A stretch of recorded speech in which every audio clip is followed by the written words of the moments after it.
From 14th November 2021, he is the non-executive chairman of Karnataka Bank. He was also appointed by the Government of India as a member of the bank's board bureau for 2 terms from 2018 to 2022. In addition, he is currently the chairman of Indian Music Experience Trust, which runs India's only interactive music museum. Ladies and gentlemen, Chairman of Karnataka Bank, Shri Pradeep Kumar.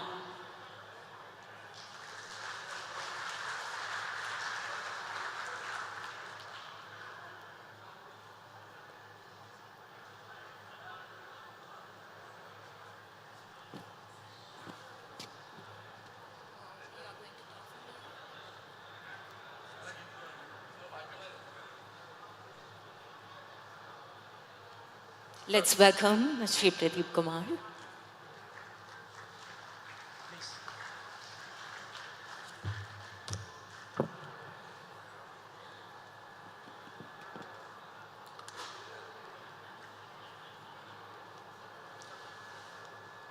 எல்லோருக்கும் காலை வணக்கம்.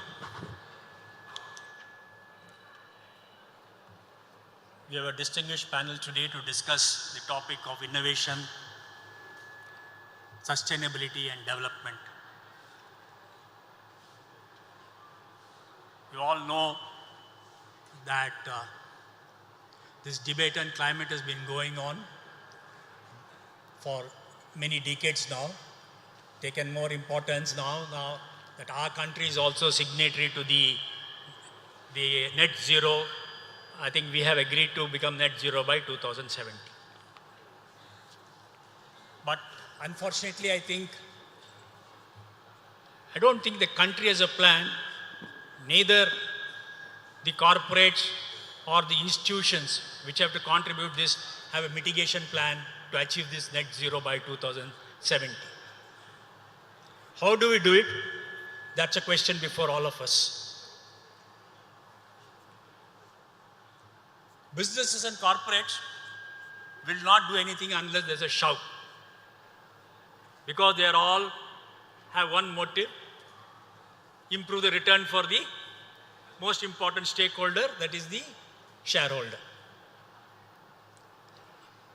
So I think unless there is a system, incentive, the system is there's a systematic incentivization for moving to net zero, this may not happen. I am from the banking industry. I've served with the State Bank for 39 years and now with Karnataka Bank. Of course, our regulator, the SEP, has said all top 1,000 corporates have to submit a BRSR. Within the 4 walls of this room, I read the BRSR report of my own bank. It was only fill in the blanks. Ask some question, you just respond. That is all. So if this state is going to the top, one of the top 1,000 corporates, I am sure maybe 5 to 10% of it will be much more, impactful in their BRSR. But it has become only a form filling exercise. So when I read it, I asked the bank's management, it doesn't convey anything. So where do we go from here? That's a question we have to all answer. A lot of innovations have to take place. Historically, India has been a country of innovations, but unfortunately, in the last couple of centuries, I think we have fallen behind. What makes us innovative? I think 2 things. Maybe our diversity, and maybe in the last 2 centuries, maybe our adversity. Because we are always in adverse situations, which will force you to become innovative. This diversity and adversity, I think, is an advantage for us.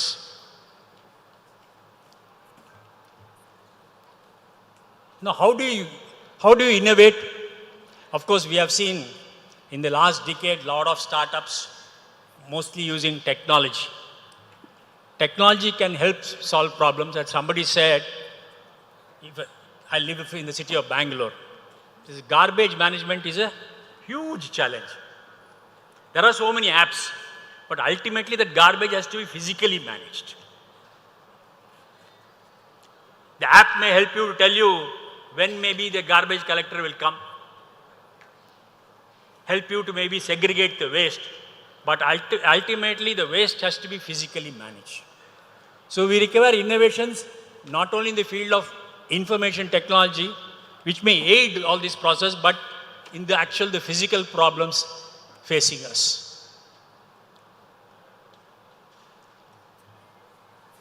Even many new organizations, there's a new laundry chain I saw in Bangalore called Fabrico. There's one open near my house. Out of curiosity, I went there, gave my clothes, including this shirt I got it dry cleaned there. He gives you as good as a new shirt, so beautifully packaged, vacuum packaged, but so much of plastic. Yesterday I stayed in Coimbatore, I dumped that plastic in the waste bin in Coimbatore. But I felt very sad that plastic cover, he has put for the collar, for the thing, some pins, everything is plastic. It's a new age business, but I don't think they have even thought about this. Yes, it looks very, very good. Packaging is very good. Instead of getting a laundered shirt, I got a feeling I'm getting a new shirt. But what is the cost we pay for it?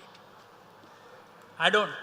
So I think unless the mindset changes happen, like now we buy a car, after some years, as per the current now regulations, we'll have to junk the car.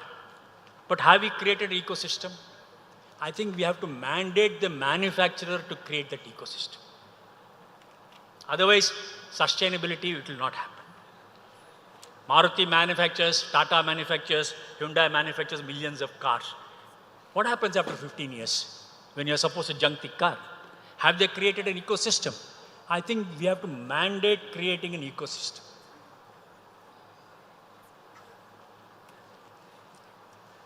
I'm from the finance field. There are huge estimates of the requirement for finance, 150 trillion, 100 trillion, I said, world over, that is required. I saw some presentation of, I think McKinsey, which says India requires 100 billion annually. So where do we look for finance? And the problem they say is, if suppose a steel company changes the process and uses starts of hydrogen and all that, it takes, the payback period is 15, 20 years. Are banks and financial institutions willing to wait for such a long period? And maybe even in changing those processes is not it may not be viable at times.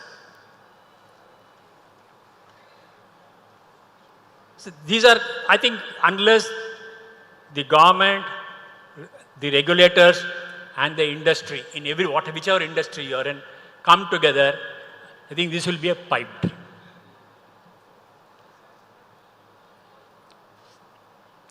In our country, I think we have hardly few industries which are mature enough to implement on their own. I don't think we have even a design framework ready for the corporate industry, what they want to do. Only people have just started whispering now that we should do something. A vision and direction perhaps for each organization. Then, of course, the implementation, the difficult part, measurement and communication. Implementation difficulties, even if you want to implement, what about your supply chain? Like a bank. Bank, I think the biggest purchase nowadays is IT hardware. IT hardware, I think, gets manufactured mostly outside the country. I do not even know what are the emission levels they have. How do I measure it? How do I measure a supplier's emission? For automobile manufacturer, he gets components from maybe 500 different suppliers. How will he achieve net zero unless he ensures that each of his supplier is a net zero supplier? And is it viable for a small scale industry which is manufacturing auto parts to become a net zero?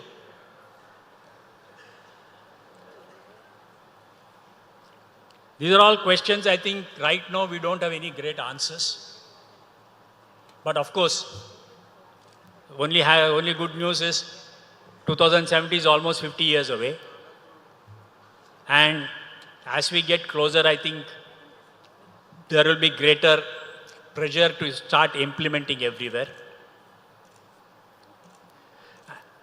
I think the biggest thing is we require the political will. This Prime Minister has demonstrated some political will, at least making a commitment. Now, is there a political will to take it forward and implement it?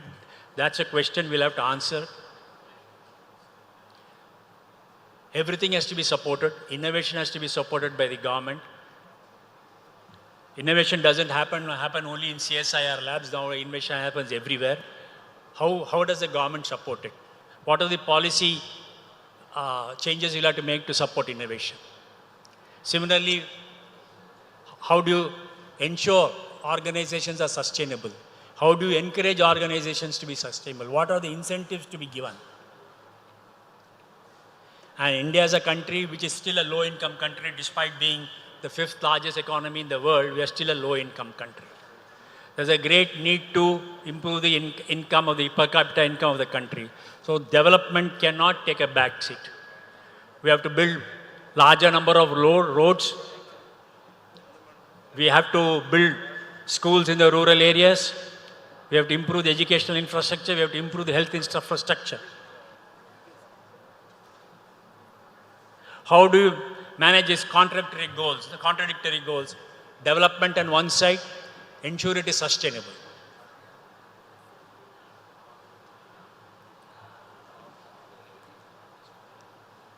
The advantage of being a chair of the panel is I can raise the questions and I can expect, I hope my co-panels will give the answers.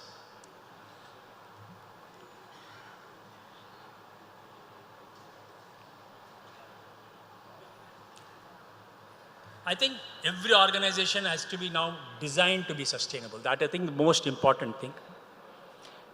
Now, when we organize a meet like this also, we also should become, how do we become sustainable? This meet for 3 days, how do you ensure sustainable? I saw a lot of plastic when we had breakfast.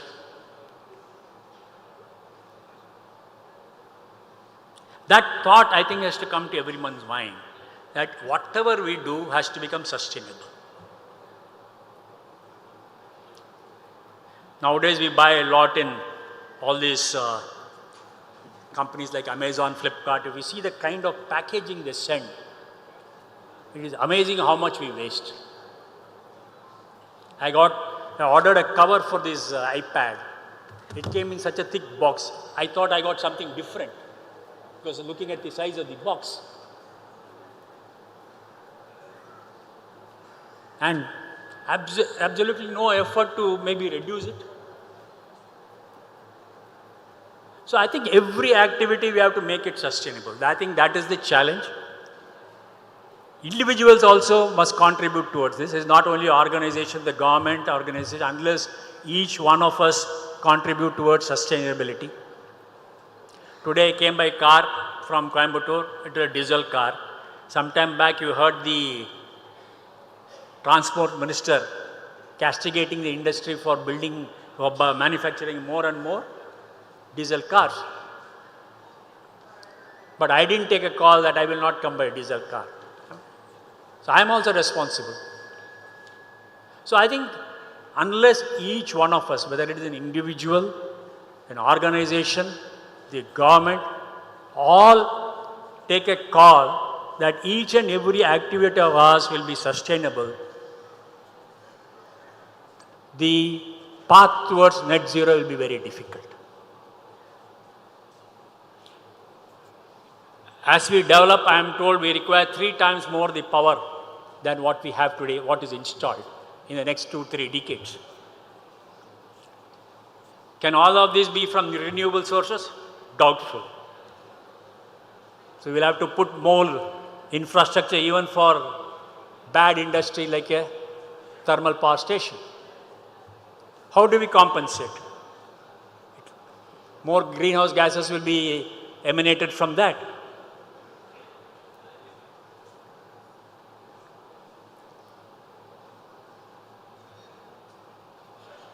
So there are some thoughts that if you develop, it will be very difficult to make it be sustainable. But I think there is no compromise. Sustainability, there is no compromise now. We have to be sustainable in whatever we do. I would now like to invite my co-panelists to share their thoughts.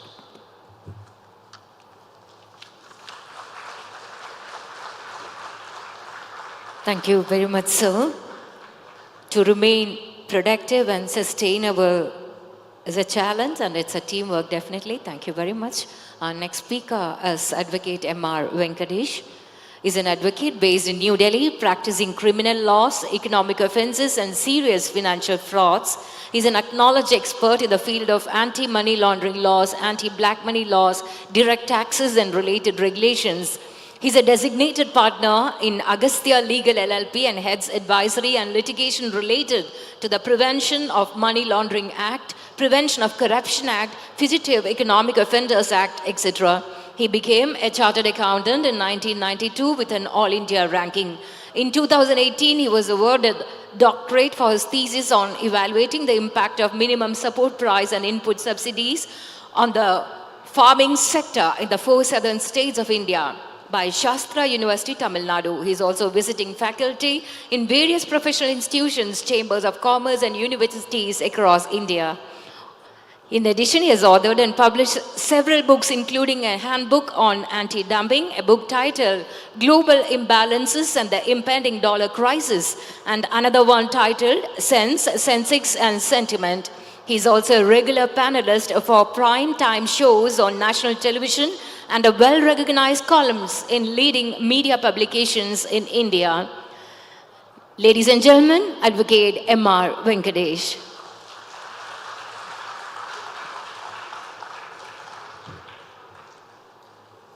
Mr. Pradeep Kumar,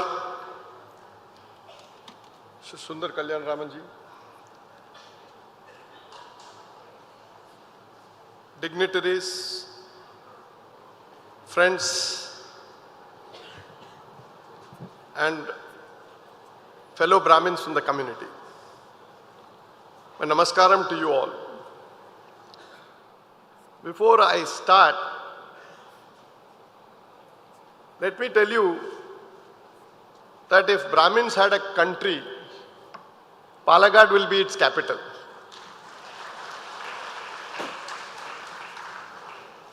So I am conscious of the fact that I am in the capital of Brahminstan.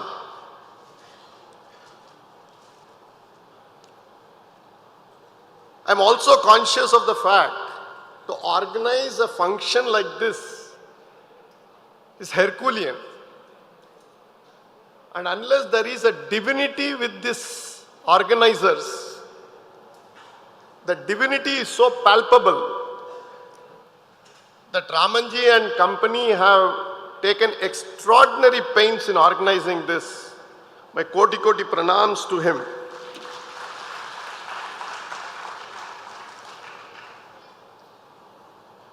It is more so difficult with associating with Brahmin community because 3 Brahmins means 400 million opinions.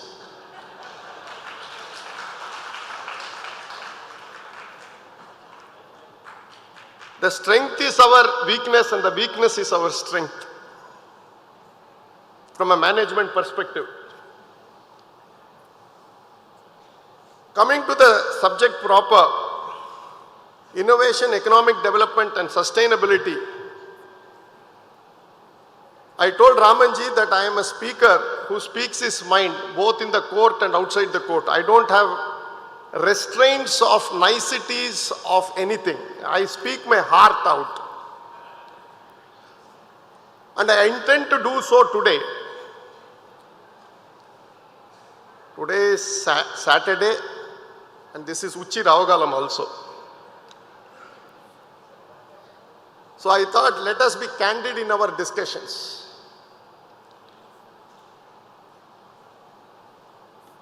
Innovation, economic development and sustainability,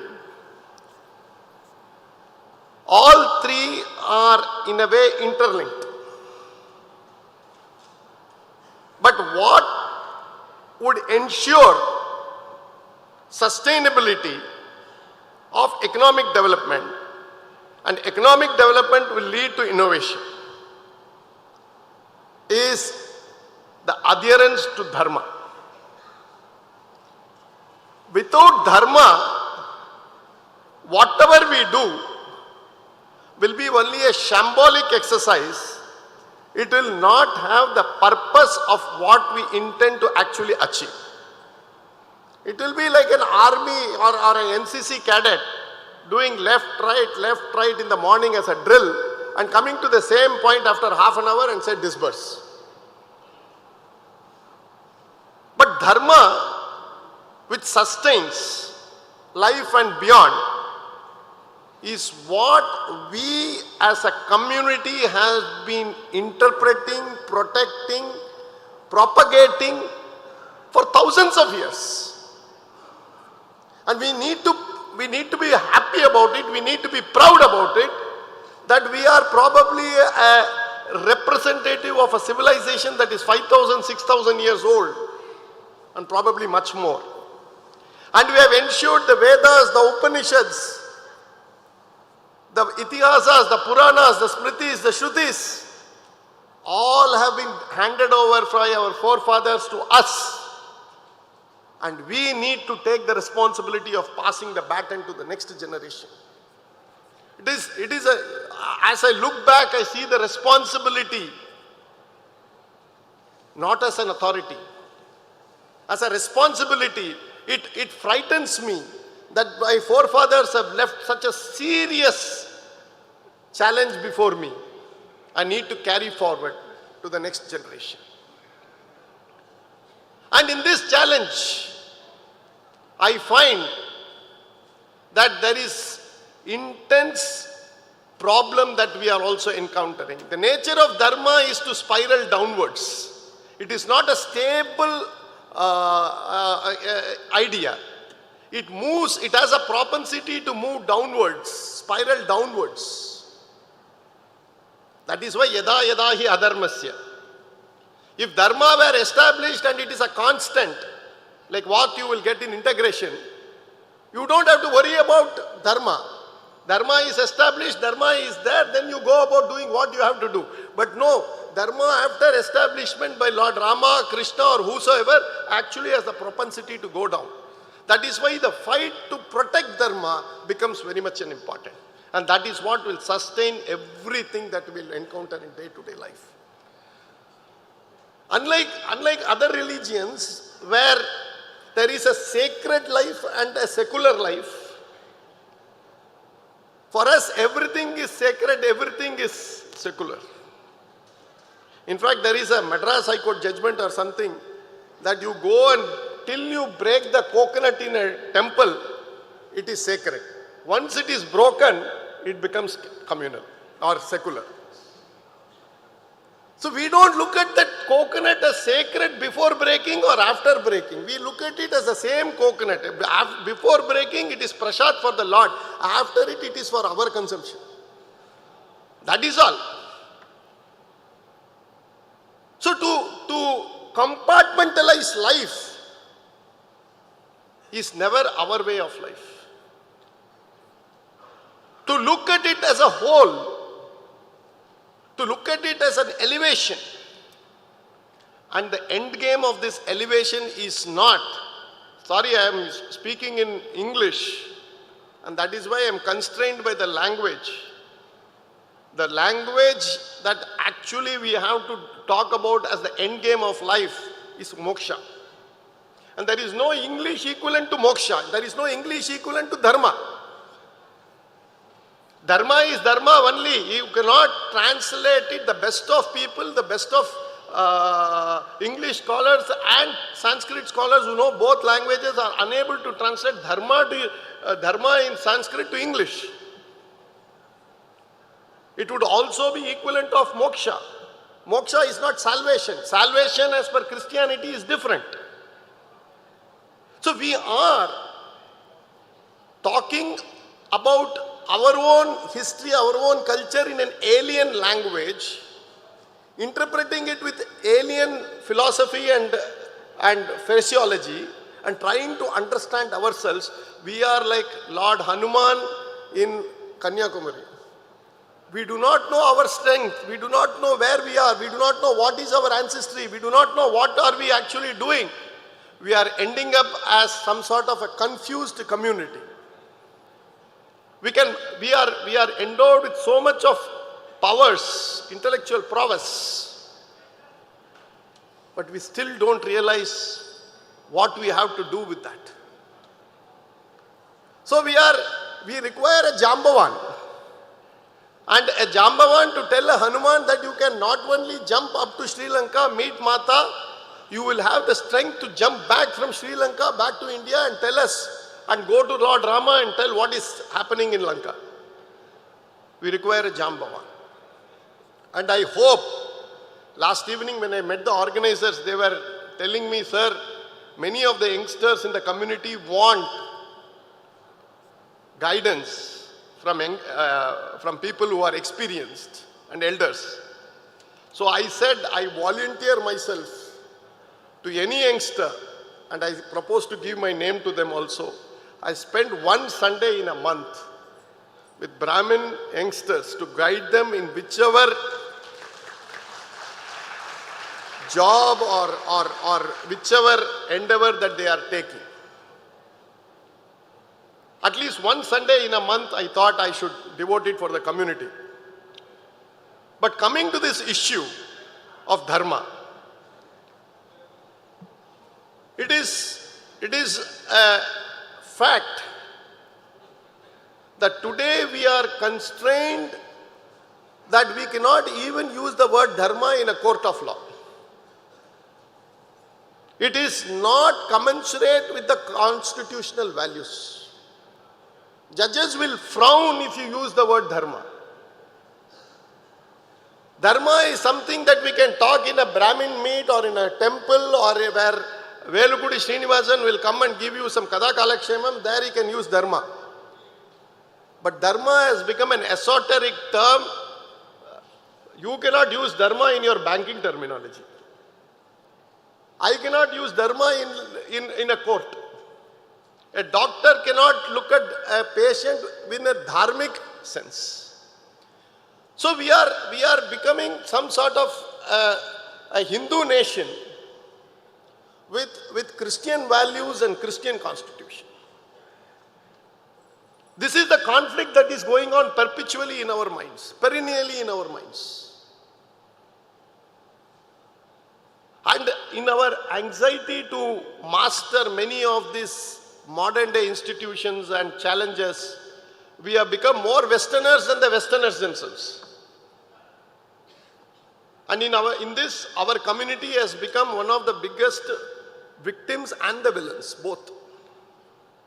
We can speak better English than the Britishers. We can write better software than the Americans or the French.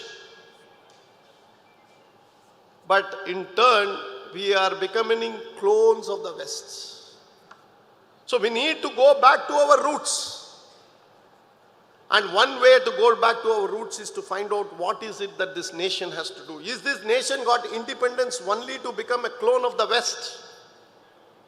Is it to speak only what the West wants or agrees or says what it has to say, and we also champion the same ideas, philosophies? Or are we going to play something absolutely indigenous? Something the West would never comprehend, something that the West would never even understand? Is it that, please understand, at every stage of cutting edge science, let it be when Oppenheimer detonated the little boy in July 1945. He does not quote the Bible or the Quran, he quotes chapter 11 of Bhagavad Gita. Those of you who would have watched this latest movie, Oppenheimer, would know that Sahasra Koti Surya Samarprabha. That is what Oppenheimer says when Lord gives his darshan to Arjuna in chapter 11. And he says it is like Sahasra Koti, 100 crore suns when they rise. That is the level of brightness I can see when the little boy was detonated. We are in the cutting edge. In CERN, which is the cutting edge of physics, they don't have Buddha or anybody else. They have Lord Nataraja. Why? Because they know that the cosmic dance is symbolic of something else. It is not Lord Nataraja dancing alone. It is a cosmic dance which we people can give to the West and make them understand. But as I said, we are constrained. And we think that our interpretation of ourselves has to come in an alien language, alien physiology, alien philosophy. So to begin with, since we don't have much of a time, let me go to the core of the issue. We had a G20 meeting some 30 days, last 10 days back. There was a New Delhi declaration. Let us have a Palakkad declaration.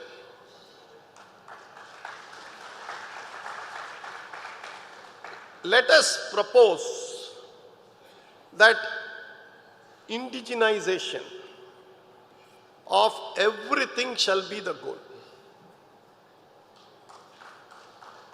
It is a tall order but achievable. And to begin with,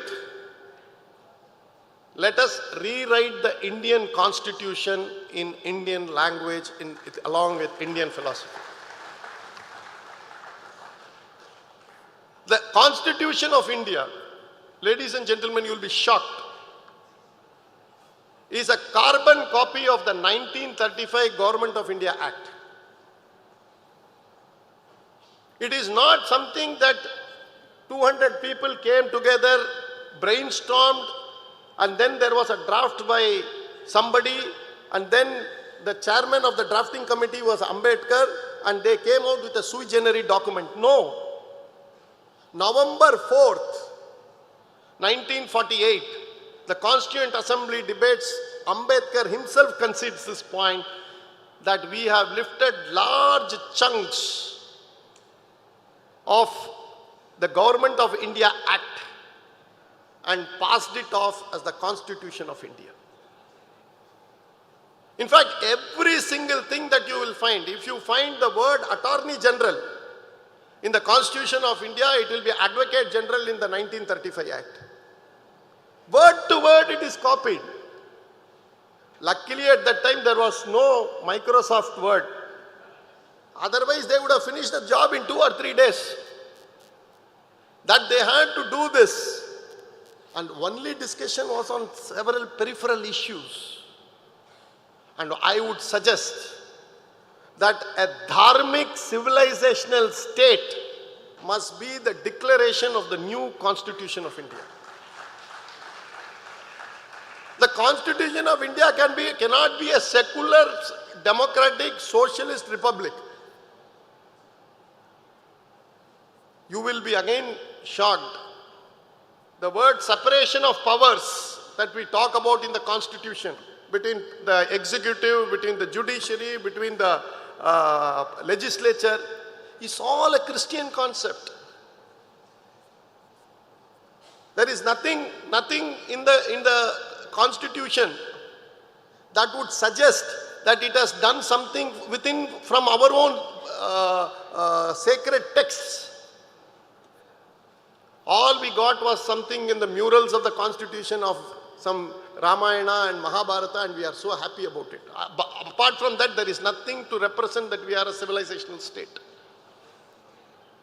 In fact, those of you who follow international law will understand that the UN Security Council has got 5 permanent states: Britain, America, France, China, Russia. Britain in 1646, America in 1776, France in 1789, China in 1949, Russia in 1917, all had a revolution. They killed their own people. They killed their own people in the name of whatever, ideology, whatever. and they rose to become powerful nations. India's rise as a powerful nation or a civilization country will not depend on killing our own people, but it will be to lift the entire human race. That is why we are not in the Security Council. We are kept out of the Security Council because the Western understanding of power is different from our understanding of power. Our understanding of power is when we see Jagadguru Shankaracharya. Our idea of power is when we see Swami Vivekananda or an Aurobindo or a Ramana Maharishi. These are our kendras of power. And power is not physical. The Western idea of power is solely physical. So we are in a very peculiar situation. We have to deal with the outside world and we have to deal with them in their lingo, but we have also got a responsibility to see that we also ensure that our values spread to them. Let me take another classical example. If you go to the Western world and talk to anybody, and you talk to even the Pope, the highest high priest of Catholic world, he is not born without a sin. That is why if you go to any of these churches and sit down on a Sunday mass, they begin by saying, Pavihale. But when we come to our side of Prabhanjanam, everybody is seen as a divine soul. Nowhere in our temple somebody addresses as Pavihale. Why? Because in Christianity people believe that they are born sinners. Because Adam and Eve created a sin, all subsequent offsprings created that sin and they are sinners. This is not M.R. Venkatesh saying, this is a book written called Born Sinners. And here we say every soul is divine.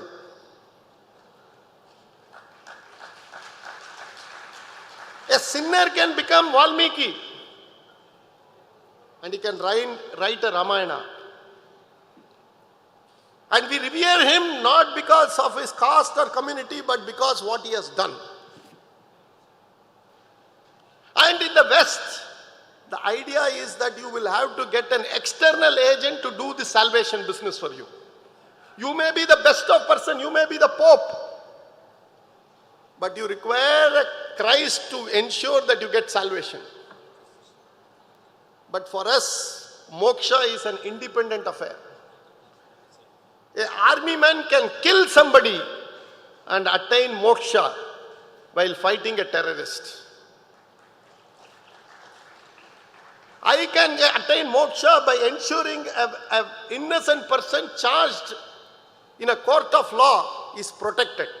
That is my dharma and I will get moksha only through that. So our roads to moksha may be different, but our path or the fundamental way of attaining moksha is a constant, that it is an individual affair. It is never a collective affair. Collectivism is basically a Catholic concept. And when we talk about economic development, the Western idea of socialism or communism comes from the Catholic idea of collectiveness. Kuttu prarthanailenna kuttu economics uruvachu. And we have been following this belief,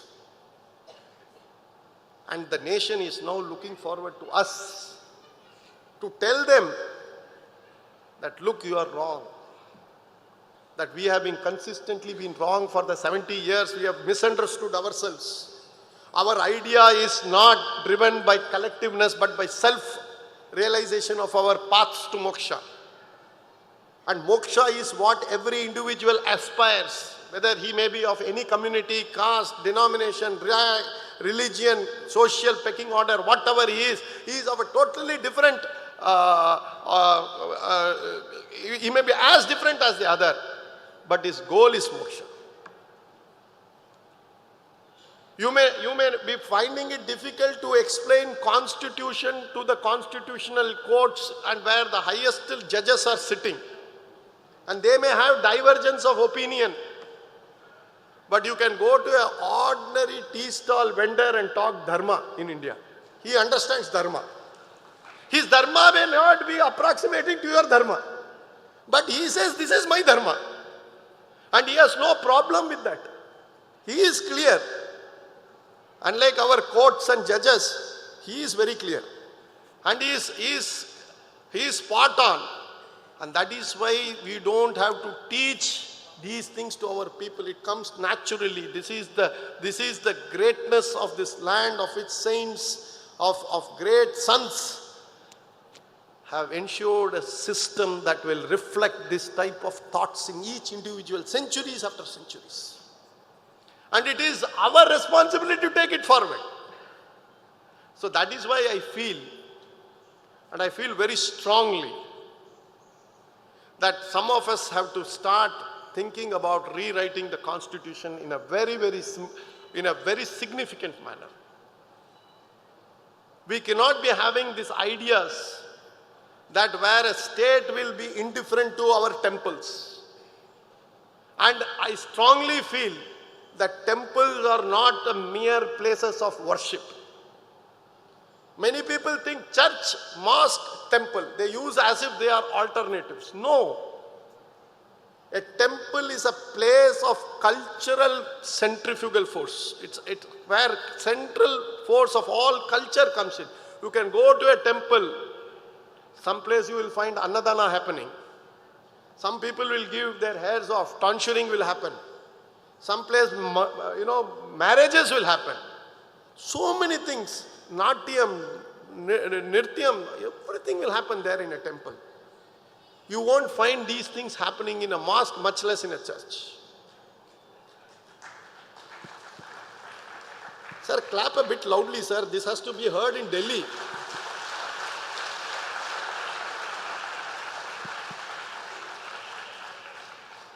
Protection of temples means protection of the Brahmin community. Please understand this.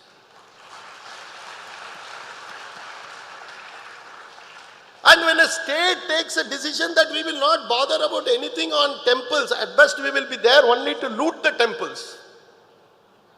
And the 4 southern states are where we have got temples left. Once you cross Karnataka or North Andhra, up till Kedarnath, there is hardly a temple or two, everything is gone. So as a race, as a community, we owe it to ourselves to protect the last vestiges of our forefathers.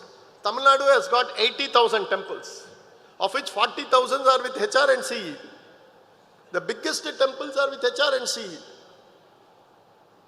The pujaris are under the constant threat. The priests are under constant threat.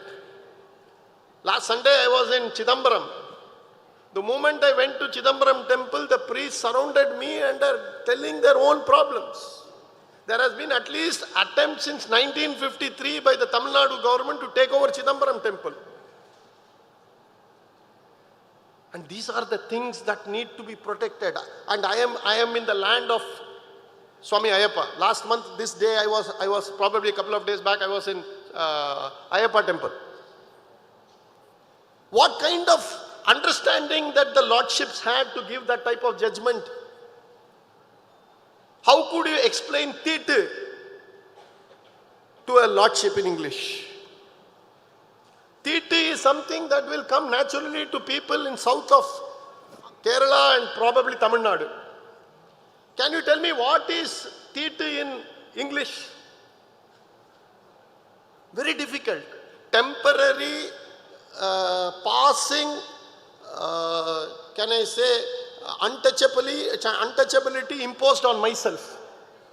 Is this what Titu is? We can't explain these things, but this is what our families understand, our traditions understand. And that is why women would not venture to that particular temple. But no, we wanted to look at it from the constitutional morality. And what is this constitutional morality? It is Christian morality. And that is why we are fighting for today. I think Sai Deepak is also coming tomorrow. And Sai is fighting this in Supreme Court. So we require, ladies and gentlemen, your utmost support. And I would pray for your kind intentions that all of us are fighting our little dharmic war at whatever personal level is possible. But collectively we need to also fight, because that is the requirement of the day. Because collectivism is what would make people understand and make the government of the day bend. And thus I would now end with only one prayer, that Mr. Krishnan and company, Mr. Raman and company must ensure that there is a declaration made by this meeting and forwarded to the Prime Minister's office that we require a dharmic constitution. We are not asking anything more. A constitution that will reflect dharma and dharmic values and will respect the nation as a civilizational state. We don't want to be called as a secular state or a socialist state. We have to be a civilizational state.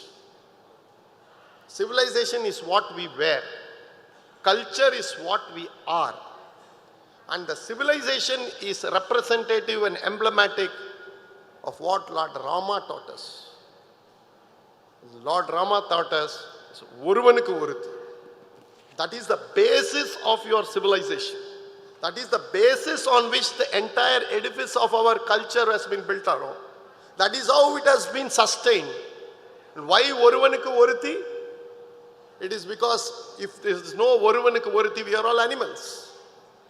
And that would be representative of an animalistic character. What elevated you from an animal to a man is that you started restraining yourself. And the best restraint came from your own contact with your own partner. And that is why Lord Rama is a civilizational God. You have several gods. We are God. You take anything is a God for us. But Lord Rama is a civilizational God. Incidentally, you are named Raman, sir. Please don't forget that. And you have got also a civilizational duty. And that is why when we talk about civilizational God and our civilizational ideas, civilizational bearings, we have cut it off in 1947, 15th August. When the world sleeps, India awakes to freedom, but also slept on its own civilizational moorings. We have forgotten our past. It is like we have come back as an unformatted hard disk on 1947, August 15th. As if, and even if we had something, it is looked as if it is a virus, not as some sort of a precious data and a software that will take us forward. And that is what is sustainability. Yeah, I'll close by only saying one thing. Let us rediscover our past. Let us go back to our roots. And that is containing all the secrets of sustainability. Thank you very much. We are like the confused Hanuman sitting in Kanyakumari, not knowing our strength, and we need a Jambavan to tell us how strong we are. Dharmic civilization is at stake, and we need to rewrite our constitution. Thank you, sir, for that clarion call. Our next speaker is Sri Sundar Kalyan, the Group Managing Director of Petrofac Dubai. He has PL and stakeholder responsibility for delivering the easy portfolio in Petrofac's strategic growth regions. He joined Petrofac in 1992 and has held a range of operational and management roles across the group. Most recently was a Regional Managing Director EC with responsibility for all Petrofac's offshore operations in Kuwait, Iraq and Oman. Over to you, sir. Good morning and namaskarams to all off and on the dais. You know, I should start by saying there is never a dull moment with Ramanji around. I entered this morning at 8:45 and he said, I had told you you have to speak today, which was a complete lie. So I don't know how we call him Ramanji. We should call him Krishnanji. And it was like getting capped at the last moment when you know that you are a permanent 12th man. So here I am in front of you, trying to hold my thoughts or collect my thoughts. And after Mr. Pradeep ji and M.R. Venkatesh having spoken, it is going to be extremely difficult for me to sustain your attention. So part of the sustainability starts here.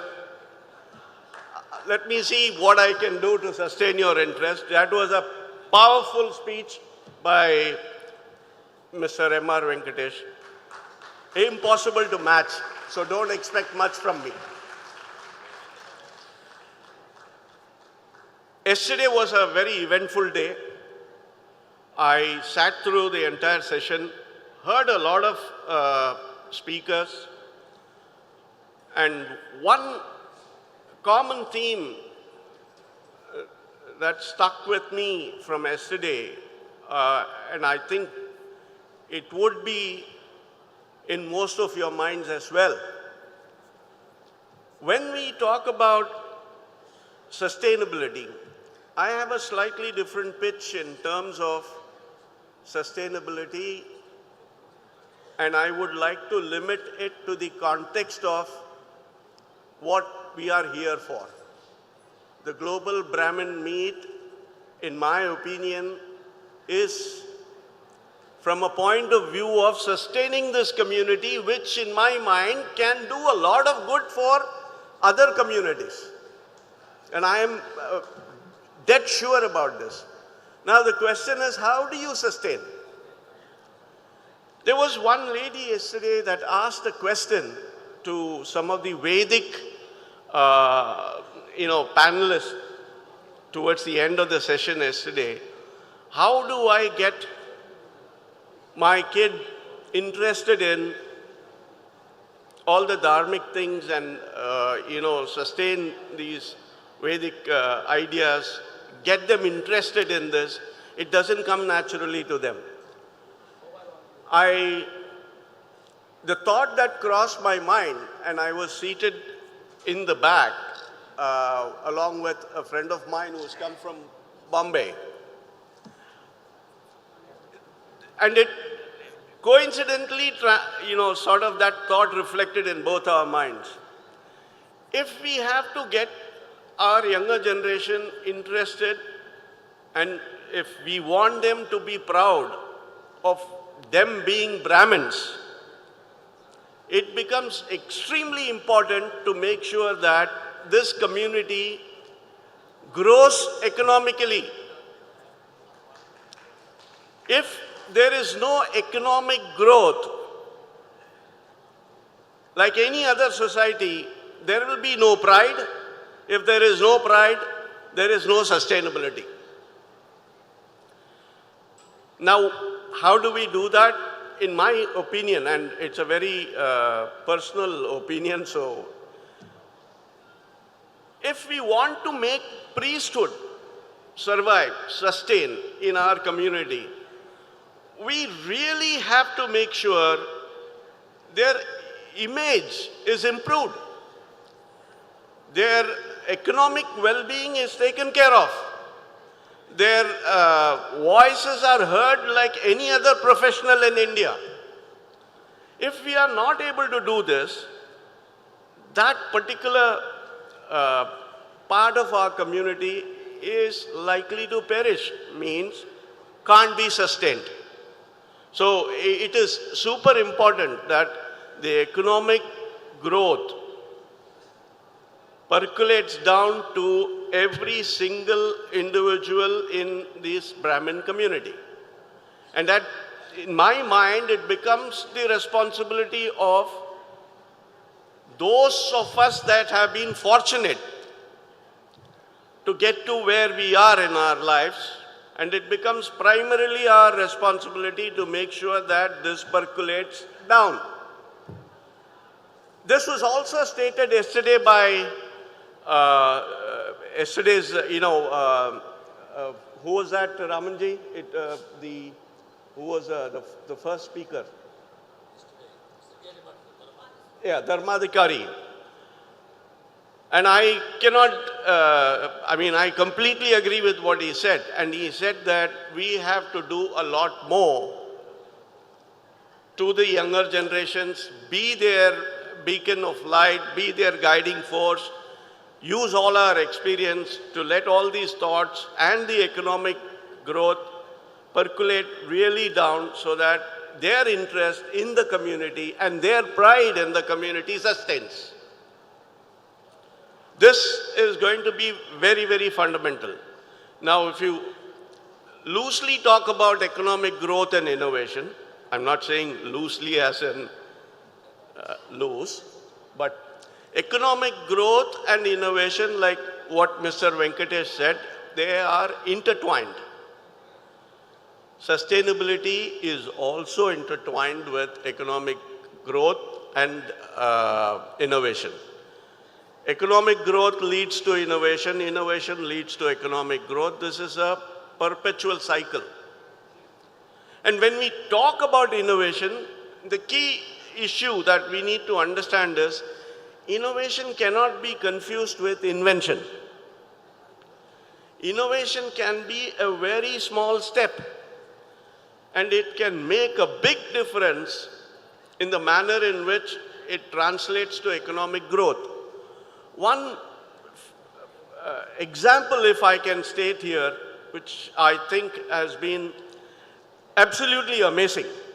At a time, few years back, I think 2016 or so, when people never thought that digital economy in India can be a tsunami.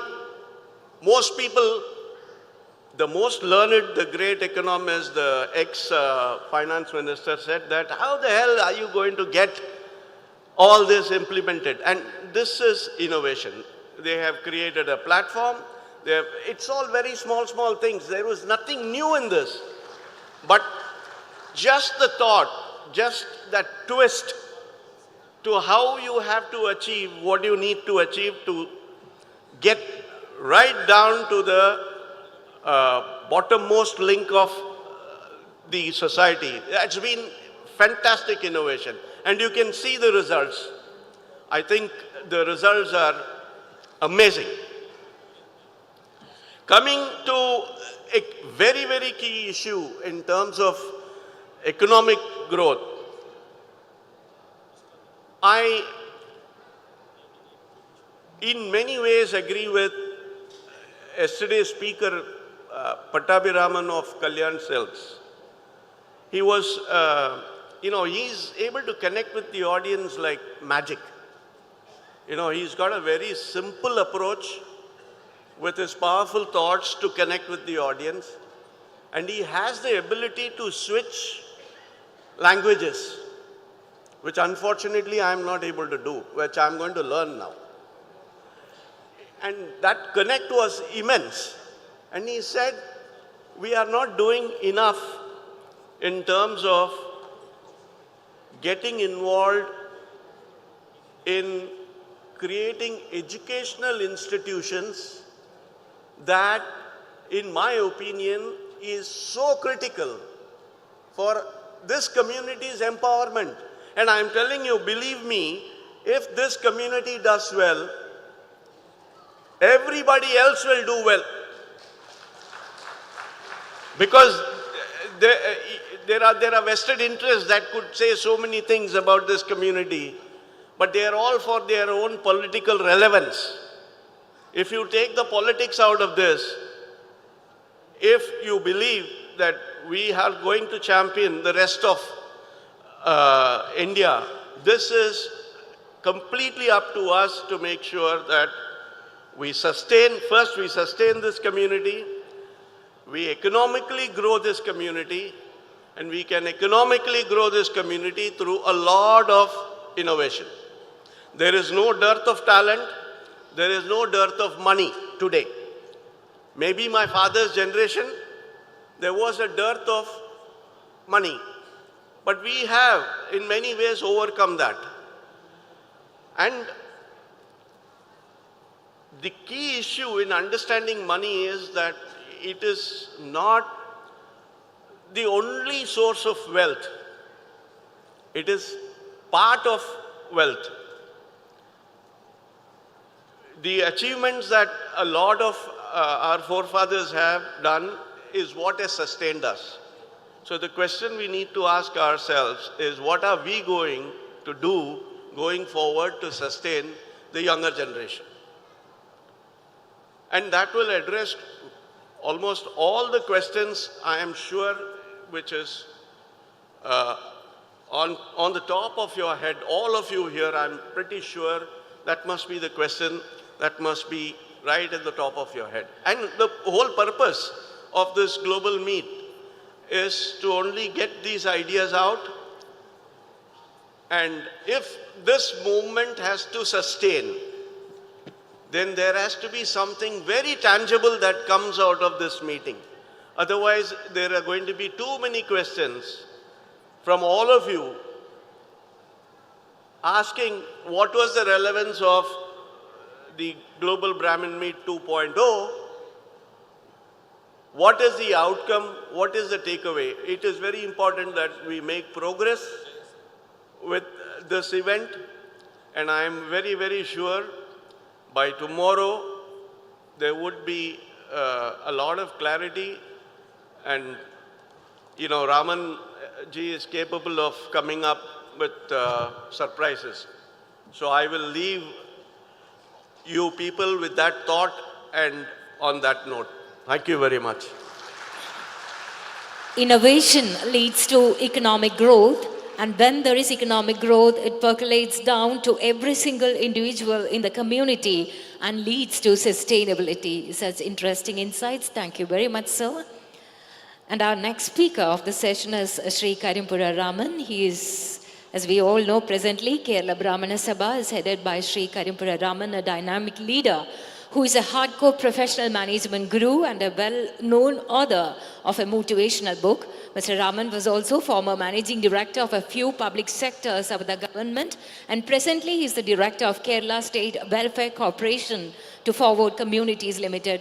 Mr. Raman is a visiting professor of management in many leading business schools in India, and he has also conducted around 1,000 training programs on leadership across the world. Over to you, sir. Very good morning, namaskarams. Let noble thoughts come to us from all sides. There's a saying from the Rig Veda. Thank you, Sundar Kalyanam, for a few good words about me in the morning. Ladies and gentlemen, very good morning to you. In fact, we told Sundar Kalyanam we need to be the fourth speaker long back due to a night travel of yesterday. Sundar has missed that point, but still it is okay. Sundar being my brother, he can call me Mr. Raman or Mr. XY, had no issues on that. Today the major bottleneck we had was our distinguished honorable speaker of the day, Sri Chris Gopalakrishnan, after a long travel, confirmed with dengue fever. That's the reason he is not able to make it now. He's back in Bangalore. So myself is here because of a stopgap arrangement and conclude this. Then I thought I have a very long association with Sundar Kalyanam, who is an amazing speaker. So he can speak with topic, he can speak for hours, and without topic, he can speak for days together. Anyhow, Sundar has proved he can speak.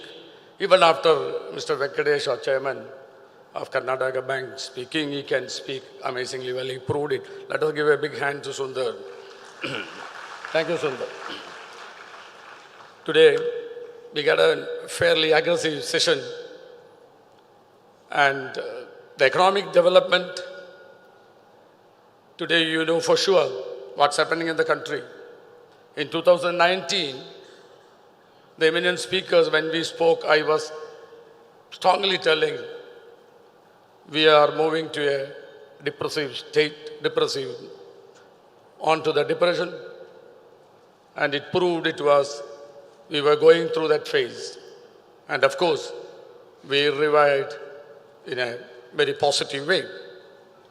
What is happening today? Today, the economic growth is on a very positive track. Our Make in India concept is quite strong. We are moving on our manufacturing sector, especially on pharmaceutical, nutraceutical, automobile sector, having an amazing growth, and the consumer durables having around a fair, decent growth. So what is the objective? What are we defining now? The growth is very clear on the Make in India concept has come strongly, and the production of defense product, the defense sector is growing in a very, very huge way. The defense public sectors of the government of India is doing amazingly well. So the growth is pretty large, and the economic sustainability, what we need to think is, even though MRG talked about the dharmic values of sustainability only ultimately going to be here. Very true. Dharmo rakshati rakshita. Those who saves dharma, in turn dharma saves them. Very true. So naturally, the sustainability concept, if we need to sustain here, I am looking at how the community is going to be economically independent. We need to be, especially the youth, need to be economically independent. For that, we have a wide range of schemes coming up on startup.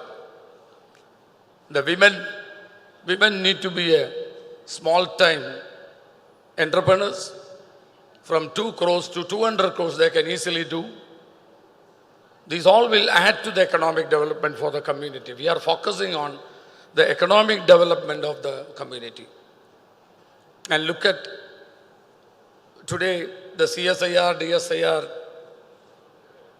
the research and development activities happening on DRDO, Defense Research Laboratories, CSIR, DSIR. Apart from that, there are few more startup hubs, innovation hubs, innovative clubs are happening in all states.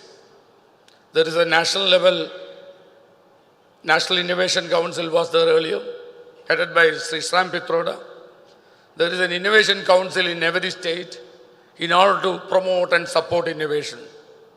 Today, unless you are having an innovative thinking, the country will not prosper. So in order to have an innovative thinking, we need to motivate the youth to go and join the innovative clubs and innovative hubs organized by the government across the states, and the federal government also have an innovative club. Ultimately, the youth should come forward to look for innovation. They should come forward to have a new thinking. Apart from the out-of-box thinking, they need to develop themselves and they need to move forward in their life. Anyhow, we can have another 5-10 minutes for question sessions. After that, we need to close this session by 10:30. So open to questions. We will give the mic there, some volunteers. If you have any questions, one guy already went up there. We will give you the mic now. Thank you. Keshavani. The session is open now for questions. Kindly raise your hands, introduce yourself and ask questions. Codeless mic. One codeless mic. We have very interesting sessions going on. We would request all the delegates who are outside the hall to please make use of this session. Please take your seats. Somebody.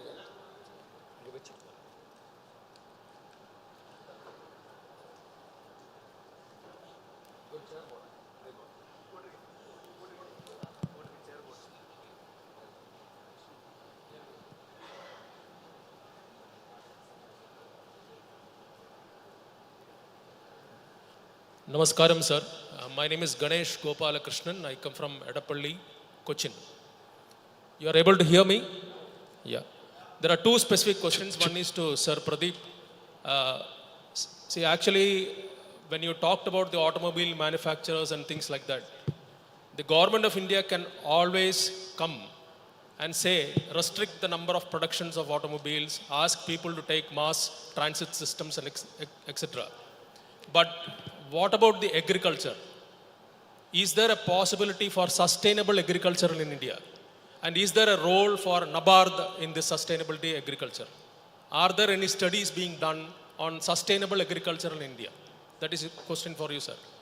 Second question is for Venkatesh ji. As you talked about this dharmic values, the thing is that is Article 30 in the Indian Constitution a threat for dharmic education in India? Because it gives special powers to the minority institutions. Does it restrict our education? In that case, is it not possible for institutions which have lineage towards this Hindu philosophy to educate people on this Vedic education? Thank you, sir.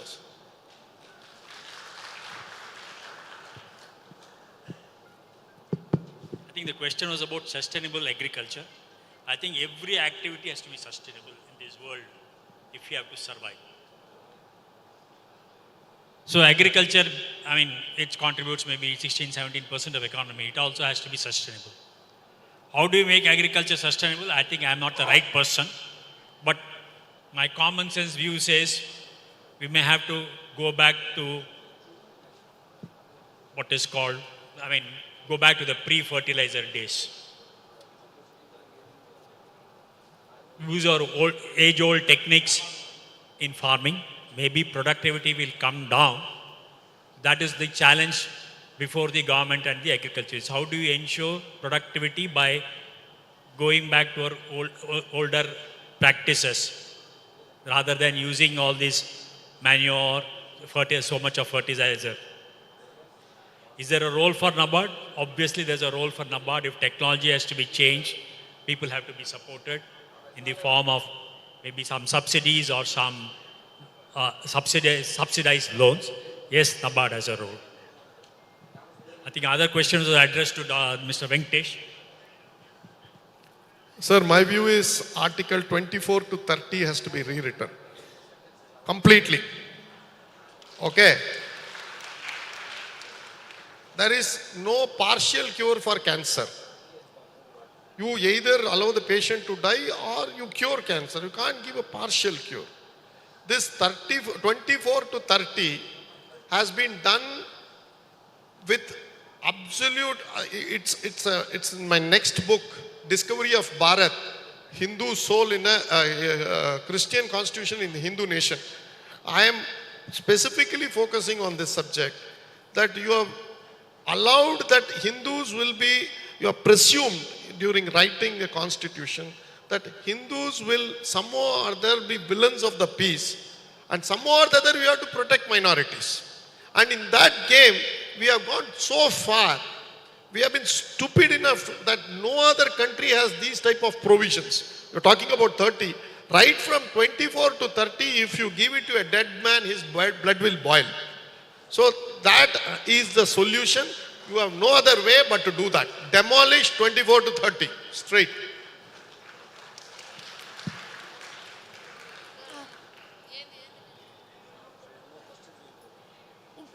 Good morning, sir. Speak. Good morning, sir. My name is Meera and I hail from Guruvayur.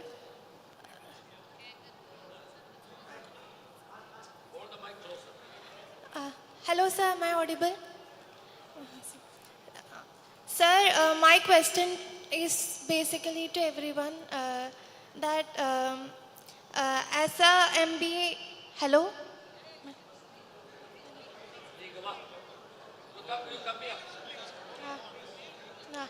Sir, my question is, can you give a tip to young entrepreneurs who are aspiring to tackle the problems that the nature is facing, reusing the plastics, etc.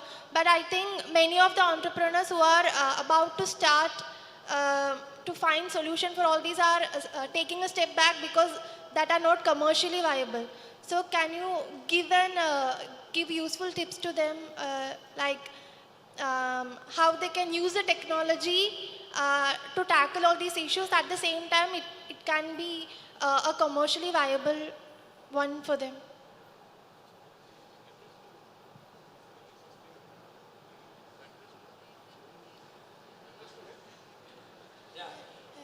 I mean, I couldn't get your question. Something on commercial viability I could hear.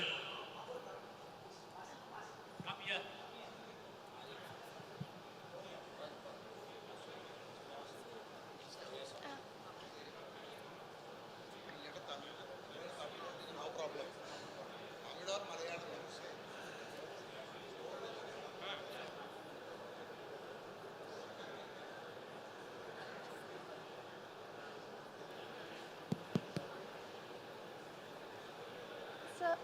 Sir, am I audible now? Yeah. Sir, can I ask it in Tamil? Okay.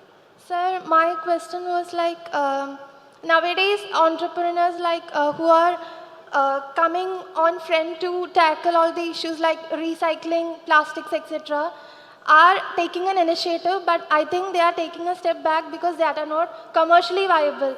So I wanted to ask if there is any useful tip for you to guide them, like if they want to come front, but also at the same time using the technology which is commercially viable for them also to sustain their entrepreneurial venture, which can become which can become also a useful thing for the community as well.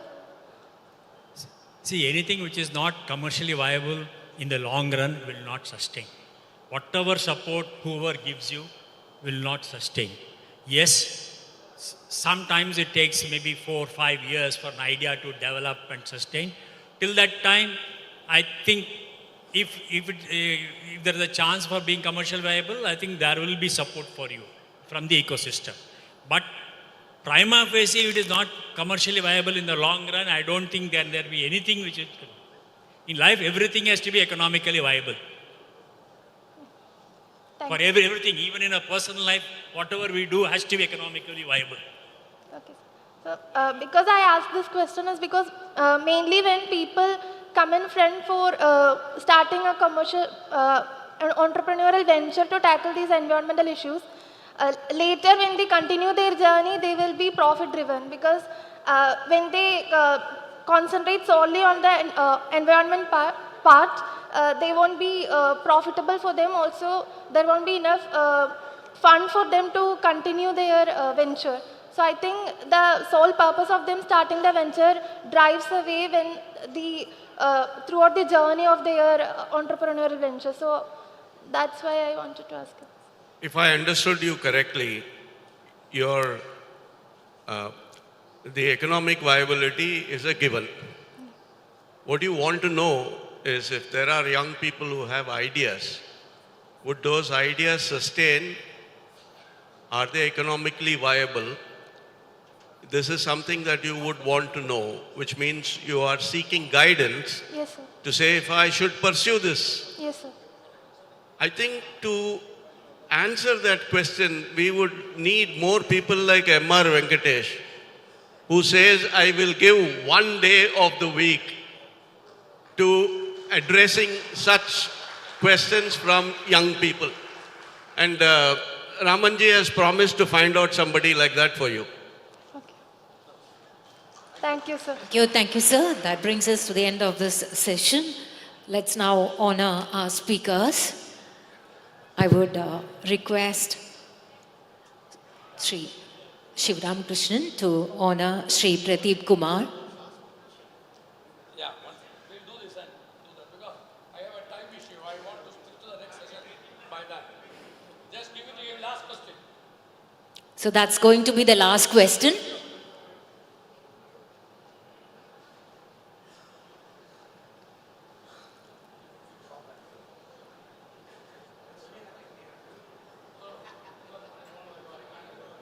Just one question.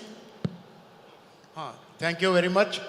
Sorry, I'm butting in, but I believe in life that if you want to get something, you have to scream and raise your voice and beat your hands and legs till you get it. That's the first principle of entrepreneurship.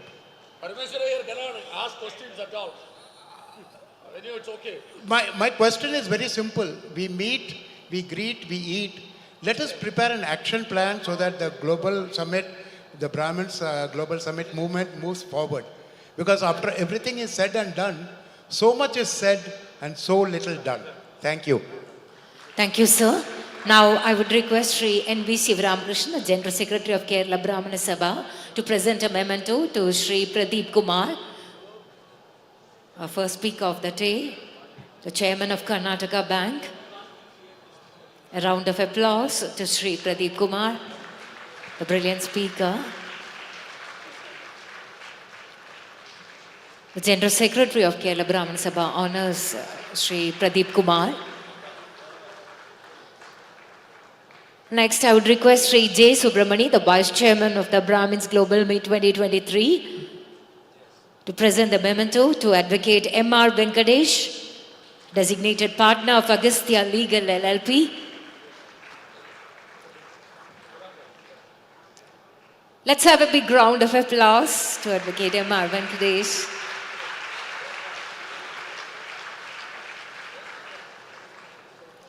And finally, to Sri Sundar Kalyan, the Group Managing Director. I'd request Sri K.V. Vasudevan, the Treasurer, to do the honors. Sri K. Vasudevan, Treasurer, Kerala Brahmana Sabha.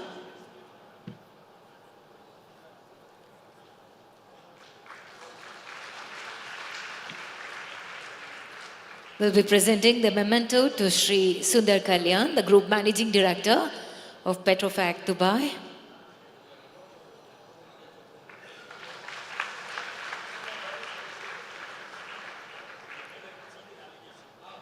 Once again, a big thanks to all the speakers, Sri Pradeep Kumar, Advocate M.R. Venkatesh and Sundar Kalyan. Thank you, sirs. Before we move on to the second session, we are honoring our community members who have done selfless service to our society.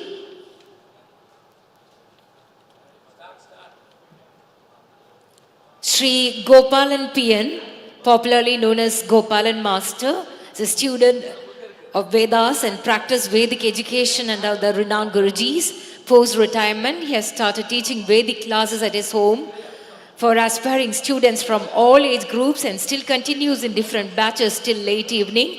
He has been actively involved in the services of our society. Let's honor Sri Gopalan PN.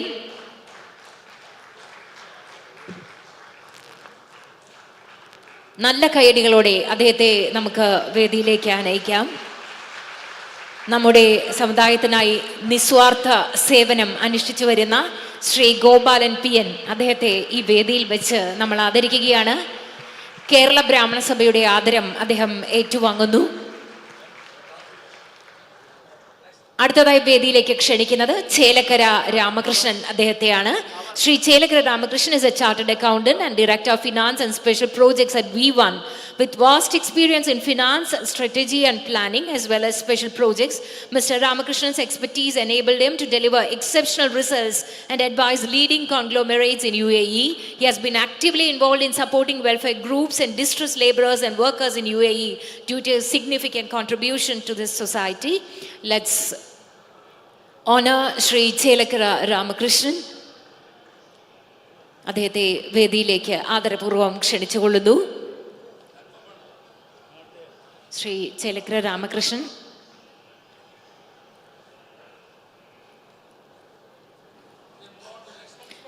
Sri Ganesh Kumar does Ashtabandham in most of the temples in the inside and outside Kerala as part of community services. The process of applying Ashtabandham to the idol is generally done every 12 years at the time of Jeernodhara Mahakumbhabhishekam. Ashtabandham is a mix of 8 ingredients which serves as an adhesive. The process takes minimum of 41 days. The noble service is being carried out by Sri Ganesh Kumar and his team for the past 35 years. Sri Ganesh Kumar, who does Ashtabandham in most of the temples inside and outside Kerala. ജീർണോദ്ധാരണ മഹാകുംഭാഭിഷേകത്തിൻ്റെ സമയത്ത് നടത്തിവരുന്ന അഷ്ടബന്ധം നമുക്കെല്ലാവർക്കും കേട്ടറിവുള്ളതാണ്. ഇതിൻ്റെ പിന്നിൽ പ്രവർത്തിക്കുന്ന ശ്രീ ഗണേഷ് കുമാറേയും അദ്ദേഹത്തിൻ്റെ team അംഗങ്ങളെയുമാണ് നമ്മളിവിടെ ആദരിച്ചുകൊണ്ടിരിക്കുന്നത്. Shri Chelakkara Ramakrishnan is here. Hearty welcome, sir. Hello. Sri Chelakara Ramakrishnan. We need to have a very special mention about Chelakara Ramakrishnan. What all happening in Dubai? Any Brahminical work happening in Dubai, Ramakrishnan is responsible. Let us give a big hand to Chelakara Ramakrishnan. He is closely associated with Kerala Brahmins Sabha. Anything in Middle East and Dubai, Chelakara take care of Kerala Brahmins Sabha activities, and Chelakara Ramakrishnan promotes dharmic values in Dubai. Let us give a big hand once again. Middle ഈസ്റ്റിൽ ബ്രാഹ്മണ സമുദായത്തിനായി നിസ്വാർത്ഥ സേവനം അനുഷ്ഠിച്ചു വരുന്ന ശ്രീ ചേലക്കര രാമകൃഷ്ണനാണ് ആദരം ഏറ്റുവാങ്ങിയത്. അടുത്തതായി നമ്മൾ വേദിയിലേക്ക് ക്ഷണിക്കുന്നത് ശ്രീ ഈശ്വരൻ KR, son of Ramanatha Dikshidhar. He studied Veda from his father and is imparting Vedas, Upanishads, etc. to the villagers for the past 12 years. He has been taking classes exclusively for kids at his residence and also in Nellisheri Brahmana Sabha house in Palakkad. He has been actively involved in the services of our community. Ladies and gentlemen, let's welcome Sri Ishwaran KR to receive the honor from KBS. ആദരം ഏറ്റുവാങ്ങുവാൻ അടുത്തതായി വേദിയിലേക്ക് എത്തിച്ചേർന്നിട്ടുള്ളത് ശ്രീ ഈശ്വരനാണ്. വേദങ്ങളും ഉപനിഷത്തുകളും എല്ലാം കഴിഞ്ഞ 12 വർഷമായി സമുദായാംഗങ്ങൾക്ക് പകർന്നു നൽകിക്കൊണ്ടിരിക്കുന്ന, വേദാറിവുകൾ നൽകിക്കൊണ്ടിരിക്കുന്ന ശ്രീ ഈശ്വരൻ, അദ്ദേഹത്തിൻ്റെ മഹത്തായ സേവനത്തിനാണ് നമ്മൾ ഇന്ന് ആദരം നൽകുന്നത്.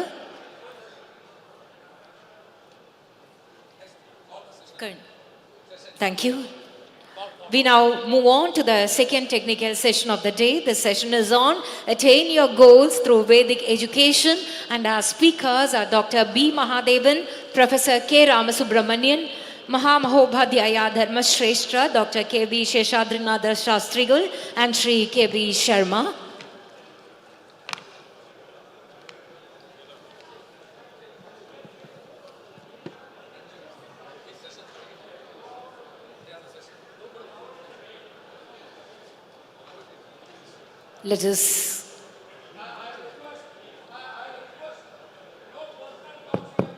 Let's welcome our distinguished speakers to the dais. Professor Dr. B. Mahadevan, IIM Bangalore, Professor K. Ramasubramanian, IIT Mumbai, Mahamahobhadhyaya Dharmashreshtra, Dr. K. V. Sheshadrinatha Shastrigal, retired principal of Madras Sanskrit College, and Sri K. V. Sharma, Vedic scholar and management guru. We are indeed blessed to have such brilliant speakers here.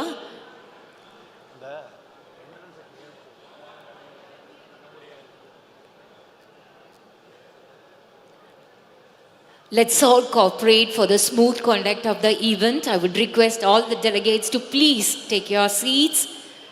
It's not that every day we can hear such stalwarts, so please make use of this wonderful opportunity.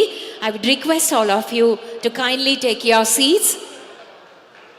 We have enough time during the lunch hour for networking, so please, let's move on to the next session.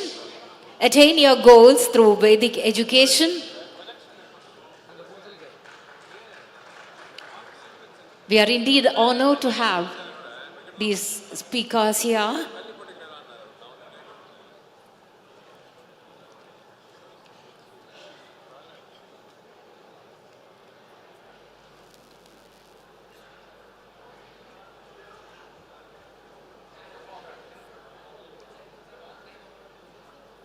We request your cooperation for the smooth conduct of the event. Please take your seats. Our first speaker is Professor Dr. B. Mahadevan, is a professor of operations management at the Indian Institute of Management, Bangalore since 1992. He was the founding vice chancellor of Chinmaya Vishwavidyapeeth and was also the dean of IIMB. He's in the board of IIT Madras, Chanakya University and Chinmaya Vishwavidyapeeth, and also in the International Advisory Board of California Management Review. He received his MTech and PhD from the Industrial Engineering and Management Division of IIT Madras and has more than 30 years of wide-ranging experience in teaching, research, consulting, and academic administration at IIM Bangalore, IIT Delhi, and XLRI Jamshedpur. A recipient of the ICFAI Best Teacher Award by the Association of Indian Management Schools, Professor Mahadevan has published several of his research findings in leading international journals. He has been playing a very significant role in the field of Sanskrit and Samskriti for the past 20 years. Ladies and gentlemen, Professor Dr. B. Mahadevan.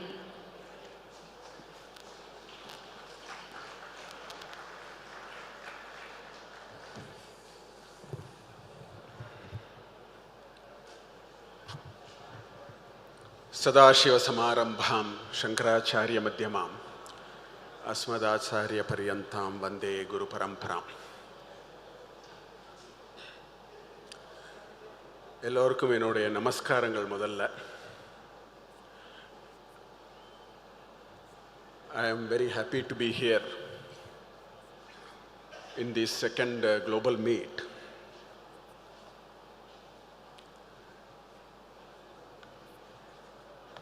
இந்த செஷனோட title ரொம்ப ஒரு விசேஷமான title. I find there are two phrases there. Attain goals னு ஒரு phrase இருக்கு.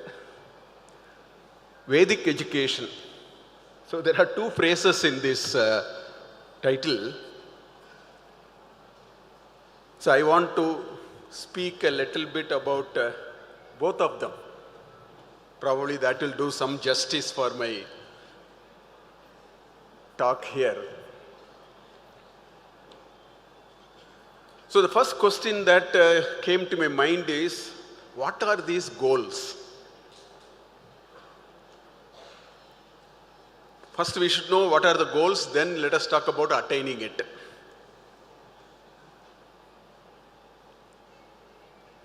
So I was thinking about it, and ஒரு பெரிய list என்னெல்லாம் கோல் இருக்க முடியும் மனுஷியாளுக்குன்னு சொல்லிட்டு ஒரு லிஸ்ட் போட்டேன். So I have now divided it into two set of goals. The first set of goals I call it as active goals. ஏன் active கோல்ஸ்ன்னு சொல்கிறேன்னா எல்லாரும் அந்த கோலை தான் பார்த்துன்னு போயின்னு இருக்கா. So let me list. It can be a very long list, but I will just state a few of them. Because today you go and ask anybody in this country, what is your goal? Because these are very fancy. What is your goal in life? What do you want to achieve? This is a very frequently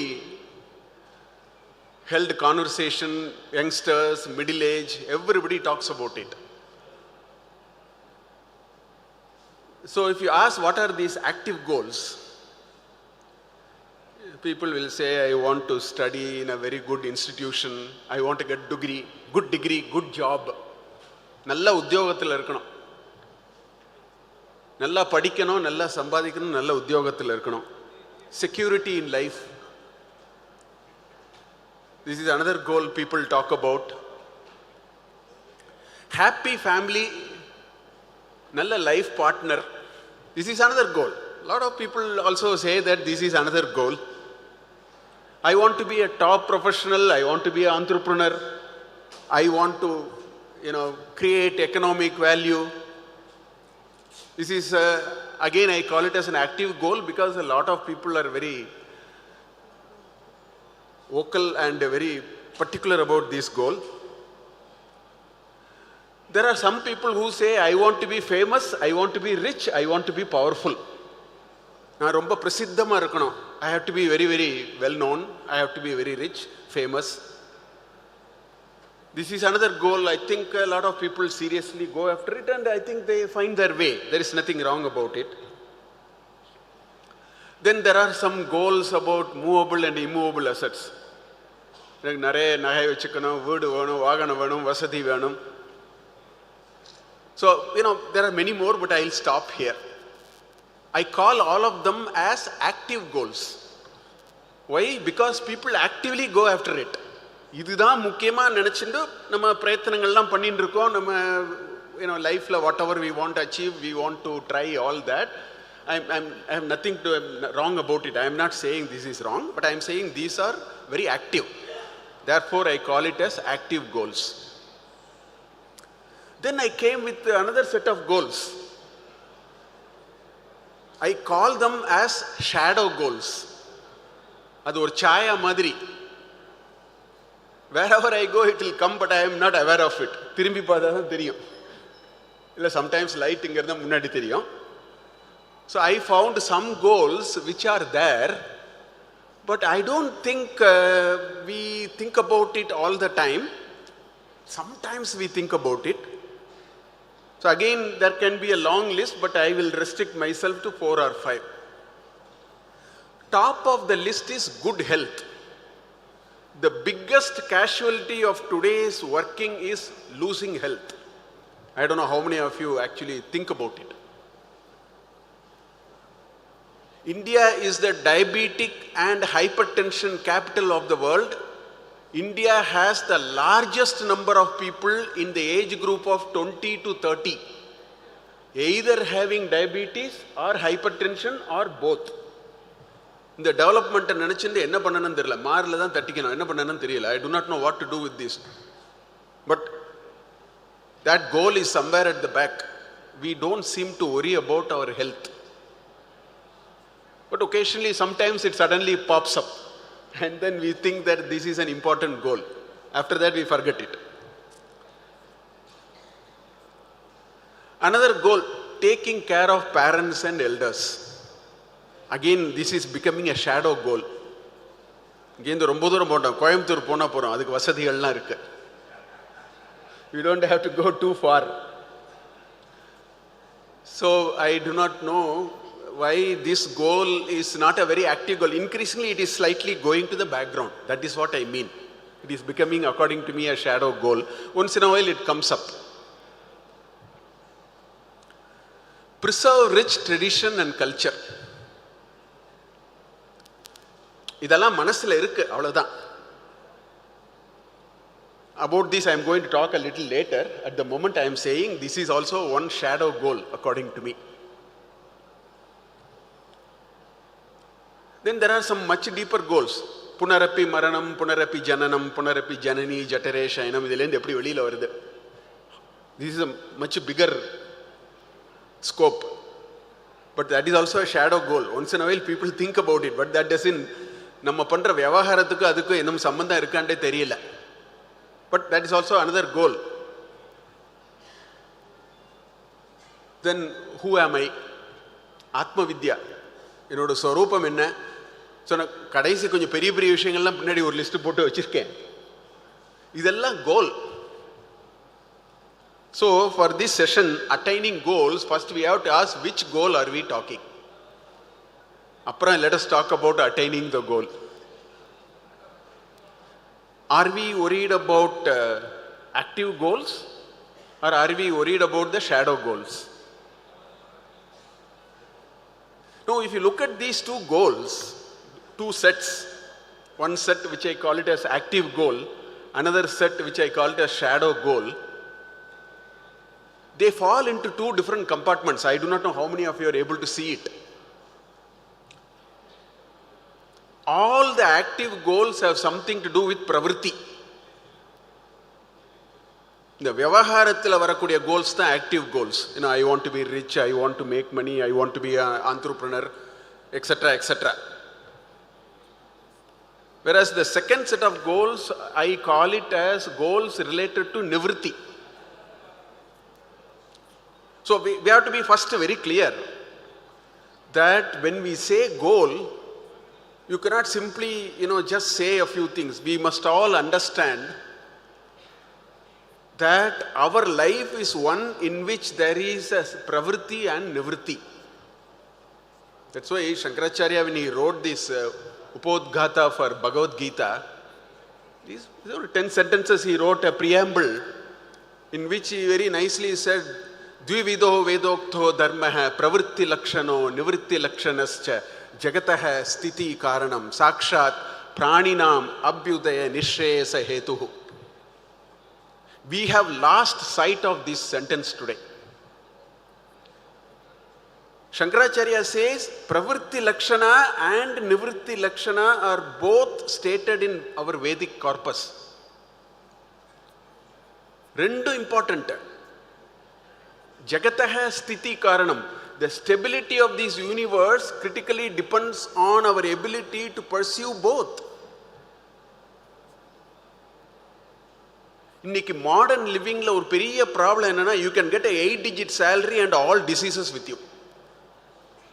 I don't know what avail is this progress that we are talking.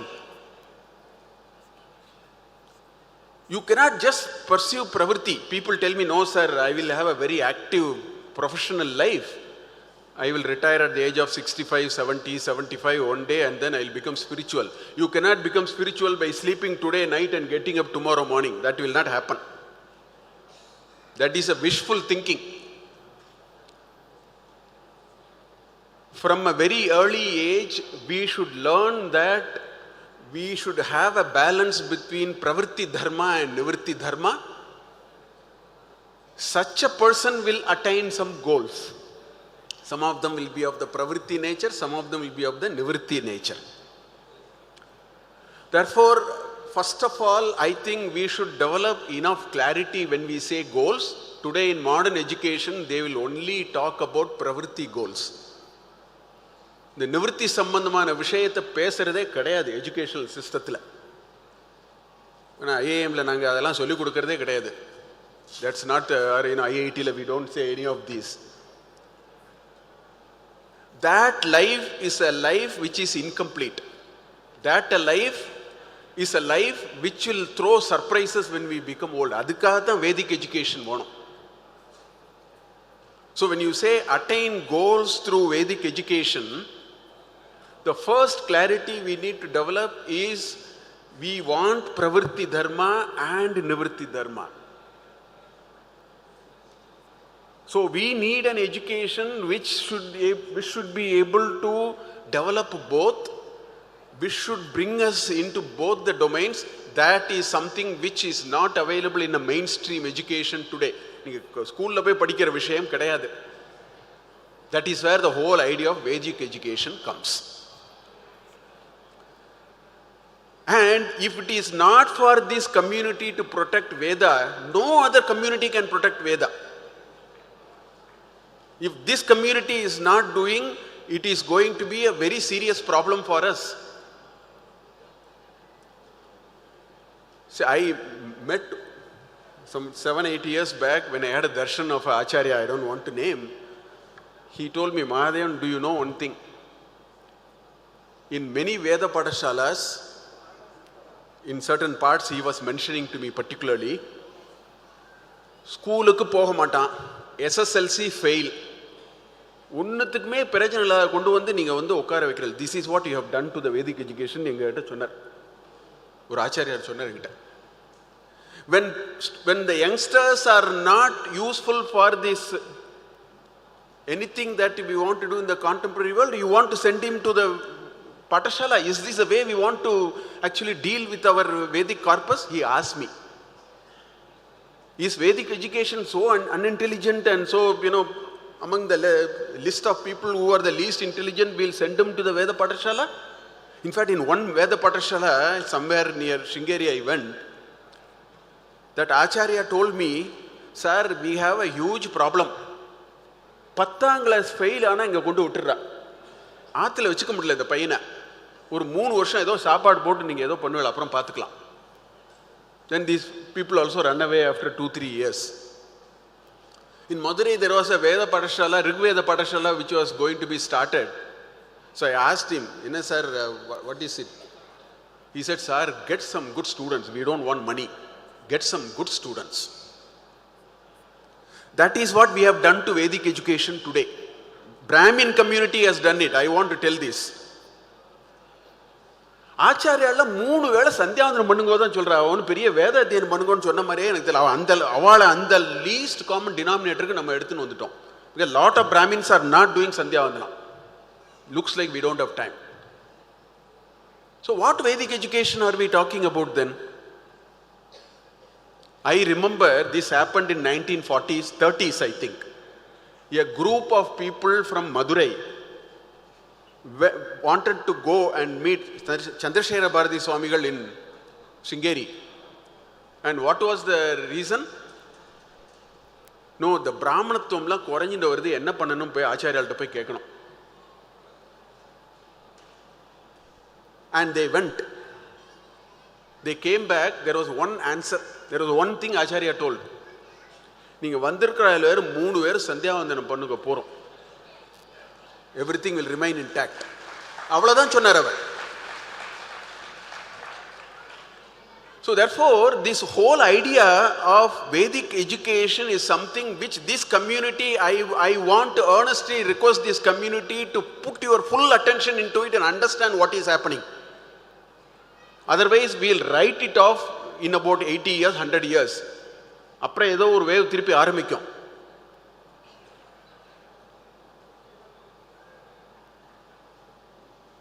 In fact, I want to tell, see today the world is moving in a particular way. So therefore, we may have to go and work. I am a professor in IIM Bangalore. Professor Ramasubramanian is here. He is a professor in IIT Bombay. Let us go to different kshetrathil போய் வேலை பார்க்கறத பத்தி நான் ஒண்ணுமே சொல்லல. We need to get educated. If Brahmins are not getting educated in the Vedic corpus, what are we talking about? What is the hope for, talking about Vedic education and all that? And attaining goals, etc., etc.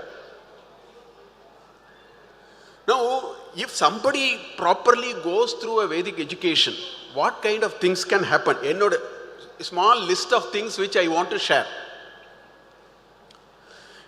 In fact, the first and the most important thing that can happen is Medha Shakti improve agum. The biggest problem which we are losing in this country is our retention power, our ability to retain things in our thing is coming down because we have stopped doing Veda Adhyanam. நான் சொல்றதெல்லாம் அல்ப பிரயோஜனங்கள், நான் பெரிய பிரயோஜனங்களுக்கெல்லாம் போகவே இல்லை. I am talking about small little things that can even make a huge difference in the place where we work tomorrow in part of the society. If the youngsters have to dramatically improve their Medha Shakti, the only way is they should do Veda Adhyanam. That inherently wires this into them.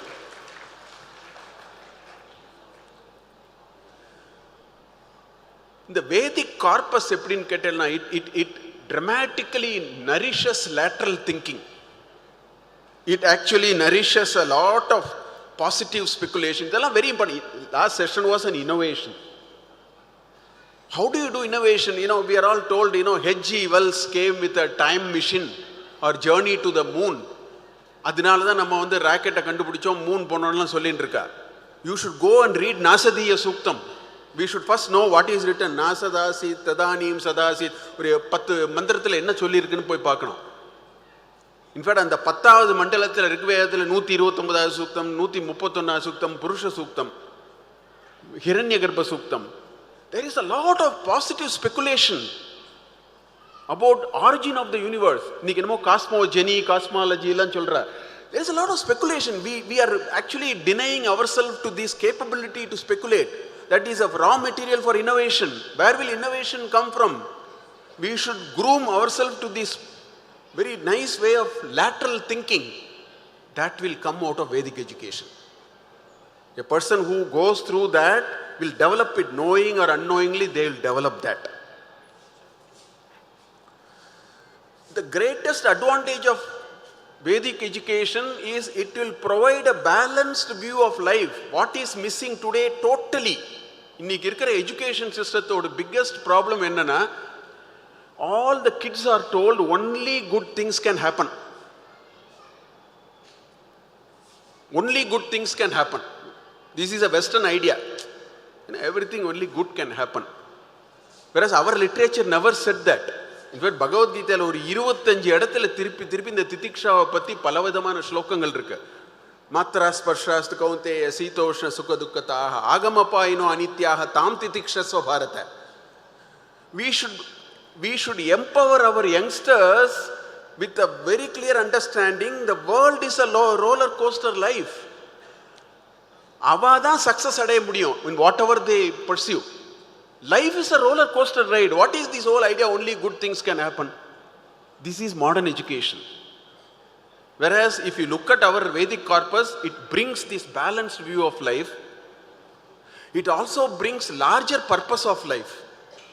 See, I've just reminded of one shloka in Mundaka Upanishad, in the Dvitiya Mundaka, Dvitiya chapter, second 2.2.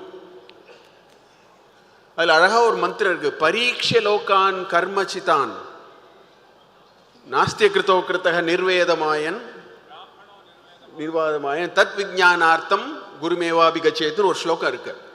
அந்த பரீட்ச லோகான்ங்கிறதுக்கு சங்கர பாஷ்யம் பார்க்கணும். அவ்வளோ பியூட்டிஃபுல்லாக என்னது what did we examine about life.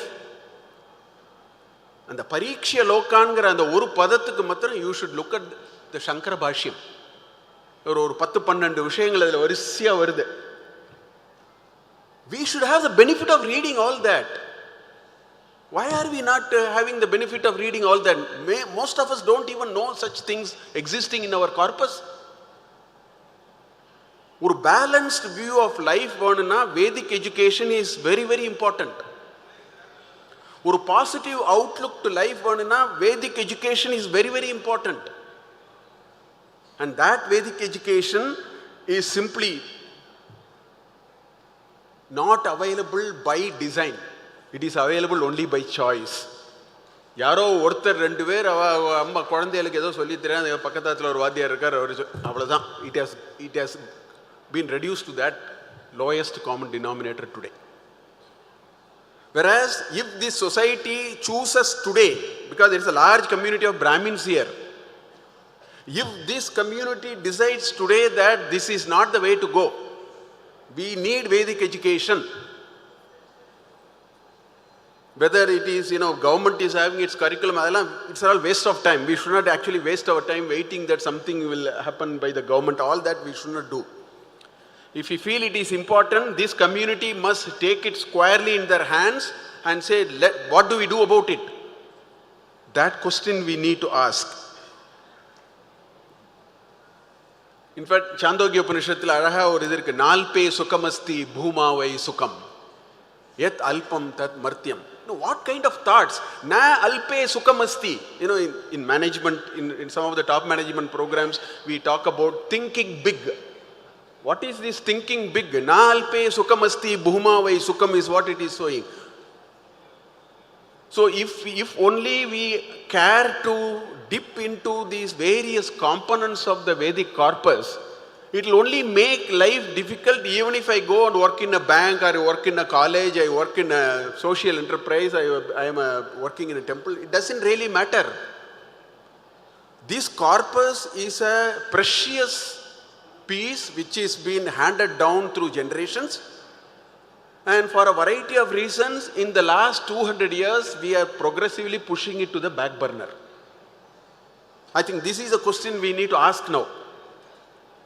If we have to make a resolution, this is a very important issue on which this community must make a resolution. What do we do? Do we do a lip service to Vedic education, which we are doing today? Or do we want to take it serious? Because there are a lot of people who are very active in supporting Vedic education. How? By what is called WhatsApp University. காலம்பரை 7 மணிலேருந்து 8 மணி வரைக்கும் you have to get all these messages, forward it here. Veda is great, this is great, Upanishad says this, and then take from here and then put it here. Postman job. We don't have to do that. Please, let us not do that. Let's do something more active. That will not take us anywhere. And that 1 hour if you can spend on something actually in Veda Adhyayana or learning or putting our children and all that, in 50 years we will turn the tide. It will not happen overnight. it needs 50 years. 2 generations from cradle to grave must go through it, for which we have to invest.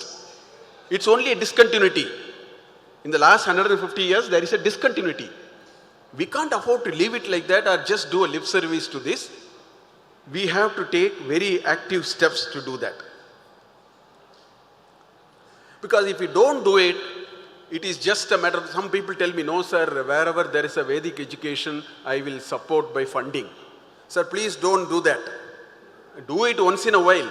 Supporting a funding of a Vedic institution is writing a check to, finishing it off in 50 years.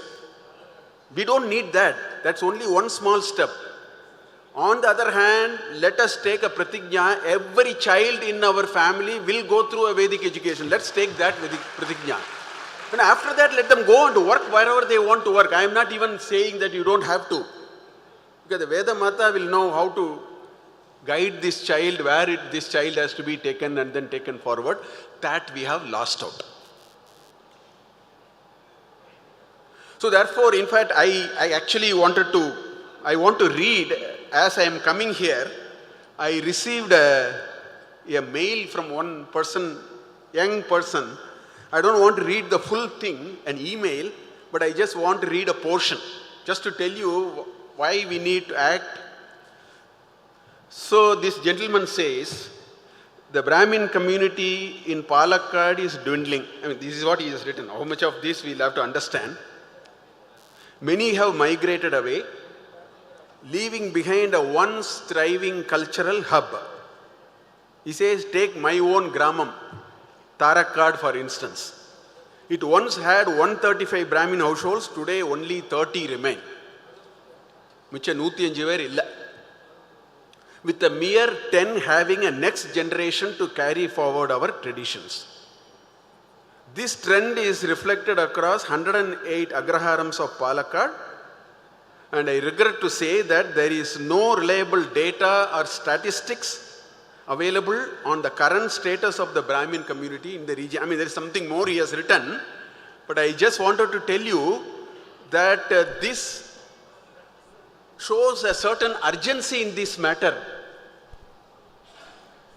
இதை நம்ம இப்படியே விட முடியாது. And we have to be very active. We can't be passive. We have to be a little active on this.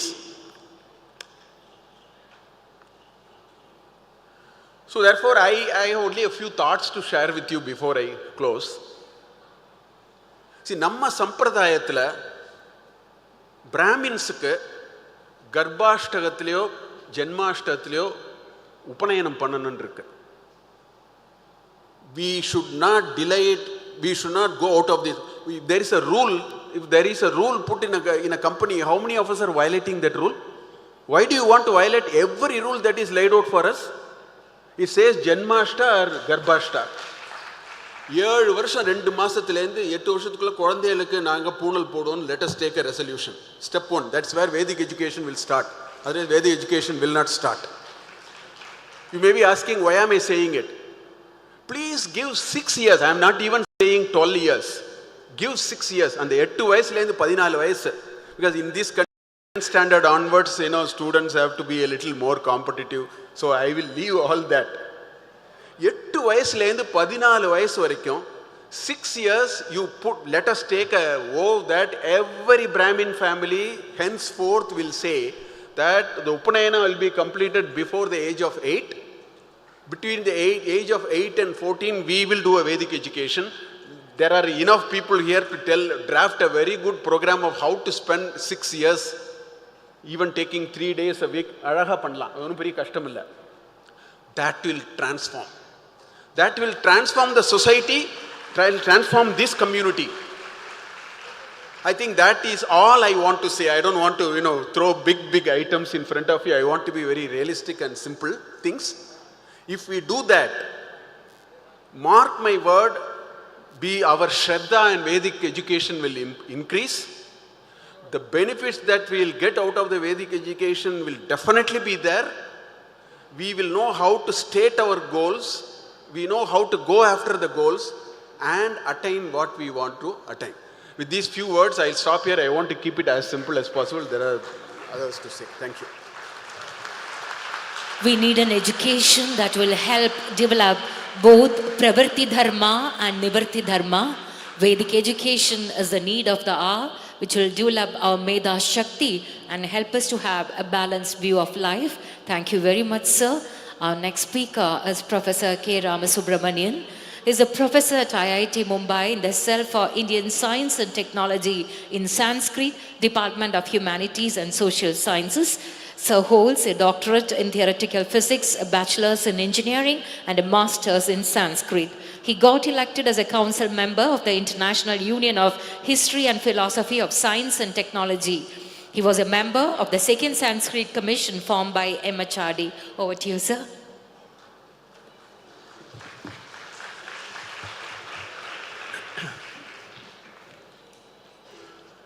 Namaste. Yontah pravishya mama vacham imam prasuptam sanjeevayat shakti-dhara svadhamna anyamscha hastacharana shravanattvakadin pranan namo bhagavate purushaya tubhyam sadashiva samarambham shankaracharya madhyamam asmadacharya paryantam vande guru paramparam. I have a set of slides, so if it gets projected, it's fine, otherwise we can just start. இப்போ நம்ம ரொம்ப பிரியமானவர் மகாதேவன். அவர் ஆரம்பித்தார் பகவத் பாதாள் பகவத்கீதைக்கு வியாக்கியானம் பண்ணச்சே பிரவೃತ್ತಿ லக்ஷணோ தர்மஹா நிவೃತ್ತಿ லக்ஷணோ தர்மஹா. So all that he said. So then he made a nice classification. So he just coined nice words and then said, so active goals and then shadow goals, passive goals. One thing is very clear to me. Nivritti Lakshana onnume panna vendam. We are all Nivrittas already. So the Nivritti Lakshana Dharma, we don't need to take care of parents, we don't need to take care of health. So health will be taken care by health insurance. Okay. So we don't need to take care of parents because only they are burdened. So Nivritti is very easy. So where is the time to think about who am I and so on and so on. This Nivritti Lakshano Dharmaha, we are all already Nivrittas. So he was trying to say that move from Pravritti to Nivritti, he is saying. This Pravritti to Nivritti moving is not easy. See, this is where the problem is. He was also talking about this Titiksha. This is one thing which I find thoroughly lacking.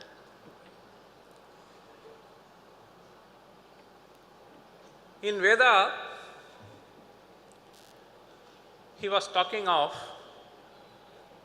this Parikshya Lokan Karmachitan Brahmano Nirvedamayat Nastya Kritah Kritena Tadvijnanartham sa Gurumeva Pikachet Samitpani Shrotriyam Brahmanishtham. I'll just talk on this mantra. Parikshya Lokan. So it basically says, you examine. You examine what? You examine all your own pursuits. So whether it is a pursuit of, so since I am from IIT, nowadays most of these youngsters, they are starting their pursuit to join into IIT at the age of 14 itself. Some parents transport them to Kota.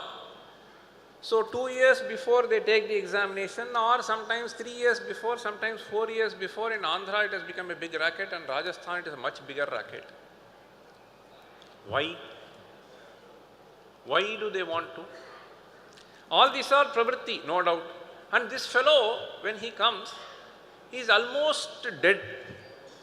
No native intelligence is available. And all the creative thought is more or less gone in many of these people I am just seeing because of the drill that they undergo. Now this pravritti, lakshana dharmaha, are you able to see that? This pravritti lakshana dharmaha, which starts with this, why? So if we ask this question to these students, why do you want to do this? This is after all a big trouble that they undergo. They will say that I will get a package of say 15 lakhs, 20 lakhs, sometimes 60 lakhs, sometimes 1.60 lakhs and so on. Then what? So why are you interested in that package? So as Professor Mahadevan was mentioning, I am interested in this package because I can get this house, I can go by BMW, I can do whatever I want, etc., etc. Then ask why. So you can keep on asking. The desire to get into coaching classes or the parents to push them into the coaching classes is to get some package. Why do you want to get this package? Because I will be able to have a better wife. In fact, one person was saying in Mahadevan was also mentioning, I was just interested to have some conversation with one of the crews in the flights. He was so proudly saying, sir, I have managed to get Varda? Okay. So he was saying, I have managed to get a wife who has done MBA, sir. So this fellow is doing crew, but I have managed. This is a pravritti. So they want to have this kind of a goals. Now, all that our Vedic education tells is parikshya, examine. If you examine this, what? Is it going to be projected or not? Varma?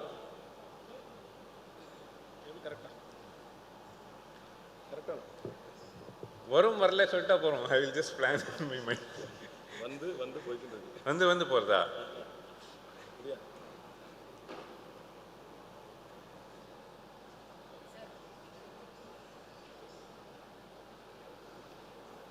Oh, அவர் வந்துட்டாரா? வாங்க வாங்க. எப்படி?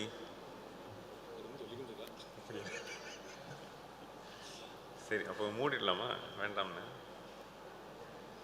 அங்கேருந்து வந்து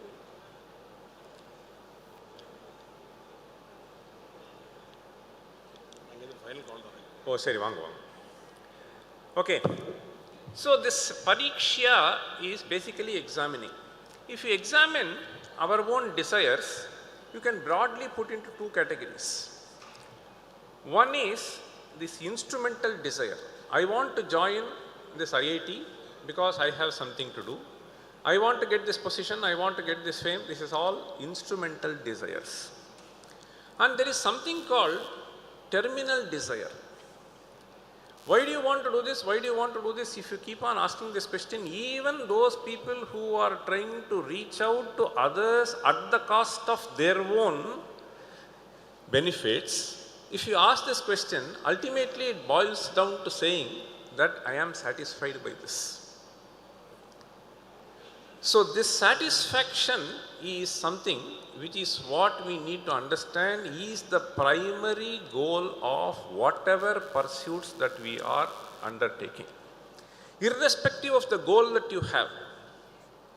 So this personal satisfaction that you need to have, even if you look at the documents which are being created by World Health Organization, the health is not physical, the health is not only mental, the health is not various other things. Everything has to be included, and that is what we call as swastha. So irrespective of the amount of riches that you have accumulated, if you are not able to be a satisfied person, then all that you have acquired, all the goals that you have set is all meaningless goals. And the goal that has to be ultimately set is this tripti and swastha. In fact, Ayurveda would say, swasthasya swasthya rakshanam. This swasthasya swasthya rakshanam, when you say, what is swaha first? Swasminne tishtati iti swasthaha. Swasminne tishtati means the self. That is what is not provided by any other education, which is what is to be provided by the Vedic education, is what is being stated here. Varda. என்ன செய்யணும்? இது நான் எடுத்துட்டு போயிடுறேன். இது அங்க வெச்சுப்பேன். நீங்க இங்க இருந்து அப்படியே. So this swasmin tishtati iti swasthaha, and we talk about in this world, so this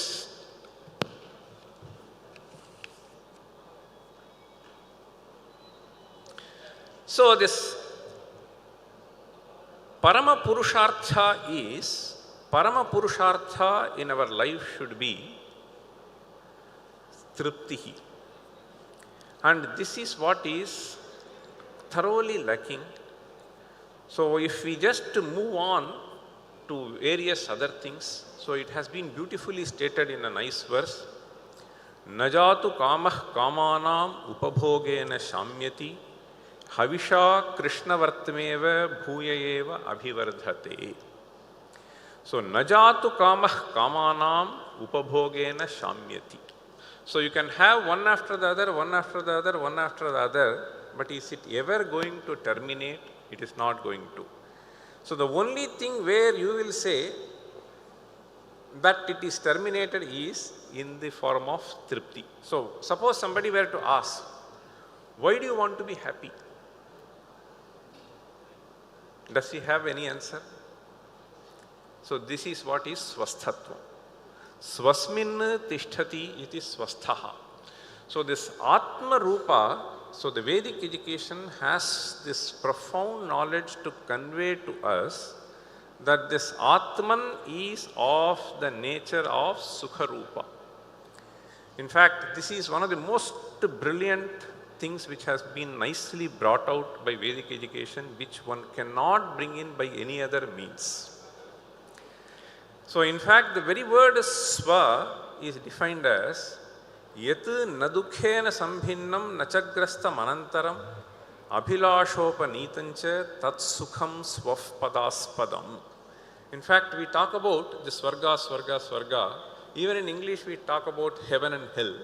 What is this heaven? So it is said, na dukkhena sambhinnam nachagrasta manantaram. So you think of a certain abstract entity where there is no connection with dukkha. You think of something which nachagrastam, it is not binding in any nature. Abhilashopanitancha, you think of what you want and you get. So if there is a certain space where you can experience all of these, then that is what is described as heaven is what we say, Swarga, Swasmin Tishtati. Now, if you just go back to your own self, this is what is being stated, Swasmin Tishtati, Na Dukkhe Na Sambhinnam. This Atma is described as Sukharupa. Inda, Varum. Okay. Na Dukkhe Na Sambhinnam Nachagrastam. Now, if we just think of this, we have basically, this is the land of Adi Shankara.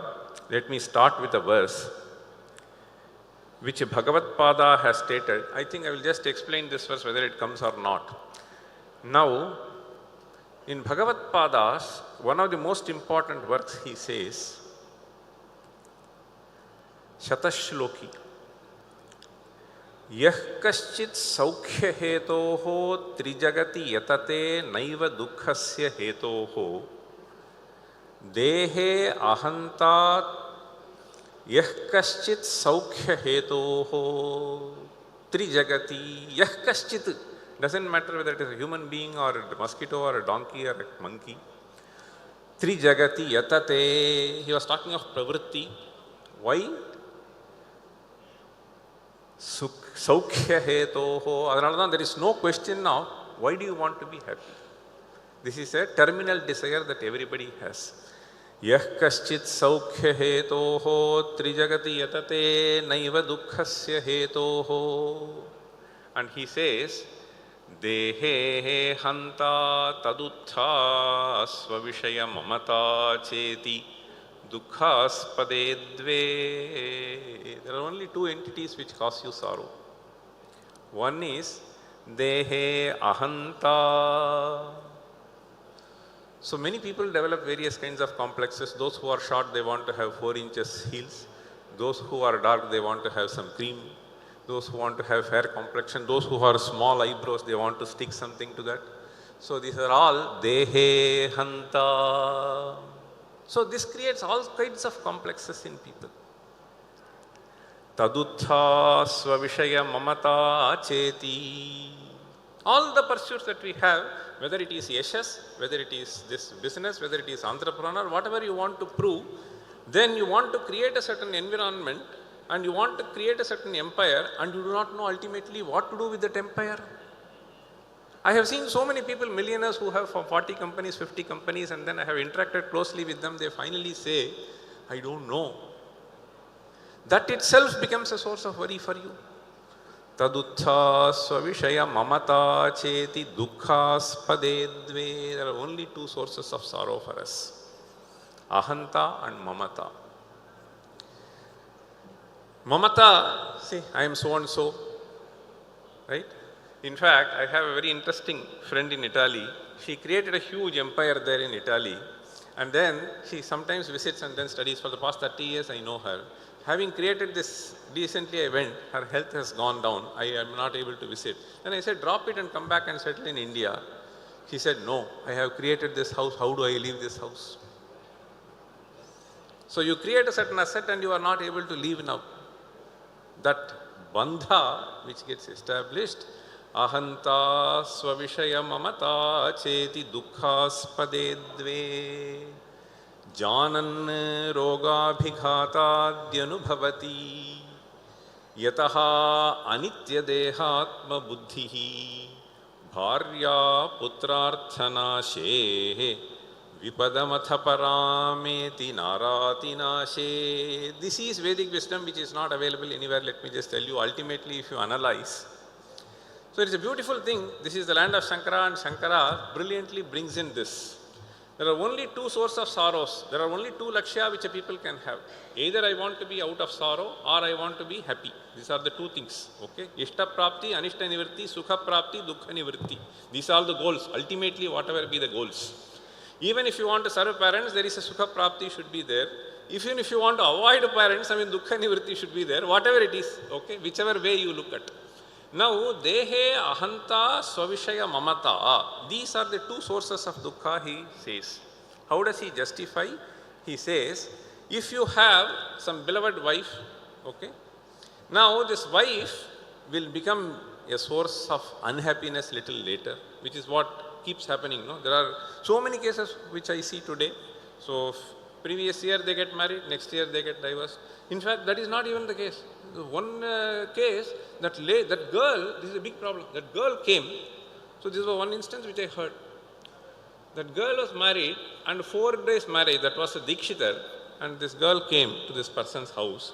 And then I was told that the father-in-law was said, so some Pandits come, do namaskara. She got annoyed within 2 days. She said, I am leaving this home.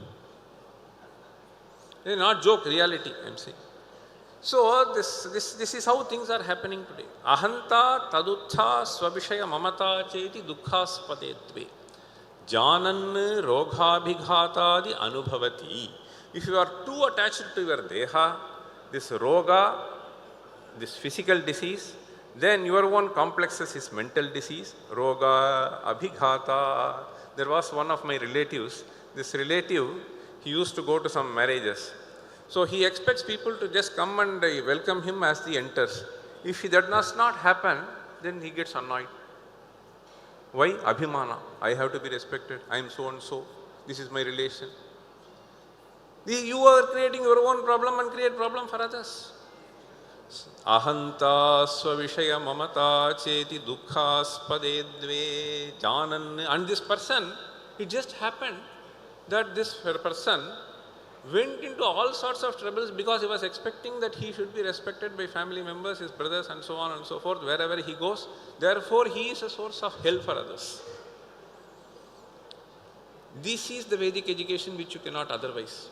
Svabhishaya mamata cheti dukkhaspade dve janan roga bhighata adyanubhavati anitya dehatma buddhihi. Veda tells, this is all I want to convey, this Vedic education tells you that there is something which is beyond this sharira, beyond this deha. So, this dehendriya manobuddhi complex is something which you are associated for a short period of time. And this is just like staying in a guest house. Suppose our chief guest comes and then he is put in a hotel. See, is he going to be bothered about the hotel? As long as I can stay, this is like hotel. That is how we have to understand. We are the guests in a guest house. The guest house is the Sharira. For a short time we are going to be here and then we go elsewhere. This is the kind of education that we need to understand. Once we understand, as we don't bother about what is happening for the guest house, so should we not bother about what is happening in this Sharira. So the kind of complexes that various people generate and the goals that they set ultimately, there is nothing wrong in setting goals. But if you are too wedded to the goals and if it does not happen, then you are put into so much of trouble and you put so many others into trouble now around you because I cannot achieve, I cannot achieve, I cannot achieve. So putting efforts is fine, but then Vedic education tells you, karmanyevadhikaraste ma phaleshu kadachana. There has to be this ultimate understanding that we can put. In Bhagavad Gita itself, Sarvopanishado gavaha dogdha gopalanandanaha. It is said, adhishthanam tathakarta karanancha prithagvidham vividhascha prithak cheshtaha daivanchaivatra panchamam. You can take care of so many known variables, but you will not be able to take care of so many unknown variables. So this kind of understanding is something that there is something which is beyond this mind-body sense complex, is not in the domain of science, is not in the domain of any other thing. So this is one thing, if we are able to make them understand, then, and people generally think that I have to experience sukha sukha. Why? There is a very clear understanding in our philosophy that, see, whatever you have done, you are going to reap. Punyo vai punyena karmana bhavati papah papena. If this understanding is firmly rooted, whether dukkha comes or sukha comes, it is my own karma phala, you will be able to take it. So where the problem arises is, I am not able to take it.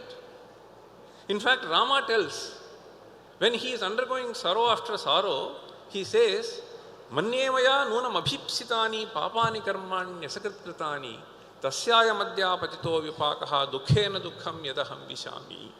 I think that I have committed too many papas in my purva janma. So one after the other, I had to leave the kingdom. I had to, Sita is missing and so on and so forth. He doesn't blame Kaikeyi for this. This is Vedic wisdom. He was talking about titiksha. Sahanam sarva dukkhanam apratikara purvakam chinta vilaparahitam sa titiksha nigadyate. That we need to develop a certain attitude. How can you develop this attitude? We have to convince ourselves logically. So once this logically we convince ourselves, there is no need for us to worry. That is where the problem is. That I have to get only this, I have to get only this, and this person has to behave to me like this. How can you expect? You can't control your own mind. So this is where this karma phala, beautiful thing that has been presented to us is at the level of mundane living also. This Vedic wisdom, if it is inculcated, then he will be able to absorb all the shocks. It is the necessary shock absorber that has to be installed in this vehicle for us to see that we are unperturbed in various situations. The perturbation that we undergo is the cause of all problems. Come what may, I have seen my own great-grandmothers who will be able to withstand all of them. They had this Vedic education, some people feel that I have to study Rudra, I have to chant Rudra. See, wisdom is what is required. In fact, my great-grandmother, all the wisdom she had. See, that is the essence of that. The essence of that is, so Vedic scriptures, they have various factors to that, but I don't know if,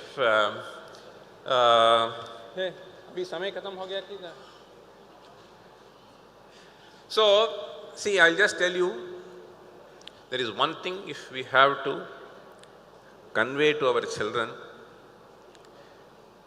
we have to convey it very effectively, that this knowledge is something which is coming back in various ways. We thought that we will be able to control various things. By various things I mean, within this physical sharira, by understanding certain chemicals, if you will be able to control, if you just insert, you will be able to control this. These are all temporary controls which will not help us. On the other hand, if we are able to control our own mind, then that itself can generate various chemicals that are required for us to handle. So the impulse that is generated by seeing something can be easily controlled by controlling that and not by putting external pills. The depression that various people undergo today by not achieving the goals can all be very easily controlled, provided you have the firm understanding that what you are experiencing is only a certain karma phala. But this should not be completely misunderstood by people.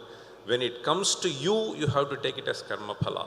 When it comes to others, you should just consider it as a duty to rescue that fellow. So this is something which is very important. And this ahanta and mamata are the only sources of dukkha is beautifully brought out in the Vedic corpus. If we just analyze, we will see wherever we get perturbed, wherever this is the cause of dukkha for us, it is ultimately bound to this. This has been beautifully declared by Shankaracharya in his. So I just thought of presenting various slides. It did not open. It would have been much more easier for me to convey, and there were a lot of distractions. So initially, so I don't know whether I was completely coherent, but this is the message that I want to give, that punyo vai punyena karmana bhavati papah papena. This is not something which is difficult for us to digest, which can be very easily substantiated by us with various things that we experience today with modern gadgets. And to some extent we are coming to a certain understanding today that I have seen so many people when I go to US also. So within this 30, 40, I mean, you are so crazy to get something, but by 45, 50, you feel that this is all completely meaningless. All the pursuits that I had, all the complexes that I had about this body, in fact, this is the land of, with this verse I'll just conclude, just one half of the verse. In fact, this is the land of one of the greatest persons, Narayana Bhattatri. So in fact, Narayana Bhattatri somewhere says, this Dehe Ahanta I was telling you, how do you see this? The changes that are happening, with a beautiful simile he explains, the changes that are happening in our Sharira is something which is witnessed by us, it is not happening to me. This is just like the changes that are happening in the face of the moon. We all know today that the moon is always half lit, okay, by the sun, but it is just this chakra which makes it increase or decrease. Similarly, this kshaya or vriddhi, whether it is for the physical body or it is for certain other things that we accrue, is all something which is apparently seen by you. It is not for the Atman. This concept of Atman beyond this mind-body sense complex is something which is extremely useful in all situations. You can completely get rid of, and this abhimana is the source of dukkha. That is why Bhagavad Pada, he says, avinayam apanaya vishno damaya manaha shamaya vishaya mrigatrishnam. Okay? So this is what is the Vedic wisdom. All other things, see, in fact, this atmaikatvam which we talk about in Vedanta is something which is not available anywhere. And it has tremendous potential for us to live happily and make everybody else happy. If you are not happy, then you will inflict only unhappiness in the other person. If you are a happy person, then you will be radiating happiness to the other person. This philosophy that you are an embodiment of happiness is available only in the Vedic wisdom. In fact, what do we say? Satyam jnanam anantam sukha rupaha ayam atma. There is no need. Ayam atma sukha rupaha. When do you experience this? When all we are pursuing something, the moment we get something, at that moment we feel that we have achieved something, and that craving for something terminates temporarily, and during that moment you feel you are happy. So this is the Vedic knowledge that has been presented to us. The moment that craving stops, you are able to see the happiness within inside. So this is something which has been presented to us. And setting goals, etc., they are all nothing wrong with that. But this has to be the foundation. Once this foundation is well laid, you can build anything that you want to build upon it. But the moment this foundation is shaky, then the whole thing will collapse in no time. That is what is happening to many people I have seen. So it is extremely important, as Mahadevan was also mentioning, that this is not something which can be done at the age of 45, 50. It has to be done at the age of 4, 5. Most important things, we have been striving hard to see that we can integrate this with our educational system, which will only equip them better, whatever pursuit that we have. So with these few words, thank you, namaste.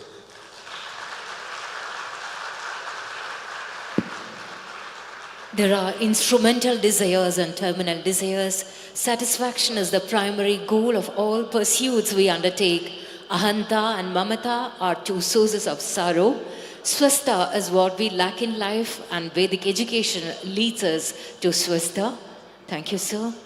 Our next speaker is Mahamahobhadhyaya Dharma Shrestha Dr. K.B. Sheshadrinatha Shastrigal.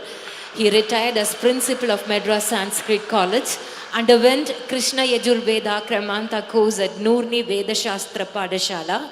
He is Sahitya Vidwan, Ayurveda Vidwan, Vedanta Shiromani, and a recipient of many honors and awards from many institutions and organizations. He has 36 years of experience in teaching and research in Sahitya, Vyakarana, Mimamsa, literature, etc. Over to Mahamahobhadhyaya. Hello.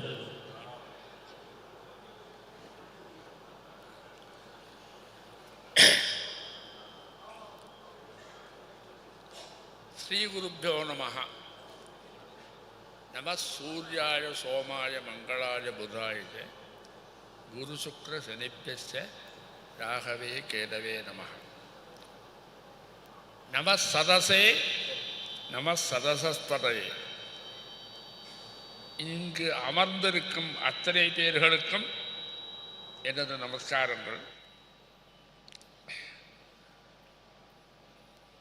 நம்முடைய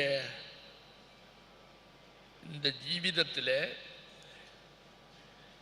இந்த கராள கலியுகத்திலேயும் வேதம், அதனுடைய தரம், அதனுடைய தேவை, அதனுடைய அவசியகத்தை, அதை நினைக்கணும்னு தோணியிருக்கே இல்லையோ, அதுவே நமக்கு பாக்கியம்தான். வியாவகாரிக லோகம், பாரமார்த்திக லோகம் ரெண்டும் இருக்கு நமக்கு. ஆமாம், ஒரு மனிதன் பிறந்தான்னா அவனுக்கு சாவு உண்டு. செத்தவன் திருப்பியும் பறக்கிறான். பறக்கிறது எதுக்காக? அபிலடிதார்த்தமான எல்லாத்தையும் அடையணுங்கிறதுக்காக. வாழறதுக்கு பிறக்கிறான், சாகறதுக்கு பிறக்கலை. அவனுடைய தேவைகள் என்னெல்லாம் இருக்கோ அத்தனையும் வேதம் கொடுத்து விடுறது. குறிப்பா 2 தான் சொல்லலாம். ஒன்று வியாவகாரிக லோகம், இன்னொன்று பாரமார்த்திக லோகம். என்ன தாத்பரியம்? வியாவகாரிக்கே பிரபவாதி வாயில பண்டும் சொல்லிகிட்டே இருக்கோமே. இவனுடைய சரீரத்தில் காம குரோத லோப மோக மத மாத்சரியம் இருக்கு. நிச்சயமா வியாவகாரிக லோகம் உண்டு. ஜயா சர்வபூதேஷு சாந்தி ரனசூஜா சௌச்சம் அநாயாதம் அகார்பண்யம் அஸ்பிருகா 8 ஆத்ம குணங்கள் இருக்கு. பாரமார்த்திக லோகம் உண்டு. ரெண்டும் இருக்கு இவன்கிட்ட. இவனுடைய சரீரத்தில் பஞ்சபூதாத்மகமான சரீரம், ஞானேந்திரியம், கர்மேந்திரியம், மனசு, ஆத்மா. இதை தவிர வேறு ஒன்றும் இல்லை. இதனுடைய தேவைகள் என்னெல்லாம்ங்கிறதே வேதம் சொல்லுறது. தேவைகளை பூர்த்தி பண்ணுறது வேதம். எல்லாம் வேதமே கொடுத்து விடுறது. வேதம் ஒன்று போரும்.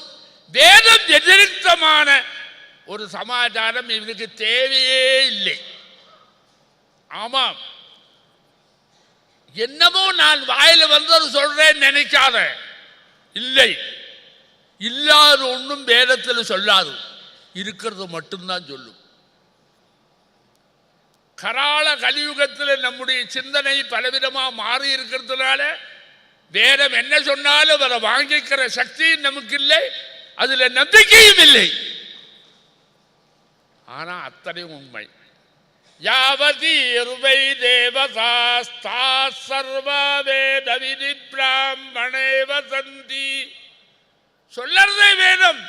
எத்தனை தேவதைகள் இருக்கோ, தா சர்வாக எல்லா தேவதைகளும் வேத விதி பிராமணே வசந்தி. வேதம் படித்த பிராமணங்கிட்ட குடி இருக்கு, பொய்யுதுமல்ல. இந்த வேதத்தை பற்றி நாம என்னைக்கும் புழு பூச்சி மாதிரி இருக்கோம். நம்முடைய முன்னோர்கள் அதை பற்றி அனலைஸ் பண்ணி சொன்னதெல்லாம் நினைச்சு பார்த்தா அந்தமே இருக்காது நமக்கு. அப்போ எல்லா தேவதைகளும் எங்க குடியிருக்கு, வேதத்தில் இருக்கு. அந்த வேதம் பிராமணங்கிட்ட இருக்கு. ஆமா, யாவதி இருவை தேவதாஸ்தா சர்வ வேத விதி பிராமணே வசந்தி. வசநிவாசை வசிச்சுண்டு. அப்ப எல்லா தேவதைகளும் பிராமணங்கிட்ட இருக்கா. எப்படி சொல்றது? பிராமணோ வை சர்வா தேவதாக. எப்படி பிராமணங்கிட்ட எல்லா தேவதையும் இருக்கு? வேதம் அவங்ககிட்ட குடியிருக்கு. வேதத்தில் தான் எல்லா தேவதைகளும் இருக்கு. அதே மாதிரி அபரேவ சசர்ஜாதவ் தாசு வீரியம் அபாசிருஜது. முதல் சிருஷ்டி ஜலம், அதில் எல்லா தேவதையும் இருக்கு. ஆபோவை சர்வா தேவதாக, அக்னி சர்வா தேவதாக. அக்னியில் எல்லா தேவதையும் இருக்கு, ஜலத்தில் எல்லா தேவதையும் இருக்கு, பிராமணங்கிட்ட எல்லா தேவதையும் இருக்கு. இதுக்கெல்லாம் அடிப்படை காரணம் வேதம் பிராமணங்கிட்ட இருக்கிறதுனால. இப்படி ஒரு விளக்க உரையை கொடுத்துருக்கான். எதுக்கு நான் இப்போ சொல்கிறேன்னு தெரியுமா? ரெண்டு விதமான அனுபவம் எனக்கு உண்டு. ஒன்று வியாபகாரிக லோகம், ஒன்று பாரமார்த்திக லோகம். இந்த ரெண்டையும் அடையறதுக்குள்ள வழி எடுத்து சொல்கிறது வேதம்தான். ஆமாம், அது ரெண்டும் அவனுக்கு தேவையது. அதை அவன் தெரிஞ்சுக்கணும். அவன் தெரிஞ்சுக்கிட்டா எல்லாம் தெரிஞ்சுக்கிட்டாச்சு. இன்னொன்று தெரிஞ்சுக்கிறதுக்காக போக வேண்டாம் அப்படின்னு வேதம் நமக்கு எடுத்து சொல்லுறது. அந்த வேதத்தை இவன் அத்தியனம் பண்ணணும். அவனுக்கு அதுதான் வேலை, அதில் தான் எல்லாம் இருக்கு. ஏன்? அறம் தர்மம் அதுதான் போகணும். அந்த அறம்ங்கிறது என்ன? வேதம் தான். வேதங்கிற சப்தத்துக்கு விதஞானே, அறிவு. அறிவு வேண்டாமா எல்லாருக்கும்? அறிவுன்னு பேரு, ஞானம்தான். ஞானம் நமக்கு வேண்டாமோ?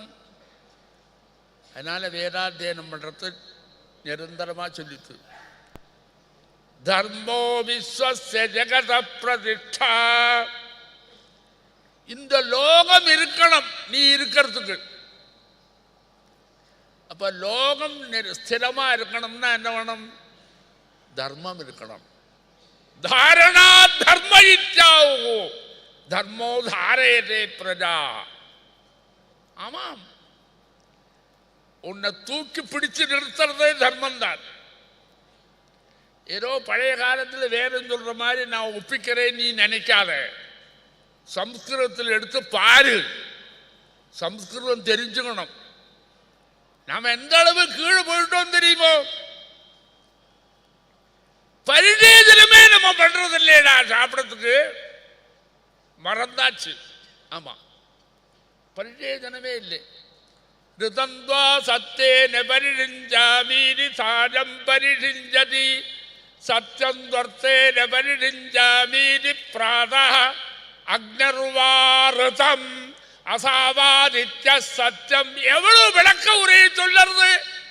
காது கேட்கறவங்களுக்கு காதை புழக்கிற அளவு சொல்லறதேப்பா. பரிசேதனமே இல்லையே நம்மள்கிட்ட. உணவுக்கு ஒரு பரிசுத்தியை நாம பண்ணவே இல்லையே. மிருகப்பிராயமா உணவை ஏற்றுக்கிறோமே தவிர மனுஷன் என்கிற தத்துவம் கூட கீழே போயிடுத்து. பிராமணங்கிற தத்துவம் போயிடுத்து. ஆமாம். அப்போ நாம் எத்தனையோ இழந்து விட்டோம். தர்மத்தை இழந்து விட்டோம். நம்முடைய அனுபவத்தை இழந்து விட்டோம். நம்முடைய செயல்பாடை இழந்து விட்டோம். எல்லாம் இழந்துட்டு வரும். ஆன்லைனில் வேணும் சொல்லி கொடுக்குறோம். எப்படிடா? பெரிய தத்துவ விளக்கம் நமக்கு கிடைச்சிருக்கு. இதுவரைக்கும் அத்தியனம் பண்ணிட்டே முடியாத ஒரு காரியத்தை ஆன்லைனில் நாம் பெருசாக கொண்டு வந்து கொடுத்தோன்னு பிராபகண்டா பண்ணுறோமேப்பா. நமக்கு வெக்கமோ மானமோ இருக்கா? ஆன்லைனில் எப்படி படிக்கிறது? கேரளத்தில் பிரத்யேகமாக சொல்லலாம். ருத்ரன் சொல்லுவண்டா கேரளத்தில் வேதத்திலே இல்லாத ஒரு போர்ஷனை ருத்ரத்துக்குள்ள நுழைச்சிருக்கான். முதல்ல அனுபாகம் ஆயிடுத்து. நமஸ்தே அஸ்து பகவன் விஸ்வேஸ்வராய மகாதேவ. இப்படி ஒன்று சொல்லறான்டா. இல்லாத வேதத்தை உற்பத்தி பண்ணி சொல்ற அளவுக்கு சாமர்த்தியம் வந்திருக்குடா நம்மடவனுக்கு. நமஸ்தே அஸ்து பகவன் விஸ்வேஸ்வராய மகாதேவாய திரியம்பகார. வேதமே அல்ல. என்ன தைரியம் பார்த்தியோ? ஆமாம். அப்புறம் நமோ ஹிரண்யவாகவே ஆரம்பிக்கிறான். இல்லாத ஒன்று வேதத்தில் இவன் கிரியேட் பண்ணுற அளவுக்கு நாம் ஏமாந்துருக்கோம். ஆமாம். அந்த அளவுக்கு வேதத்தினுடைய சுவாரஸ்யத்தை துச்சமாக மதிக்கிறோம். ஆமாம். இங்கேருந்துடா வந்தது அது? கேரளத்தில் சொல்லாத பிராமணனே இல்லையடா. படித்தவனும் சொல்றான், படிக்காதவனும் சொல்றான். அப்படி ஒன்று இல்லை. உதாத்த அனுதாத்த சொரிதாதி சொர விநியாசம், அக்ஷர சௌஷ்டவம், ஆதிபூர்வி. இது வேதம் சொல்லறதப்பா. ஆதிபூர்வி போச்சு. அத்தனை வேதம் பிராமணனும் மலையாளத்தில் இருக்கிறவன் இந்த அனுபூர்வி இல்லாத புது வேதத்தோட சேர்த்து சொல்ற அளவுக்கு சாமர்த்தியம் வந்திருக்குன்னா பார்த்துக்கோ. கொச்சையா பண்ணிவிட்டான் வேதத்தை. நியாயமா இல்லாத இப்படி எல்லாம் நமக்கு எல்லாம் வந்திருக்கு. என்ன காரணம்? இந்த கராள கலியுகத்தில் எதிலையுமே நமக்கு நம்பிக்கை இல்லை. என்னெல்லாம் நமக்கு தேவையோ எத்தனையும் கொடுக்கறதும் வேதம்தான். ஒரு உதாரணம் சொல்றேன், கேட்டுக்கோ. பாரமார்த்திகம்னு சொன்னேன் பாரு, அது நமக்கு வேணும். ஆமாம். மனசு இருக்கு நமக்கு. பரமார்த்தத்தை அடையணும். அதுக்கு தான் பிறந்திருக்கும். வியாபகாரிகம் வேணும். தர்மம் நடைமுறைப்படுத்தணும். அந்த ரெண்டு ஞானத்தையும் உருட்டி திரட்டி நமக்கு கொடுத்துருக்கிறது வேதம். ஆமாம். அந்த வேதத்தை என்னைக்கோ ஒரு நாளைக்கு யாரோ என்ன மாதிரி ஒரு ஆசாமி வச்சுக்கிண்டு சத்தம் போட சொல்லி போனால் வராதுடா. இல்லை, அதை படிக்கணும்னு இருக்கணும். ஒரு சின்ன திருஷ்டாந்தம் சொல்கிறேன் பாரு. இவன் 3 தான் ஆராதனம் பண்ணுறான். என்னது? ஒரு ஆராதனை ஜலத்தை, இன்னொரு ஆராதனை அக்னியை, இன்னொரு ஆராதனை காற்றை. 3 தான் பண்ணுறான். 3லே எல்லாம் அடக்கம். ஆமாம். எப்படி? கும்பத்தை வச்சுத்தான் எல்லாத்தையும் ஆவாகனம் பண்ணுவான். அக்னியை வச்சுத்தான் எல்லா ஹவிசையும் போடுறான். அதே மாதிரி காற்று. ஆமாம். உச்சுவாச நிச்சுவாசம் தபசு. நீ பாரு, சந்தியாமந்திரம்னு சொல்கிறோம், சொல்லறதே எனக்கு கட்டு போயாச்சு. அதை திருப்பி திருப்பி சொல்லுவானே, யாருக்குமே பிடிக்கலை. அந்த நீ என்ன செய்கிற, ஜலத்தில் பகவான் ஆராதனம் பண்ணுற, பிராணாயாமத்தில் காற்றுல பகவான் ஆராதனம் பண்ணுற, அந்த சின்ன வயசில் அக்னியில் சமித்தை தேய்ச்சி ஆராதனம் பண்ணுற. இதெல்லாம் ஆறு சொல்லி கொடுத்தா உனக்கு எது தேவை என்கிறதெல்லாம் வேதம் விளக்கிறது. ஆமாம், அந்த வேத விளக்க உரைய கற்றுக்கிறதுக்கு ஆள் இல்லை.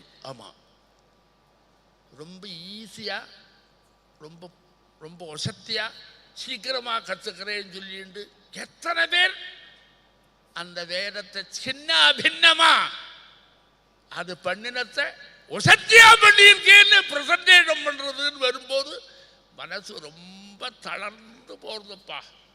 ஆமாம், அந்த அளவுக்கு. ஆமாம், இந்த மாதிரி எல்லாம் விருத்தமான ஆச்சார விசாரங்களெல்லாம் பண்ணுறதுக்குள்ள சாமர்த்தியம் நமக்கு வந்தது இருக்கே, அதுதான் நாம் பண்ண பாபம். ஆமாம், அவர் என்ன சொல்கிறார், என்ன விவகார லோகம், தார்மீகமான அனுஷ்டானங்கள்லாம் நம்ம பண்ணிகிட்டே இருக்கணும், அது வியாபகாரிக்கம். ஆமாம், அதை சொல்லுறதே தர்மத்துக்கு என்ன இந்த அளவு தேவைங்கிறத சொல்கிற போதே சொல்லறது எப்படி, விஸ்வஸ்ய ஜெகத பிரதிஷ்டா லோகே தர்மிஷ்டம் பிரஜா உபசற்பந்தி தர்மேண பாபம் அபனுததி தர்மே சர்வம் பிரதிஷ்டிதம் தஸ்மாத் தர்மம் பரமம் வதந்தி. அது ஒன்று தான் நமக்கு வேணப்பா, அறம் வேணும், அறம் செய்ய விரும்பு. அதை அன்னையிலே அப்போ வேதம் பூரா நமக்கு ஓதறதில்ல தர்மத்தை. அந்த தர்மம் உன்னுடைய ஜீவிதத்தில் வியாபகாரிகம் பாரமார்த்திகமான எல்லா விதமான சந்தோஷத்தையும் உருட்டி திரட்டி கொடுத்து நம்மையும் காப்பாற்றி அடுத்த பரம்பரையும் காப்பாற்றுற மாதிரி வச்சிருக்குது. அப்படி வந்திருக்குது. அதனால தான் ஒரு சின்ன திருஷ்டாந்தம் சொல்கிறேன் பார்த்துக்கோ. இந்த பரிசேதனம் பண்ணுறோமே அன்னத்தை,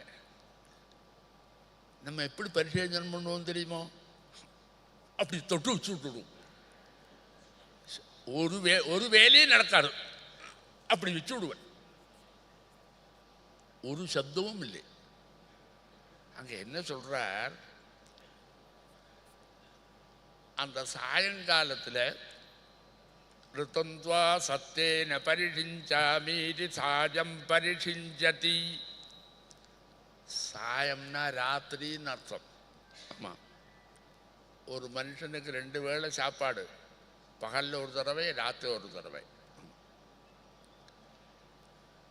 சாயம் பரிசேதனம் பண்ணணும் ராத்திரி. ரிதந்த்வா சத்தேன ரிதம் துவா சத்தேன பரிஷிஞ்சாமி.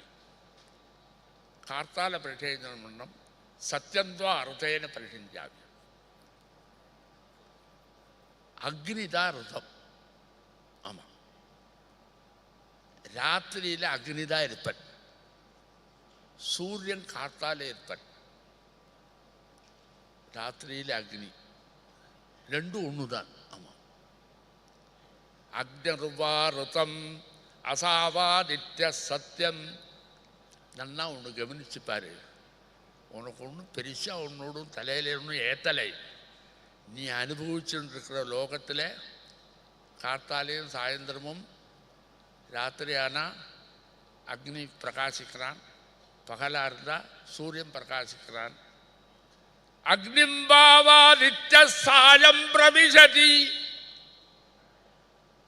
ஆமாம், உஜ்ஜந்தம்பாவா நித்தியம் அக்னிரனு சமாரோகதி.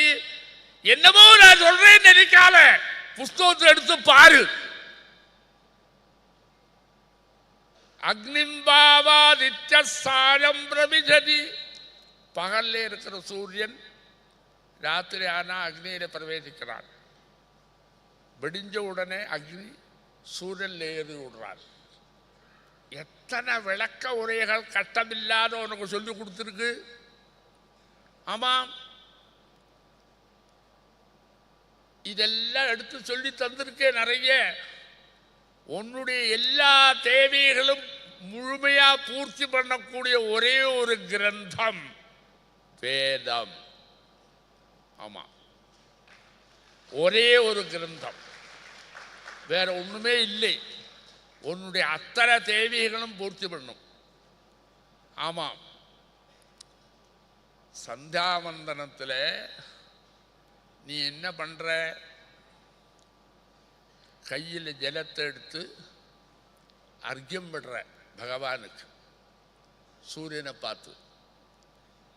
அந்த சூரியனை உபாசனம் பண்ற. ராத்திரி அக்னியை உபாசனம் பண்ற. இந்த சூரியனும் அக்னியும் ரெண்டும், சூரியன் ஆறு? ஒளி வடிவான வேதம் இருக்கு பாரு, ஒளி. அது ஒளி வடிவா மாறுறது சூரியன். ஆமா, ஒலி வடிவான வேதம் இருக்க சப்தம், ஆகாச சப்த குணகம் ஆகாசம். என்னைக்கும் ஆகாசத்திற்கு அழிவே இல்லைடா. இருக்கிற ஒரு பொருள் இந்த காலத்தில் எடுபடாது நினைக்காத. சப்த குணகம் ஆகாசம். ஆமா, அந்த சப்தம்தான் ஒளி வடிவில ஆகாசத்தில் சூரியனா பவனி வரான். ஆமா, உஜ்ஜந்தம்பாவாதித்யம் அக்னிரனு சமாரோகதி சொல்றார். வேதைர சூன்யஸ்திரிபிரேதி சூர்யா. நான் பொய்யொன்னு சொல்லலை, வேதத்தில் இருக்கு. வேதைஹி அசூன்யா திரிபிஹி ஏதி சூர்யா. அசூன்யா பூர்ணः திரிபிஹி வேதைஹி. ரிஜஸ்தாமானி யஜூகுந்தி ருச்சோ யஜூகுந்தி சாமானி. மூணு வேதம் படித்தவா இருக்காடா. 3 பேர் சொல்றவா இருக்கா. அவளை நாம கவனிக்கலை. எங்கேயோ போட்டிருக்கோம் ஒரு மூலையில. அவன் இந்த ராஜ்யத்தில் இருக்கிறதுக்கு லாயக்கில்லாதவனா இருக்கான். ஆமா, அந்த சமஸ்கிருதமும் தெரியாமல் வேதமும் தெரியாமல் வேற பாஷையில் எவளே வந்தாதான் அவன் இருக்கான். வேதத்தையோ சமஸ்கிருதையோ தெரியாம மனுஷனே இல்லை. பழங்கால ஆசாமி, உபயோகமில்லாதவன், அவனால ஒரு பிரயோஜனமும் இல்லை. லோகத்துக்கு என்ன பிரயோஜனம் பாரு. அப்படி அளவுக்கு நான் அவருடைய தரத்தை கீழே இறக்கி வச்சிருக்கோம். ஆமா, அந்த வேதை ரசூன்யா திரிபிரேதி சூர்யா அப்படின்னு ரெண்டுக்கும் வித்தியாசம் இல்லாமல் சாட்சாத் பகவான் சூரியனா தென்படுறது வேத ஸ்வரூபி. அப்படியெல்லாம் நிறைய விளக்க உரைகளை நித்தியம் நாம அனுஷ்டானம் பண்ணக்கூடியதான காரியங்களிலெல்லாம் வருது. அப்படி எடுத்து கொடுத்துருக்கு. ஸ்ராத்தம் நடக்கும்டா. ஸ்ராத்தம் நடக்கிற போது பிராமணா ஸ்ராத்தம் சாப்பிட உட்காந்துருப்பா. அப்போ மந்திரம் சொல்லும், வேதம் சொல்லுவன். ஆமா, வேத விளக்க உரைகள்லாம் சொல்லும். ஸ்ராத்தமே பண்ணலையே நம்ம, என்ன விளக்க உரை? எல்லா தர்மத்தையும் சந்தர்ப்பம் வரும்போதெல்லாம் எடுத்து சொல்லும். ஒரு சின்ன திருஷ்டாந்தம் சொல்லி நிறுத்துறேன். என்ன தெரியுமா? யாகம் நடக்கிறது. அக்னியில ஹவிஸ பிரக்ஷேபம் பண்றதுக்கு யாகம்னு பேரு. ஏனோ தானோ ஒன்றும் இல்லை. 2 தலைமுறை முன்னாடி ஏதோ இருந்தது, எல்லாம் போயாச்சு, எல்லாம் விட்டாச்சு, இப்போதான் இல்லை அப்படின்னு எங்கள்கிட்டயே விளைய வந்து சொல்ற மாதிரி அல்ல. யாகங்கிறதுடைய தாத்பரியமே அக்னியில் ஹவிஸ பிரக்ஷேபம் பண்ணுறது யாகம். அது தேவாளுக்கு போய் சேர்றது. ஆமாம். அக்னிமுகாவை தேவாக, அக்னிமுகா தேவாளெலாம் அக்னி வழியாக இருக்கிறவா. கதை சொன்னால் உங்களுக்கு பிடிக்கும், நன்னா இருக்கும், கொஞ்சம் நேரம் போகுமே. ஆமாம். அதனுடைய சாரம் என்ன இருக்கு பாரு, அதுக்கெல்லாம் நீ போக வேண்டாம், அதில் புத்தி போகாது. பூஷா பிராஸ்யதோருணது, வியாபாரிக லோகமும் இருக்கு, பாரமார்த்திக லோகமும் இருக்கு. வேதத்திலே எங்கிறத வெளிப்படுத்துறதுக்காக இந்த கதை. நான் ஏதோ ஒன்று சொல்றதுக்காக இந்த கதை இல்லை. அந்த வியாபகாரிக லோகம் என்னது? பூஷா பிராஸ்யதோருணது. ஹவிசு சூரியன் வாயில் எடுத்து போட்டுருந்தா ஏமாந்து விட்டான். அதனுடைய தேஜஸை பொறுக்க முடியலை. வாய்க்குள்ள போனோன்னா 32 பல்லு உதிர்ந்து விழுந்துடுச்சு. அப்படி போயிடுச்சு. அப்படி போன உடனே என்ன எடுத்து நிறுத்தி விடுறாங்க. 32 பல்லும் கொழுந்து விழுந்துடுச்சு. ஒருக்கா பிறந்து இன்னொருக்கா பல்லு வரும், இன்னொருக்கா போனால் பின்ன வராது. அது குழை ஆச்சு. அதனால அந்த பூஷாக்கு குழைஞ்ச சாரத்தை கொடுப்பான். இதை பார்த்துக்கிட்டே இருந்தான். இனி நிறைய பேர் இந்த ஹவிஸை சாப்பிடணும்.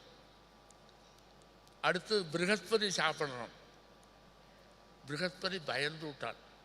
என்னடா அது, அவன் உள்ள வாயில் போட்டோன்னு பொல்லெல்லாம் போடுத்தே, இப்போ நான் இதை எப்படி எடுக்கிறது? பார்க்கவே முடியலையே, கண்ணு கூசறது பார்க்கறதுக்கு. அப்போ அவர் கண்டுபிடிச்சார் மந்திரம். இது இந்த கண்ணால் பார்க்காத, பகவானுடைய சூரியனுடைய கண்ணால் பார்க்குறேன். பார்த்து விட்டான். இப்படி தன்னுடைய கண்ணினால் அதை பார்க்க முடியாத கெட்டு போச்சு சொன்னால், கண்ணு கடாமல் இருக்கிறதும் பார்க்கறதும் எப்படி பார்க்கறதுங்கிறதுக்கு மந்திரத்தை சூரியஸ்யத்வா சற்றுஷா பிரதிபஷ்யாமீத்யப்ரவீத் நஹி சூரியஸ்ய சற்றுக்கிஞ்சனஹிதஸ்தி. இப்படி அவள் பாரமார்த்திகம். ஆமாம், அது விவகாரத்தில் பயன்படுத்துகிறார். எப்படி? ஹவிஸு கண்ணால் பார்க்க முடியாததுனால கண்ணு கட்டு போயிடும்ங்கிறதுக்காக ஒரு மந்திரத்தை கண்டுபிடிச்சு கண்ணை கட்டுக்கு போகாத பண்ணினான். கையால் எடுத்தால் கை போயிடும்ங்கிறதுனால தேவசத்துவம் அப்படின்னு ஆரம்பித்து அந்தந்த பாவத்தை, தகுதி இல்லாத தகுதியை தனக்கு வரவழைச்சுக்கிண்டு அந்த காரியத்தை நடத்திகிட்டே போனான். இது வியாபகாரிகம். பாரமார்த்திகம் சொல்கிறேன் பாரு. அக்னிக்கு 3 பேர் இருந்தா. அக்னேஸ்திரயோஜ்யாயாகம் சோப்ராதர ஆசன். 3 பிராதாக்கள் மேல அண்ணா. அதை என்ன எடுத்து தேவாளுக்கு ஹவிஸ கொண்டு கொடுத்துக்கிட்டே இருந்தான். அவன் 3 பேரும் செத்து போயிட்டான். அக்னி 4வது ஆசாமி. ஐயோ, எங்கள் அண்ணா அவளுக்காக தேவாளுக்கெல்லாம் ஹவிஸை கொண்டு போய் கொடுத்து கடைசியில் செத்து போயிட்டாரே, நான் மாட்டிக்கப்படாது என்கிறதுக்காக அந்த அக்னி என்ன பண்ணான்னு தெரியுமோ, தேவாள்கிட்ட மாட்டின்னா நானும் செத்து போயிடுவேன்னு நினச்சி ஜலத்துக்குள்ளே போய் உருண்டான். தே தேவேத்யோ ஹவ்யம் வகந்த பிராமியந்த சோக்னிரபிபேர் இத்தம்பாவத்யார்த்திமாரிஷதீதி சனிலாஜத சோபிராவிஷது. ஜலத்துக்குள்ளே போயிட்டான். நினைப்பியா, ஜலத்துக்குள்ளே எப்படி போவான்? நான் விட்டுட்டேன். அதனால ஜலத்துக்குள்ளே போனார். இதுக்கு நான் சொல்ல வந்தேன்னா, இது பாரமார்த்திகம். இப்போ பாரமார்த்திகமும் வியாபகாரிகமும் 2 நாலேஜையும் மொத்தமாக எடுத்து கொடுக்கக்கூடியதான வேதம் இருக்கு இல்லையோ, அந்த வேதம் ஒன்று போதும் நம்முடைய சமுதாயம் பூரா நிரந்தரமாக சந்தோஷமாக இருக்கிறதுக்கு. அந்த எல்லா விதமான ஸ்ரேயஸும் நமக்கு கிடைக்கும். பகவான் எல்லாருடைய புத்தியிலையும் இது ஒரு இன்ட்ரெஸ்டை ஏற்படுத்தி அந்த வேதத்தை படிக்கிறதுக்கு அடுத்த பரம்பரை உற்பத்தி பண்ணி வச்சா அதுவே நமக்கு எல்லா விதமான செயசுக்கும் காரணமா இருக்கும். Dhanyosmi Mahashay, grateful for those words of wisdom. Our next speaker is Sri K.V. Sharma, a Vedic scholar and management guru with deep knowledge in Krishna Yajurveda. He's a BE in electronics and has an MBA from IIM Bangalore, has over 20 years of IT industry experience at various levels, starting from software engineer to E2E customer delivery management. Presently, he's the director of Sri Ranga Digital Software Technologies Private Limited. He's also the director in Vidya Bharati Consultancy Private Limited. Over to you, sir.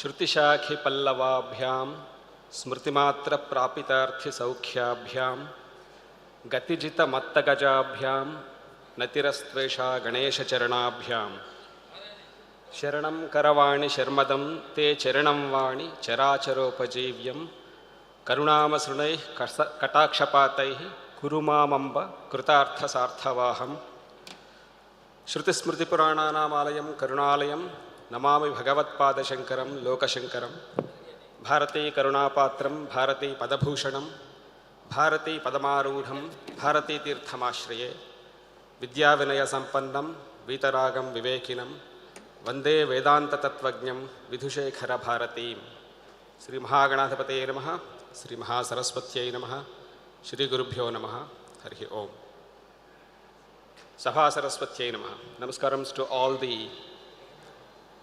dignitaries on the stage and in front of the stage.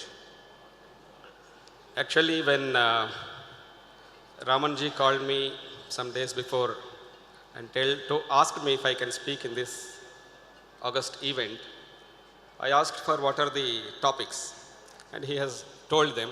Some of them are of my interest, so I said I can. But when the final invitation has been prepared, and I saw that I'm on this panel with professors and Mahamahopathyaya, to sit in front of whom I feel that I have to qualify, re-qualify and re-qualify myself. But Raman sir told me to come and sit with them. So I protested. Sir, I cannot sit like this, I cannot speak. I cannot sit with them. So he told only one thing, don't talk nonsense, come, you're going to talk. So I came and I pray Ma Saraswati, my gurus, that I don't end up speaking nonsense. I happen to be a Vedic student. I happen to be born in a Vedic family. I studied Krishna Yajurvedam. That was the first thing that I studied without any schooling and all. No parallel schooling, nothing. So after that, I entered into Occidental education. I did whatever, Bachelor of Engineering and all. And then I served in the IT industry, and then now I'm in the director of that Vidya Bharati Consultancy, which I started with the blessings of the Jagat Gurus of Sringeri. Why I'm telling this is, so in that, so when I decided that I have to take this path instead of a regular job as I entered into the seva of the Jagat Gurus, what should I do? So when I came to that question for my living, what should I do? I have been in the corporate industry for 20 years and then I came out. So I saw some areas in the corporate industry where I think I had something to teach the youngsters. So some of those topics I took up and started this Vidya Bharati Consultancy along with my friend. So in those, as part of the work of the Vidya Bharati Consultancy, I go to engineering colleges and teach students on employability skills, which can be called as personality development. But then the difference is, as MR sir told in the morning, there is a difference between what we do and what we are. What we are, if we take care of, what we do will be much better than otherwise. So instead of teaching, behave like this, do like this, think like this, etc., my concentration is on to develop interest on what we are. So that's how this consultancy work started. Okay, now actually this topic, the topic on which we are asked to talk here now is attaining life goals through Vedic education. First of all, let's look at what is Vedic education. There are three aspects of it that I can think of. One is studying the Vedam, for which there is a very strict criteria. There are very strict criteria. In fact, in the Dharmam it is told, Nishkaranena, Brahmanena, Shadango, Veda Adhyanam, Vedodhyetavyo, Jnayascha. So, whenever we take up any engineering course in a college, so if it is, say, electronics and communication engineering, what is the purpose? I think I can do some work in the electronics and communication, telecommunication industry. Similarly, if I take up some medical education, the goal is to become a doctor and through that career earn some money and life. But Vedam, for Vedic education, it's being told that you have to do it nishkaranena, without any utility value ascribed to it. There is a very profound reason for that. One very important information, very important aspect about it is this Veda itself. What is Veda itself? Wise people say that it is Shabda Brahmam. And in Puranas we have the anecdote that at the beginning of the creation, or even before that, Brahma, Swayambhu, he opened his eyes and was wondering, what is it? Who am I? Then he went through the cord of the lotus in which he was sitting and went to Narayana. He asked me what it is, he asked him what it is and what I should do. Bhagavan Narayana told, you have to do the Srishti, you are Brahma. How can I do? He said, use the Vedas. You Vedas are the user manual with which you can do the creation and sustain it. So Vedam, that knowledge base is such an eternal thing.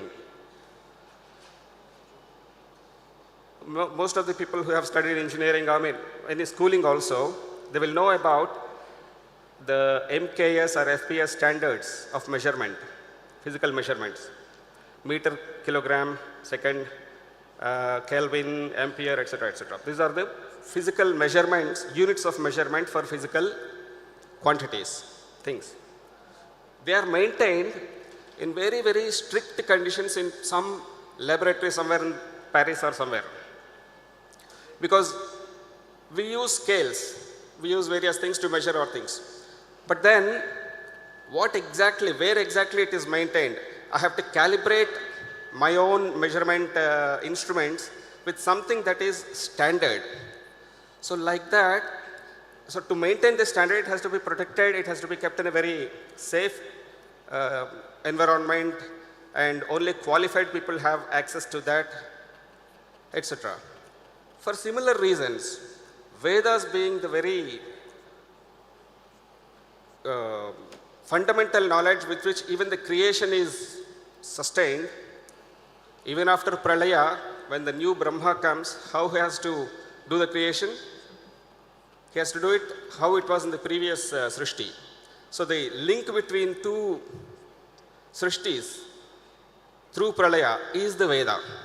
So that much of qualification is required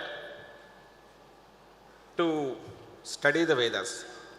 That's the reason we have so much of niyamams, like Sandhya Vandanam has to be, Gayatri, Anushtanam has to be there, all these things.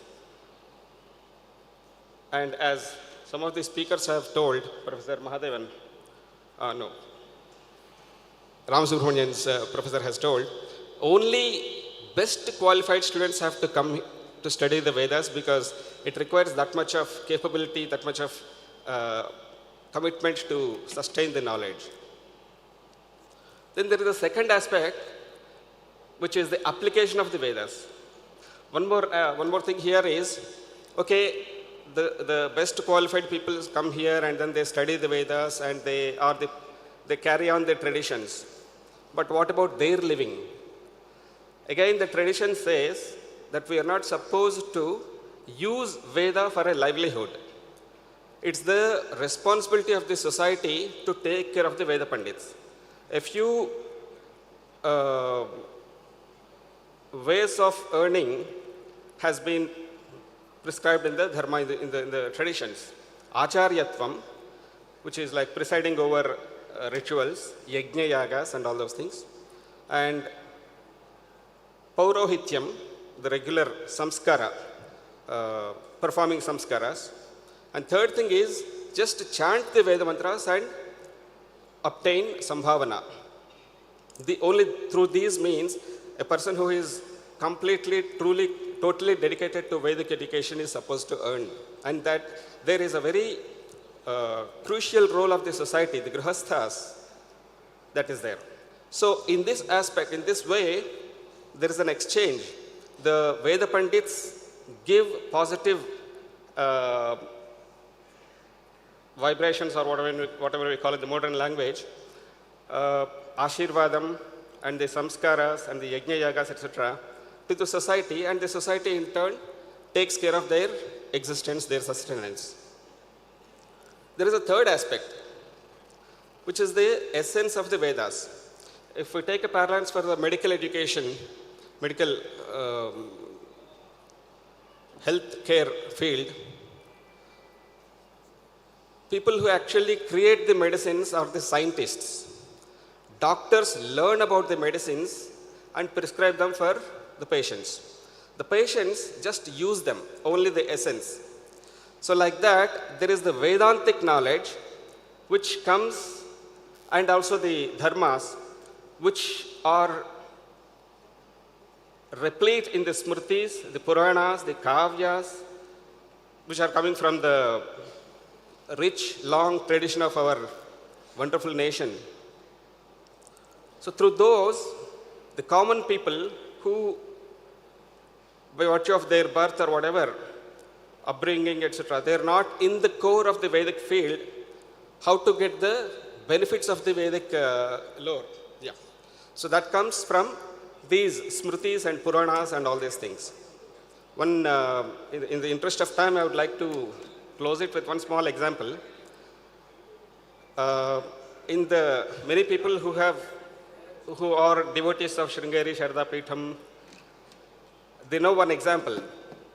Kunigal Ramashastrigal was a great Mahan Pandit. He happens to be the Purvashrama father of the then Jagadguru, 33rd Jagadguru of Sringeri, Sharda Peetham, Sachidananda Shiva Nrasimha Bharati Mahaswamigal. Before his birth, before the Swamigal's birth, it seems Kunigal Ramashastrigal was telling his Sishya, or asking his Sishya, what should we name my son? So the Sishya asked him, Gurugale, the son is not yet, your child is not yet born, how do you know it's going to be a boy? Shastrigal told, I have performed Prumsavanam, a Vedic ritual. After that, only a male child will be born. That is the efficacy of the Veda mantras. And obviously the rest is history. Okay, when I was preparing for this talk here, I was wondering, should I give an example of more than a century ago? Then suddenly I remembered, now it's about 12:20. Just 48 hours ago, I was in the Omkareshwar Mahakshetram on the Mandhata Parvat. One minute, sir. Where a great Shankaracharya statue was unveiled. The Chief Minister of Madhya Pradesh was supposed to do the unveiling function, and his OSD is my close friend.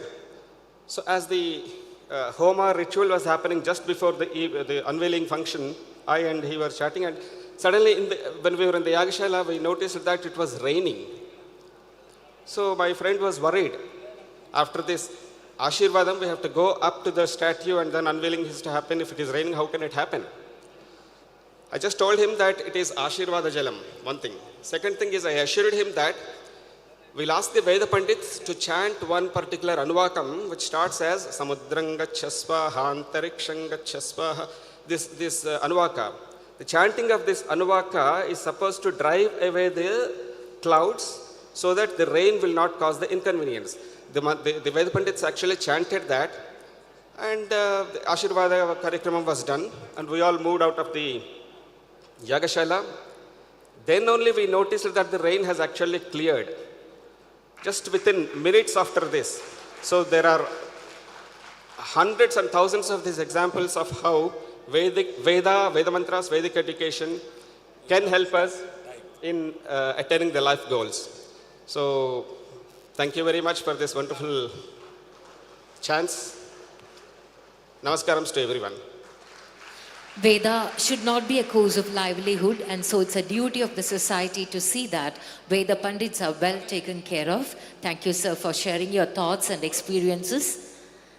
Ladies and gentlemen, we are very happy to announce that Dinamalar has brought out a special edition for the Brahmins Global Meet 2023.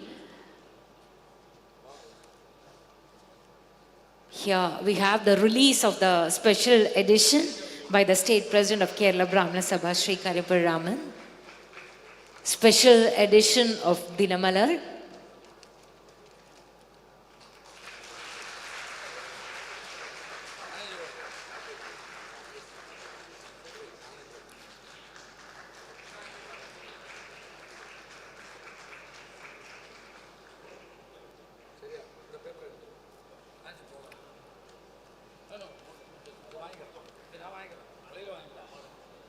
Thank you, sirs. And now let's present mementos to our distinguished speakers.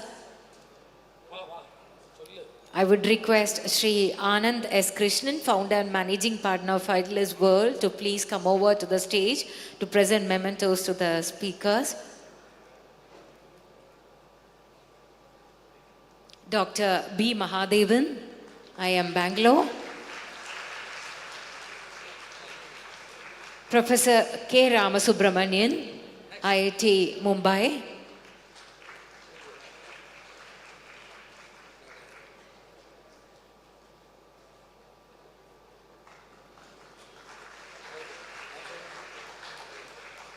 Memento to Mahamahodhyaya, Dharma Shrestha Dr. K.V. Seshadrinatha Shastrikar.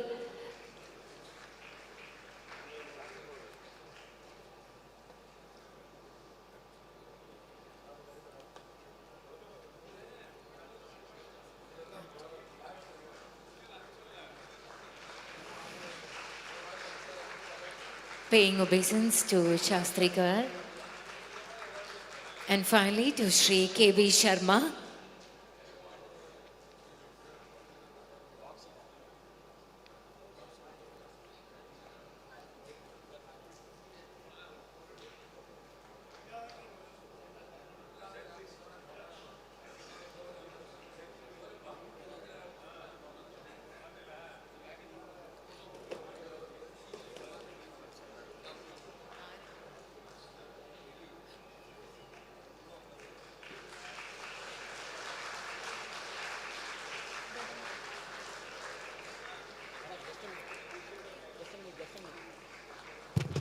Request the delegates to visit the stall nearby the premises.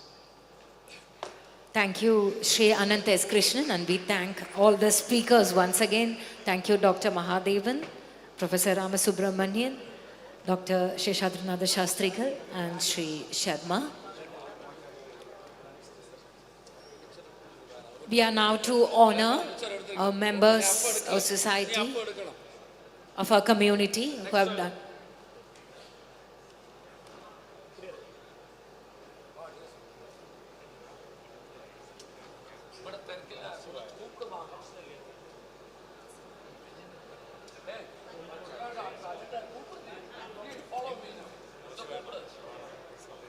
Let's invite Sri Varadarajan SN to the dais. സമുദായാംഗങ്ങളെ നമ്മൾ ആദരിക്കുകയാണ് വീണ്ടും. Sri Varadarajan. He started his own business in the name of Coimbatore Steels in the year 1971. He established Insil Electrosmells Limited in Palakkad to produce ferro alloys with 100% in-house technology.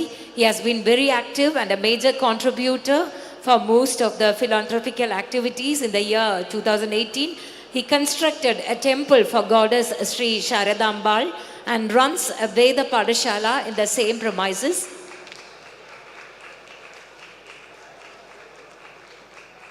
I would request Sri Santana Gopalakrishnan, Joint Secretary and Convener, and Sri M.R. Krishnan, Joint Secretary, to honor Sri Varadarajan S.N.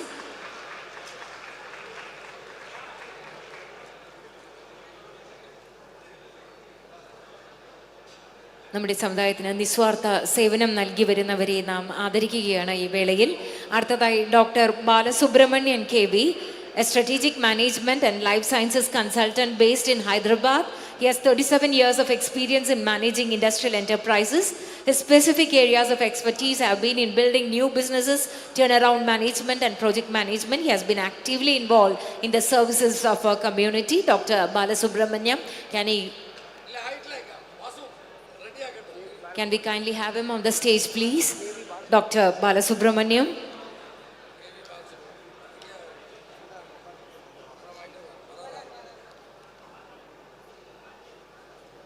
Dr. KV Balasubramaniam. Next, let's invite to the days Sri Radhakrishnan R. He belongs to a family of Dikshidhar clan.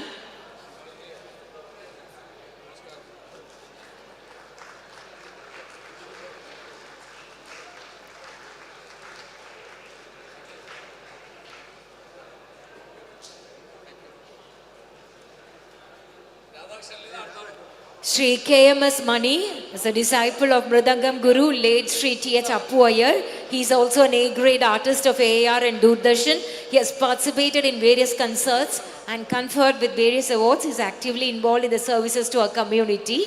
Sri KMS Mani, let me invite him to the dais. Ladies and gentlemen, can we have a round of applause? Next to be on the stage to receive the award is Sri Ganapati KG. He is being recognized in appreciation for making robo, which is more versatile and control it from a large distance. It can also assist the public in shopping malls, which can function as luggage carrier. He has been appreciated with India Book of Records 2023 for this noble cause. Ladies and gentlemen, here's an entrepreneur, Sri Ganapati KG.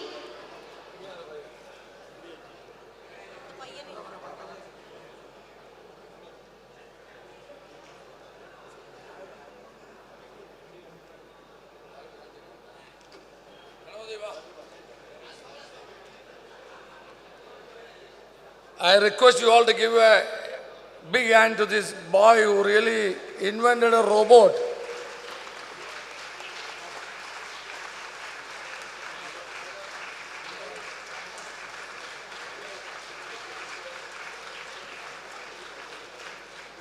Next.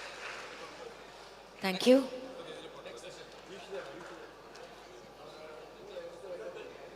Hey, Vinay.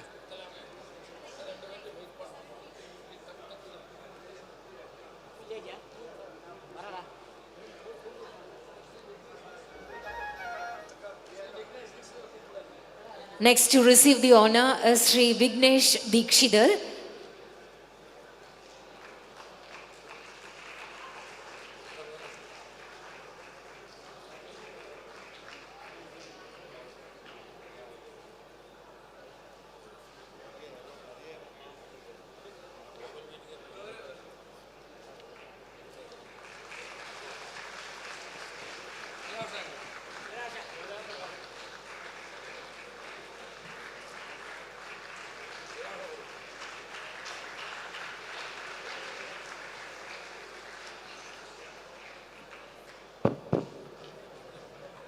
Very young Dikshidhar who has performed 3 Somayagas as of now and is concentrating on completing all the 7 in the near possible future.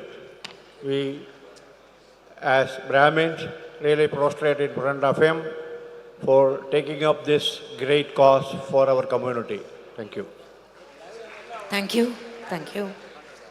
We now move on to the next session. It's on empowerment through self-enlightenment, women of yesterday, today and tomorrow. And the speakers are Dr. D.K. Hari, Dr. Padmaja Suresh and Dr. D.K. Hema Hari. Let's welcome them to the dais, ladies and gentlemen. Please put your hands together to welcome the speakers, Dr. Hari, Dr. Padmaja Suresh, and Dr. Hema Hari.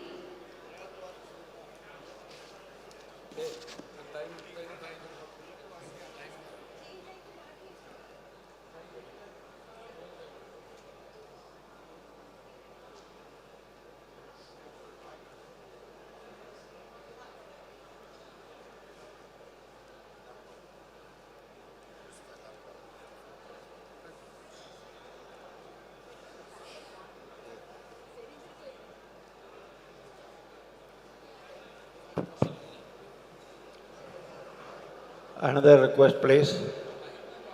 There are some stalls put up on the left side of the stage. They are the great supporters of our global meet. I request whoever finds time to visit those stalls and motivate them. Thank you.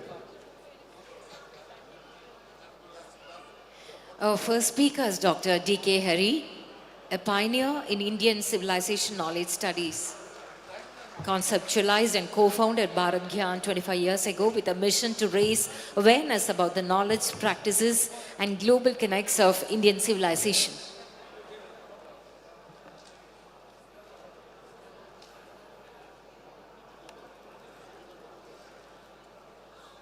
Dr. D.K. Hari and Dr. Hema Hari will be jointly presenting the theme. Dr. Hari and Dr. Hema Hari started Bharat Gyan after a stint of 20 years in management and IT and extensive global travel to explore other cultures. Bharat Gyan's Indic narrative showcases the scientific, industrial and social aspects of the Bharatiya civilization. They have so far collated over 500 hours of multimedia content on the Indian civilization and its global connects across over 108 different subjects and have published 100 books as part of Autobiography of India collection, besides 5 documentary films, 500 short films and 500 blog articles. Let's welcome Dr. D.K. Hari and Dr. Hema Hari. Over to you, sir and madam.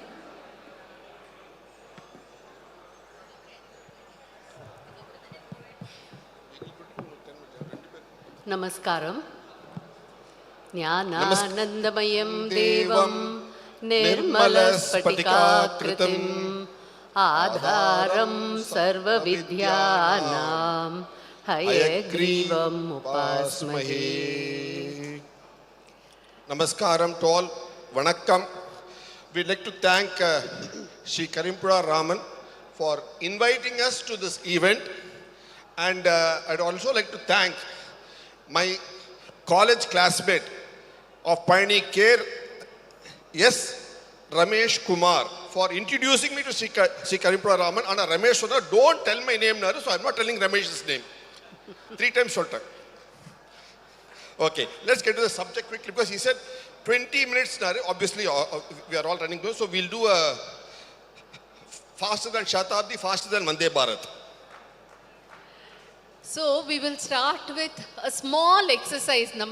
Morning we have listened to such illustrious speakers and such lofty knowledge.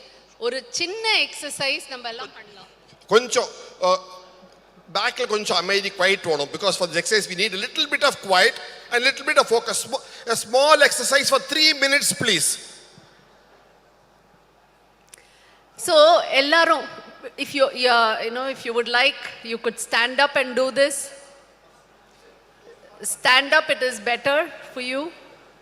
Romanai okkandirundirkom. A little bit of circulation as well. Your hands will be free. Okay. Ipo namakku rendu kai irukku illaya, right and left. Now, assume they don't know each other and they are coming to meet each other. They want to get to know each other and they want to work together. So, they are both coming together. Hold your hands like this in front of you. Now, they are going to come to meet each other. As they come, let the fingers, they are both equal, right? 5 fingers, palm, your hand, same brain. So they are all equal. So they are coming and let the tips meet the tips. All the tips. Okay? Now, let them go further. Press. Let them go further. How much are you able to go forward? Press hard. Press hard. Press hard. Are you able to go beyond this? Both should press equally. They are equal. So press equally. What are you getting? Okay, keep a note of... Resistance. You're not able to press beyond. What are you saying? Just keep a note of this in your mind. Keep this in your mind. Now take your hands away. Shake them. Forget their past experience. Now bring them together again. And as they come to meet, each of the finger, instead of meeting head on, let it find this gap and start sliding in. Now let them press and see you're able to go beyond the tips, right? And more than anything, now hold it like this. This is why I wanted you all to stand up, so you can hold and look below into what you have in your hand. And what do you see? A beautiful nest. Isn't it? No gaps. It's a beautiful nest. These two hands are the two genders of the society.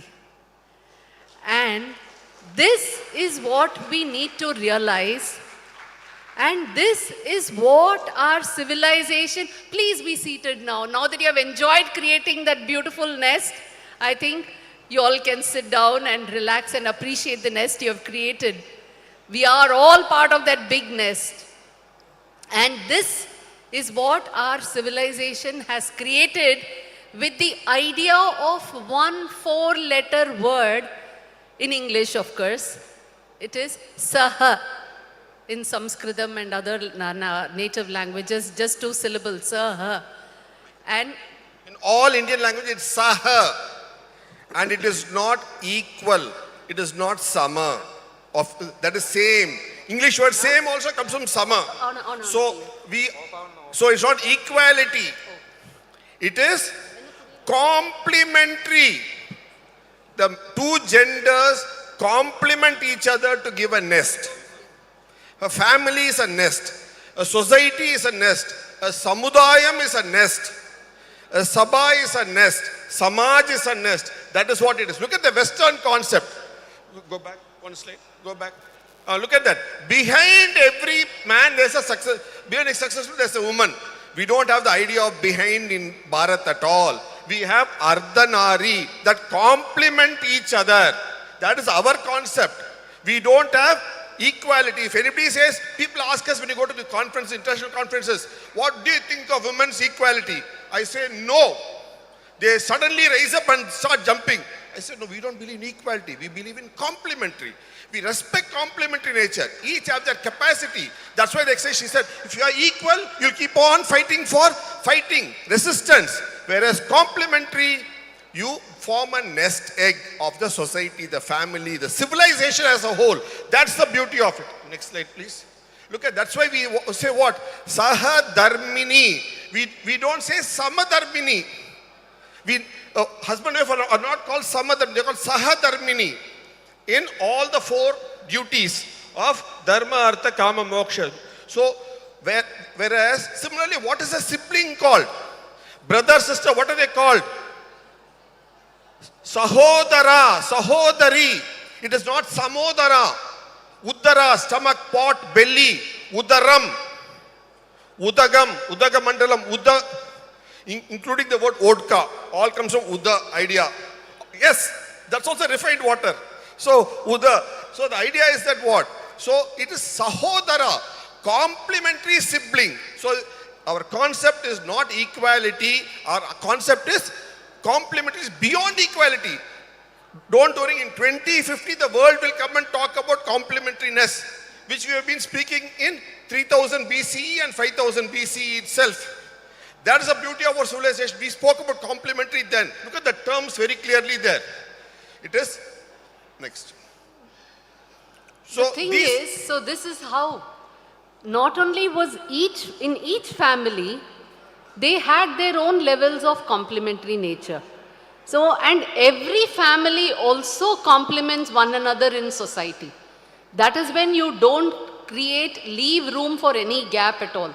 The moment you start fighting for equality, you end up with holes everywhere. And this is not something that we just spoke about. We even brought this into the mindset with the divinities and their spouses, their consorts. Ipa nama paathonaka, look at this. Look at the three main divinities, the Trimurti. We have Brahma. And who is his consort? Saraswati. See, we talk about them as God. We spoke about all the... Look at this. These three consorts are not random names. These three consorts signify a sense of same Saha. Right through in the naming itself and how they align as forces of Prakriti, nature. That's all she'll explain now. So, number one, the Brahma, what do we say Brahma is in charge of? He's in charge of creation. And why is that? That is shown in his name. Srishti itself, Brah. Brah means to expand, to grow big. So, Brahma, he is in charge of growing big and creating that infinite space to hold this Srishti. Srijan. So, Brahmanda, Brihad, Brihad Ishwara, Brihad Mumbai, Brihaspati, Jupiter, the big one. So the idea of the expansive force is Brah. For the expansion of the universe. It's not universe. What do we call universe? Uni means one. Now they're talking multiverse. They came with the term called universe 100 years back. Now they're calling it multiverse now. So they have problems. But what did we call it right from beginning? Prapancha. That which is made up of five.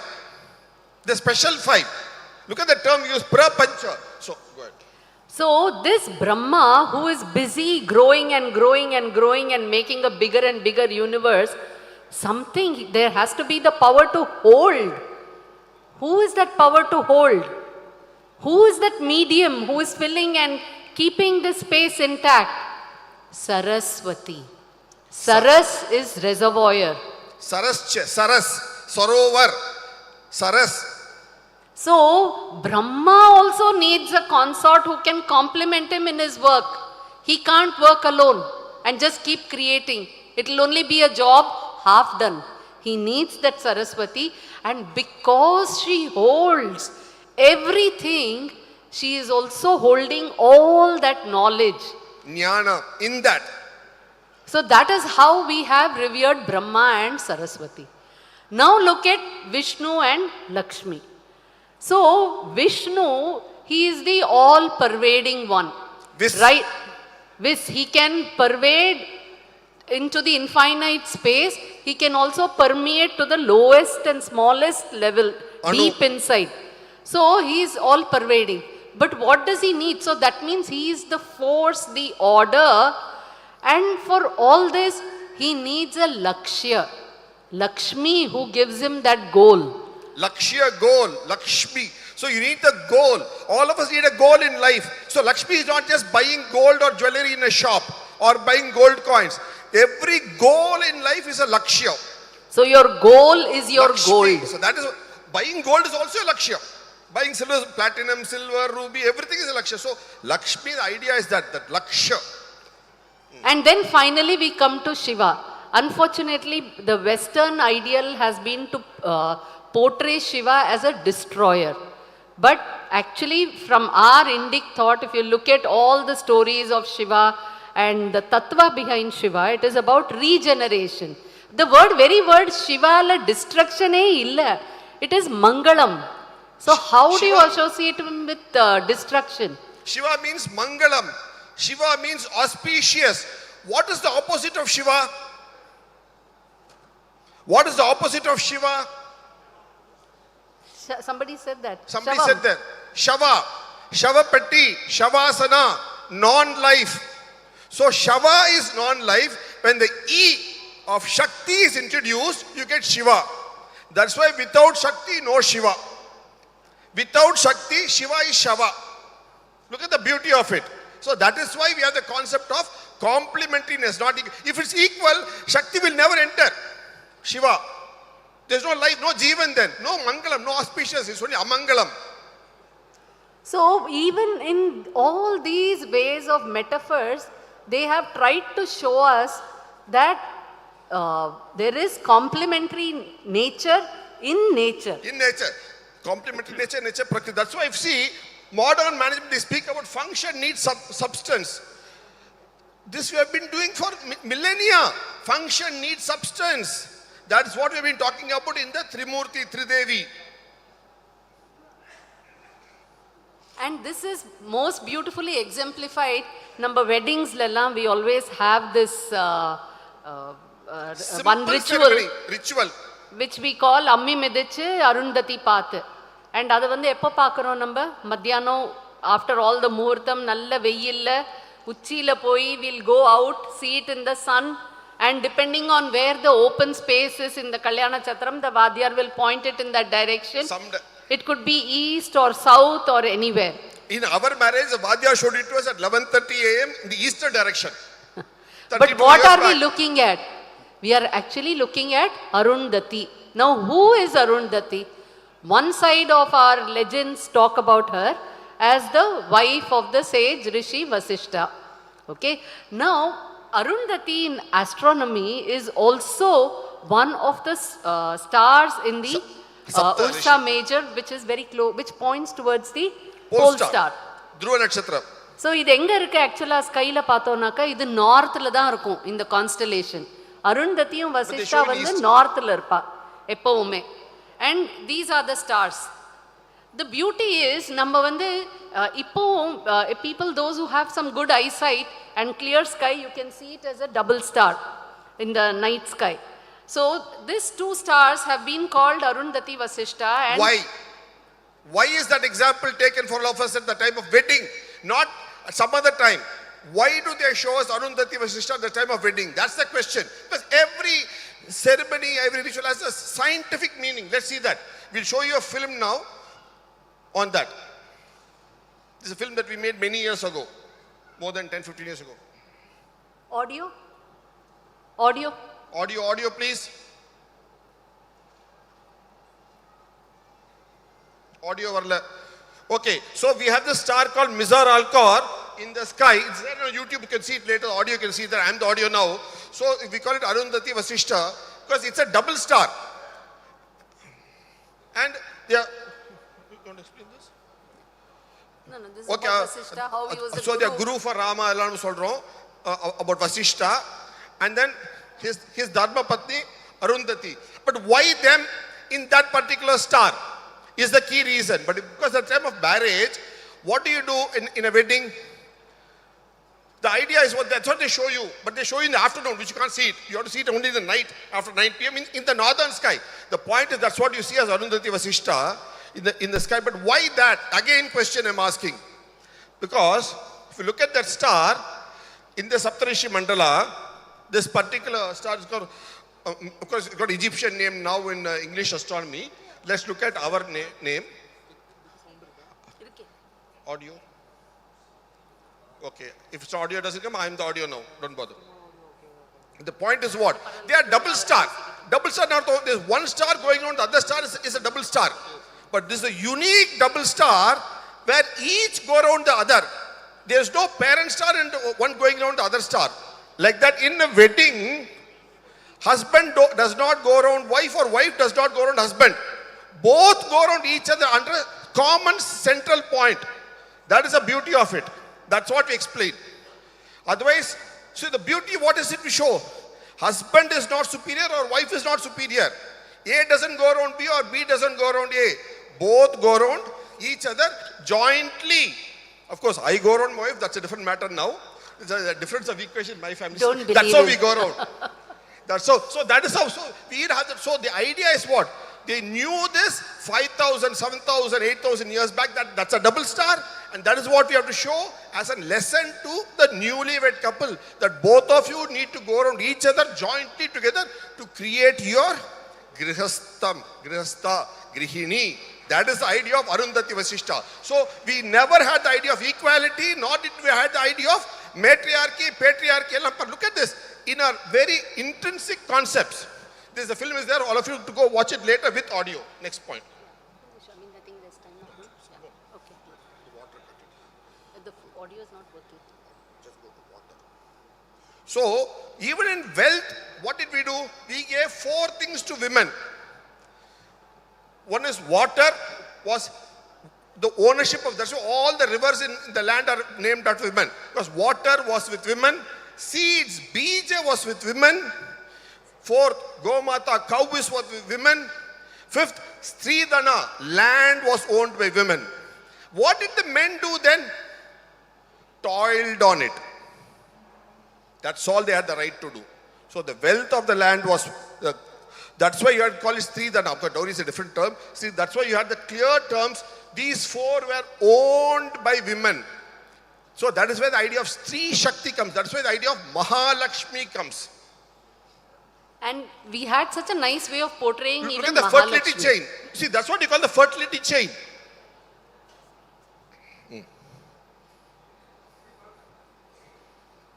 Oh, you want to show water? Yeah. So, Mahalakshmi la kuda paathonaaka, we have Ashtalakshmi idea. So, இந்த மாதிரி வெவ்வேறு விதத்துல different ways, different metaphors, they have shown us that how women have played a very key role in Indian civilization. Gender has to be complementary. You see that even in animals, with honeybees, with polar bears, with penguins, lions, ella idiliyum you see this kind of gender complementary. So, henceforth, one of the resolution that we should take is that we will stand for gender complementary. That is the larger That message. goes far beyond just gender equality, and it is a cycle. When there is an oppression, then you fight for equality. And once you have equality, that is when you achieve the idea of even complementary, going beyond. So we are already in the complementary state, and we shouldn't lose that, but rather educate the world about this complementary nature. Actually, there was a conference in Bali where we were asked to speak about women's empowerment. There were 1,000 women in a hall double the size. I was the only male member. Where I said women's empowerment is a wrong term. If you say women's empowerment, that means you need somebody to give them the empowering. So willy-nilly somebody is superior to the women to give them the empowering. So nothing like that. So the term, the idea, thought itself is wrong. Like how our friend MRV said, no, about the very Christian idea imposed on us. So we have to have very clearly, it is Stri Shakti, Nari Shakti by itself. There is no need of empowering. Because empowering idea itself means there is somebody superior to you. He is giving you power limitedly for a limited period of time for a limited purpose. That idea, concept itself is totally wrong. No empowerment is there. No, it's not our idea at all.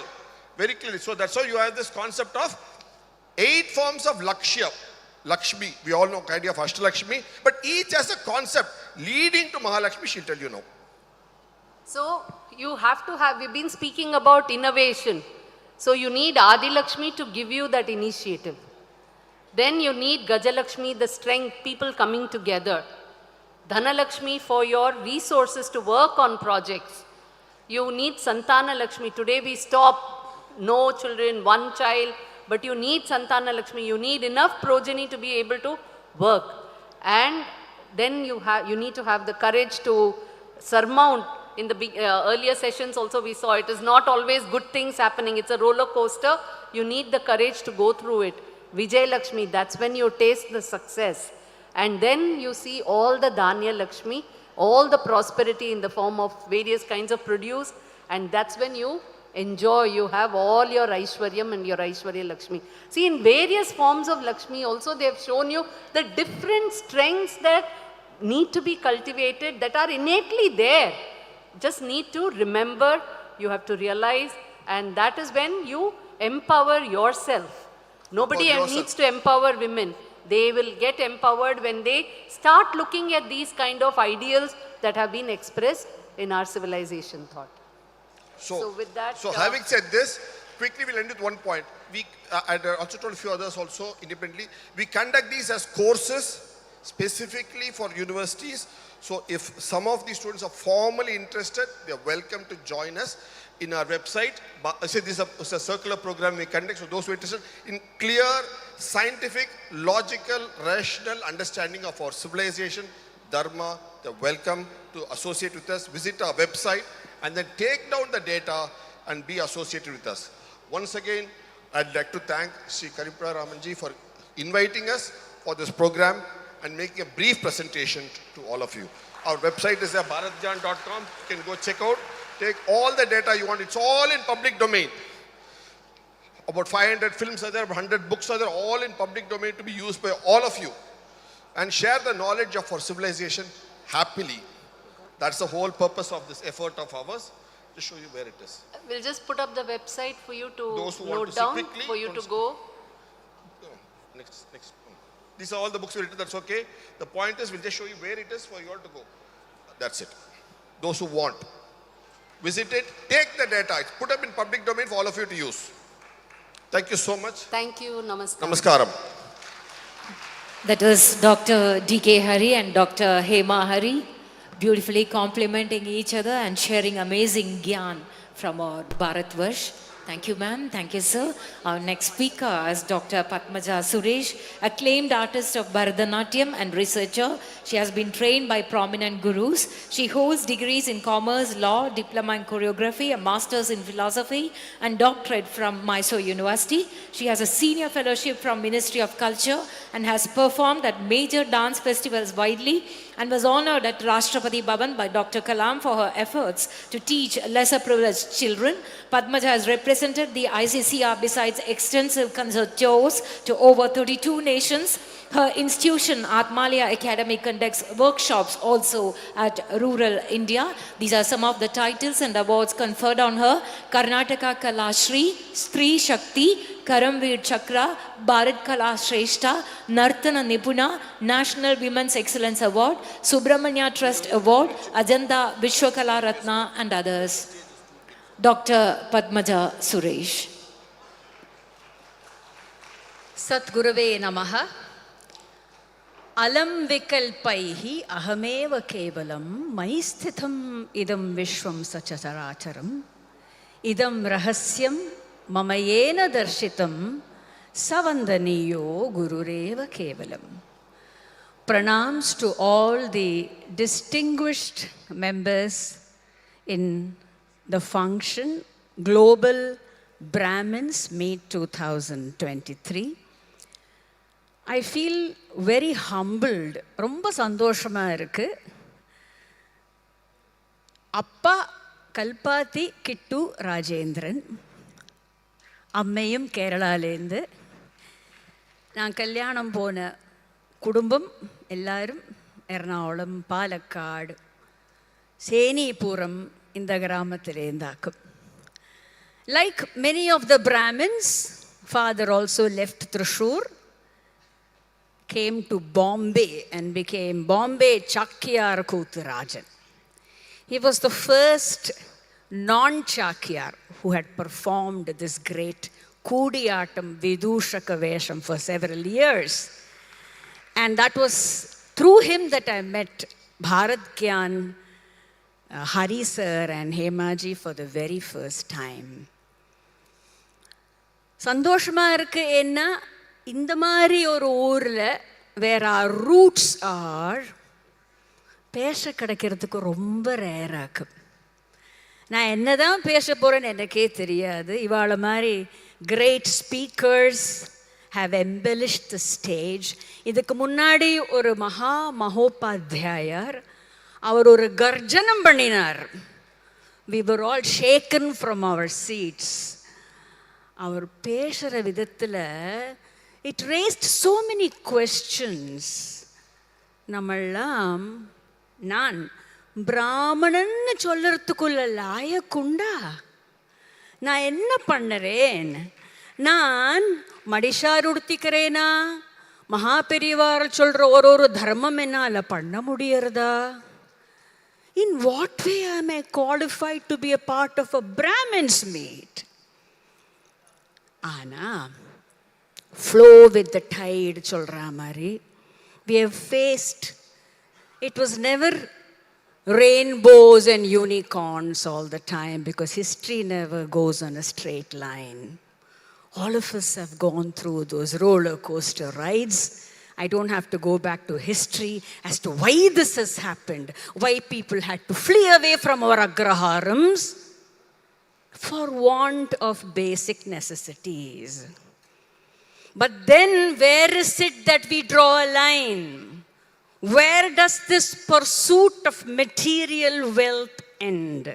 And that is when the Brahmana in us starts to question whether from the pravritti margam are we going towards the nivritti margam, which was emphasized by the previous speakers. When will that time come?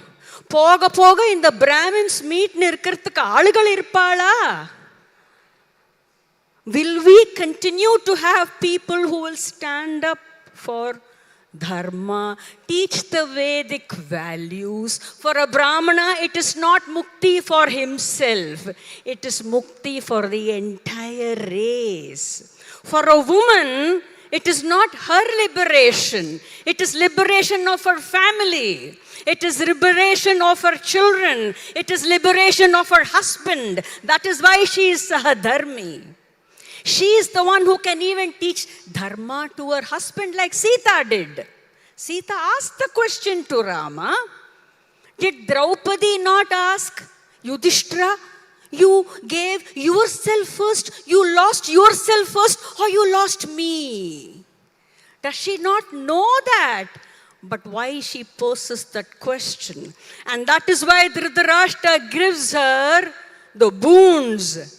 And does she take the third boon? No. She says, my husbands will be able to win back this kingdom. Give them those arms. That is where she said, greed cannot step into dharma. And Karna salutes her. So many examples we have. Kunti Devi of great willpower. Sita, of course, has gone into her bloodstream.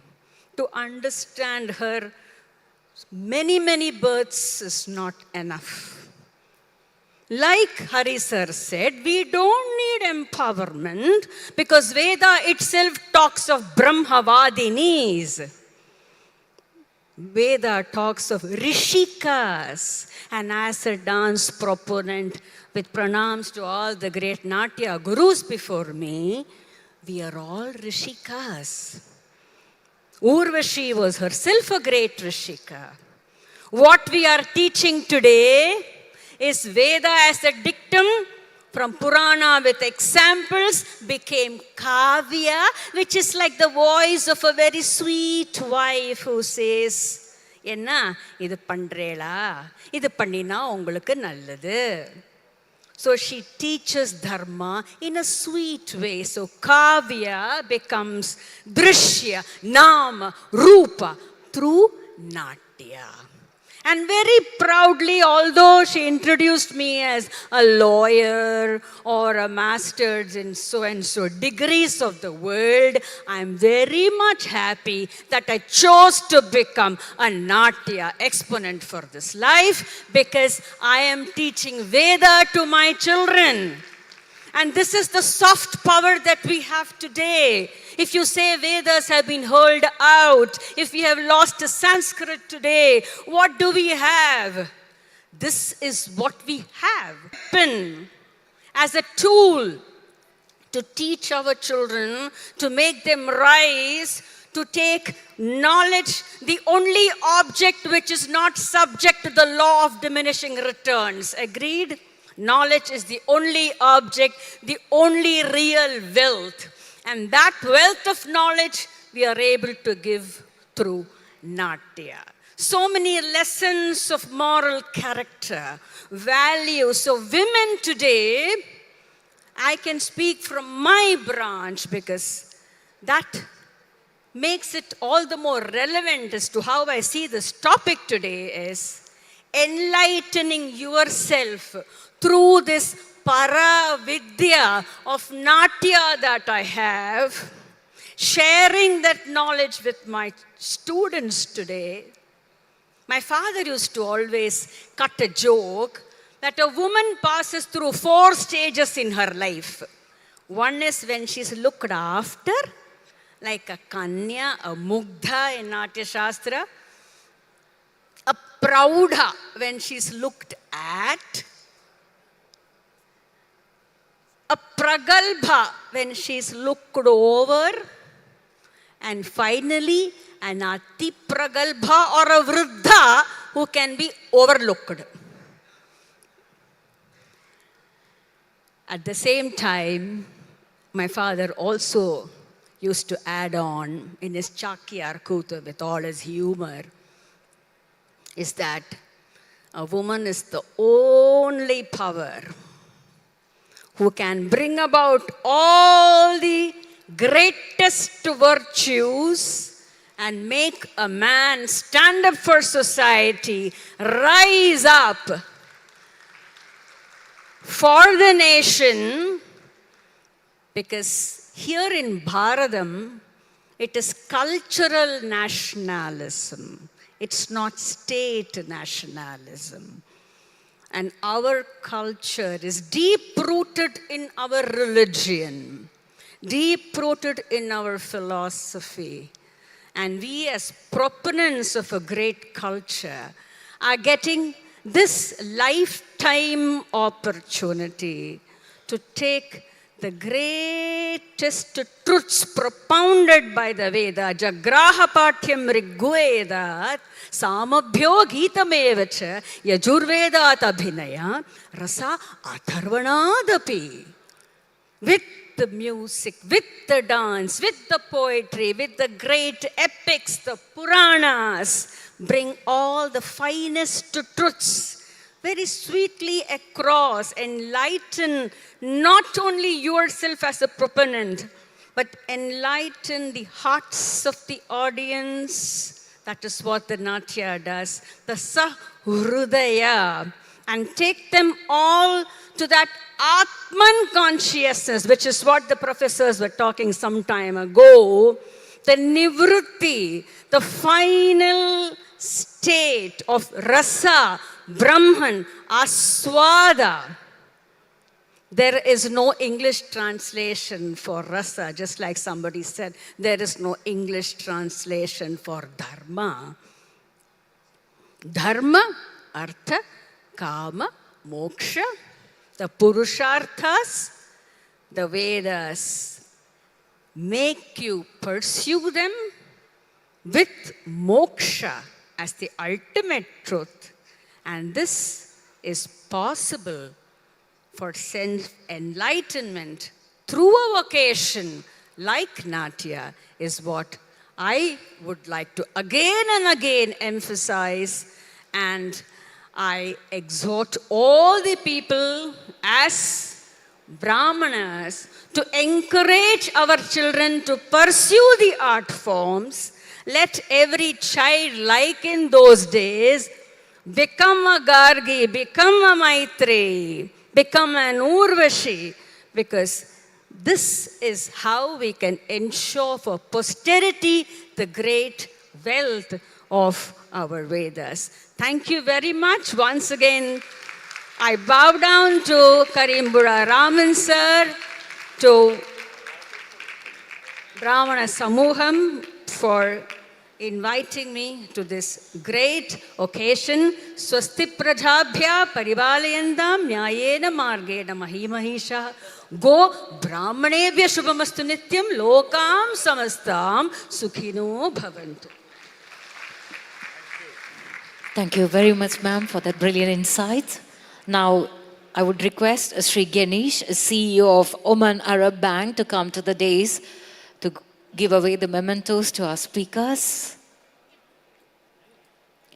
Sri Ganesh, Chief Executive Officer of Oman Arab Bank. I would also request the presence of Srimati Geeta, Vanida Vibhagam President of Kerala Brahmana Sabha on the dais. Srimati Geeta.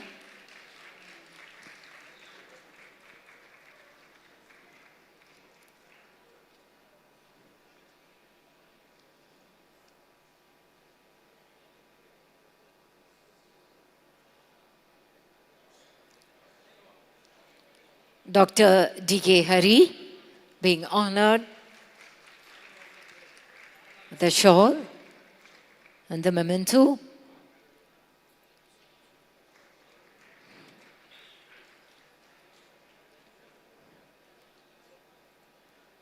Srimati Geeta now honors Dr. D.K. Hema Hari.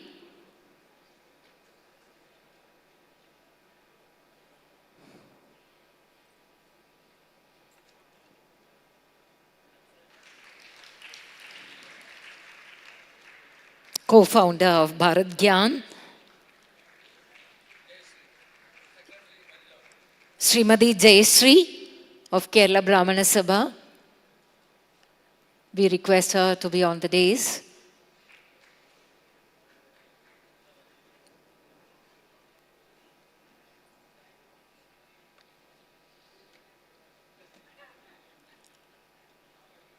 Srimati Jayasri will now honor Dr. Padmaja Suresh.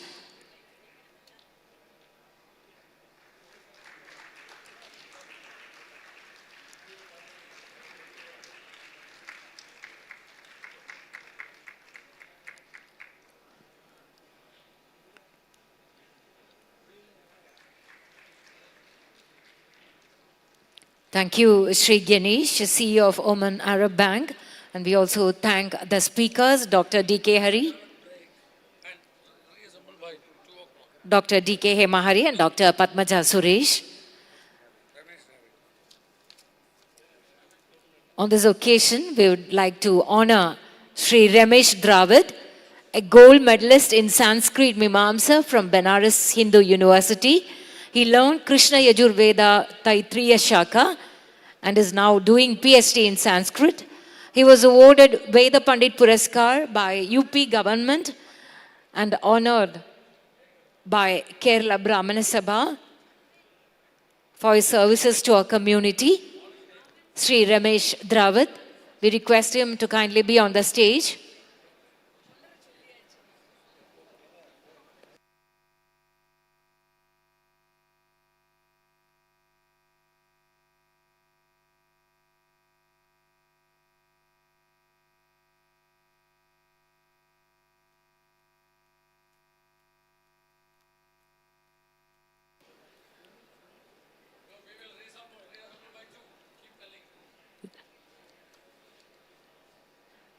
Sri Ramesh Dravid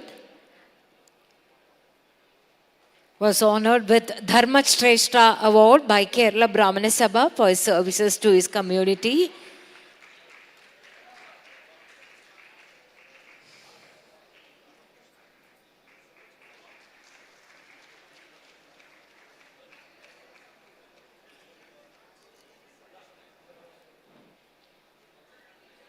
Kerala Brahmana Sabha once again honors him on this occasion.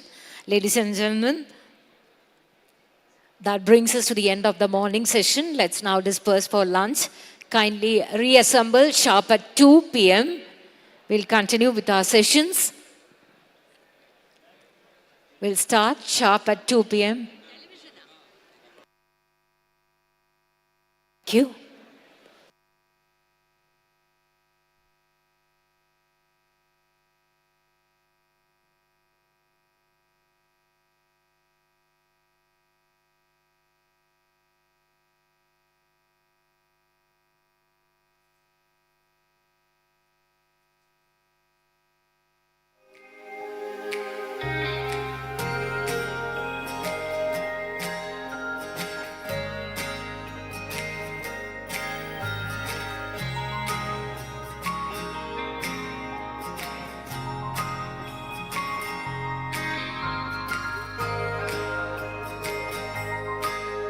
SEP, Small Finance Bank, joy of banking.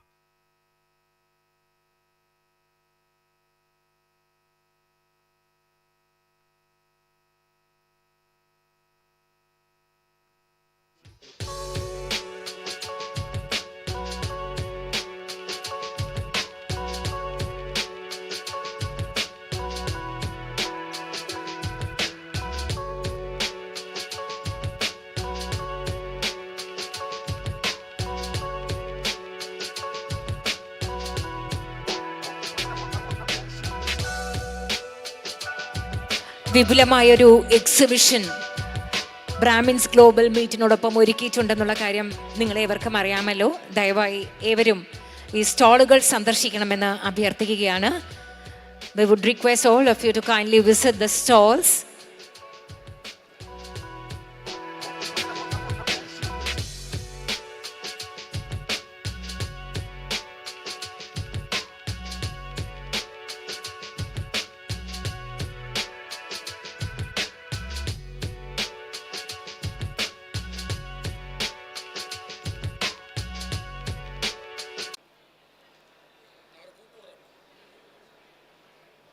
And hearty welcome to Senior Advocate N. Venkatraman. A round of applause to speakers.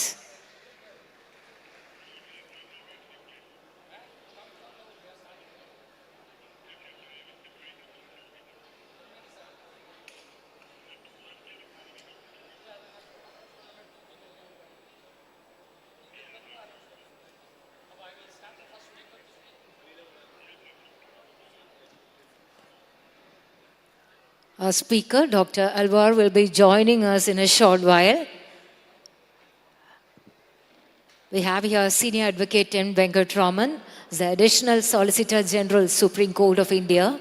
He completed his law in 1989 at the Madurai Kamaraj University and commenced independent practice in June 2003. He was designated senior in the year 2006 by the Madras High Court. Sri N. Venkatraman has completed 33 years of professional practice and in the last 10 years has been doing extensive work in constitutional law, various regulatory matters, negotiations and finalization of commercial disputes, framing and settling contracts and arbitration, besides intellectual property laws, and has involved in matters of substantial public importance such as Shabarimalai, Article 370, CAA, etc. Besides the Honorable Supreme Court, and Venkatraman has appeared before 23 high courts spread over various states, various tribunals, advanced ruling authorities and various regulatory tribunals. He has served as a legal counsel for various international accounting firms for more than 2 decades. Sri N. Venkatraman was appointed as the Additional Solicitor General of India with effect from 1/7/2020. Ladies and gentlemen, let's welcome Advocate Venkatraman.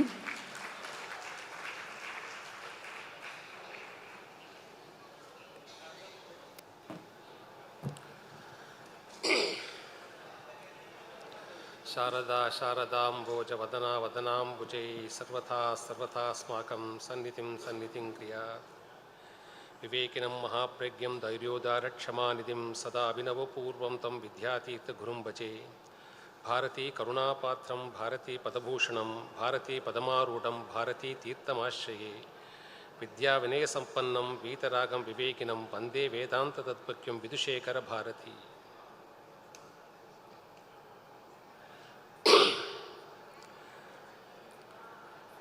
Dear Shefali, Mr. Alvar, and distinguished people, thanks to Raman for this invite.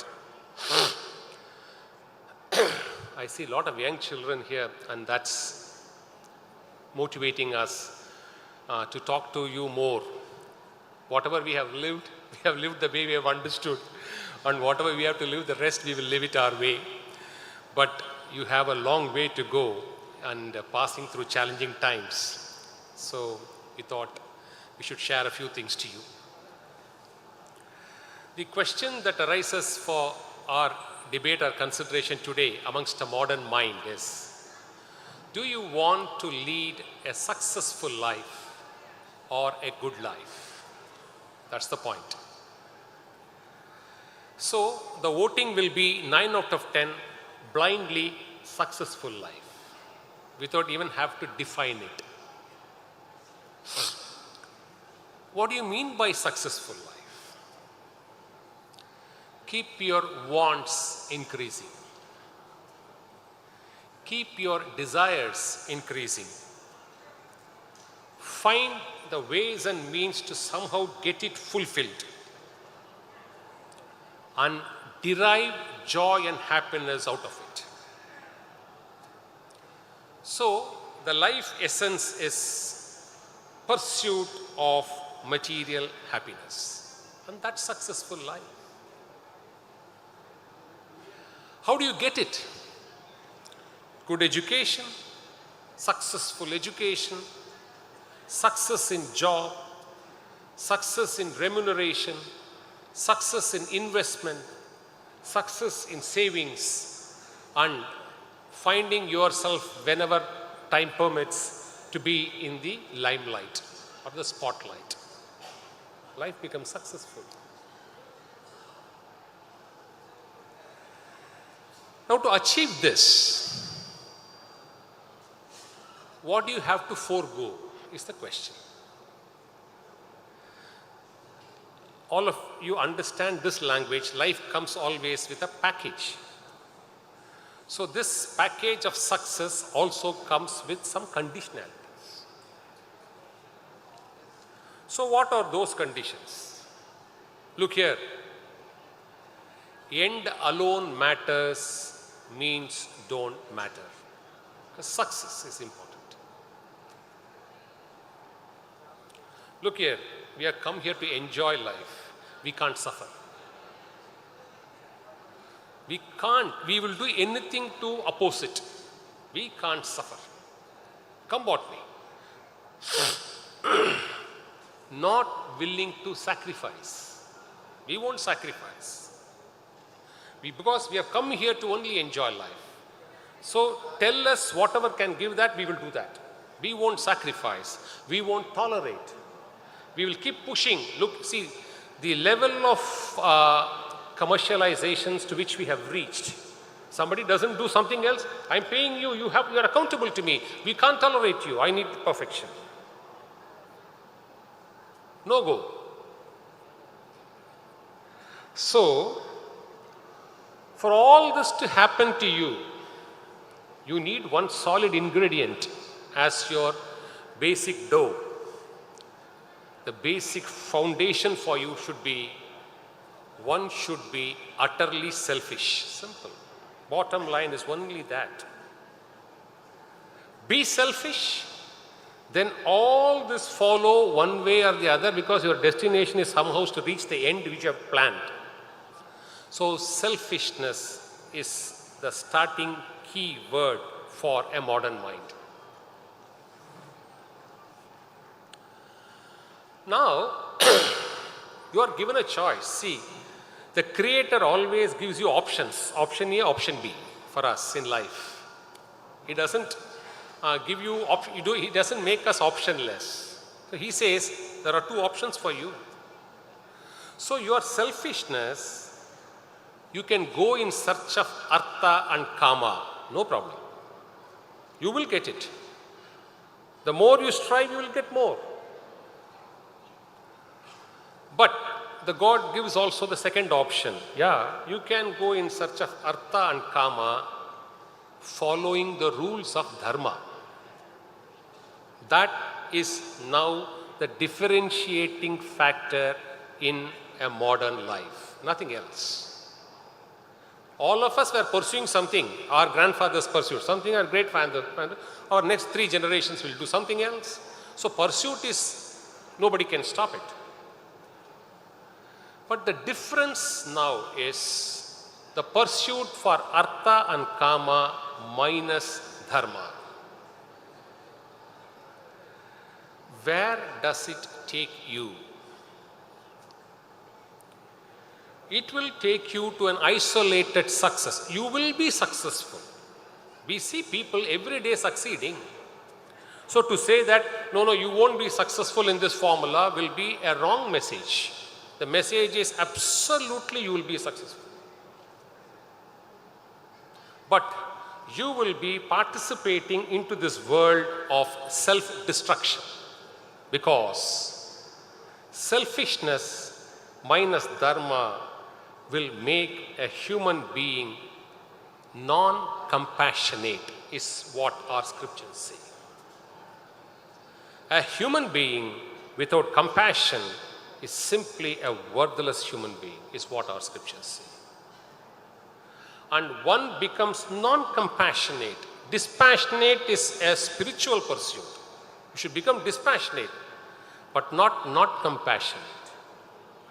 Non-compassionate comes for an utterly selfish person minus dharma. So children will ask, come on, then define as dharma. You people say dharma cannot be defined, then why are you talking about dharma? We want capsules. We want answers. So define dharma in some way for us to understand, for us to believe, then to practice. So dharma has basically 5 components. That's exactly what Vedic civilization is all about. Compassion has its roots.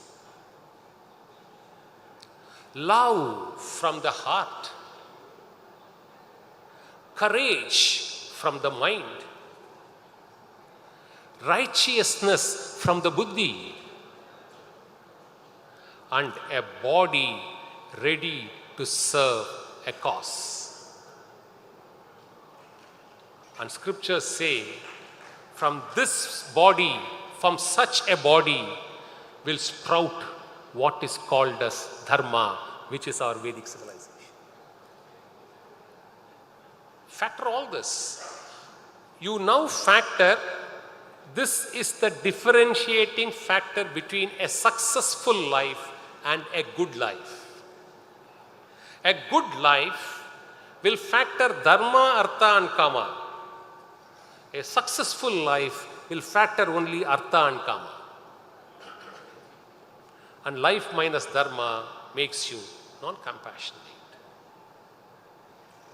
So, one rudimentary principle is, if you want to remain unselfish, the elementary ingredient, the first threshold door, which one it's not even a door, the threshold doormat one has to step into the whole kingdom of spiritual life is, as long as we are selfish, God will never open up the option of spirituality in our life. Absolutely not possible. You will get Guru's grace and walk into the kingdom of spiritual life only if you have an iota of unselfishness. Selfishness is a huge barrier for spiritual progress. And it is dharma which will make one go in the path of unselfishness. So dharma is very important even in 2023. 2. The second embodiment or the vital pillar of our Vedic civilization is Satya. Oh, come on. What are you talking? I could hear all that from those children. You must know, we know what asatya can fetch. We are seeing it every day. But you must also know what satya can fetch. Greatest people who have gone into the books of history for right reasons have practiced satya in history. You can't enter the pages of history if you don't speak satya, if you don't practice satya. You can do everything else. People will shower praise, people will show humility, people will show grace. They will do everything to you in your lifetime because they have to tolerate you, because you're powerful. Strategic. Will never get to the books of history if you don't speak satya. Satya, today, that moral decline across the globe, what has globalization brought? Globalization has brought phenomenal. This building would not have happened without globalization. We are beneficiaries. We can't shun globalization in one word. We should respect globalization. But globalization is like a pair of slippers. You must know to leave it outside your door when you get into your house. Never take globalization into your house. You may buy a very, very, very costly car. Can you park your car in the middle of your house? It needs to be parked only in a garage, even though it's costly. Each one deserves a place. Globalization should never invade into our homes. It invaded. And therefore, we lost dharma. We are losing dharma. And we are losing satya. Globalization has made the world very, very corrupt. Fast progress. So, what does satya give? Our Vedic civilization says it gives you trust. What happened? The biggest litigant today, the highest litigation today in the Supreme Court is matrimonial matters. Because there is no satya in the relationship. Trust, integrity, excellence, eminence, accountability, unsustenance. Satya is like a magnet. One who starts to speak satya in his life, he will become a very, very powerful person. Because satya has that, everything has an energy. If asatya can produce so much result, you must know what satya can produce. That faith we should have. So, accountability, sustenance in life. If you want to be, once you are unselfish, you will be dharmic. And we told you the 5 components. Satya gives you sustenance to hold on, staying power, says our Vedic civilization. It's not that you keep achieving, you have to stay on course. Somebody was saying in the forenoon session, I built everything, but I don't know what to do after me.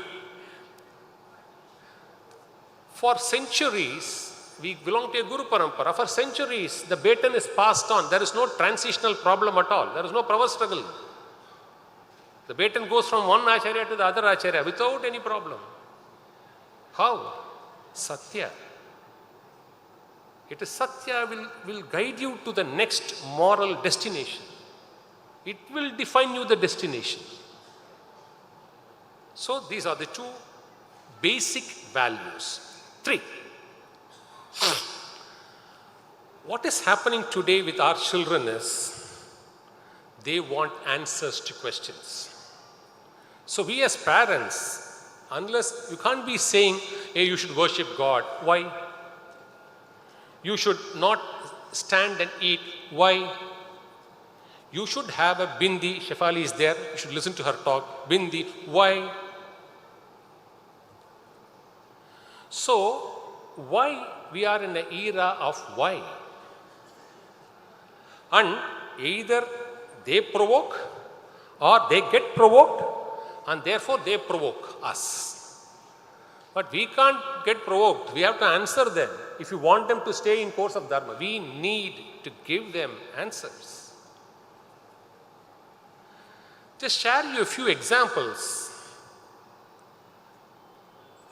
The 2 Itikasas which we celebrate as God, we celebrate as Vedas, is Ramayana and Mahabharata.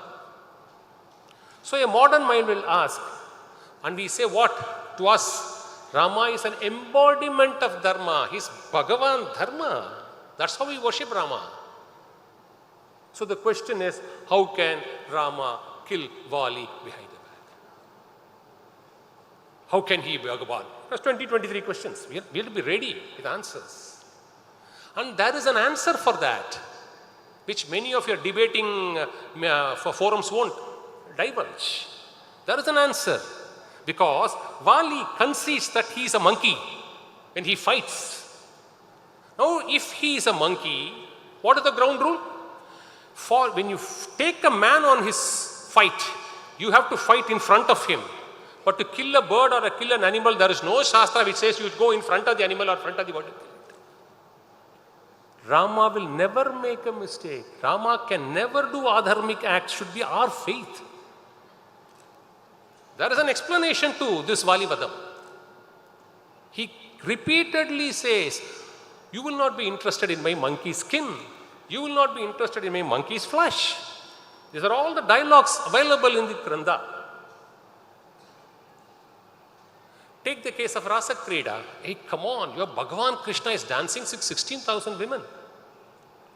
Oh, Father, what's the answer? People are asking this question. Oh, beautiful explanation for Rasa Krida is there. he says, he conveys, look here, these women don't know Vedas. These women don't know yoga. These women do not know even how to worship me or do puja. I can only make them love me to reach to me. Pray me. Let me give that to them. And the story doesn't end there. When the women starts dancing, the moment ahankara comes, Krishna vanishes from the scene. How many of people who talk Rasa Krida say this to you? There's one woman who stays till the last. And for a minute she also feels, oh, I am the only woman with whom Krishna is done. Krishna vanishes then from her also. So there are two facets to Rasa Krida. The fact that they don't know anything else is not a disqualification. You can love God. You don't need anything else. You love God. There is a second facet, love God without ego. Then you will reach God. A fastest bypass road prescribed in Bhagavatam. And it says, the Palashruti says, one who wants to get out of bodily urges, please read Rasa Krida with bhakti. It's a panacea, not a sin. Oh my God. Now we explain this to our children. They will understand it without any difficulty. See, this is the Parashurama Kshetram, Kerala. 4 of his elder brothers did not obey the command of Jamada Agni. They did not kill their mother. And all the 4 became stones. What did Bhagavan Parashurama do? He obeyed the order of his father, killed her. Then they say, oh, your God can kill. He can behead somebody and you will call him a God. The story doesn't stop there. It just doesn't stop there. Jamada Agni says, now I want to give you boons. He asked for 3 boons. Restore my mother.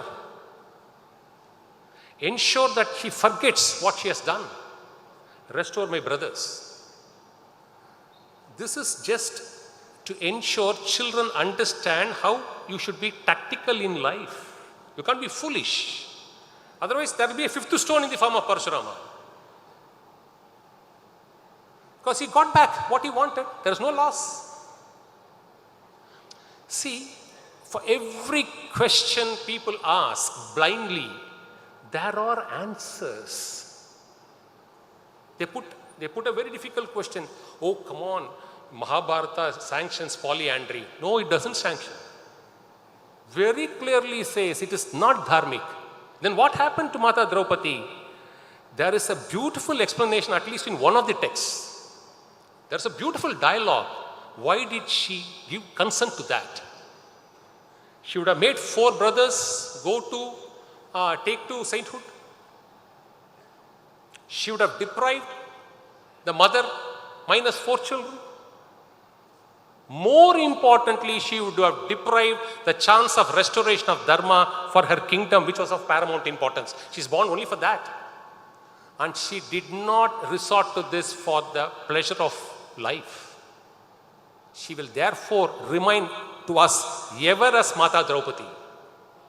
Say this to a child, she will understand it, he will understand it. We don't explain it. We shun the question. We read the story. The last 2 minutes. I want young children here. I'm addressing mostly to you because all of them know most of what we are speaking about. All of them could be practicing. See, in our lifetime, at least, we were in the fag end of it. We inherited a few things which is protecting us. But we are failing to pass it on to you, and therefore you don't have any protective gear, you don't have a helmet, you don't have a guard, you have to all face yourself. That's a problem. So these insulations are only to ensure you have a proper helmet, a proper guard for you. See, please remember, Sanatana Dharma is always eternal. You can clap loudly for the sake of Sanatana Dharma.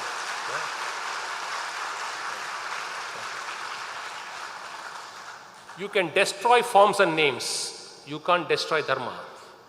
Because the guarantee is given by God. He says, when it is on the face of decline, I will come myself and restore it. He is the guardian of the Dharma. We are not the guardians of Sanatana Dharma. God is the guardian of Sanatana Dharma. Number one. And for young children, let me leave with this note. See, you are all familiar with the latent energy of vibration. Vibration transforms into sound. And sound emanates from Akasha, which form we have as ears. Motion is latent energy. Impact is patent energy. Impact comes from wind, Vayu, which transforms into skin. Luminosity is latent energy. Light is patent energy. We worship it as Agni, ice. Fluidity is latent energy. Wetness is patent energy. We worship it as Apas, water. Gravity is latent energy. Weight is patent energy. We worship it as Mata Bhumi, Bhumi Mata. Smell. Tell me, you can destroy your nose, you can destroy your eyes and ears. Can you destroy this energy? Tell me. Sanatana Dharma cannot be destroyed. Who says? Cock and bull stories. The mother of these five energies, which are the primordial energy which we call in Vedanta, the mother of this energy is Maya Shakti. And who is this Maya Shakti? Maya Shakti is the power of Brahman. That's how believe. See, Shefali speaks. Alvar speaks. Speaking is a skill endowed on them. Can the skill be separated from the person? You can't separate it. So Maya Shakti cannot be separated from God.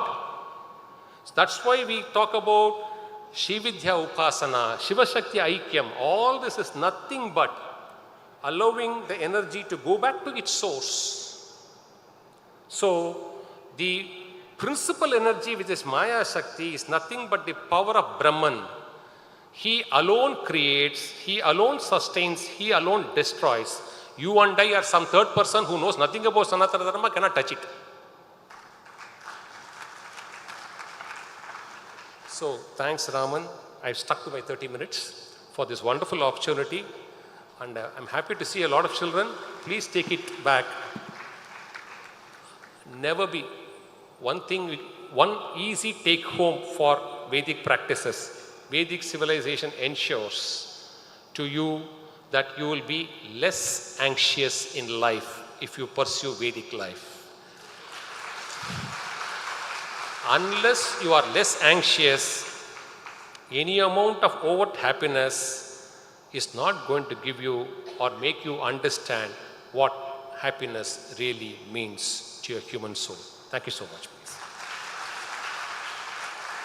Being unselfish and holding on to Satya leads us to Dharma. Sanatana Dharma is eternal. Thank you, sir. Our next speaker, Dr. M.A. Alvar, is here. Vidwan M.A. Alvar is Professor of Prachina and Navina Nyaya at Karnataka Sanskrit University, Mysore. He studied Nyaya, Vedanta and Darshana from a young age. He has published several books and is actively involved in development of multimedia package for various aspects of Indian culture and heritage. Ladies and gentlemen, Dr. M.A. Alvar.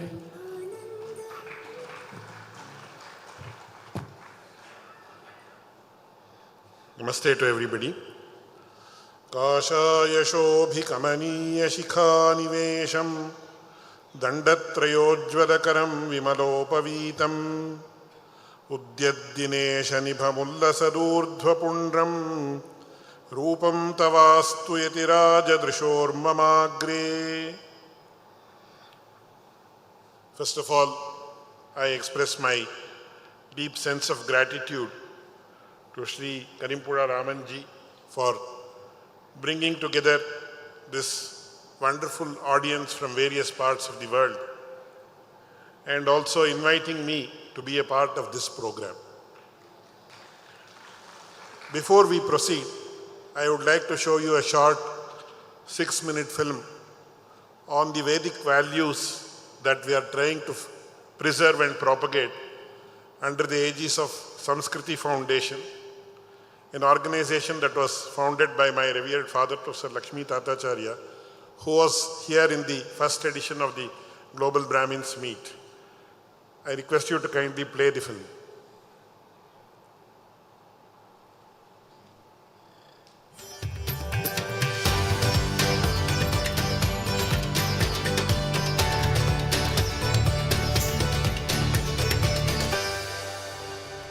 Registered in 1999 as a public trust and having its administrative office at Mysore, the cultural capital of Karnataka, Samskriti Foundation is governed by a board of trustees and guided by an advisory council consisting of stalwarts from the field of academics, administration, law, and science and technology.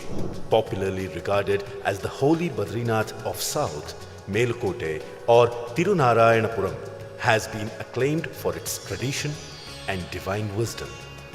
Known as the Gnana Mantapa, it was here the saint reformer Sri Ramanujacharya spent a major portion of his life creating a spiritual revolution and re-establishing the eminence of Vedic knowledge.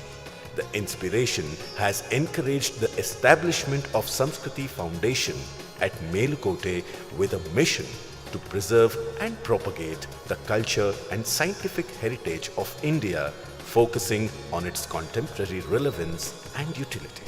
Samskriti Foundation is trying to explore the Indian knowledge systems.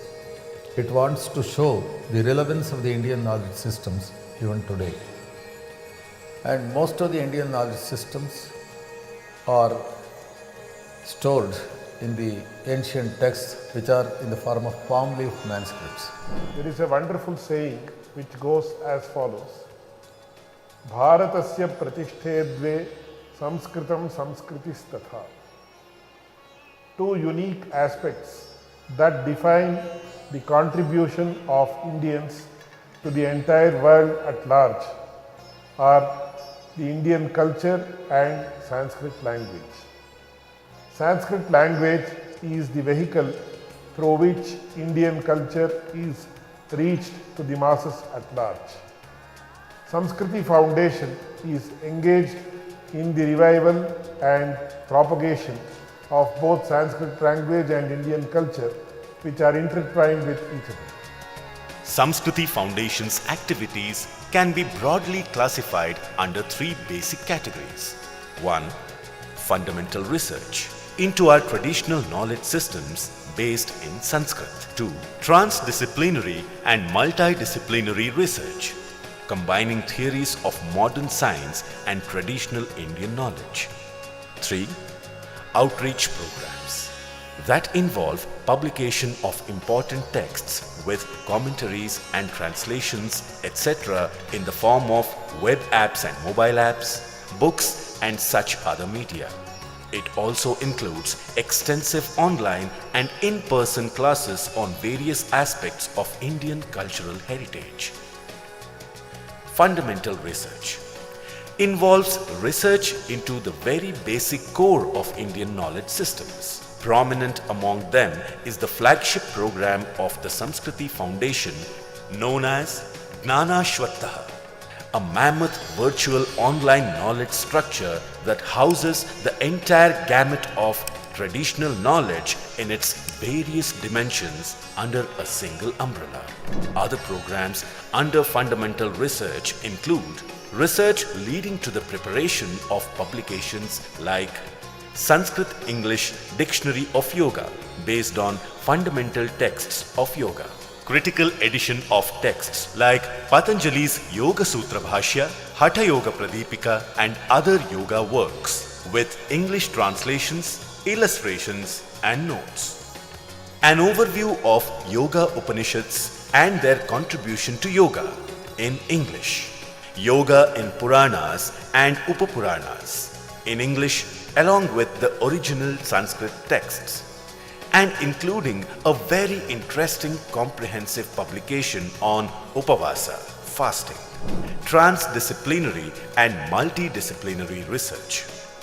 This includes, among others, an exhaustive project on heritage of Indian metallurgy, which involves an application-oriented study of the history of metallurgy in India in 10 volumes, a comprehensive e-catalogue of ancient manuscripts and books on metallurgy and alchemy, an encyclopedic dictionary on Indian metallurgy and alchemy.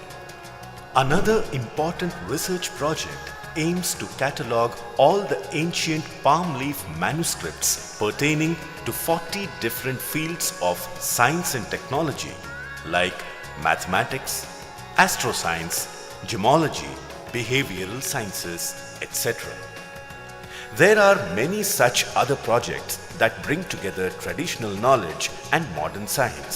At Samskriti Foundation, we propose to revive and propagate seemingly several extinct areas of knowledge like Bharadwaja Vimana Shastra, the traditional Indian aeronautics, Dhanurveda, the ancient Indian warfare, and such other topics.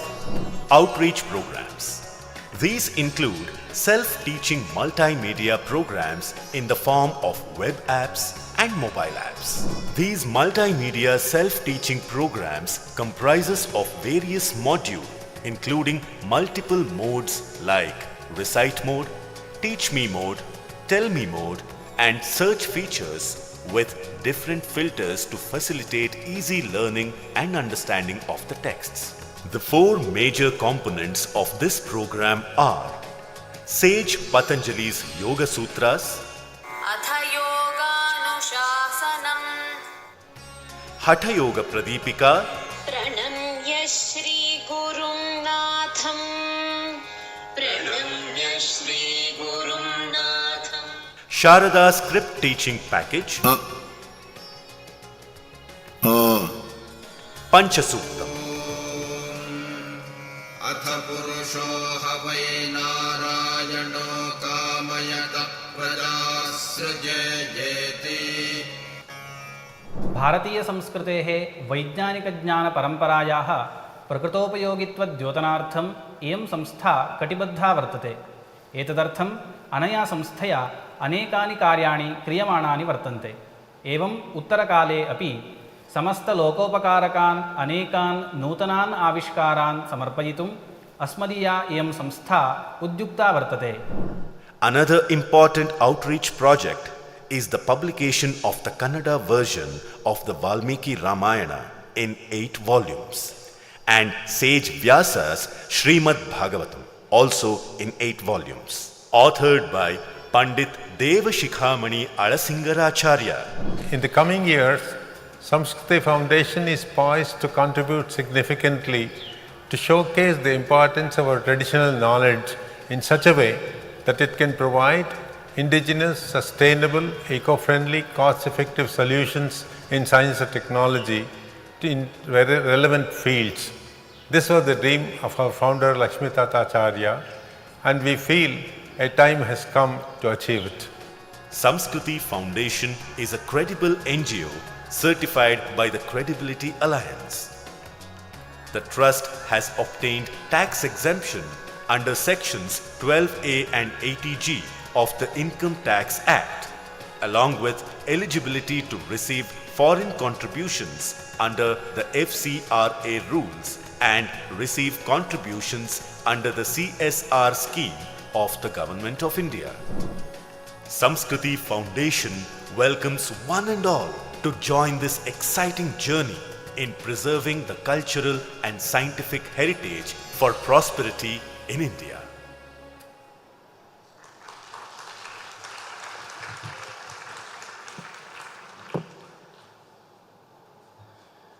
I am extremely thankful to you for your patient viewing of the film. And now, the session that we are in at present is the session on world civilization through Vedic heritage. Right from today morning, we have been listening to talks regarding how we have to propagate Vedic heritage how children have to be imbibed with this unique and wonderful tradition and so on. Today, the most challenging question that encounters those who advocate Vedic tradition or learning of the Vedas full-time, etc., is what are the children who specialize in the Vedic texts going to do for a livelihood? This is the most challenging question that has to be answered by we, the Vedic scholars.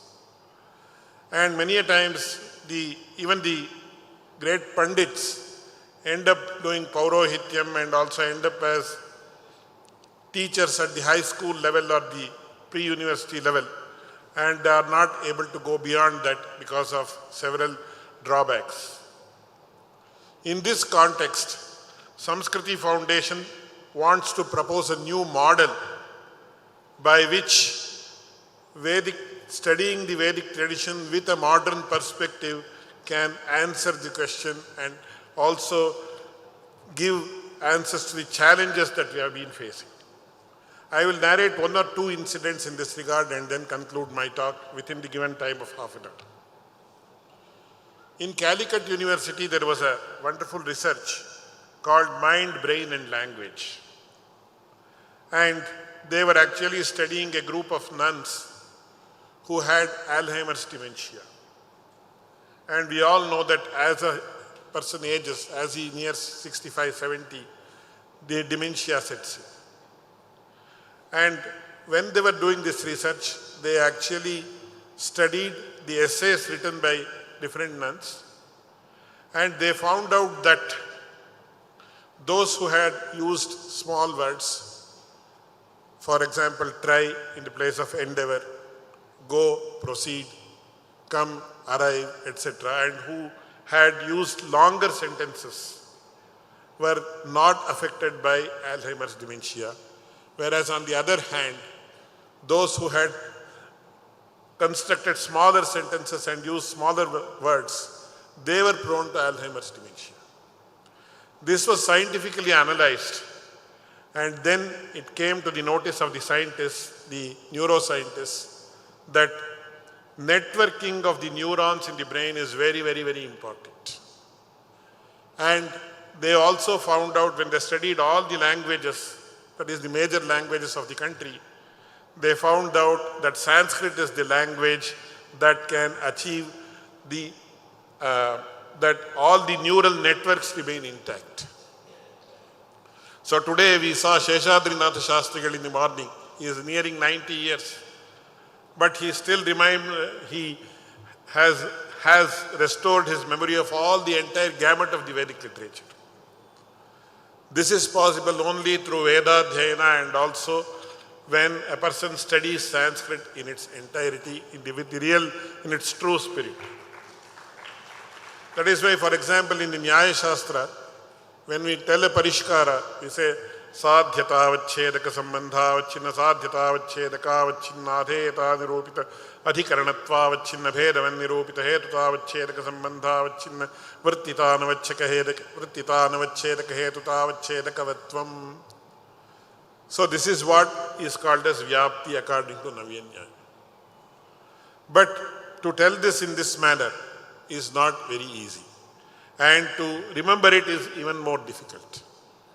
But the research concluded that those who have studied the Vedas and have memorized it completely, or those who have studied Sanskrit properly in the traditional manner, they will never have Alzheimer's dementia. So this is one of the most important aspects why we should learn Sanskrit and the Vedas. And research that leads to these types of conclusions can also provide breadwinning education also for the Brahmins. They need not be worried what should we do for the next meal. One more very important aspect is that when we study the Sanskrit grammar, it is seen that it is the most structured grammar among all the grammars of the world, and this is not mentioned by me, but this has been documented by NASA. Secondly, one more very important aspect is, we were just showing you the series on Indian metallurgy. where we have extracted information from the ancient palm leaf manuscripts and given it in a form that can be put into practice by those who are experts in the field. In one of the books on the volume on gold, we have given information with regard to how base metal can be converted into gold. 70 independent methods have been mentioned with regard to how base metal can be converted into gold, and even one of it becomes a success, the person will become a multimillionaire. But there is research that has to be put into it. It has to be done with a lot of hard work, insights, intuition, etc. But such research projects can really give employment to hundreds of people, and if there is a success, then the entire world will be after us to imitate or to replicate the success. The third point why we have to do research in this regard is, when we talk about other aspects of science and technology, we have to know that these things, inherently have the theories that can actually lead us to several path-breaking discoveries. I will just quote one example and conclude my talk. Recently, there was a research in the Transdisciplinary University of Health Sciences with which I am associated, and we use a particular herb called Shankapushpi to enhance memory. So, as usual, people from the scientific fraternity, they ask us where is the proof. So we got into an agreement with the National Center for Biological Sciences, and we had to have a minimal budget of 1 crore to conduct experiments on scientific lines as per the parameters that modern science accepts. So we devised all the experiments along with the premier most scientists of the country in biological sciences, and this Shankapushpi was administered to a group of rats, as they do in the modern medical field, to one group of rats, and another group of rats was not given that. And after a long path that was very arduous, it was found out that Shankapushpi enhances memory by 90%, according to the scientific methods that are prevalent today. This has been published in the premier most peer-reviewed journals of the world today, and it has been a proven fact. But science has not grown enough to validate our theories. This is one very, very important aspect we have to note. Because in Sanskrit, we have different aspects of the mind like Medha, Prajna, Pratibha, etc. There are no parameters to measure these aspects as far as the modern fields of science, including neuroscience, is concerned. For example, when we talk about Pratibha, it is defined as Prajñam Navanavonmesha Shalidim Pratibham Vidu. So what we call as flashes of brilliance. So how do you measure the flashes of brilliance in a person? There is no mechanism or parameter to measure it as far as the modern science is concerned. Similarly, Dhihi Dharanavati Medha. So Medha is extraordinary power to retain what you have learnt. And in that aspect also, Sanskrit scores, Vedas scores beyond and more than anything else. Because Sanskritists were the persons who could memorize any amount of text. Today we talk about enhancing memory, we say this is 256 GB, 128 GB, etc. Human mind can store several terabytes of information, and this has been proven. In Karnataka, about 50 years back, we had, I will narrate this incident and conclude my talk. In Karnataka, we had a great scholar called Jayatirthacharya. He had memorized the entire gamut of Ramayana, Mahabharata and Bhagavata, together running into 200,000 shlokas, and he could anytime narrate without any effort. how is this possible? How can a person memorize 200,000 shlokas and also retrieve the memory without any effort? The story goes like this. It is very interesting. In those days, they used to have an attic kind of a thing, what they call as attam in Tamil. So the scholar's father, when the scholar was a young boy, he used to make him sit on the attic and remove the ladder. And he used to tell him, if you memorize 50 shlokas today, I will let you down, otherwise I will not let you climb down. This is how he started memorizing the shlokas. But the first day it took him about 5 hours to memorize 50 shlokas. But after 1 week, it used to take him 4 hours to memorize 50 shlokas. Within 6 months, he could memorize 50 shlokas within half an hour. That is the power of the brain. And that is the power given to the brain by Sanskrit and our Vedic heritage and our Vedic texts, in fact. So, if we imbibe today, the most important problem that is facing our children of the next generation, as Professor Mahadevanji was telling, is they are short of memory. They don't know the tables that we used to learn by heart when we were young, when we were made to learn this. Every time they want a calculator, of course, calculator is easily available on our mobiles. So, when we actually put to use or make application oriented the Vedic knowledge, the knowledge available in our Puranas, the knowledge available in our Shastras. One more very interesting example is, all over India, we have millions of inscriptions. They are called as Kalvette in Tamil. And millions of pages have been written on them. So when you have to write something on stone, it's not easy to do it, because either you have to carve it or you have to do some other method. But when you see the inscriptions, you see that they are written in a very beautiful script without any carving, using chisels or something like that. There is a very beautiful solution given in the Vishnu Dharmottara Purana, which says you apply a particular liquid to the stone and the stone will become soft. You can write whatever you want to write, then it will become hard again. Is it not a wonderful technology? Who has come across such technology? When you read the Vriksha Ayurveda, for example, there is mention of mango trees that can yield fruits throughout the year. Similarly, there is also mention of certain trees. A single tree can give you 5 types of fruits. These are all actually unexplored areas of Vedic knowledge that we need to explore, which will showcase to the world the greatness of Indians with regard to various fields of knowledge. And this is easier said than done, because a lot of effort has to go into these aspects. And if we do it, nobody can question us in any manner, and we will have several feathers in our cap. So, my appeal is, of course, we have to study Vedas, Upanishads, Puranas, etc. in the traditional manner. But we should not stop there itself.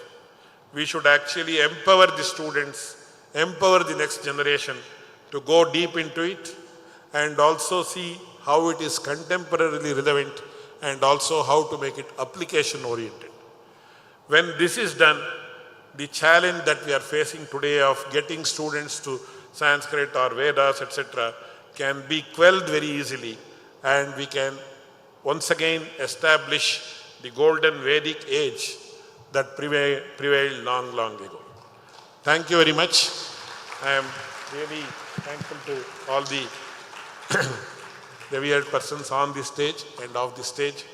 I am really grateful to Sri Karimpula Ramanji for giving me this opportunity.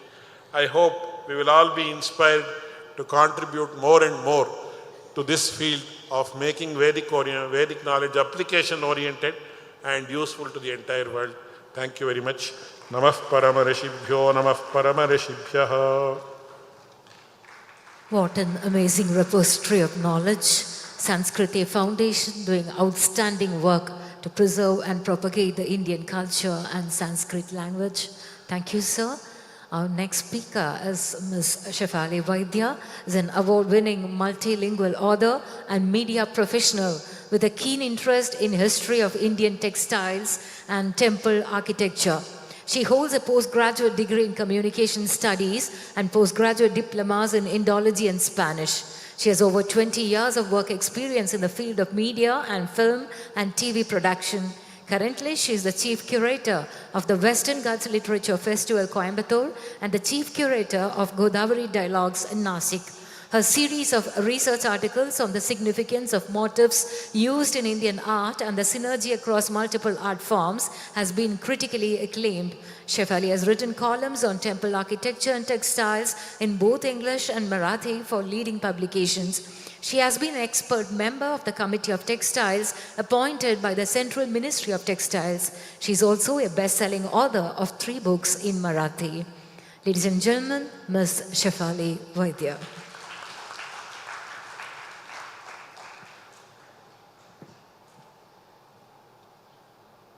Welcome, ma'am.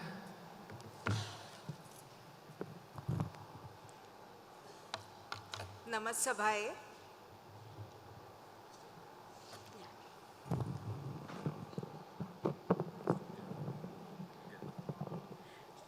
Dr. Alvar, Venkatraman sir, Raman sir, and the esteemed audience that is here. Can you even see me?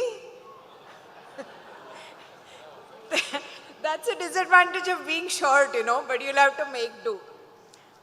So I'm terribly nervous, so it's good that you don't see me. This is the first time I think I am speaking at an event, and I'm actually incredibly nervous because I'm in the company of such stalwarts and I've been listening to the sessions before this. And I stand nowhere. I come here as a student, basically, to listen and to understand and not to speak. But I was wondering when Raman sir called me and said, will you come as a speaker? I was like, why would he call me for an event like this? I'm not a Vedic scholar. My knowledge of Sanskrit is at best can be called rudimentary. So why am I invited here? And then I thought, the one thing that I can do is to tell stories. So that's exactly what I'm going to tell you. I'm going to tell you a story. And then I'm going to go to the main topic, which is Vedas and world heritage, Vedic heritage, and what it can contribute to the world civilization. But before that, all of you may or may not know, but I belong to a very small community called the GSBs, God Saraswat Brahmin community, based in Goa. How many of you have been to Goa? What did you see there? Beaches, yes, I know. What else did you see there? Mangeshi temple, okay. How many other temples did you see? Okay. Did you see churches, old Goa? Everybody has, no? What do you think is Goa's demography in terms of percentages? Does Goa have a Christian majority? Does Goa have a Hindu majority? Give me a ballpark figure. No. Goa is very much a Hindu majority state, and the Hindus of Goa have paid a huge price to keep it so. Not many people outside Goa know that Goa was the part of India which was colonized first and which became free the last. Portuguese came to Goa in 1510 and they left Goa in 1961. The reason why I am telling you this, because it has a direct bearing of how a society went into decline and yet how people did not give up their dharma, and that is important in today's context. So the story of the Saraswats is very interesting from what I hear from the Konkanakyan, the Sahyadri Khanda of the Skanda Purana. It says that There was a group of Veda chanting Brahmins who were settled in Punjab and Haryana, which is where the Vedas are said to have composed. And they were settled on the banks of the Saraswati. And when the Saraswati river started to dry up because of certain seismic events, there was a big drought that went on for many years. So the community basically scattered. Some of them went to Kashmir, and then that's where the Saraswat Brahmin, the Kashmiri Pandits, what you know them as today, that community settled there. A group of people crossed the Gangetic Plains because they were the most fertile areas of India back then, and they settled in a place called Trihotra, which is today's Tirut in Bihar. And another group went down the coast and settled along the coast. Then later on, the legend says that when Rishi Parshurama, he conducted a big yagya in Goa, in a place called Harmal, he invited families from Tirhotra to settle down on the coast that he created by shooting arrows in the sea. And that's how the community settled on the coast in Goa. And they were actually practicing Vedic Brahmins. So they brought along with them the knowledge base that was there in the Vedas. They were extremely skilled agriculturists. And they settled along the banks of the rivers of Goa, the Zuari River and Mandovi River.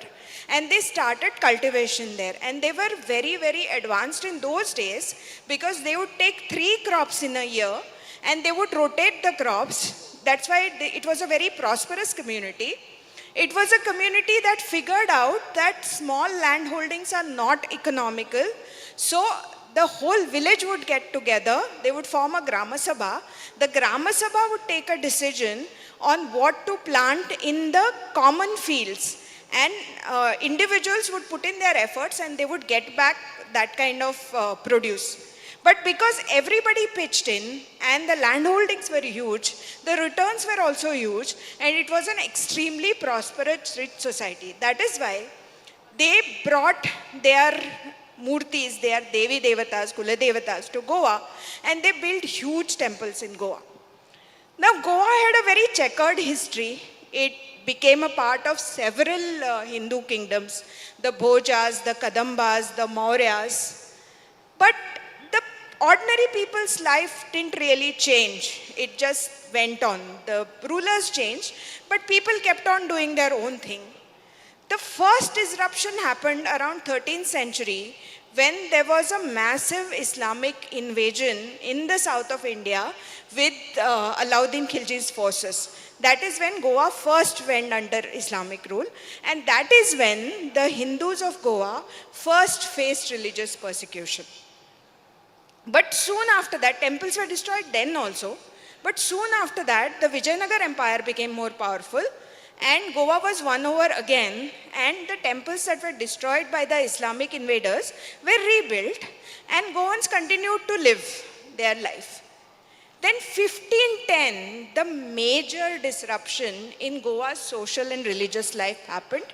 The Portuguese came down to Goa and they settled down in Goa. They defeated Adil Khan, who was at that point of time ruling the island of Old Goa, and they set up camp there and they formed a colony there.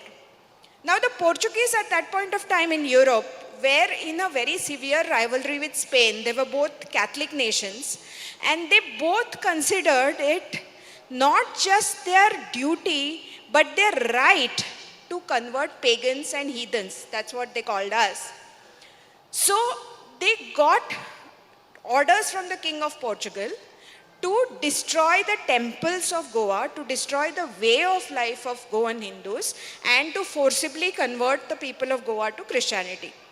So the Portuguese came to Goa in 1510, but by 1530, the first conversions had started. By 1540, they got a royal decree from Portugal, which had some 40 points in it, and those points were basically all about destroying Hinduism. So what those points said was Hindus could not build new temples, they could not repair their old temples, any temple could be destroyed by the Jesuit orders any time, and the land that belonged to the temples would be given to the churches. Not only that, Hindus were stopped from practicing their dharma even within their house. So they were not supposed to light a lamp, they were not supposed to keep a tulsi madam outside their house, they were not supposed to get married by calling a priest, they were not supposed to invite other Hindus from their clan for the weddings. Not only that, they were not even allowed to cremate their dead in Portuguese territory. So do you know what the Hindus of Goa did? They would put their dead on rafts and set the rafts on fire and push them into the river. The situation was that bad. So because of this, the situation was very dire, and this was, remember, in the 16th century, when land meant everything. Land gave you your identity, land gave you your property, land gave you your sense of belonging. So at that point of time, the Portuguese gave a decree that all the Brahmins of Goa have to convert to Christianity. They had 1 month to convert. If they converted, they would get lots of jobs, lots of benefits, lots of lands. If they didn't convert, they were given exactly 1 month to dispose of their property and to leave, sometimes even lesser. Now remember, it was easy to say, I convert and keep your land. Not only would you get to keep your land, you would get a free government job. And if a father had 3 sons and if only one of them converted and the other 2 didn't convert, then the entire property of the father would go to the child who got converted and not to the people who chose to remain Hindus. Despite that, an overwhelming majority of Hindus, they chose to leave the land with just the clothes on their back rather than convert. It was a huge fight for Dharma. And the reason why I am telling you, because it is not the only place and the only time where the community or the Hindus had faced such religious persecution. Less than 30 years ago, what happened in Kashmir? Exact same thing. The choice that my ancestors were given in Goa in the 16th century, they were told, you either get converted to Christianity, you get killed, or you leave this place and go. The same choice was given to the Hindus of Kashmir in the 1990s, Chaliv, Daliv, Raliv. Same words exactly, more or less. And this is a story that is getting replicated in multiple places in India, which is why it is important to have meetings like this. It is important to have conclaves like this.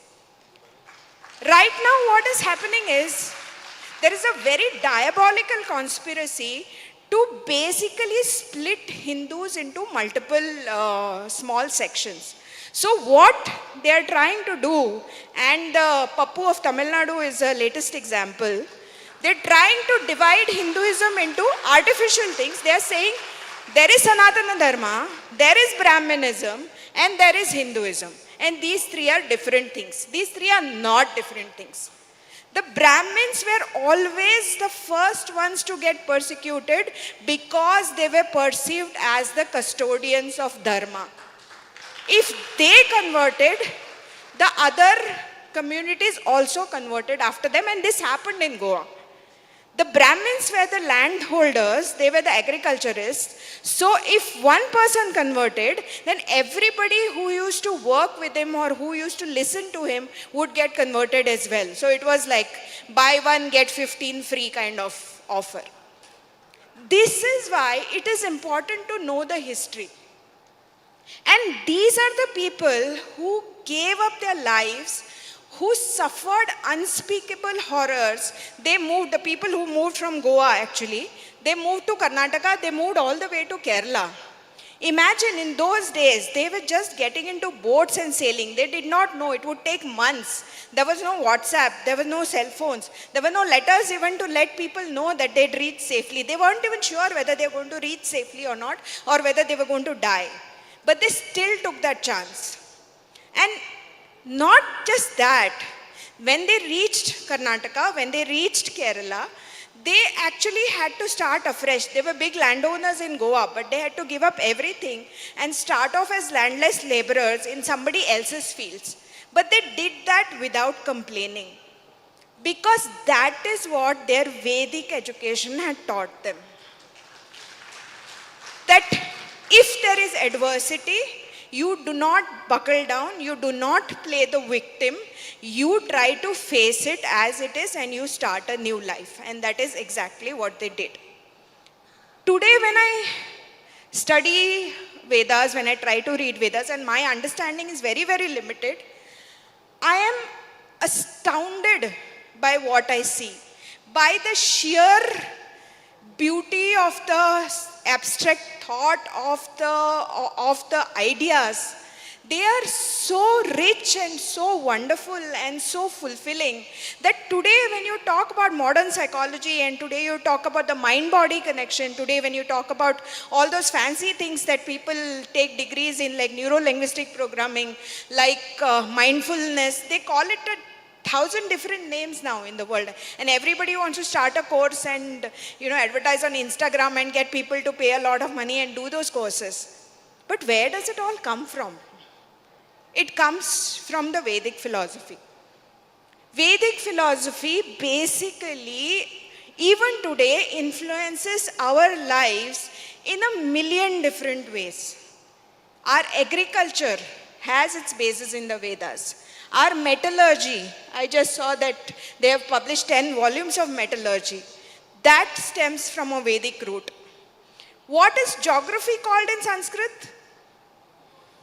For how many years? How many centuries? So even in the 14th or 15th centuries, when they were burning people in Europe for saying the earth is round, our sages knew Bhu was Gol. How many thousands of years ago? We don't know. Because it was experiential knowledge as well as it was knowledge that was revealed. And today when you go back to see, I find it very funny when people come and tell me that Brahminical patriarchy, it's a keyword these days, no? Anything and everything is Brahminical patriarchy.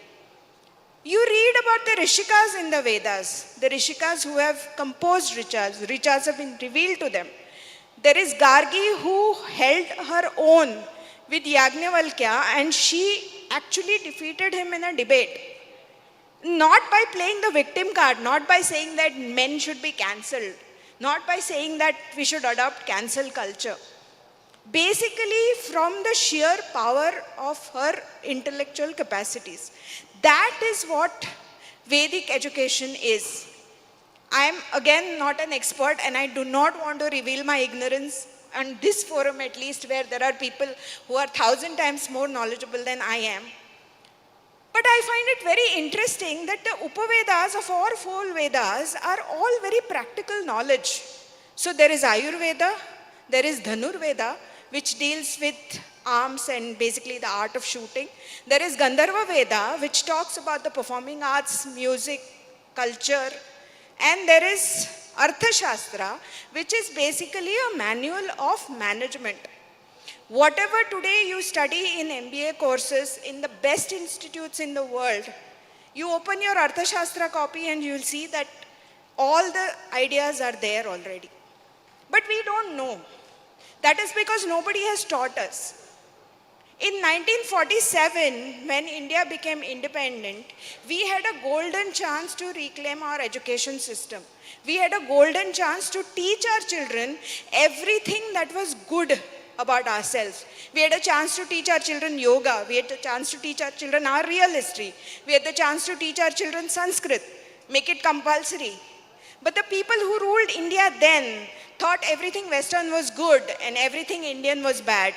So they made a choice, and for 70 years, we suffered through this choice and we're still suffering through it.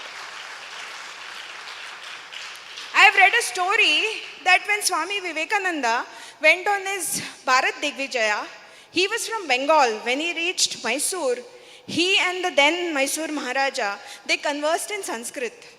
Sanskrit was a linked language of India. Everybody from one end to the other knew how to speak Sanskrit, and that is how people communicated. Today I have to speak to you in English.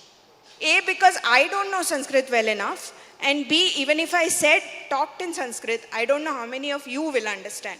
That is the tragedy of India.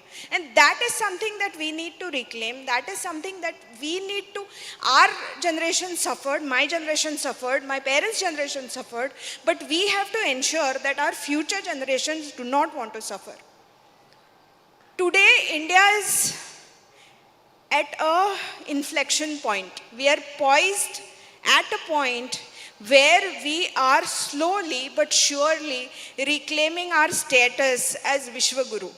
And we have seen what a massive success the G20 summit was.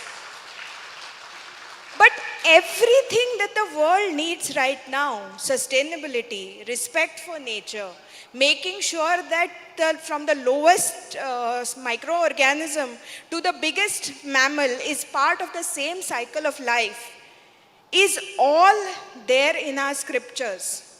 Our scriptures say that Prithvi is our mother and we are her children, and that is why we have to treat her with respect. That is why even today, practically, any child, while starting her Bharatnatyam classes, first does Bhumi Pranam. Asks forgiveness from Mother Earth, saying that I'm going to stamp on you, but please forgive me. Even today, when there is a new murti being carved for a temple, the sculptor first seeks forgiveness of the stone and says that I'm going to cut you now, I'm going to hurt you, but that is because I want to bring out the divinity in you. This all comes from our scriptures. This all comes from the philosophy that our seers have been shown. It has been revealed to them, and they have been perfecting it over thousands of years. It is time for us to reclaim it. It is time for us to show the world that the solution to the world's contemporary problems lie in the Vedic philosophy. And it is there. It is there in science, it is there in technology, it is there in agriculture, it is there in environment, it is there in pretty much every field. Whatever you want, the answers are there in the Vedas. All we need to do is produce scholars who are proud of our heritage, who are learned enough so that they are not on the defensive and they will be able to hold on to their own in any setting that you go. Today morning I was listening to Professor Ramasubramaniam, and it's really incredible. Here is a person who is a traditional scholar, who is also a technocrat, who is also a scientist. And that combination is unbeatable, and no other nation in the world can even hope to have such a combination. All we need to do is to be proud of it, is to reclaim it, and to show the world the path. We have the torch. We have the light. We are Bharat. We give light to the world. All we need to do is to get the world to listen. Thank you for listening to me so quietly. And once again, I thank the organizers for having given me this opportunity to speak and to be a part of this August gathering. Thank you. Nandri.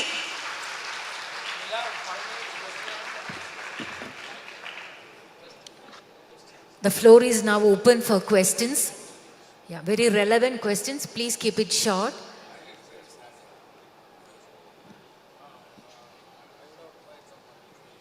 If you have any questions, kindly raise your hand. Volunteer will come to you.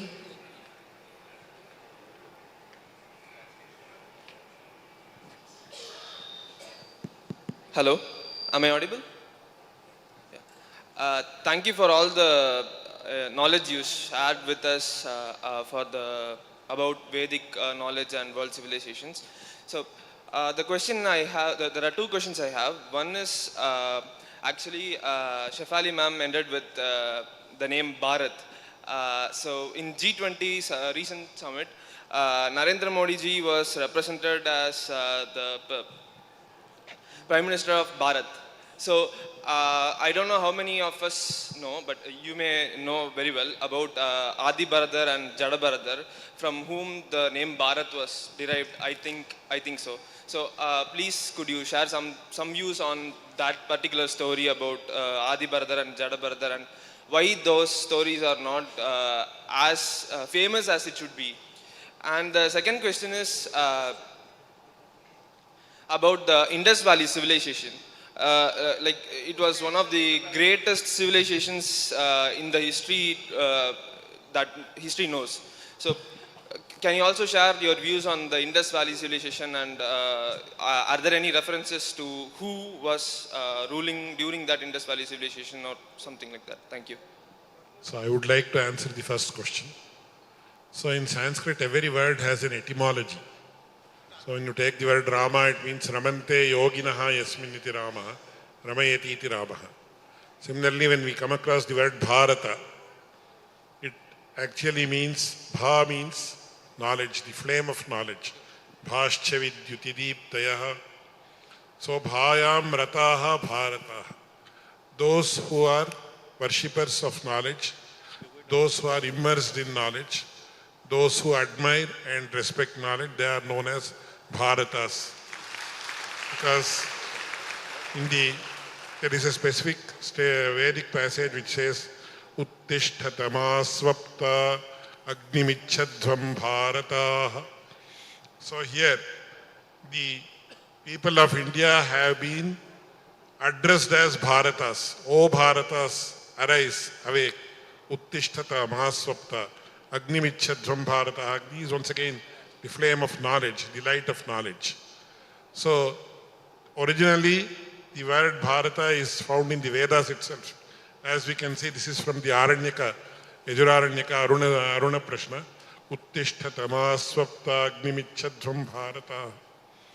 The second is, we were ruled over by a great Chakravarti or emperor called Bharata, whose name is found in the Abhignana Shakuntala of Kalidasa and several other works.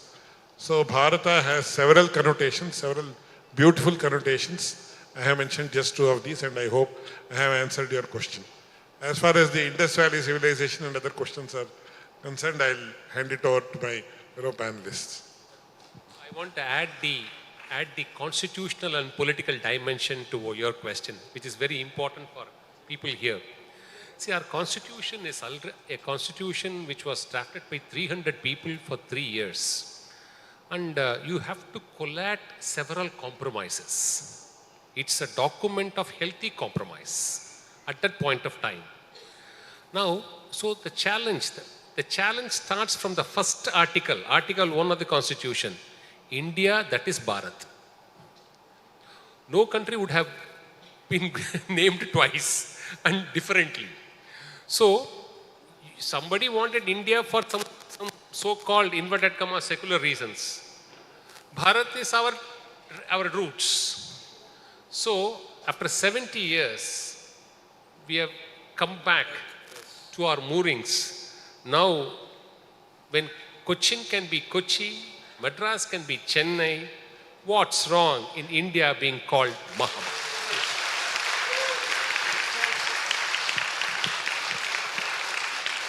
I'll answer your second question. First of all, I really think we should stop calling it the Indus Valley civilization and let's start calling it the Sindhu-Saraswati civilization, which is what it is. Because the civilization actually is in the Doab area between the Sindhu, today's Sindhu, and where Saraswati used to be earlier, and that has been proved by geosatellite pictures, all other proof also. And the sites that are there in India now, Rakhi Bangan, even the place Sanoli, where that chariot was found, they are very far away from the Sindhu. So it is not an Indus Valley civilization, it is actually the Sindhu-Saraswati civilization. And if you go further down, even all the way to Bihar, you will see that the things that you typically see in the Indus Valley civilization, then excavations like those bricks, the ratio of the bricks, the exposed brick structure, the kind of well-paved roads, you can see similar kind of structures found in excavations in Haryana also, in UP also, and all the way in Bihar also. And they say this stupid theory called AIT, the Aryan invasion theory, which basically says that there was this very nice civilization, very powerful civilization called the Indus Valley civilization. Then the Aryans came and then they destroyed it fully, and then but if they destroyed it fully, even today, how do we see so many remnants of the Sindhu Saraswati civilization in our daily lives? You see the architecture of traditional Indian homes. From anywhere, from Kerala to to Tamil Nadu, to Maharashtra, to Goa, to Karnataka, to UP, wherever. You will see that they all follow the houses open indoors. There is a quadrangle inside, and that is used as an open space. That is for the family to gather. And that similar kind of architecture you find in the excavations in Rakhigadi also. You find in the excavations of Hadappa and Mohenjo-daro also. And which is there in existence even today. There are people building homes like this even today. So if the culture was totally destroyed, how is this very fundamental thing, how you build your houses, remained alive even today? If you trample over somebody's culture, you destroy that culture completely, no? There was no trampling, because it was the same civilization that continued, and you can still see it in our daily lives even today. The tandoor that you're using, even the DNA evidence shows that there was no such thing, that there was no mass murders, or there was no, because if it was, you would have found somewhere mass graves, right? If somebody came, a huge avenging force came and they destroyed cities, you would have found the proof of that kind of destruction. There is no proof. Hello, one more. Actually, first of all, I should thank Shefali Madam for giving us a campaign called No Bindi, No Business. I think you deserve a big hand. Because personally, it actually changed the concept of beauty in me. Because I started looking at a beauty in a vegetable vendor with a bindi, rather than looking at Aishwarya Rai or Alia but without a bindi. This is what it is. The second thing is, when you spoke today, you had a certain amount of aggressiveness in you in presenting this topic. So should we, as normal people, be so aggressive in pointing out these things to people? Because normally we are very passive, very laid back people. Are we supposed to go this aggressive in presenting these topics to people? Thank you, ma'am. It's a point of view. I don't think I'm aggressive. I think I'm assertive. There's a big difference. Yeah, thank you. And you have to be assertive. Basically, why do you think India is respected today on world stage? I'm talking, I know this is a non-political forum, but I ask you a simple question. Why is it that India can be friends with both Russia and Ukraine today at the same time, and the world doesn't say anything about it? You have to be assertive. You have to stand your ground, and if you have the capacity to speak up, you have to speak up, because there is no feeling worse than regret. You shouldn't feel 10 years later that I could have spoken up then, but I did not. That is something that I think all of us should pay attention to. Hi. 1 minute. Sure. See, One last question. A modified answer, an improved, an value-add answer. See, we should become powerful rather than being aggressive. There's a lot of difference. You can become powerful only when you collect as a group. Individuals and forming a group makes you more powerful. People always succeed. Conquer happens only through power, and power execution through a group which is stronger than the group which is less stronger. So this is possibly one such convergence, that from here on, you take it and make it be powerful and fight for a right cause. If you have Satya in it, you will succeed. That history has taught us again and again. But you should fight for the right cause. I just want to say, this is Dr. Rajkumar. I'm going to tell you 3 things over 3 minutes, no questions, but fairly controversial things that you will all carry home. First of all, very, very excellent 3 lectures. I must thank Mr. Raman. I really enjoyed it. Very, very good. I'd like a round of applause from everyone. Very inspiring, all the 3. All multi-dimensional. 3 controversial things. We talk about India versus Bharat. Somebody asked versus Bharat. The man who did not want India to be called India, who wanted India to be called Bharat, and who kept fighting until 47 for India to not be called India, was our enemy Muhammad Ali Jinnah. But still, if you read the Constituent Assembly debates, I've gone through the entire Constituent Assembly debates, we still prevailed. And I agree with Mr. Venkatraman. The very first article says India, that is Bharat. And that is why even multiple public sector units were Bharat, heavy electricals, Bharat electronics, etc. So there is no doubt we should still stick and fight with Bharat. 1. 2, you talked about being aggressive to her. I think we are Hindus, but we are the Hindus who went and ruled Kadaram Kondan. We took Indonesia, we took Java, we took Sri Lanka. We are from Rajaraja Chola, who ruled most of the earth, and we should be warriors, and we should still be aggressive when the need arises. That is number 2. The third point, and I will also carry this home, I would like many of you to go and Google a river called Gaggar, Gaggar. Gaggar is a small river, it's only as small as the Kuam, that is between the Indus Valley and the Gangetic Valley. And that was the Saraswati. And that is why the Gaggar river actually goes and joins in Allahabad. That's why when Allahabad was originally called Triveni Sangamam. It's Ganga, Jamuna and Saraswati, and the Gaggar goes and joins. And it is actually the Gaggar civilization, or as she said, the Doab means Ab is river, Doab is 2 rivers. Between the 2 riverine civilizations. The last point to tell every one of you, very interesting, there is a fabulous book called Migration of a Civilization, written by a senior IAS officer, Chief Secretary of Orissa, called Balakrishnan. Very clearly he says that we were the same people, spoke both Sanskrit and spoke Tamil. If you look at every single house in Indus Valley, the eastern part was lower, Vastu, and the western part was higher. Keela irukkiradha Kilakku, Mela irukkiradha Merku. And that is the same thing that we follow. And there are multiple other explanations. We are one civilization. As she said, there was no fight, no Aryan, no relative of Sai Deepak came on a horse from the Khyber Pass and attacked us. That is just BS. Thank you very much. Thank you. I would now request Sri Krishna Kumar, CEO of SI International LLC Dubai, to come to the stage to present mementos to our speakers.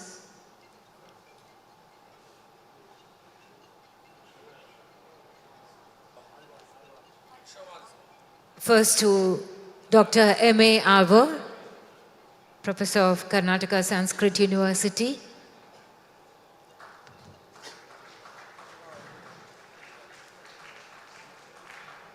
We have here Sri T.N. Krishna Kumar, CEO of Shanti International, to present the shawl and the memento.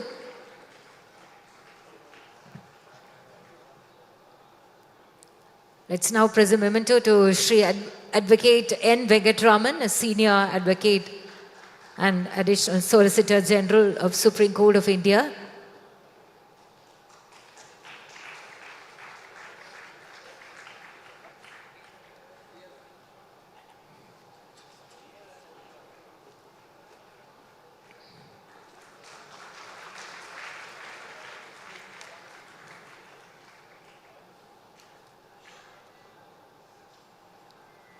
And a special round of applause and memento to Ms. Shefali Vaidya for that moving account of what Brahmins of Goa went through. History is not to be forgotten because history repeats itself. Thank you, madam.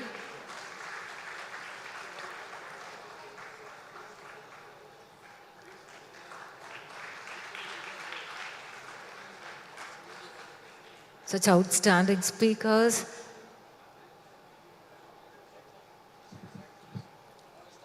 Thank you, Sri Krishna Kumar. Thank you, Dr. Alvar. Thank you, Senior Advocate N. Venkatraman. And thank you, Madam Shefali Vaidya.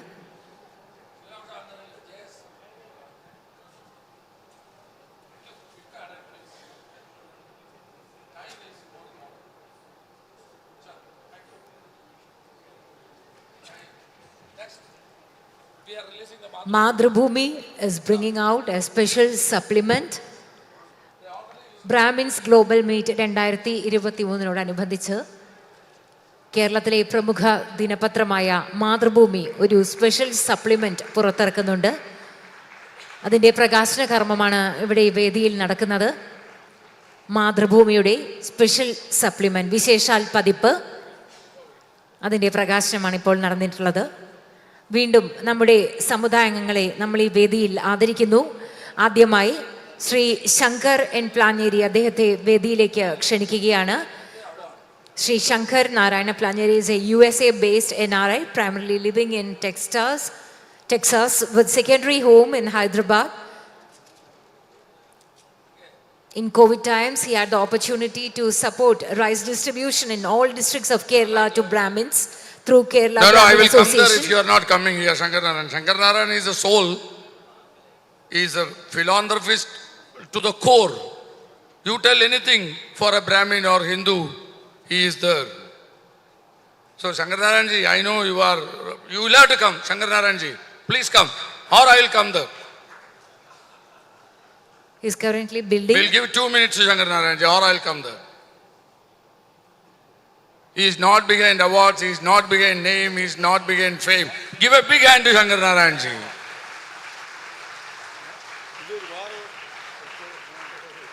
His motto is, what all money he earned, he should spend when he leaves this world. He should not keep 1 rupee for anybody, his son or daughter or anybody. He need to spend on philanthropy. Let us give a big hand to Shankar Narayan ji.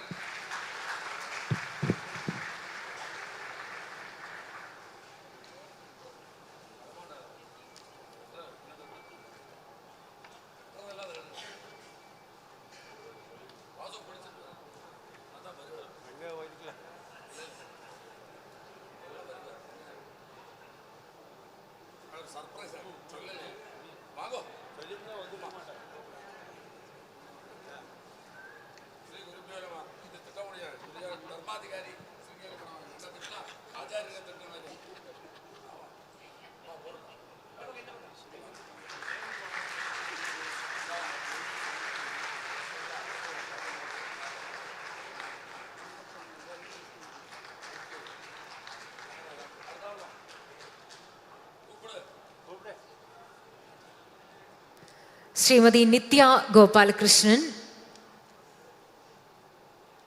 retired as principal of Brahmins Vidyalaya, Kakinad, Kochi after putting up 25 years of service. She spearheaded an institute to impart education to children with learning difficulties. She has also established an integrated training and childcare center. She has been conferred with various awards and actively involved in the services of our community. Srimati Nitya Gopalakrishnan. Next, we would like to invite Sri Radha Krishnan R.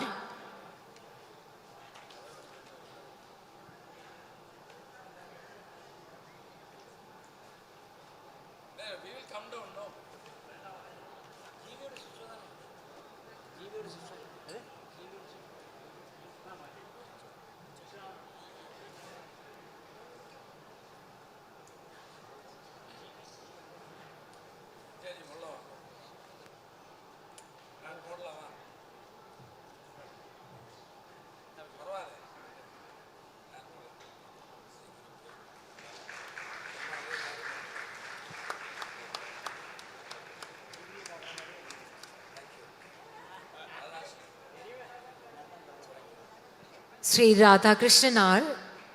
belongs to family of Dikshidhar clan in Lalgudi district of Trichy. He is the chairman emeritus of a 62-year-old family business enterprise, Clearship Group. He has received many awards and involved in social service, promotion of education for masses, Indian music and dance, and rural upliftment. He has been actively involved in services of our community. Sri Radha Krishnan R.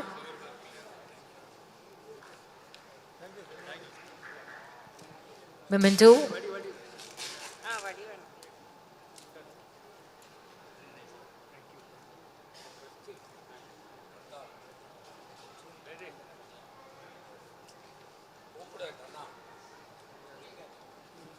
Sri Surya Narayanan.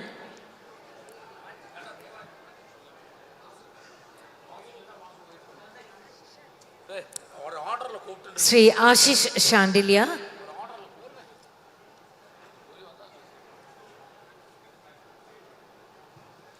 Ashish Shandilya does an amazing job for the Brahmins community in Rajasthan. Please welcome Ashish, who came all the way from Rajasthan.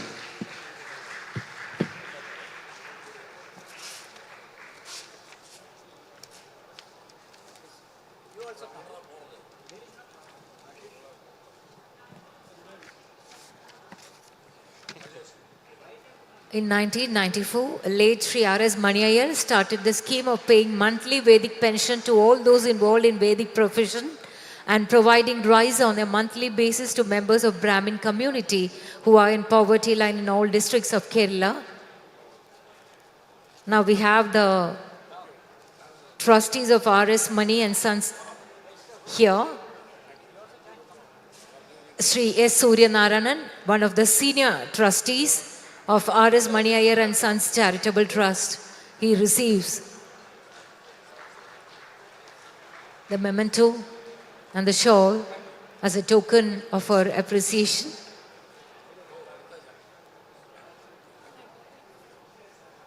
And finally, Sri Sundararajan Subramanian,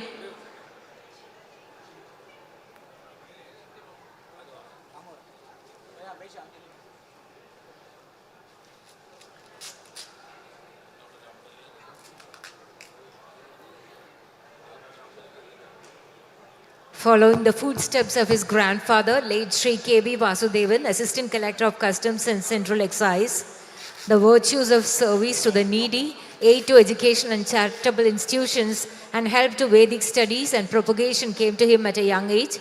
He has been a major donor in all our BS school through donation for fee subsidy every year and whenever needed for infrastructural work. Sri Sundararajan Subramanian now receives the honor. It is being received by and Srimati Radha Kamakshi Vasudeva. Subramanian.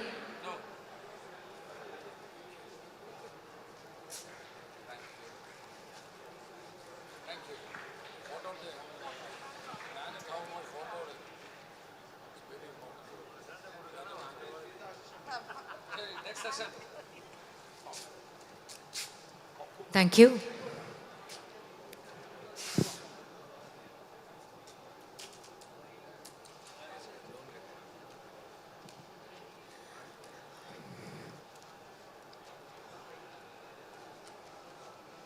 The next session is on creating milestones through individual development, and our speakers are Professor Parameshwar P. Iyer, Sri Ganesh Padmanabhan and Srimati Rama Bharadwaj.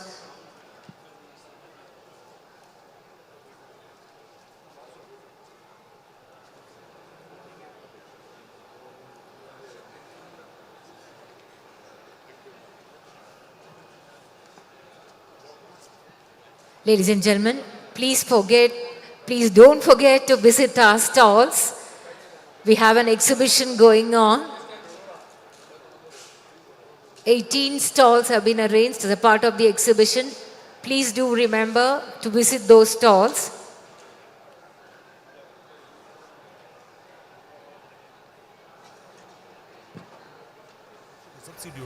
Agri Gold Loan.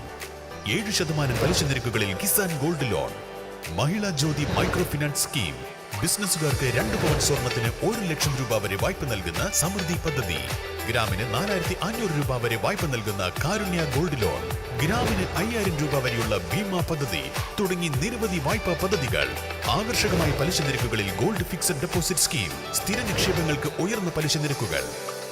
Urban Grameen society gold loan. Corporate Office, Kasamiya Building, Mannarkad. Phone 04924 293335 904 878 335. The older you grow, the more interest we have in you.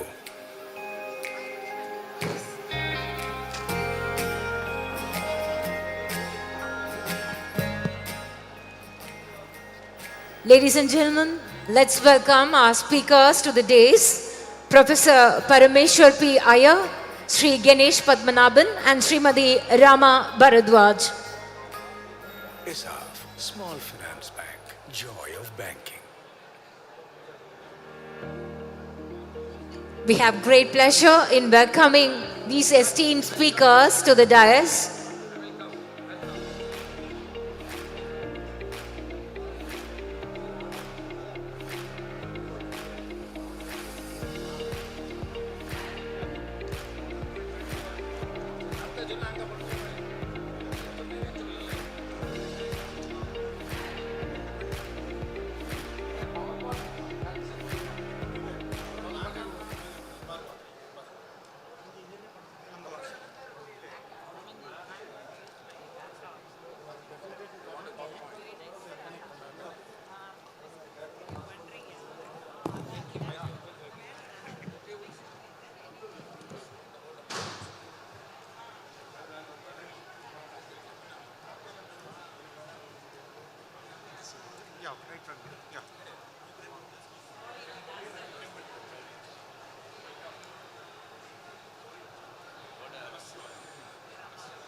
Welcome, sir.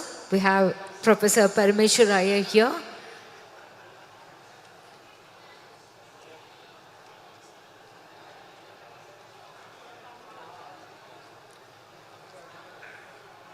Once again, a hearty welcome to the speakers.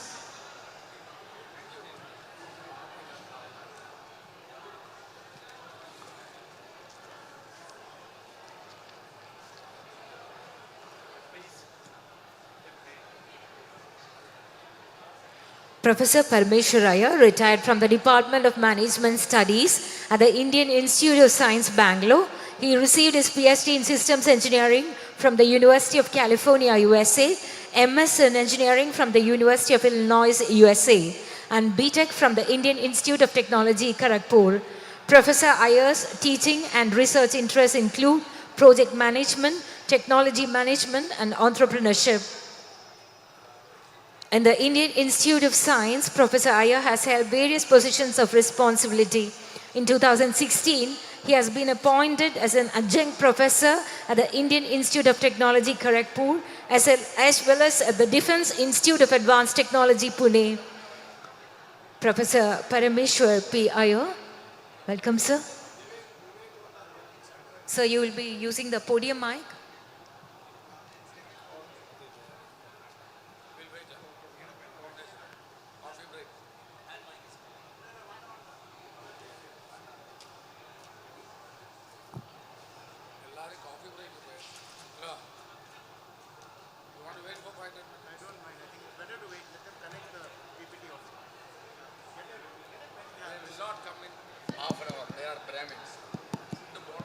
Hello?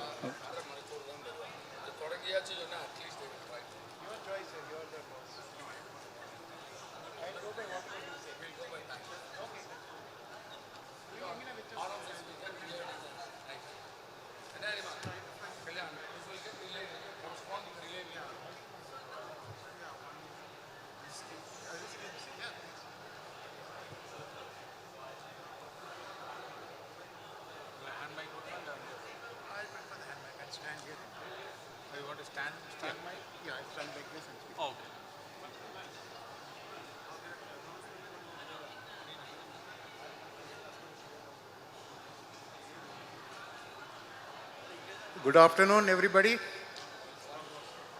Can you hear me? I said good afternoon. One more time, good afternoon. That's better. We got some people who are awake and alive. I feel like what I have been for the past 40 years, a professor at the Indian Institute of Science, and this resembles my classroom. There are more empty chairs than filled chairs. Hopefully somebody will go outside and drag all the people who are out there to inside this room. We'd like to see all the chairs filled, not because I'm here. That's secondary, that's incidental. I'd like to see the chairs filled because the organizers have put in a lot of effort to bring this conference together. Incidentally, this is the 100th conference of my life. Thank you. I hope I live to attend the 200th conference of my life. I don't know about that. But I still feel as nervous as I did when I gave my first public talk. That was in 1973 in Bhubaneswar, Odisha, then called Orissa, at the annual convention of the Indian Society of Agricultural Engineers. I have been trained as an agricultural engineer. I am a son of the soil, not a soil of Kerala, but a soil of Sengotai, which was then a part of the Maharaja of Travancore. So I'm still a Keralite one way or the other. When I attended this conference, I had to present a paper based on my BTech project at the Indian Institute of Technology, Kharagpur. And I had never ever spoken in public. I was very nervous. I asked my guide, the late Professor Pahuja, who was my professor at IIT. I asked him, sir, how do I go and talk in front of all these learned people? Actually, I'm a little more lucky here. I'm talking in front of so many empty chairs, so it's easier job actually. Anyway, the professor told me, Ramesh, that's my nickname. He said, Ramesh, aap ghabrao nahi. Don't worry. You are the storyteller. You know your story. You know your story better than the audience does, hopefully. If my PPT comes, you'll know my story better. And he said, you just go and tell your story. And at the end of it, if they have understood your story, they will ask you a few questions. If they don't ask any questions, it's just one of two things. Either you are so good that everybody understood everything, or you are so bad that nobody understood anything. So I hope I fall into the former category. Actually, I hope I fall into the category where we will have questions. Like the predecessor, Ms. Shefali Vaidya did. I would like to make this session as interactive as possible. I hope we get a few more people to interact with us. And I would encourage questions, answers, discussions at any point. Because the whole purpose of such sessions is not for me to tell you what I know. That's incidental. The purpose is communication. The purpose is for me to communicate my experience, my expertise, my message to you. And any expert in communication will tell you that good communication is a two-way process. I say something, that's one part of it, it's transmission. It goes through some medium, some songs, some coffee, some noises and distractions, and it reaches you. That is reception. The communication is not complete unless I get a feedback from the receiver back to the sender. So I very much encourage you, unlike the way I felt, I won't blame Raman sir, but I felt a little unhappy when I was not allowed to ask a question this morning. I said I'm going to fight and ask my question. Because conferences are not about simple one-way lectures or one-way discourses. Good talks, good sessions are all about feedback and interactions. So please feel free to stop me at any stage of this presentation. If it's a very long and very, what I call, contentious kind of question, keep it to the end. But if it is a question that requires clarification to make you understand something better that I'm saying, please stop me at any time. Okay, the PowerPoint isn't on, so I got to back up my notes. I'm going to use that as I do in my classes. I'm going to be talking about creating milestones through personal skills development. The agenda. And one more thing for youngsters who are here, the way to tell a good story or a good communication is to do three things. First, you tell your audience what you're going to tell them. Okay? Then you tell them what you're telling them. And then you tell them what you have told them. If you have done this, you have given a good story. Okay? So let me begin. My agenda is basically three parts. First part is about talking about what are milestones. Milestones in personal life, milestones in professional life. I used to teach project management for 35 years at the Indian Institute of Science. So I use, in fact, all of us in project management use the concept of milestones. I will dwell a little bit on the 5 W's and the 1 H of the milestone. What is a milestone? Why do we need milestones? When do we need milestones? Where do we need milestones? By whom should the milestones be made? And finally, how should the milestones be prepared? I'll try to give some examples, and hopefully you will also give me some examples. The second dimension of the talk is about personal skills development.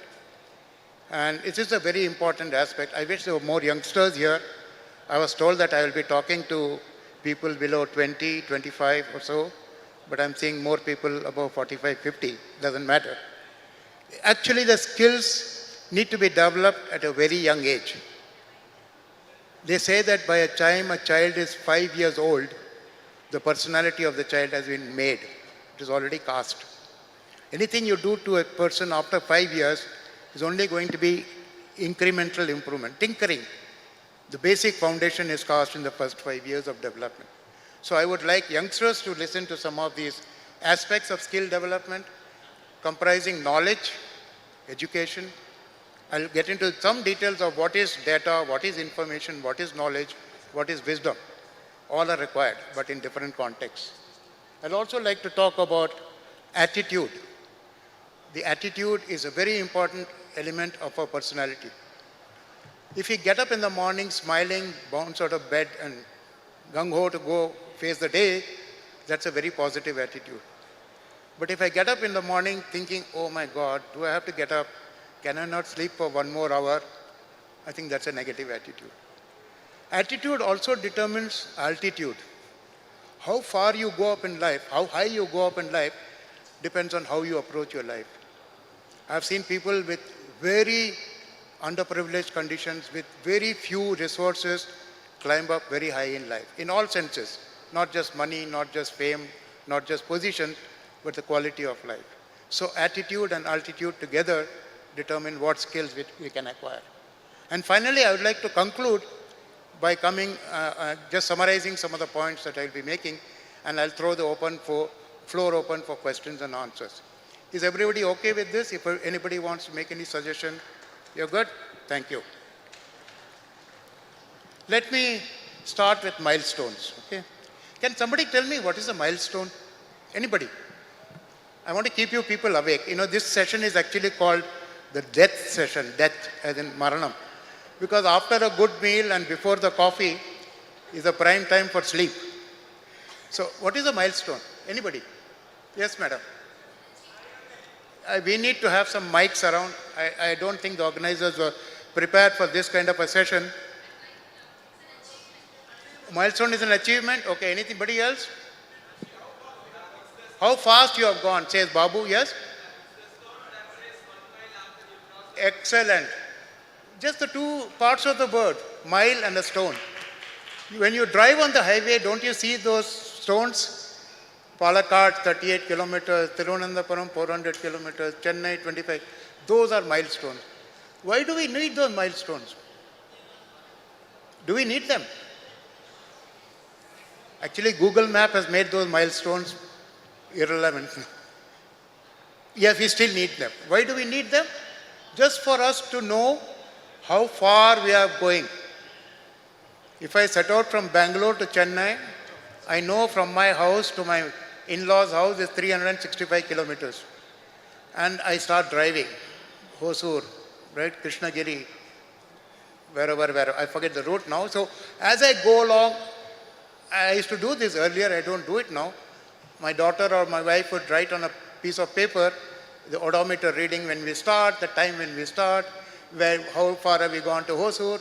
Those are the milestones. So we are tracking the journey by creating these milestones, by creating so milestone is nothing but a significant event. It's an important event. You can say that I can have every second in my life as a milestone, but then you'll be counting those seconds and not doing anything in your life. So there is a way to achieve or to tag, to mark the important milestones. I'll tell you how to do that. Okay? I am glad to see people coming in. Hopefully we'll have a full house before I'm done.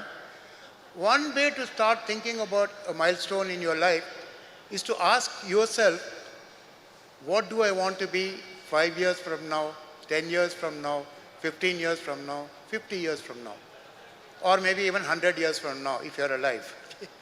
So vision is a very important aspect of creating a milestone. Unless you have a clear vision of your life, and the earlier you form the vision of your life, the better off you are. So when I was 15 years old, a student of Kendriya Vidyalaya, Pattam, Tirunananthapuram, then it was called Central School, my teachers, my parents, my friends my relations used to ask me, Ramesh, what do you want to be when you grow up in life? Very difficult question for a 15-year-old to ask. Sorry. Thank you, madam. I should practice what I preach. They say that you should hold the microphone the way you eat a banana. As simple as that. Hold it as close to the mouth. Of course, don't bite into it. It's not chewable. So, how do we define a vision? Can somebody tell me his or her vision of his or her life. Anybody. The younger, the better. Any youngster here, 15, 16-year-old? Sorry, 20, 25. I'm going to announce like the airlines seat, right? Seat numbers 20 to 25 can get in now. Anybody in that age group? Okay. Anybody 30 to 40? Oh, yes. You're good enough. What is your vision in life? And your name, please. Srinivasan. I'm going to keep the organizers running now with mics. Yeah, what's your vision in your life, Srinivasan?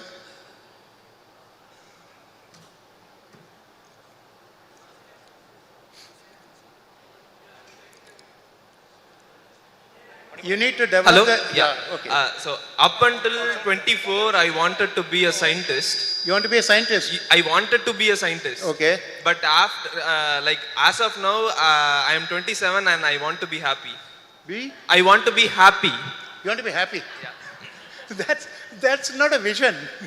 What do you see yourself as being 20 years from now? Okay, so in 20 years from now, I want to be successful in life, and I want to share my success with others so that they also can be successful in their life. I will translate that as meaning you want to be of service to society. Yeah. Good. That's a good, very good vision to have. Right? Excellent. I'm going to be talking about that later. Anybody else with a vision? Yes, madam. You have to shout or get a mic. We should have some distributed microphone systems, right? Keep a mic every aisle, every few streets apart. Sorry, I'm doing this in a very unconventional way. Yeah. Yeah, madam, I please. hope I'm audible. So up until May of this year, I did not have any proper vision, okay? But in the month of May, I had my beautiful baby, okay? So it's a baby girl, and because of her, I have meaning in life now. And that is why I'm here today, to understand the importance of Vedic knowledge. Okay. And I want to impart it to my little one. And, I want her to, be doing such talks in her growing up age. So, Thank you. Yeah. Congratulations on having the baby. Thank you, thank you. Good round of applause. Your name, please? My name is Usha. Usha. Congratulations, Usha. Okay. So Usha's vision is to be a good mother, raise a good child, and maybe have the child follow the vision that she is having. Anybody else? My name is Ramamurthy.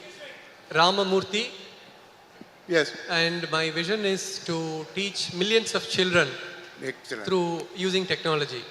Thank with you. my company. There are many people who are doing it. Thank you, Ramachandran. Thank you. And I think we all... Okay, I have to put a stop somewhere, otherwise I won't get past this one top. Okay, one more here, please. My name is Chanda. I am from Chandar. I can't hear you, sir. Chandar. Chandran. Okay. My aim is to make my life the self-realization. That is self-realization.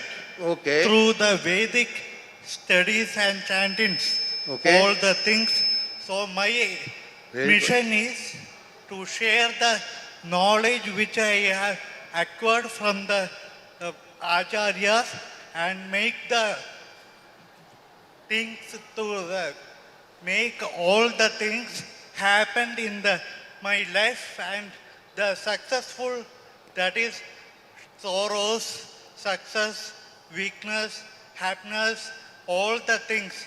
Short theory, that is strength, weakness, all the things I should transfer into the new generation people. How can they face the challenges? They can make the life happiness. I want to. That is why. Excellent, excellent. I am basically a spastic. Please, this is Mr. Chandar. I want to say a few words about him. This child is actually suffering from cerebral palsy. In his childhood, he was not able to even utter a word. And he was not able to actually walk 2 steps ahead. But because of Sandhya Vandana, I repeat, because of Sandhya Vandana and blessings of Paramacharya and Shankaracharyas, he is now a postgraduate, he is now a Vedic scholar, he is actually motivating many youngsters. Thank you, Chandar. Thank you. Thank you. Thank you. Thank you. Thank you. Thank you. Okay, we have the PPT. I was playing this trick just to buy time to get the PPT ready. So you know how good professors work.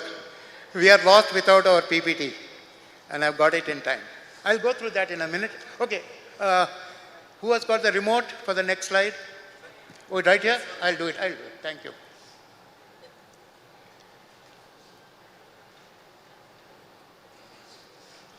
How do I go to full screen?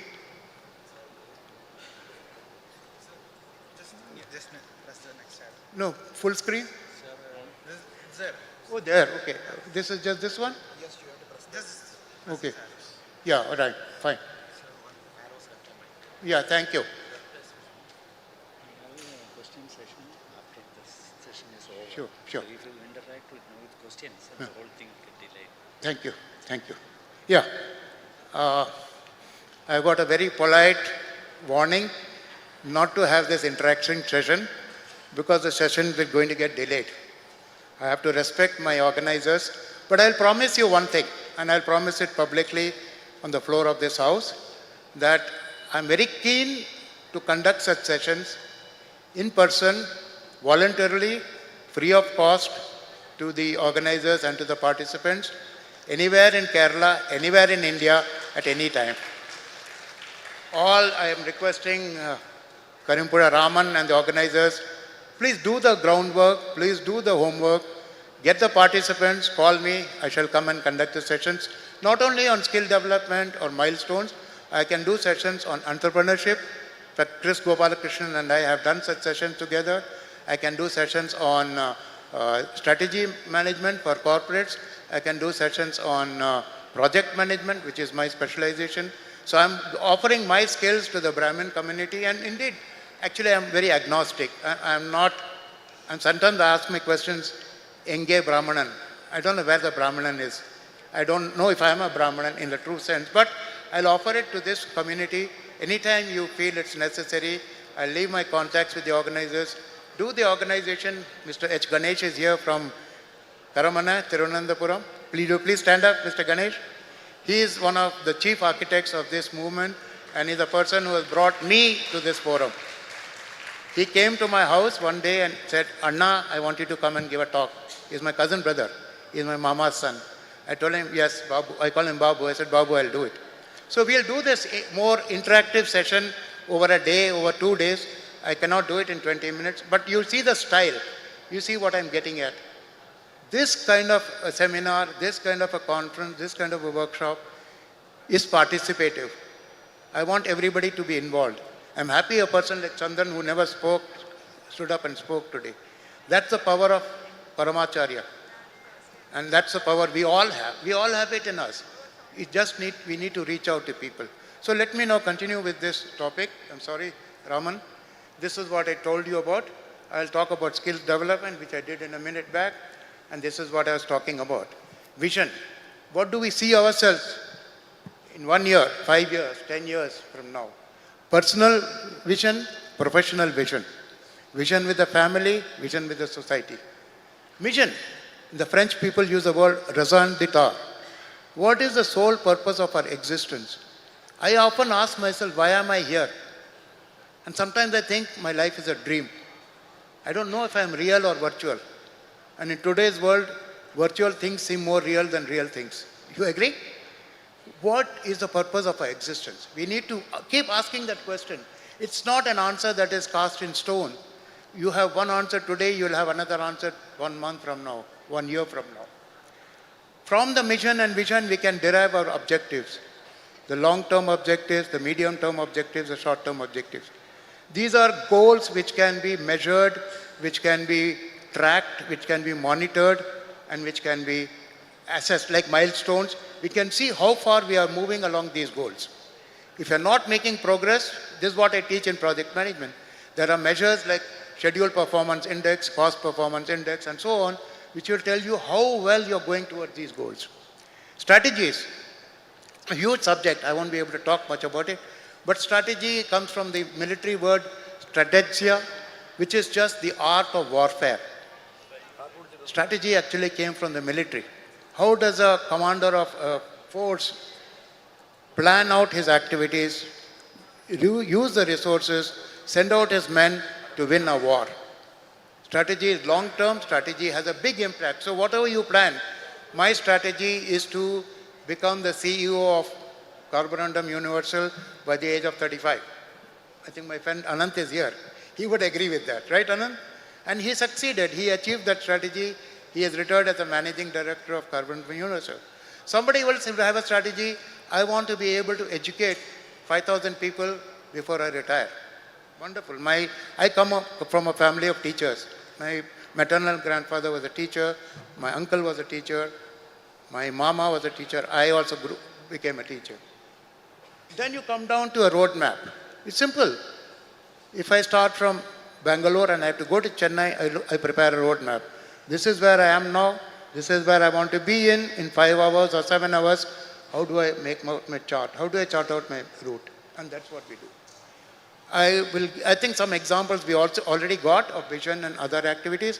Since we are a little late in time, I would like to go to the next one. Skills. Skill. Actually, this word got recognition very recently when the National Skills Development Corporation was incorporated. I am very happy that our Prime Minister Narendra Modi considered it a very important aspect of his policy to develop skills in the country. Skills are different from competencies, which are different from education, which are different from attitudes. Skills are what we can do. What are we good at doing? You know, everybody wants to do CET, JEE, CAT, or the national entrance exam and become a doctor, become an engineer, become a lawyer. But do we ask ourselves, do the children ask themselves, do we have the skills for it? Somebody may be an excellent musician. Somebody may be an excellent dancer. Somebody may be an excellent craftsperson. Somebody may be an excellent painter. Why should that child become an engineer or a doctor? That's a total misfit of the skills and the profession. So we have to develop skills which are utilizing the resources that God has given us. Some people have excellent memory, excellent number skills. Go into finance, go into mathematics. But if you cannot remember numbers and you like expression, you're very good in creative arts, pursue those arts, right? We have to define these skills. Of course, our standard education policy says get into kindergarten, go to high school, do +2, do a graduation, do a post-graduation, take a job. And then we have this notion, many of us, that once we have finished our education, that's the end of learning. Now I can start working. It's as if learning is one compartment, working is another compartment. Really, it's not. I remember when I had to give my PhD examination, the examination committee, after they passed me, they asked me, Ramesh, what have you learned at the end of your PhD work? And I gave them a very frank answer. I said, gentlemen, I've learned that I have raised more questions than I have provided answers. That is true research. That is true learning. Lifelong learning, learn for life. A very good friend of mine, my former director, Professor C.N.R. Rao, once told me, he said, Ramesh, the day you stop learning is the day you stop living.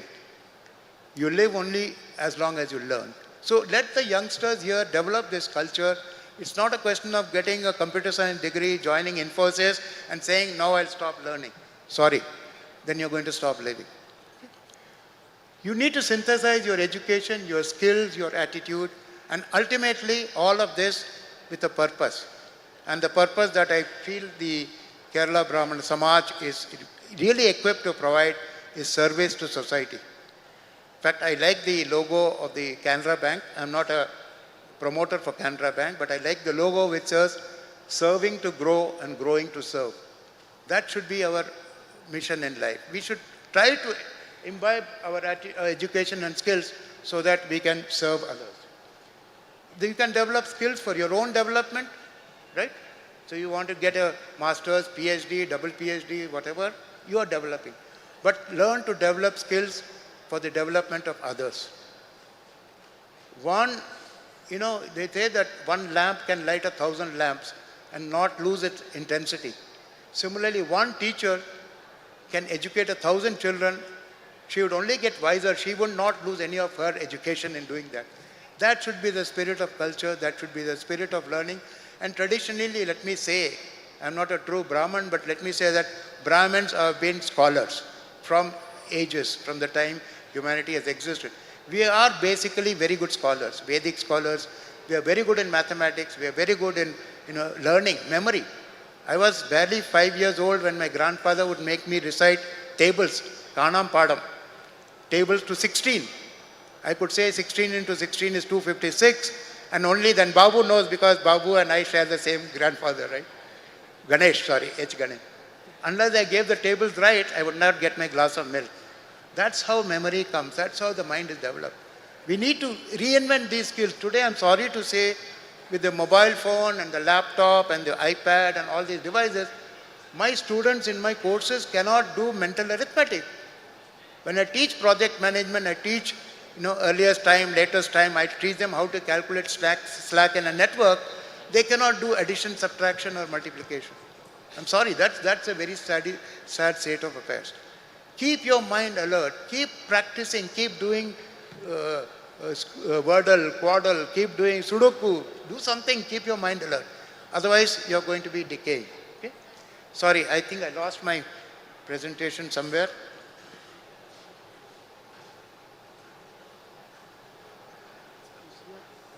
Okay, I think it's telling me to get to the conclusion. Sorry, I think I'm also running out of time.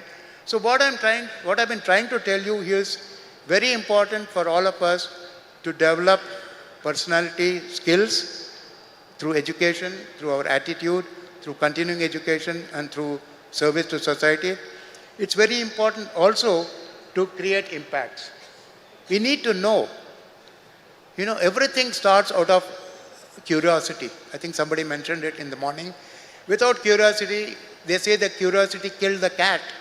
But the curiosity won't kill us, believe me. It will only raise our mental level. We need to know what, where, why, when, how. When our first daughter Priya was barely 4 years old, I used to take her around. She used to keep asking questions every minute. If I take her in a bus, she'll say, Appa, bus eppadi move aarudhu? I said, wheel irukku. Wheel eppadi move aarudhu? Transmission irukku. Transmission eppadi move aarudhu? Engine irukku. Engine eppadi move aarudhu? Petrol vetran. Petrol vetrana engine move aarudhu? That's curiosity. Don't take an answer just because your teacher or your father or your mother is telling you. You have to understand what it is. Until you understand, don't give up. It's easy to give up and say, I will learn by heart everything in my textbook from A to Z, vomit it out in the exam, get an A grade, get a JE rank of 25, join IIT Bombay, become computer science. All that matters very little in life. When you come to my age, you will realize that what matters ultimately is the ability to learn. Learn to learn. Learning to learn is the best skill you can acquire. And please develop that. Apply skills. Apply your knowledge to service. I was mentioning, I will tell you, can somebody tell me the difference between data, information, knowledge, wisdom? I'm sure there are many IT people around here. What is data? Anybody? I'm seeing that you're all tending to drowse, so I'm going to wake you up. What is data? Huh? Then what is information? No, sorry. Collection of knowledge is information. I think, let's get the hierarchy right.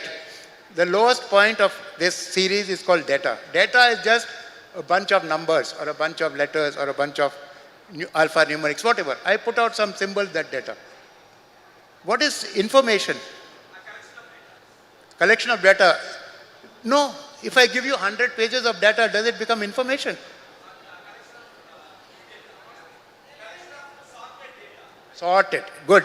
So data with some kind of context to it. Are these numbers talking about ages of people, height of people, marks in a class, or whatever, right? So data with context is information. Now what is knowledge? What is the difference between information and knowledge?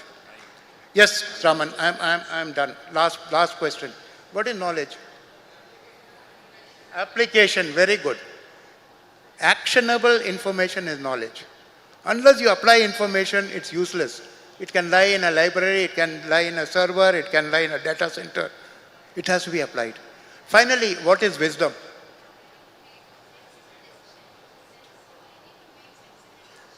Ability to create sensible decisions.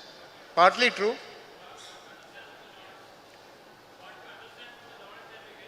Yeah. What to do with the knowledge? The best person who gave this definition is the great Sri Sankaracharya himself. He said, knowledge with devotion is wisdom. Without devotion, knowledge has no meaning. You have knowledge management system. There are computer software which can manage your knowledge. KMS, no point. Unless devotion is there, unless the purpose is there, unless an application is there, unless the concept of service, using knowledge with devotion for a good purpose is what we are all for. And I think that's what the Brahmin community should do. That's what the Kerala Brahmana Sabha should do.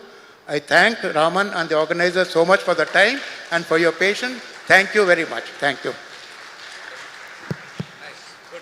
Knowledge with devotion is wisdom. The day you stop learning is the day you stop living. Thank you very much, sir, for that great interactive session. Our next speaker is Sri Ganesh Padmanabhan. He is the Chief Executive Officer and founder of Autonomized AI, a technology company applying trusted generative AI to healthcare and life sciences.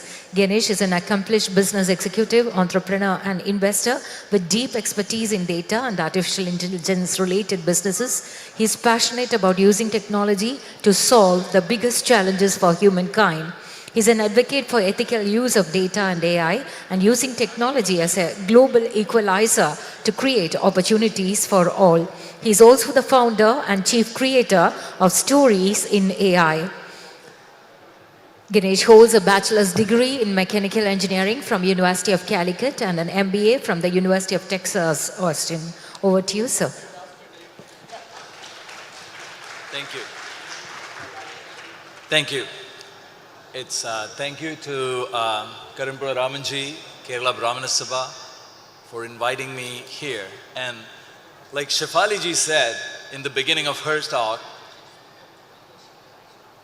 when I listen to the audience, listen to the speakers yesterday and today, it surprises me. Why am I here? Right? And then it struck me.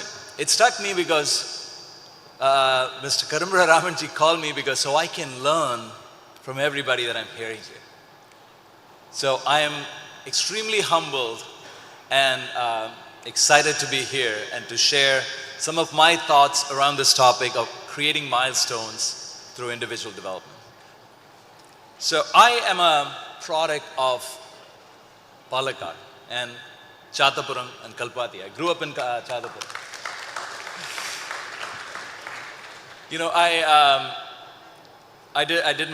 even studied and did my BTech or Bachelor of Technology in Mechanical Engineering at NSS Engineering College in Palakkad as well. And I did a lot of things there beyond coursework. I mean, sports, cultural activities, student politics, associations, community service, you name it. Just a little bit of my history, and then went to Bangalore for my first job. Spent the first 15 years of my career in big tech. I was at Intel and Dell for a long time. Did several things at Dell, including growing a business from $100 million USD, which is 650 crores, to 10,000 crores in revenue in about 5 years. So very, very humbled to be, having gotten all these opportunities early in my life. But the most fulfilling part of my career came when I became an entrepreneur. And I started a few companies mostly in data and AI and knowledge. How do you actually use software to do that? And I'll talk a little bit about that. I'm currently the CEO of a company called Autonomized AI, and we are, we started this company in 2022. Right after the COVID experience in 2020 and 2021, where it was very evident that the human life is so fragile. it's so fragile that we were brought to our knees by a virus. And it was the realization that I've always been an engineer, a technologist, right? It was a realization that as human beings or engineers or builders or entrepreneurs, one of the most profound causes that you can dedicate the rest of your life to is to bring the power of technology to alleviate the human suffering. And that's what we're doing at Autonomize AI, which is we're building what we call AI co-pilots, and I'll talk about artificial intelligence today, just because that's one part of knowledge I can impart to this audience. And we build co-pilots so that the caregivers, doctors, physicians, researchers can all do a better job helping people alleviate their suffering. So I'm going to take a detour on artificial intelligence before I get into individual development. And I think that the timing of this discussion is very relevant, right? So how many of you know what artificial intelligence or AI is? Show of hands. About 10%, more, maybe less, 5% of the audience. So I'm going to try to simplify it for everybody just a little bit so you get a little bit of an intuition, not necessarily trying to make you experts. I am not one either. I'm very fortunate to work with several experts in the field today. So artificial intelligence is the field of technology where you're trying to mimic the human intelligence. The human intelligence is how we see, hear, listen, touch, and perceive data or what's happening around us. It is how we think, how we reason when you have multiple data points, and how you act, the will to act. Artificial intelligence is nothing but using software and algorithms to bring that experience to non-living things through a computer. So the natural output of that is you have intelligent systems that can be a great co-pilot if you're a pilot. It can be a great system that allows you to do the work, the mundane things that you don't want to do. And today, if you have been, unless you've not been reading anything on the internet, like ChatGPT, how many of you have tried or played with ChatGPT? I know some of you have. So if you haven't, go check it out because it's a very accessible form of a very smart, intelligent system that allows you to impart instructions and it does the work for you. And why I'm talking about all this? So artificial intelligence is an example. It's there in everybody's everyday lives. When you pick up your Android phone and say, hey Google, find me directions.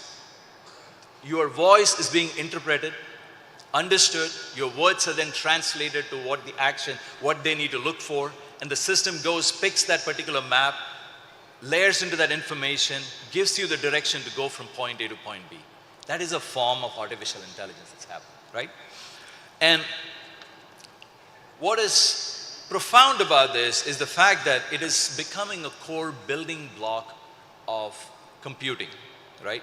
And I'll try to link it all up into my little knowledge of the Vedic principles and Hindu Dharma towards the end. But, you know, back when you had the calculator, you'll take and say, I want to do a number, a calculation of a multiplication or division. You would use a calculator, punch numbers, and you get the output. Then came full-blown computers where you can actually correspond to somebody. You write an email, you write the letters, hit go, and it reaches somebody very quickly. Similarly, artificial intelligence will become a building block of everything we do because it'll be easy for us to correspond to an intelligent system than having to even type an email, figure out what you're doing, and then click a button, right? AI can be our ears, eyes, our accountant, our marketer, and that is the future that we are going into where human beings, all of us, will coexist with these intelligent systems. Now, technology, including AI, is becoming a very integral part of our lives.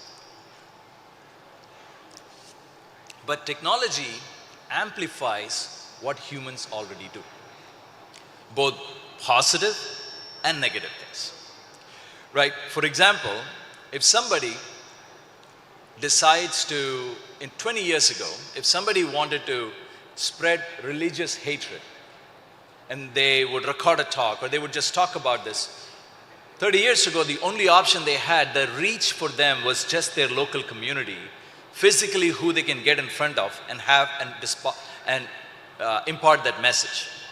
Today, with technology, with the internet, and tomorrow with AI, that can be their voice and eyes and ears, they can reach billions of people around the world. But the same goes for positivity, same goes for positive messages.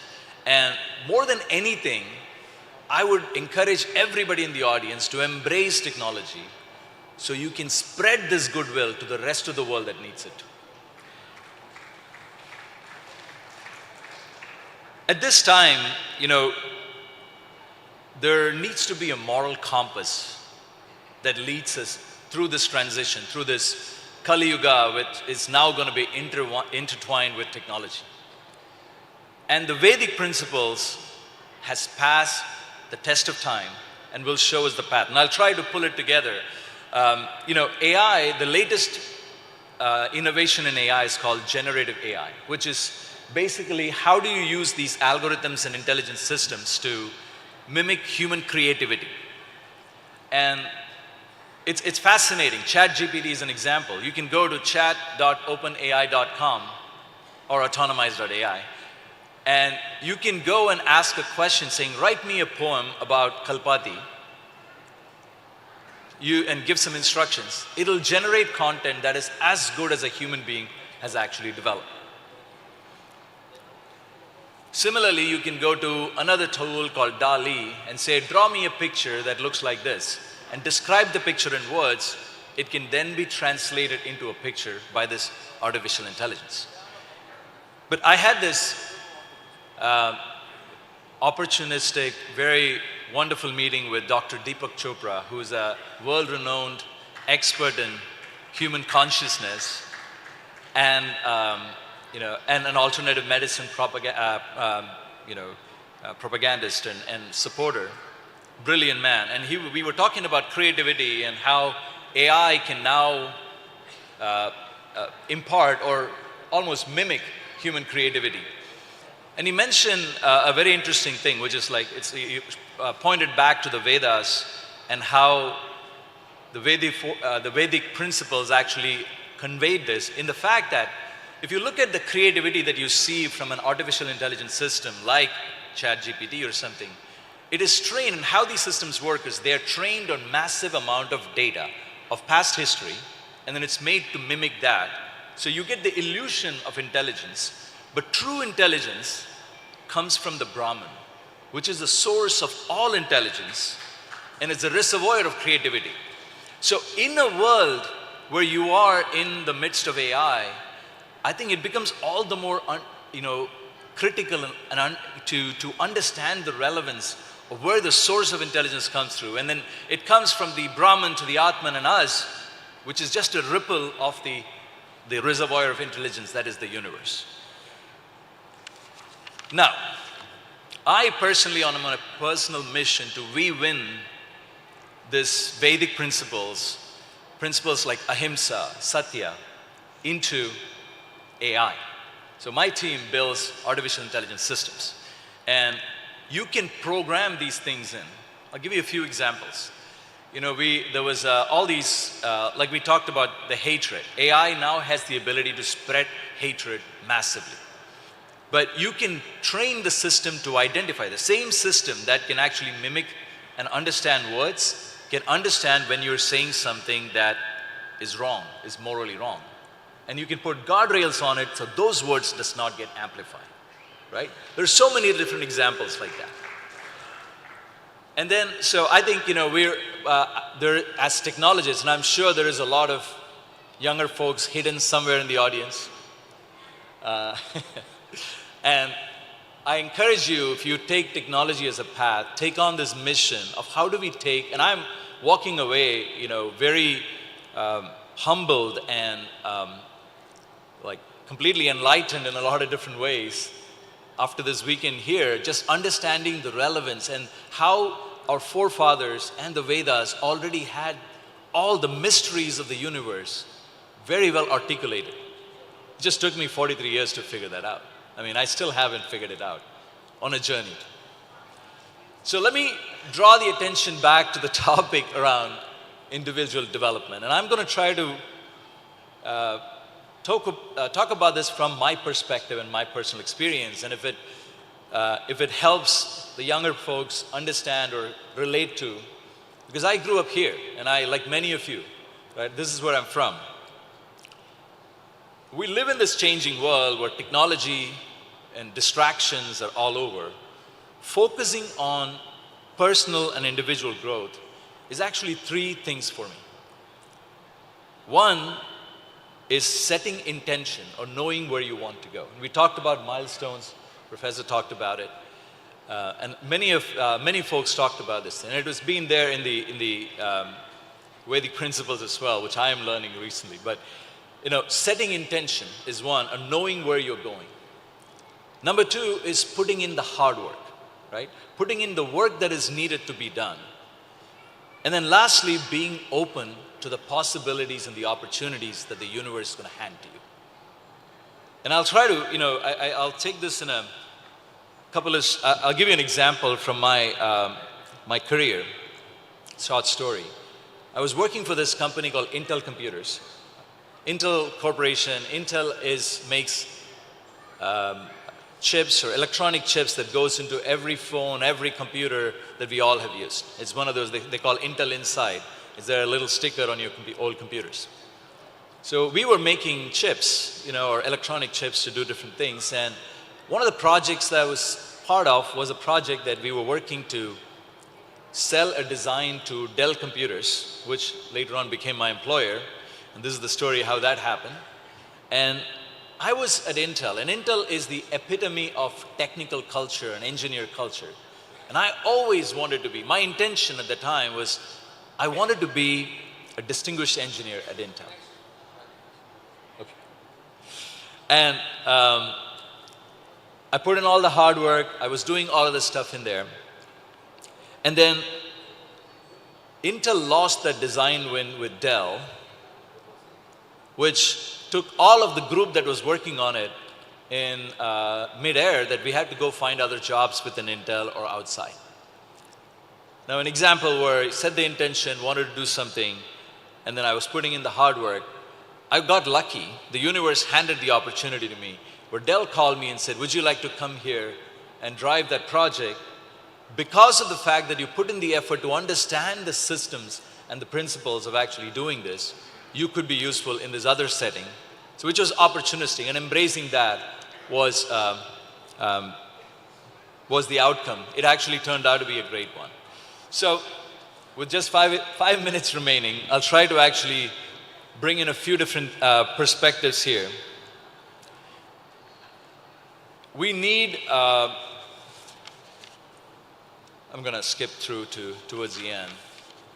One part I wanted to impart to this group is having a global perspective, right? One of my biggest pet peeves of our community has always been, we're too insular, too inward, and namma veedu, namma gramam, this is how we do things and so forth, right? One of the biggest, the world is a huge place. One of the biggest things that I think even several mentors helped me figure out early on was, including Karimpura Ramanji, who's a mentor of mine. He used to gift me a book for my birthdays. And books were an inspiration where you learn from others, and it opened up a world beyond what you're immediately physically surrounded with, right? And so developing a very global perspective is very relevant and very critical. And for the youngsters, there are some lessons in individual development I would like to impart. One is long-term focus. And they say, right, people underestimate what they can achieve in the long term, but overestimate what they can do in the short term.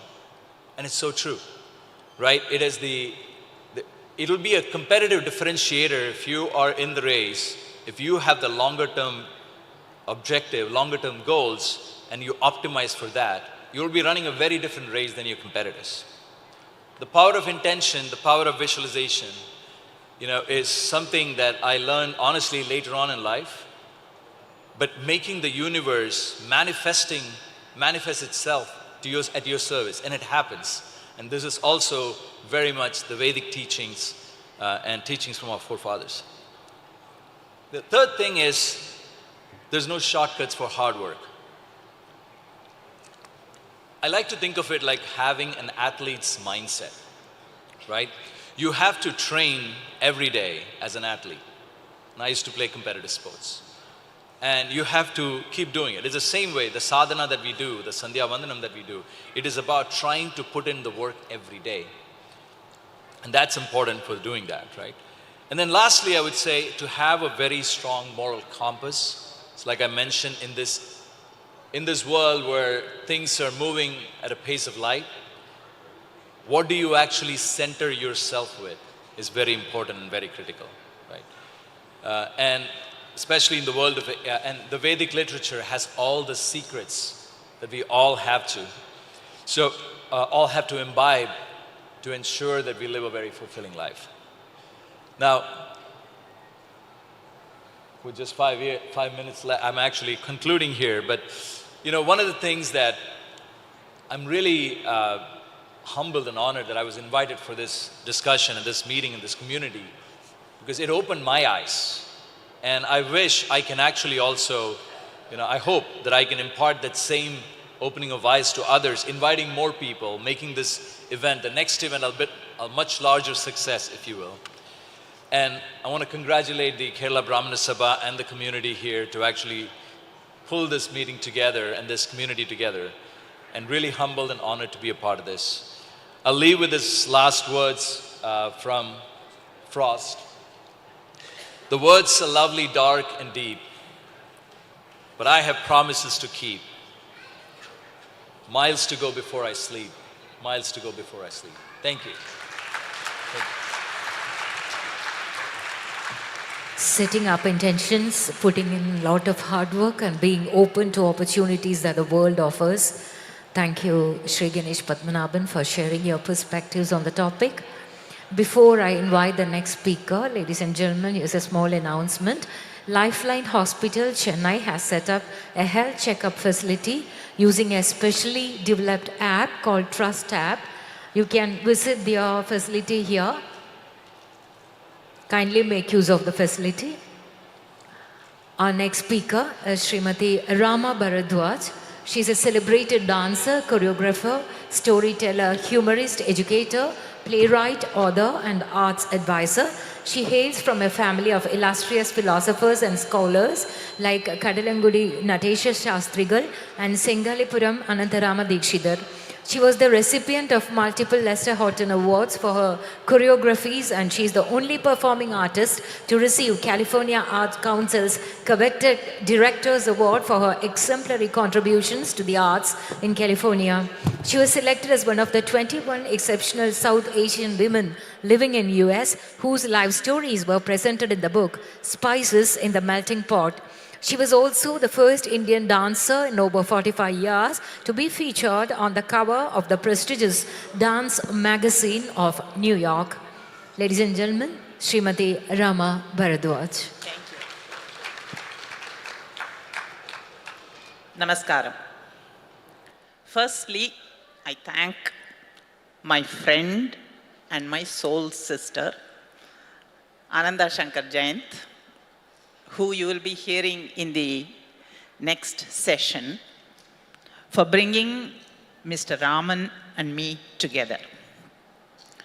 I'm especially delighted to be part of this gathering of Sahridayas, assembled by the Kerala Brahmana Sabha, because I have a precious ancestral connection to Kerala, particularly to Guruvayur. My uncle, my Periyappa, was Shengalipuram Anantarama Dikshidhar, a renowned Upanyasaka and an ardent devotee of Guruvayurappan. He made it his life's mission to spread the glory of the Lord by popularizing Kerala's own Narayaniyam among Tamil people all over the nation. And in my life as a dancer, my Periyappa was a huge influence. He foresaw that I would have a career in dance even when I was born, and encouraged and supported me towards it in my childhood learning days. Kerala always reminds me of my Periyappa, and so I'm especially delighted to be part of this wonderfully organized global meet. Thank you, Ramanji, for inviting me. Now I come to the topic of this session, creating milestones through individual development. The first part of the title, creating milestones, is a favorite theme of all motivational talks. It conjures up in our mind the image of a journey towards a destination with some clear instructional guideposts, such as fix your aim, set your goal, plan out your work out your plan, etc. And along this path, our achievements, our contributions, and even our challenges become the milestones that mark our progress.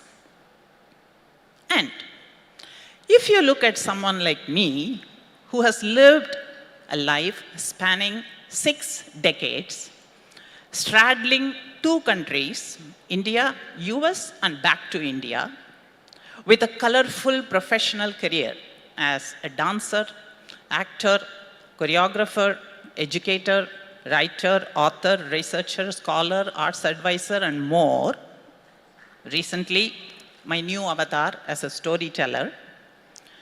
You will find that we have created plenty of milestones, plus rhinestones, brimstones, and even kidney stones. Stones ku panjame illa. And our milestones appear not at every mile, but at every 10 steps. Abundance of milestones.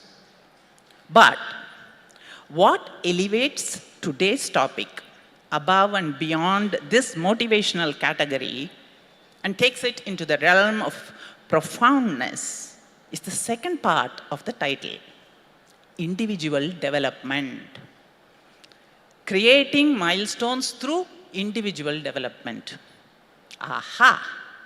And it is this part that engaged my thought, because I interpret that phrase, individual development, not as accomplishments of the individual, but as evolution of the individual.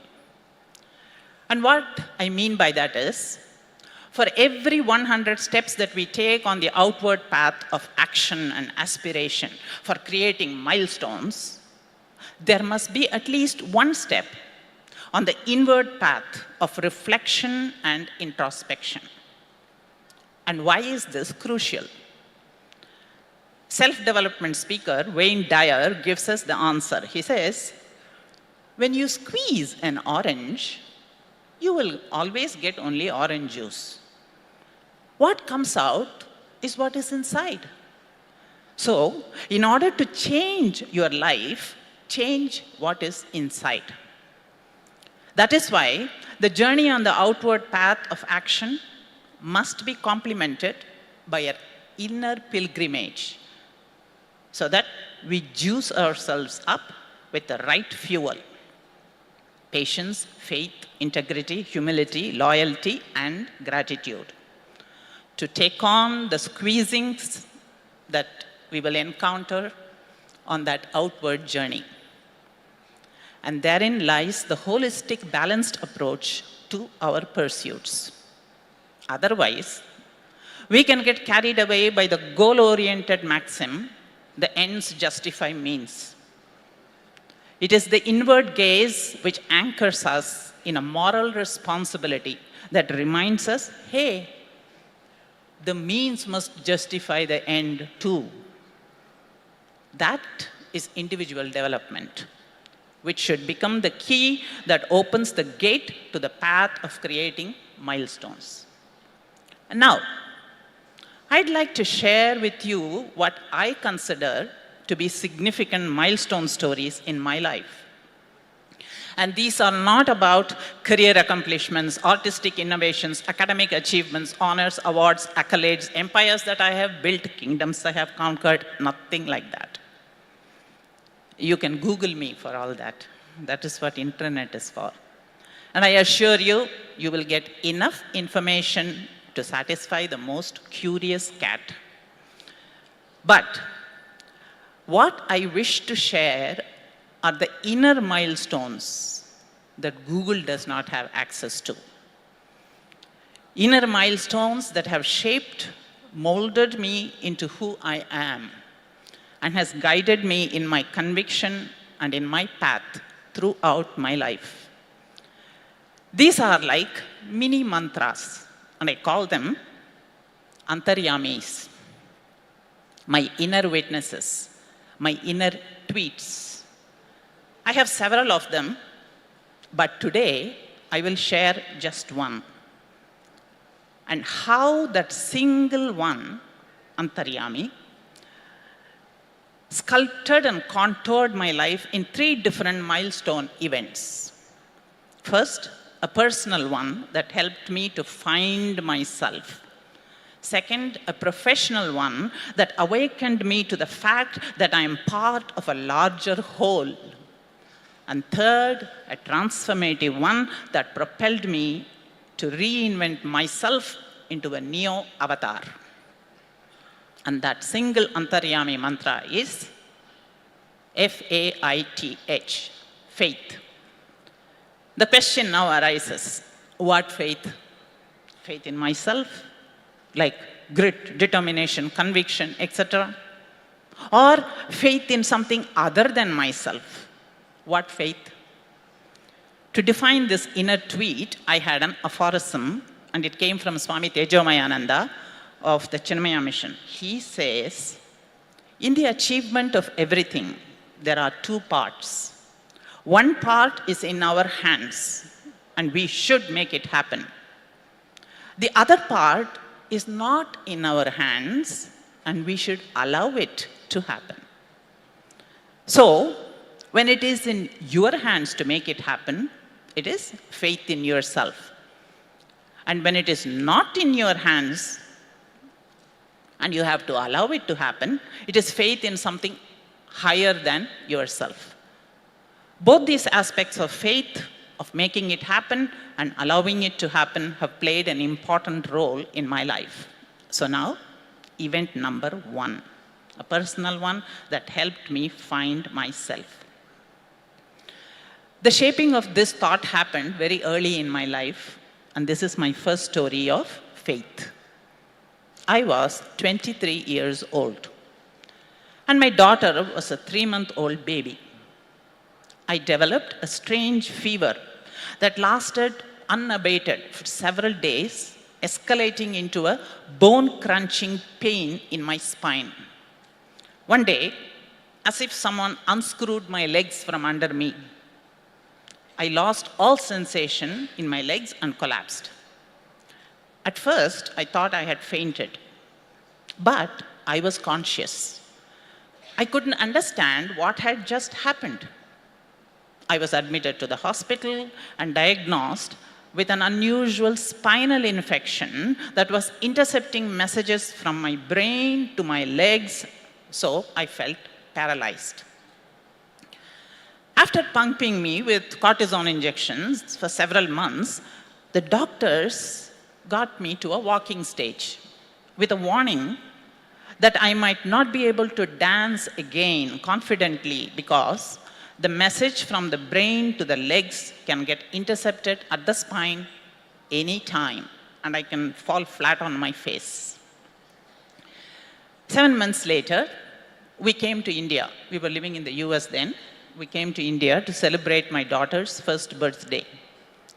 And in this 1 year of her life, she had had no exposure to any dance. We went to Chidambaram Nataraja temple my favorite temple. I used to call him my father, and I would say, "Na appavathukku poren." I wouldn't even say temple. Ardhajama puja, bells tolling, chants filling the air. And I stood there and asked him, "You have taken away my legs. What am I supposed to do?" Suddenly, there was commotion all around. And people were shaking me and saying, "Look at the baby, look at the baby," pointing to my 11-month-old daughter who was seated on my husband's shoulder. This kid, who had never seen dance in her life, was staring straight into the altar of Nataraja, and her little arm barely reaching over her head, she kept repeating 3 common hastas of Bharatanatyam, Tirupataka, Katakamuka, and Alapadma, over and over and over again. I looked at Nataraja and I said, "Oh, this is your answer. If she has to dance, that means I have to dance, because I have to teach her. Thank you." When I came back to the United States, I stopped all the medications. Healing was quick and dramatic. And in 3 months after that, I gave my first concert. And I invited that neurologist to the concert. He came. This I regard as a milestone incident in my life, because it helped me to find myself. And what do I mean by finding myself? Simple. Neti, neti. What I have is not me. What I do is not me. Because if I identify myself with a form that is ephemeral to begin with, my body, and get attached to the actions that depend on that form, my dance, then when the form deteriorates, and eventually all forms deteriorate, and my dancing cannot happen anymore, what happens to me? Do I disintegrate? Aha, I found myself. This incident also taught me 2 valuable lessons of faith. Lesson number 1, I am a dancer because he has allowed me to be one. And he can just as easily disallow me.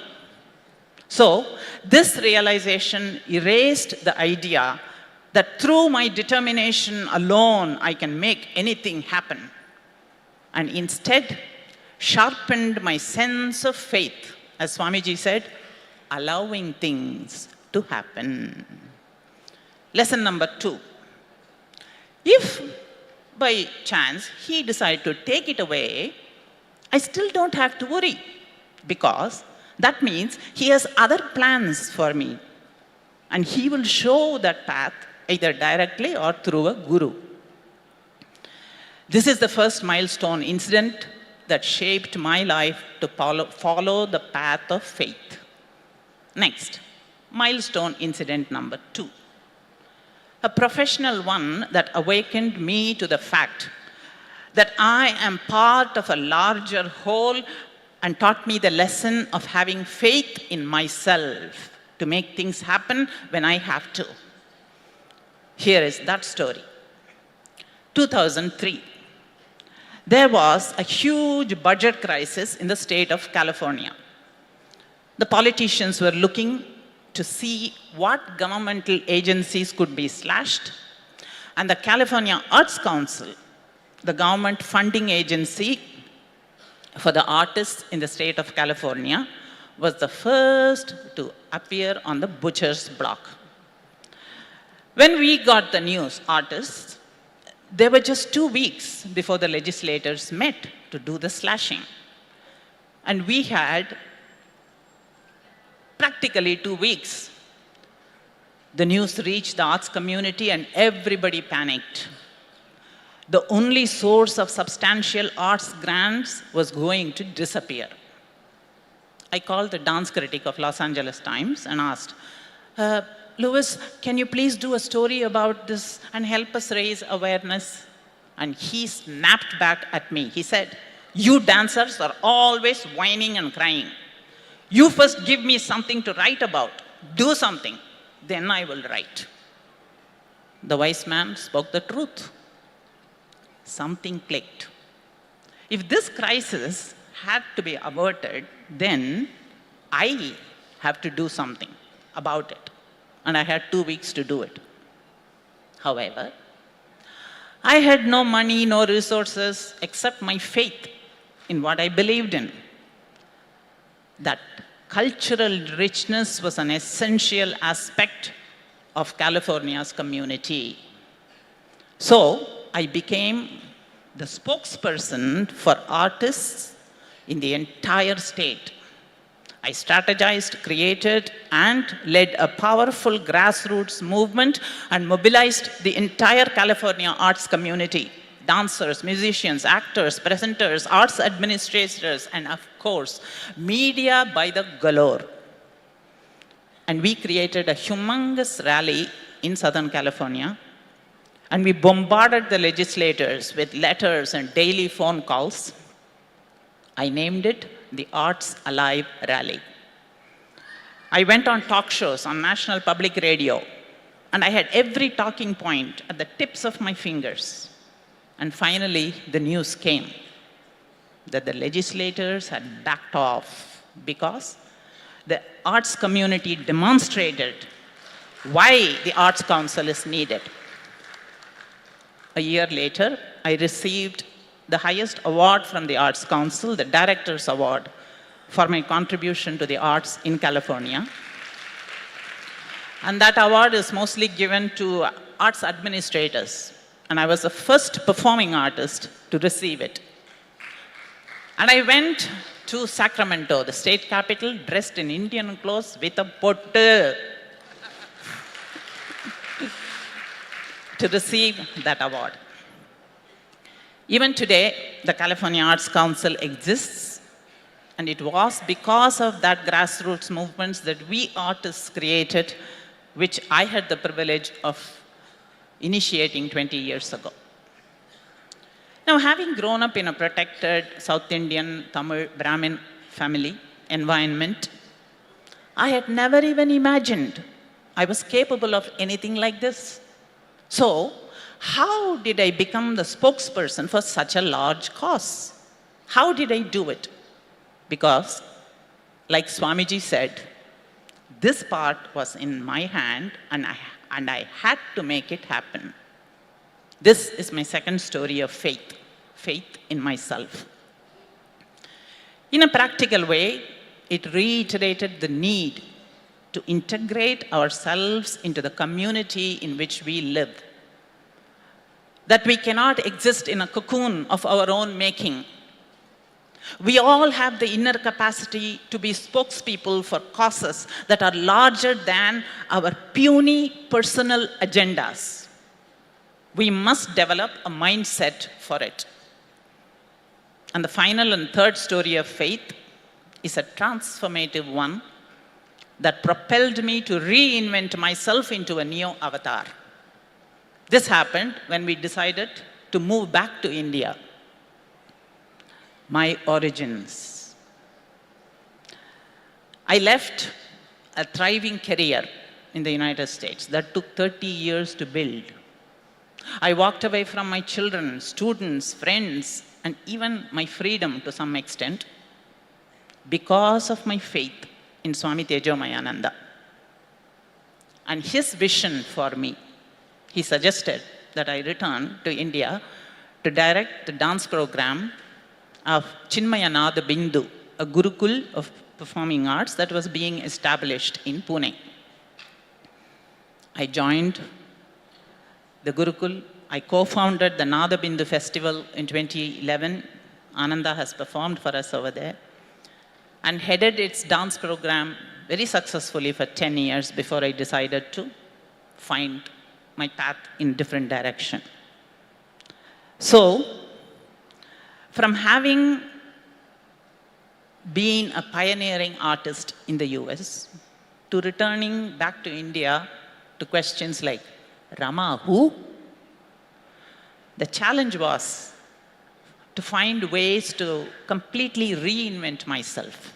without wasting time longing for the past or basking in its memories.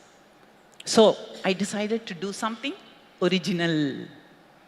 And I don't use that word in its commonly understood meaning of never before seen newness, because there is nothing new under the sun.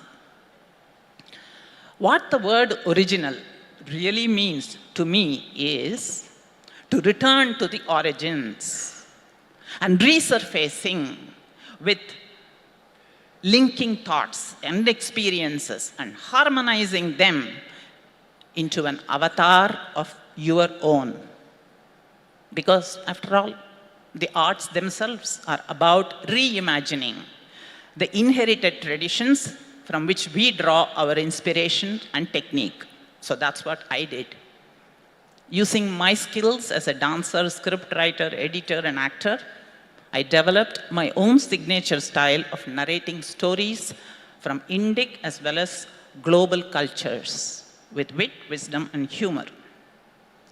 With a vision statement for what I do, to create a lit experience, L-I-T. Laugh, imagine, and think. And today, I travel, teach, mentor, and share my stories in forums such as this. This is my third milestone story. Well, since I'm in India now, I think I will call it my kilometer stone story. In conclusion, I'd like to recall a reminder by Swami Tejomayananda. He says, remember the deadline for the project of life. And he means the deadline. Because at the end, all the milestones that we have created will end up as epitaphs on the headstone. You know, in Sanskrit, there is a word for the dead. The word is katavasesha, one about whom nothing is left except his stories. What story about us are we going to leave behind? What kind of katavasesha are we going to become? We can't always script the story of our life, but we can script how we react to what life throws at us. And when we do it with faith, both in ourselves and in the power higher than ourselves, we can make both our professional and personal stories creative, imaginative, and grand.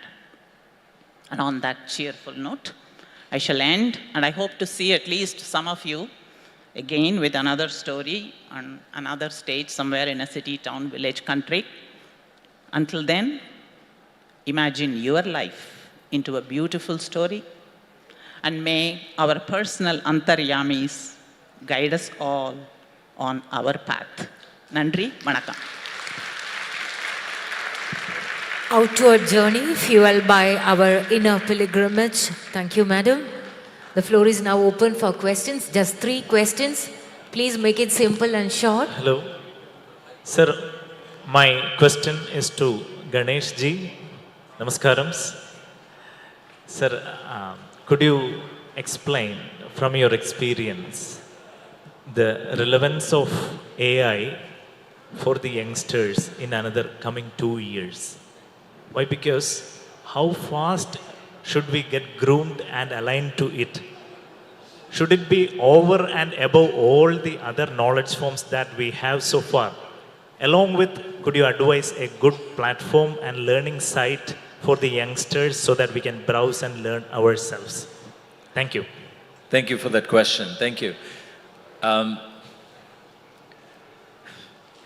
AI is probably the most impactful piece of technology invented by humankind. I know it's not true creativity, I know it's true, but it is probably the biggest force multiplier of human creativity, human action, human ability, if you will, right? So, to answer your question, for the next 2 years, 2 years is right here. It's not too far, right? I think it's paramount to embrace. First thing is you have to understand, for youngsters, you have to understand, you have to embrace, and you have to assimilate what this technology means to you. And the way you think about it is, and I work in healthcare, right? Autonomized AI is in healthcare, and I get asked by doctors, will AI replace the doctor?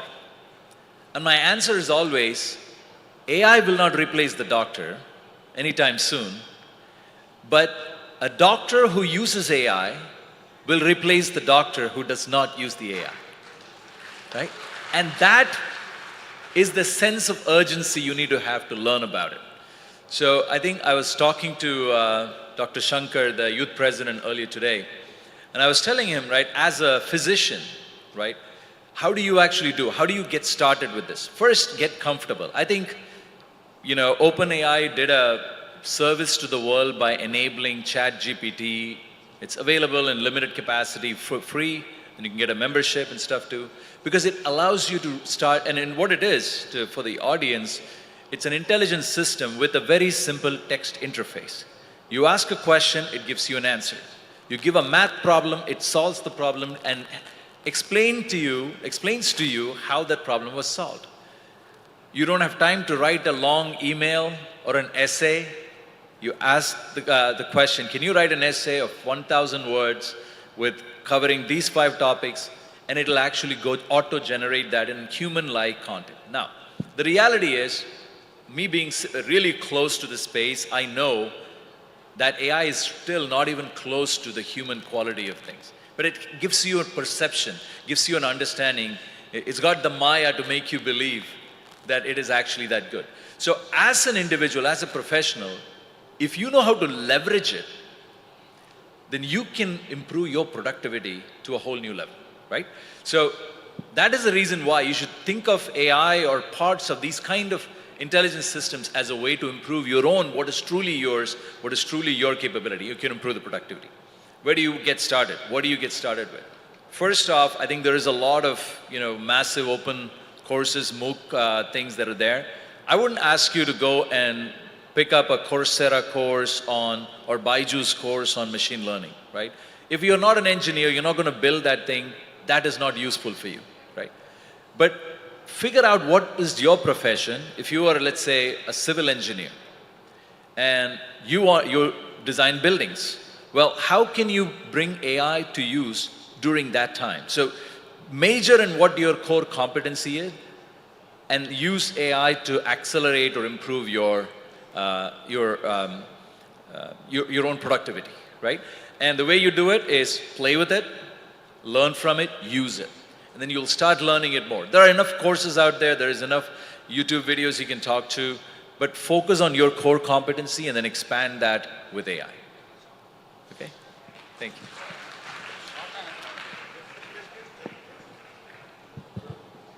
Hello. 2 more questions.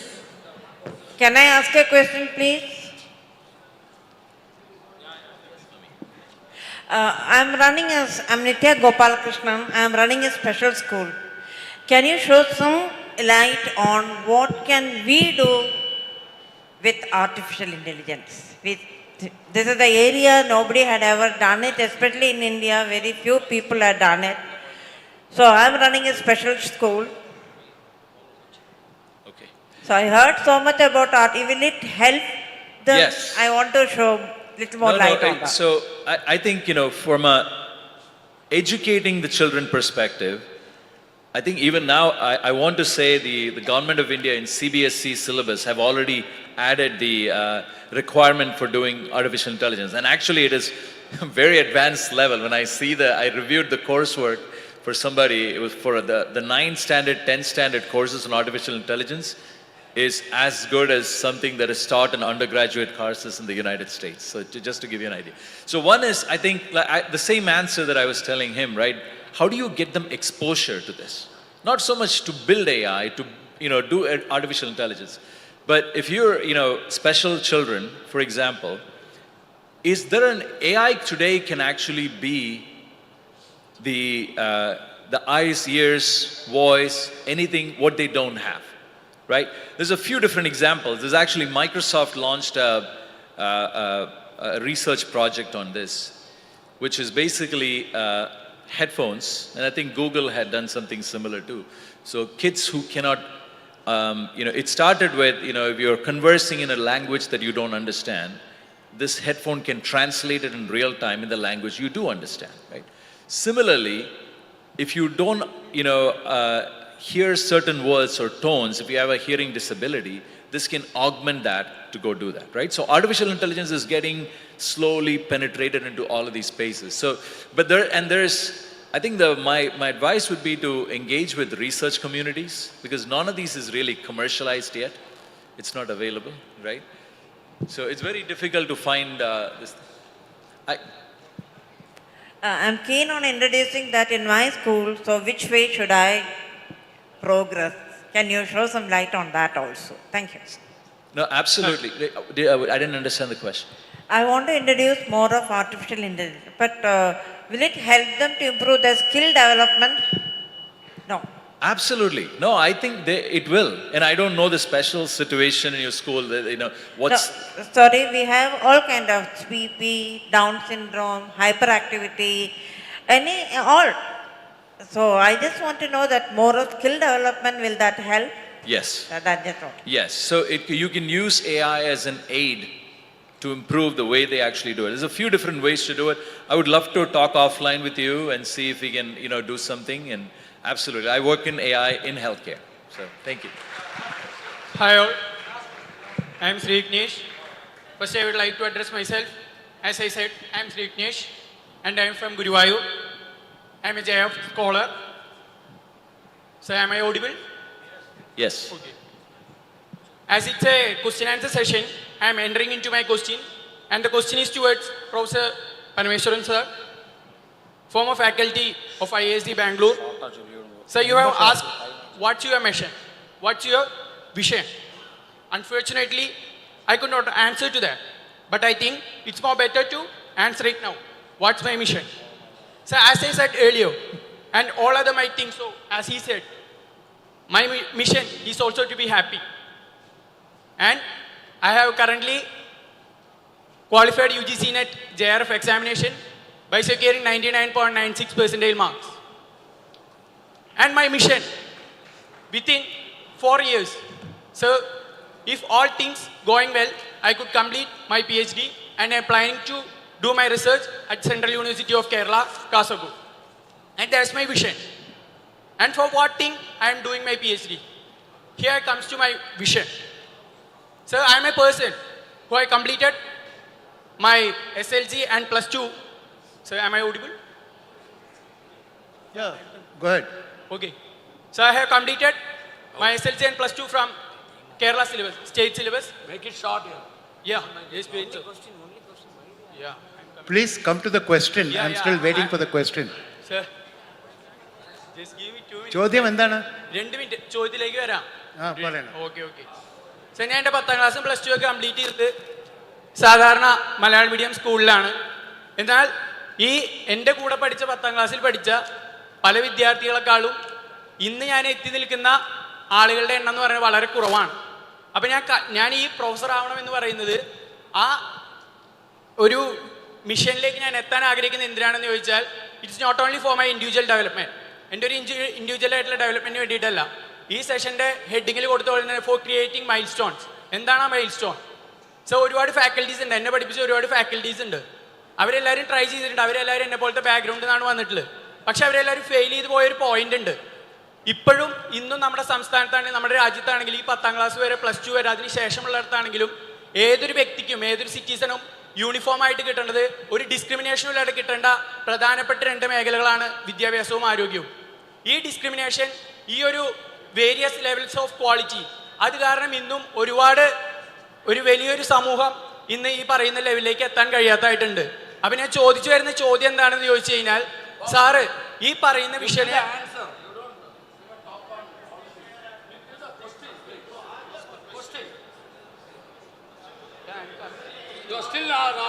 അതെ, ഞാൻ ആ ചോദ്യത്തിലേക്ക് തന്നെയാണ് വരുന്നത്. ഞാനിപ്പോ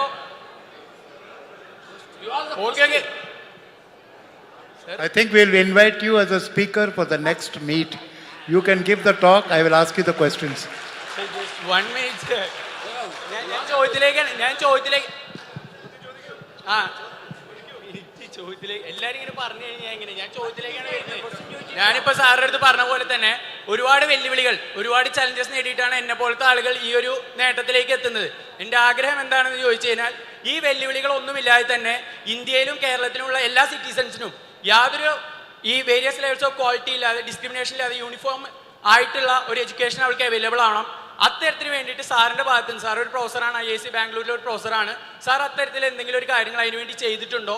അല്ലെങ്കിൽ അത് ചെയ്യുമ്പോൾ സാർ നേരിട്ട വെല്ലുവിളികൾ എന്താണ്? Because I'm aim to make some milestones along with my individual development, and I'm asking that, so what are the challenges that you have faced if you have tried for that? Sure. for Thank ensuring you. I think uniformity in education. That's my question. Thank you so much. I have one quick, very quick and small answer. My humble request to the organizers from the next session onwards, can we request the audience to put the questions down in writing? If you write the question on a slip and send it across, it will be much easier for us to collect 15-20 questions, pick 2 or 3 which we'd like to answer, and the rest will definitely be answered. They'll be answered offline. We can create a question and answer bank. No, I'm not giving any lecture. I'm just giving a suggestion to you. Yeah, I think we will meet offline. I will give you the advice to your question. I'm also not doing a sales job, but I'm a good consultant. So anybody wants to consult me, please come and see me. Thank you. Thank you, sir. Let's once again thank all of our speakers. I would now request Sri Ananda Subramanian, VP of Central Zone, to present the memento to Professor Parameshwar P. Iyer. Sri Ananda Subramanian, VP Central Zone, will be presenting the memento to Professor Parameshwar Iyer.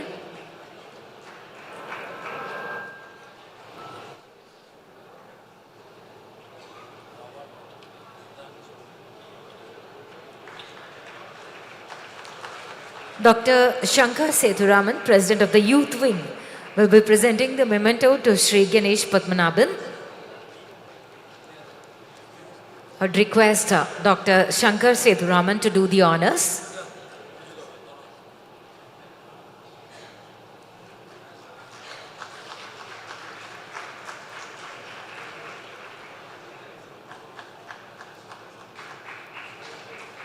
Srimati Pushpa, former State President of the Vanida Vibhagam, will be presenting the memento to Srimati Rama Bharadwaj. Srimati Pushpa honors Srimati Rama Bharadwaj.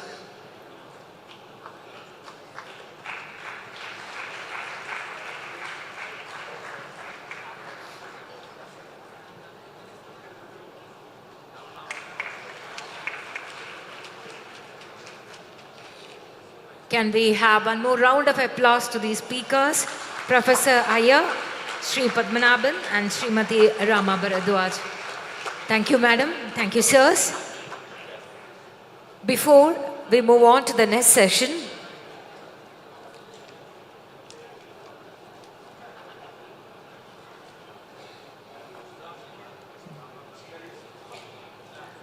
we have here with us the head of Reliance Industries Limited Europe, Sri Mohan Murthy, an accomplished leader with 40 years of successful experience in global business management, articulate communicator with strong interpersonal skills, establishing professional license with European and Indian governments and corporations. Sri Murthy has been honored with various awards and is actively involved in the services to our community. Ladies and gentlemen, let's welcome Sri Mohan Murthy to the dais.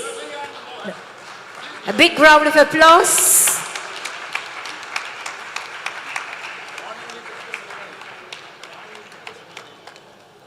A big inspiration to us all. Sri Mohan Murthy is being honored by KBS. Thank you, sir, for honoring us with your presence.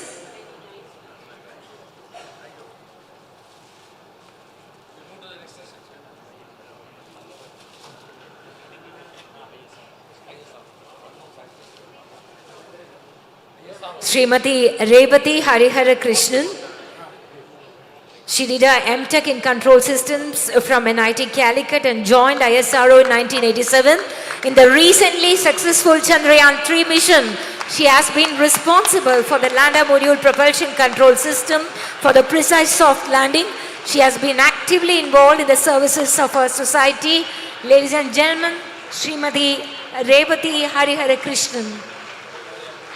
Welcome, madam.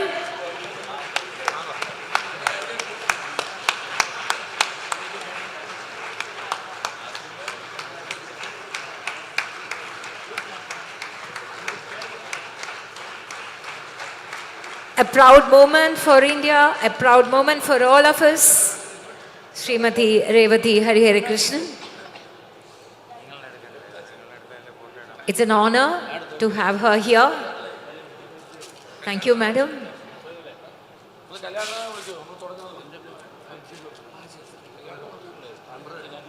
Our next session, the topic is man-making skills and values. It should be man-making skills and values. And our speakers are Dr. Ananta Shankar Jayant, Padma Shri awardee and retired IRTS officer. We have also Dr. T.S. Kalyanaraman, the Managing Director of Kalyan Jewellers, Thrissur. Dr. R.B. Remani, Padma Shri awardee, founder and Managing Trustee of Shankara Eye Foundation, India. Ladies and gentlemen, we have three very distinguished personalities here to talk to us about man-making skills and values. I would request all the delegates to be in full attendance. Please take your seats.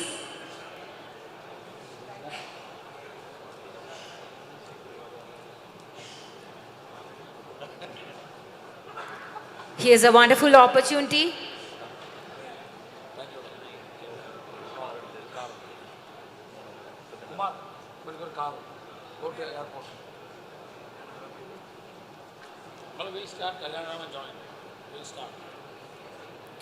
Dr. Ananta Shankar Jayant inhabits the worlds of administration, academics and arts, straddling them with equal ease. Ananta is a sought-after motivational speaker and actively engages with young India on a wide range of topics. Her TED Talk in 2019 has been ranked as one of the 12 incredible TED Talks.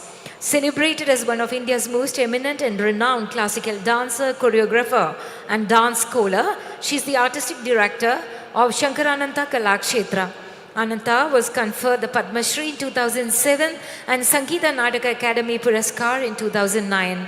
Harnessing technology for arts, Ananta has conceptualized and created Natyaramba, a first of its kind digital arts initiative, a Bharatanatyam practice app that was launched in January 2017 and is now followed across the globe. Ananta's unique e-book, Kutti Kahani, was mentioned in Honorable Prime Minister's Man Ki Baat on 18th June 2023. Ananta also served the Ministry of Railways as a senior officer of the Indian Railway Traffic Service. Ladies and gentlemen, we are proud to have Dr. Ananta Shankar Jayant here. Over to her.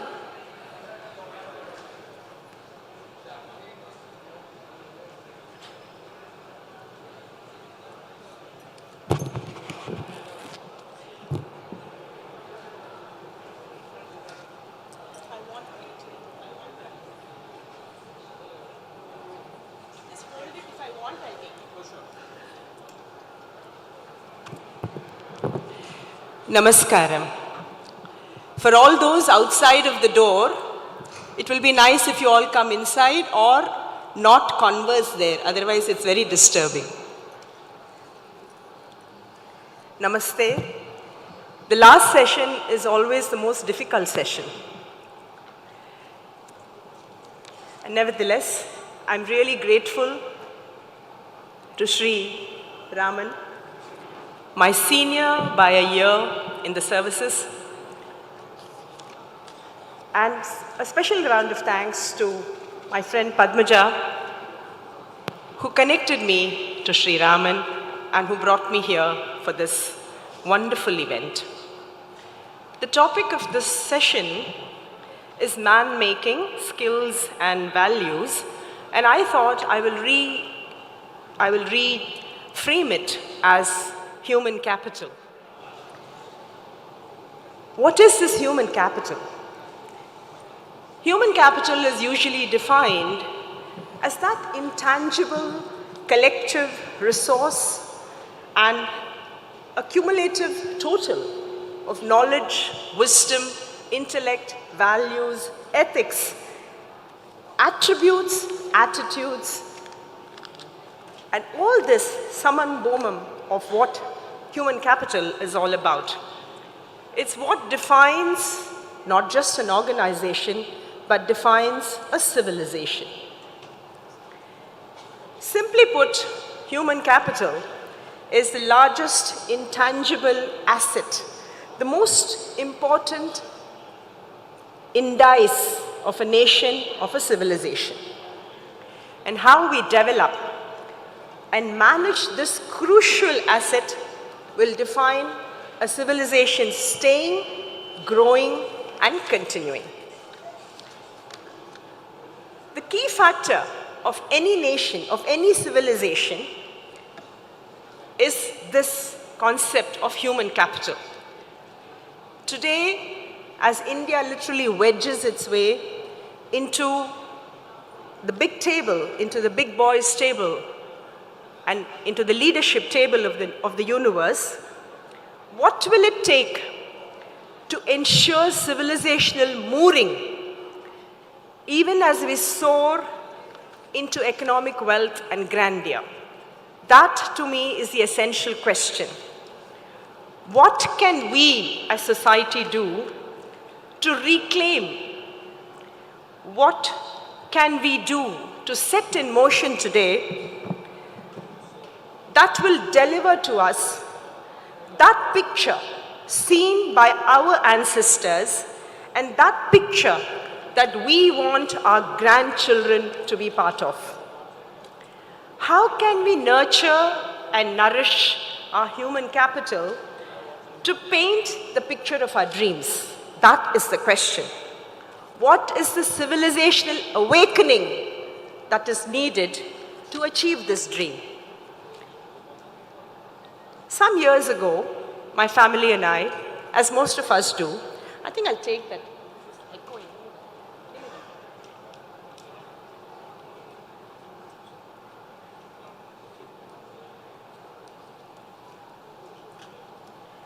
There's a buzz on this mic. Some years ago, my family and I went to Tanjavur. While we circumambulated the temple, we were awestruck by the monolithic Shivalinga, looking at the monolithic Nandi, walking around, craning our necks up to look at this Vimana above the Garbhagriha, walking around, seeing the exquisite sculptures and the grandeur of the temple that is the Brihadishvara. We were awestruck. Our jaws hit our knees and we asked ourselves, how could they have even done this? And then we asked ourselves this question. We looked at each other and we said, this happened in 10 years. It takes more time to get a metro going nowadays. How did that happen? And that was sometime early 2000. And I asked myself, in 2000, we are still being awestruck by something that was done in 1010 AD. In 3023, will we have something that 2023 will show? Or will we still be awestruck with what is done in 1010 AD? The question I ask is, that was a legacy of the Grand Cholas. What is our legacy that we will leave as, and that question, answer to that question, will define where we want human capital to go.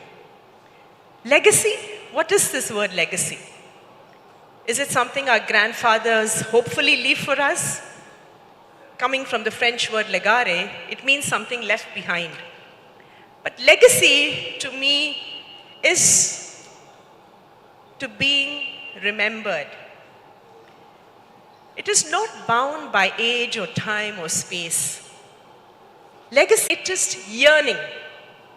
All of us without exception, want to be remembered by someone, somewhere, somehow, for something that we've done.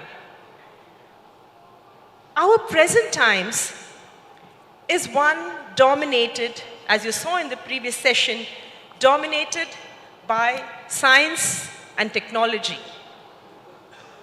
Science, technology, economics, and commerce paradigm govern us, often at the expense of art, humanities, and culture. Yet, I ask, can there be art, can there be science and technology without the human? When I stood in awe in front of that Tanjavur temple, was I just thinking about the sculpture, or was I also thinking about the science and technology and the technique that went into it? Our world today celebrates the success of our outer world, very succinctly and beautifully explained by Rama in the previous session. But there is another world that is the collective unconscious, that precludes formal learning and is distilled through transmitted knowledge. Today, with some of the youngsters outside and hopefully inside, if I ask this question, tell me something about Purandaradasa, tell me something about Annamacharya. Do you know Kalamkari? Do you know Gotipua dance? I will get a blank response. But if I say, hey guys, do you know Justin Bieber? And they will tell me all the songs he sang. So what is happening here? Our own social and personal unwritten rules define that culture and arts, and I mean it in the largest sense, is something we do after school, after college, after jobs, after marriage, after children, after tax, and then maybe some culture. We believe that an average student will be able to master the outer world, but he will not be able to appreciate the beauty and the necessity of an inner world. And hence, we are happy to feed dumbed down canapes of culture, which are rather trite, bringing our arts and culture to the lowest common denominator. The reluctance of generations to engage with our precious culture, to me, is a colossal waste of human capital. It's a colossal waste of loss of potential of human realization. What we have today, I'm sorry to come from this space, but what we have today is youth with a malnourished core, dwarfed and dumped inner space, seeking nourishment from a predetermined paradigm of market economics. What is the price tag we can ever put to the Brihadishwara? By willfully not engaging with our precious legacy, we together, individually and collectively, are wiping and erasing that memory, that culture, that civilizational, centuries of civilizational knowledge, which ought to be something that has to go down to the next generation. Remember, we are just passing through. We are just retainers. We are just guardians of this space. And we have no business in not passing that information, that knowledge to the next generation. Today, the need of the hour is to redefine the perimeters of science, technology, arts, and crafts. Because the intersections, the silos that we are living in is not working. The intersections are what define all our lives today.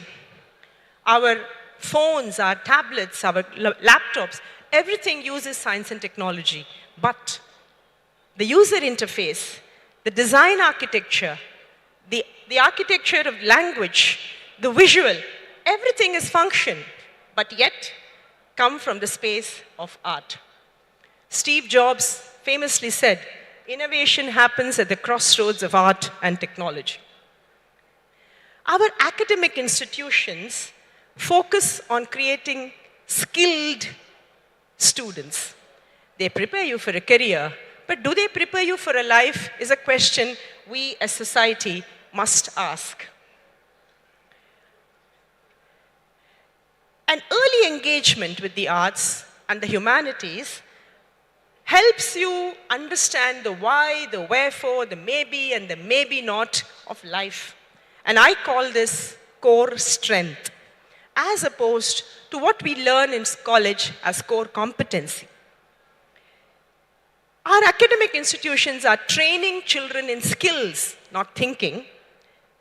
I'm sorry to be saying this word, Raman, but we are all becoming babus. We both come from the babu world, but the colonial system gave us babus of a different era. Are we today becoming IT babus? Ask ourselves this question. In our single-pointed trajectory of profit and return on investment, we have obviated human capital. To me, the nation is like a 32-wheeled truck, and one wheel is human capital. Ignore it at our own peril.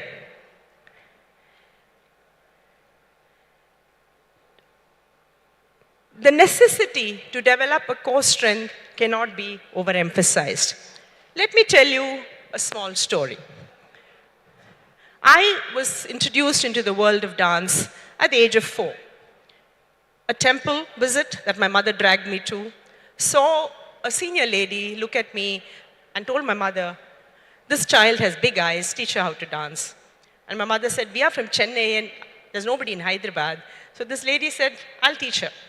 And that's how my entry into the world of classical dance happened on the perimeters of the temple.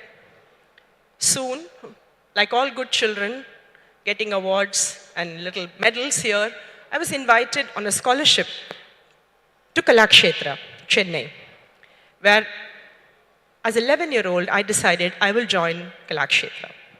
I came back home to Hyderabad and told my father that I want to be a dancer. And he looked at his firstborn, 11-year-old, wanting to be a scientist, wanting to be a doctor, suddenly turned around and tell him, I want to be a dancer. The problem was, we were middle-class parents, but more than that, the problem was Kalakshetra didn't have a full-time school. And he said, will you be a school dropout? And I said, no. So anyway, to cut a long story short, I was in Kalakshetra at the age of 11, exchanging convent school pinafores and black shoes to langavoni, pavadai, melaka, and a lot of oil in the hair at Kalakshetra, learning Bharatanatyam. There for 6 years, I went on to do a diploma and a postgraduate diploma in Bharatanatyam and came back and simultaneously went on to do private education of matriculation, pre-university, and so on.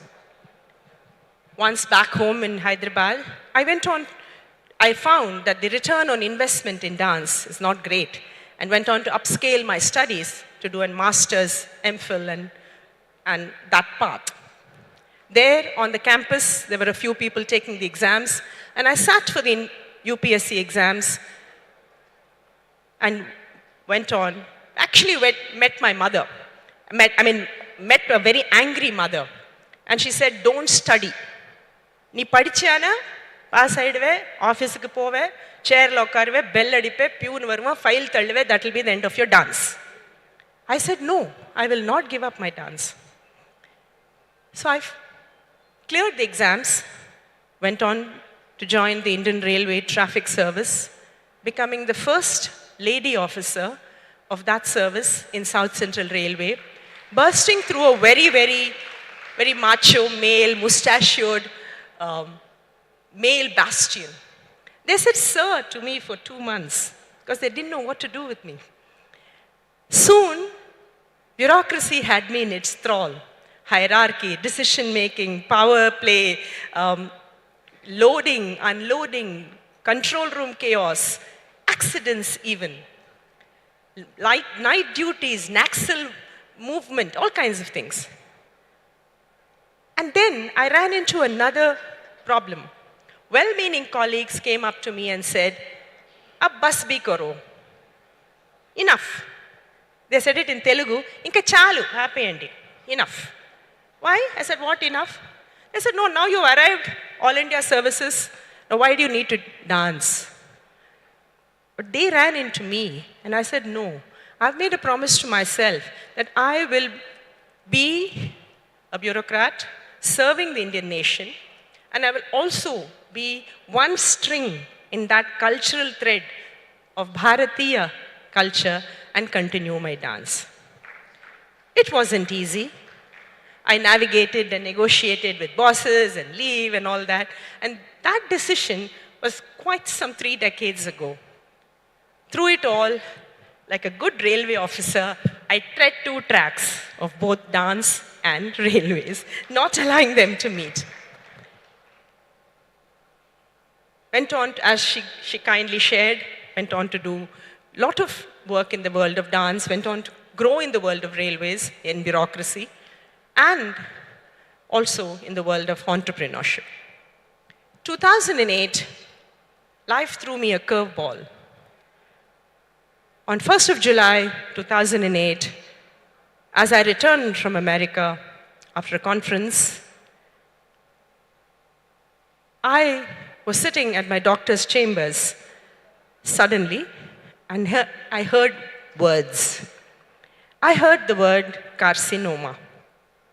And then I heard other words: cancer, stage, grade. Cancer, that's my friend's zodiac sign, isn't it? Stage, I dance on it. Grade, what I got in school. But that day they took on a very ominous meaning. Yes, I was diagnosed with breast cancer. I looked at my doctor and I said, I don't have time for this. I have a festival coming up. I have lots of work to do. And he said, you have to get into surgery right away. So, driving home, I shed copious tears, crying my eyes out, not because I thought it was the end of the world, but because I thought it was the end of my dance. So I asked my husband, Jayant, I said, is this the end of the road? And he said, no. You have to take this hiatus, take this break, get your treatment done, and you will be fine. So drawing strength from his positivity, I pulled up my socks, as it were, dried my tears, and made 3 very large, loud affirmations. I said, I'm going to ride this out. I'm not going to allow cancer to ride me. Affirmation 1. Affirmation 2. I said, I will not say, why me? Did I say why me when I got the Padma Shri the previous year? No. I said, thank you very much. So I said, no, why me? No questions. And the third thing is I said, cancer is 1 page in my life. It is not the book of my life. And these 3 decisions and the decision to talk about it helped me ride out cancer. Through it, the one thing that worked for me is the fact that I decided I will dance through cancer. And so weeks after surgery, through chemo, through radiation, I danced. But more than that, there was something else that was playing, and that was the goddess. The Mahishasura Mardini. All of us know the shlokam. I looked at her and I said, hey, she is this gorgeous 18-year-old, beautiful, bedecked, bejeweled, with her 18 arms, each one with a different weapon, riding out on her Vahana, the Simha, into the battlefield to kill Mahisha. We all know the story. And I said, well, I can take lesson from that image, that imagery, And that metaphor, 5 minutes I'll finish, of 18 arms, my doctor, my family, my friends, everything, me riding out on that resilience of my tiger being my resilience. So what am I trying to share here? Is this was possible because I had a deep landscape of personal resource, my core strength, my dance. And I feel that it is necessary for us to train our children into going and finding that core strength. Because what that helped me to change the word cancer to dancer. I said, no C, I said, I'll do D.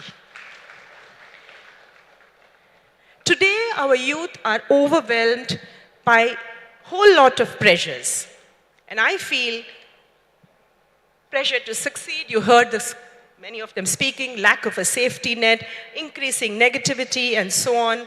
So what can we do? How can we retrieve the situation and the human capital? The answer to that is education, with the caveat of an equal engagement in arts. An early exposure and integration of art is what will make us who we are.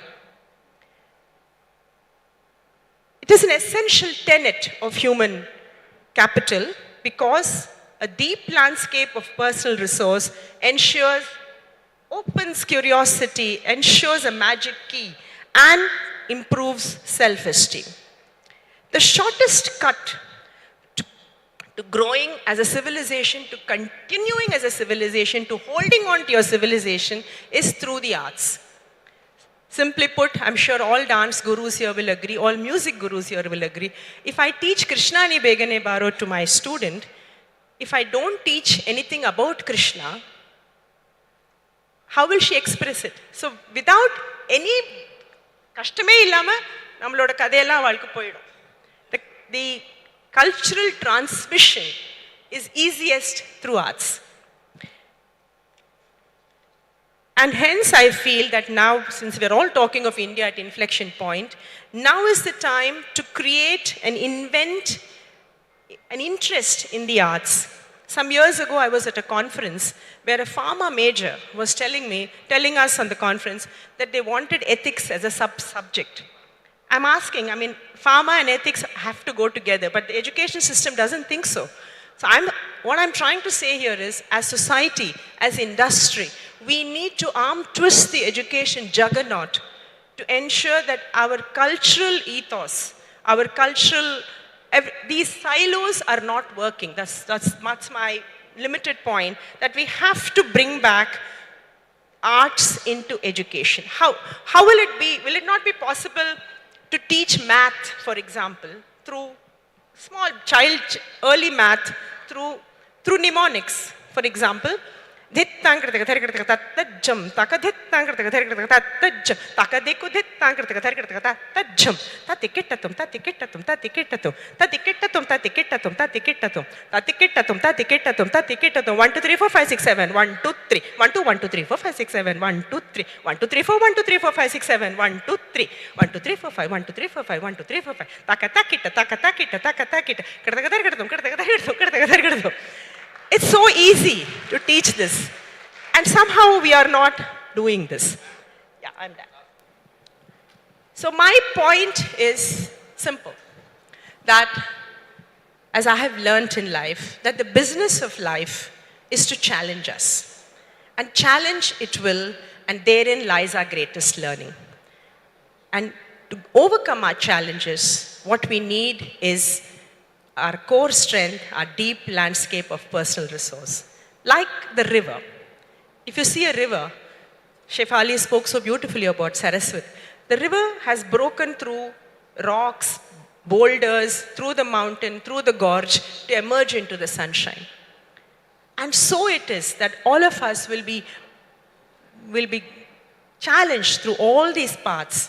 But to help us go there will be our core strength, our deep landscape of personal resource, our investment in arts, our investment in culture. Thank you very much. We need to find our core strength which will help us to face the challenges thrown by life. Thank you, madam. Our next speaker is Dr. T.S. Kalyanaraman. 30 years ago, he pioneered the organized jewelry retailing in Kerala and later expanded the business across the nation and beyond. Today, Kalyan Jewellers has achieved a turnover exceeding 14,000 crore rupees. The company's presence extends across 22 Indian states and 5 countries.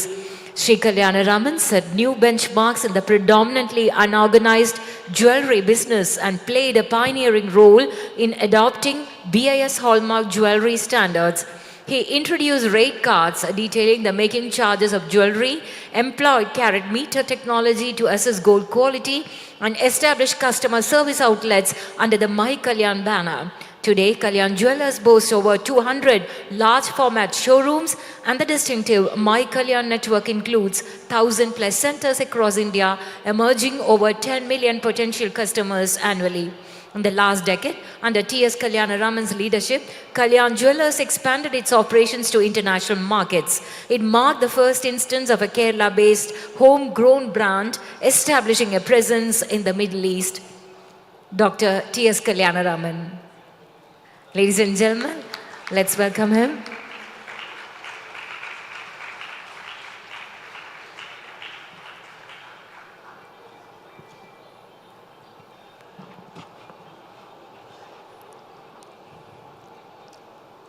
പ്രിയപ്പെട്ട സഹോദരി സഹോദരന്മാരെ, കുഞ്ഞുങ്ങളെ,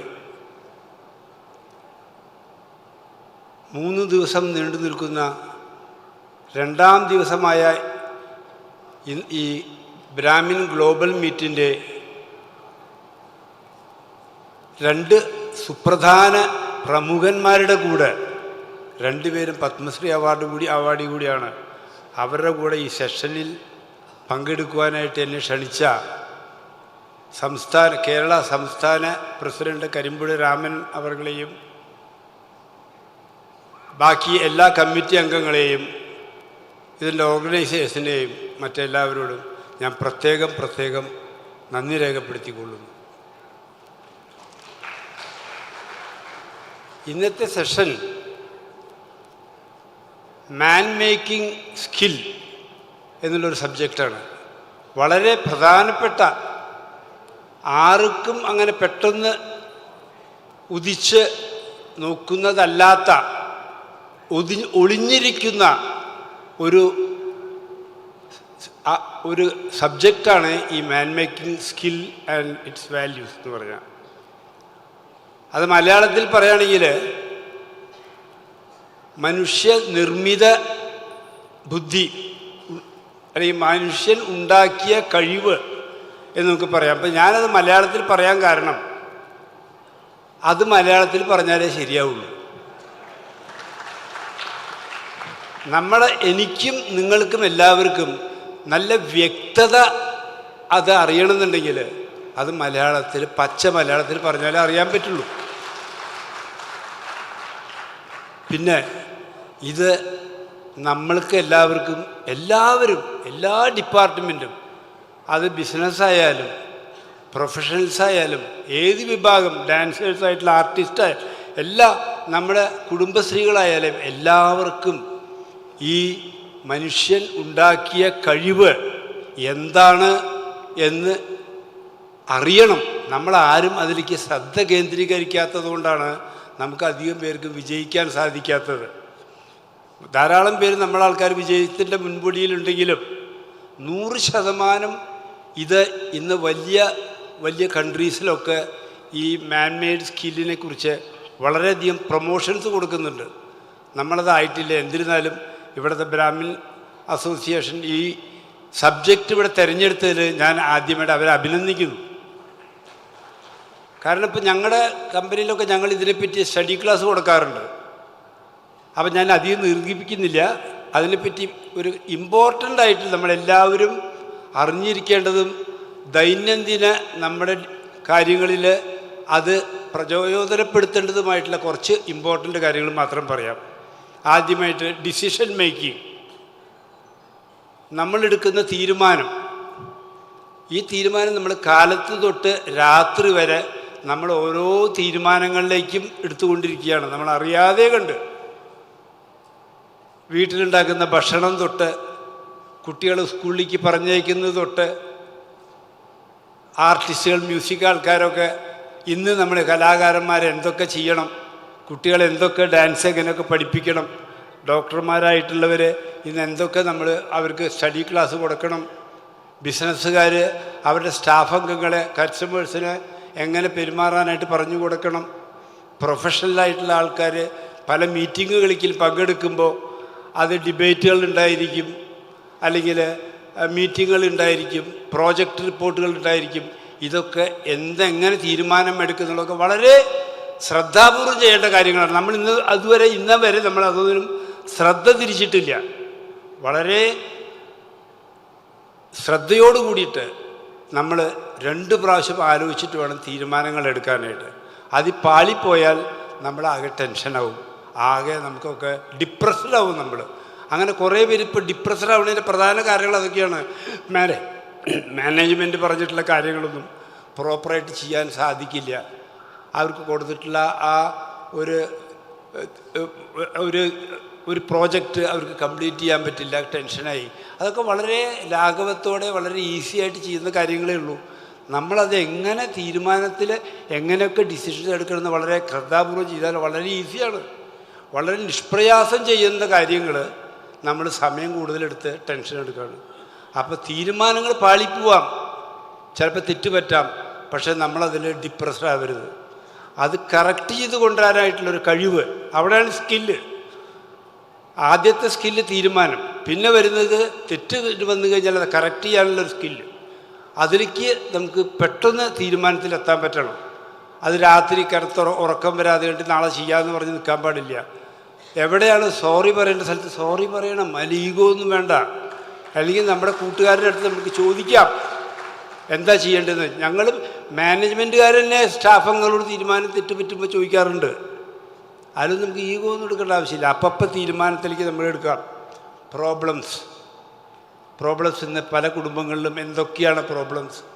ചേട്ടനനിയന്മാർ തമ്മിലുള്ള പ്രശ്നങ്ങൾ, അച്ഛനും മക്കളും തമ്മിലുള്ള പ്രശ്നങ്ങൾ, ഭാര്യയും ഭർത്താവും തമ്മിലുള്ള പ്രശ്നങ്ങൾ, ഭാര്യയും ഭർത്താവിൻ്റെ അമ്മയും തമ്മിലുള്ള പ്രശ്നങ്ങൾ, അച്ഛനും തമ്മിൽ പല പ്രശ്നങ്ങളും. ഓഫീസിൽ പോയാൽ അവിടുത്തെ കൊളീഗായിട്ടുള്ള പ്രശ്നങ്ങൾ, ഇതൊന്നും ഈ പ്രോബ്ലംസ് വരാൻ പാടില്ല. ജീവിതത്തിൽ നമ്മൾ പോസിറ്റീവായിട്ട് തിങ്ക് ചെയ്ത് കഴിഞ്ഞാൽ ഈ പ്രോബ്ലംസ് ഒന്നും വരില്ല. ഈ പ്രോബ്ലംസ് ഒഴിവാക്കണമെങ്കിൽ എന്താ? ഈ 2 കൈയും കൂടി കൊട്ടിയാലേ ശബ്ദം കേൾക്കുള്ളൂ. ഒരു കൈ മാത്രം ഇങ്ങനെ ആക്കി കഴിഞ്ഞാൽ ശബ്ദം കേൾക്കില്ല, കാറ്റേ അടിക്കുള്ളൂ. അപ്പോൾ ചേട്ടനനിയും വഴക്കുണ്ടെങ്കിൽ ഒരാൾ വഴക്കടിക്കുമ്പോൾ മറ്റേ മിണ്ടാണ്ടിരുന്നാൽ മതി. വീട്ടിലതുമാതിരി പ്രശ്നങ്ങൾ ഈ വീട്ടിലും ഓഫീസിലായാലും പുറത്തായാലും നമ്മൾ വളരെ ലാഘവത്തോടുകൂടി എടുക്കുകയാണെങ്കിൽ പ്രശ്നങ്ങൾ ഉണ്ടാവില്ല. രത്തൻ ടാറ്റ പറഞ്ഞിട്ടില്ല എന്താണെന്നറിയോ?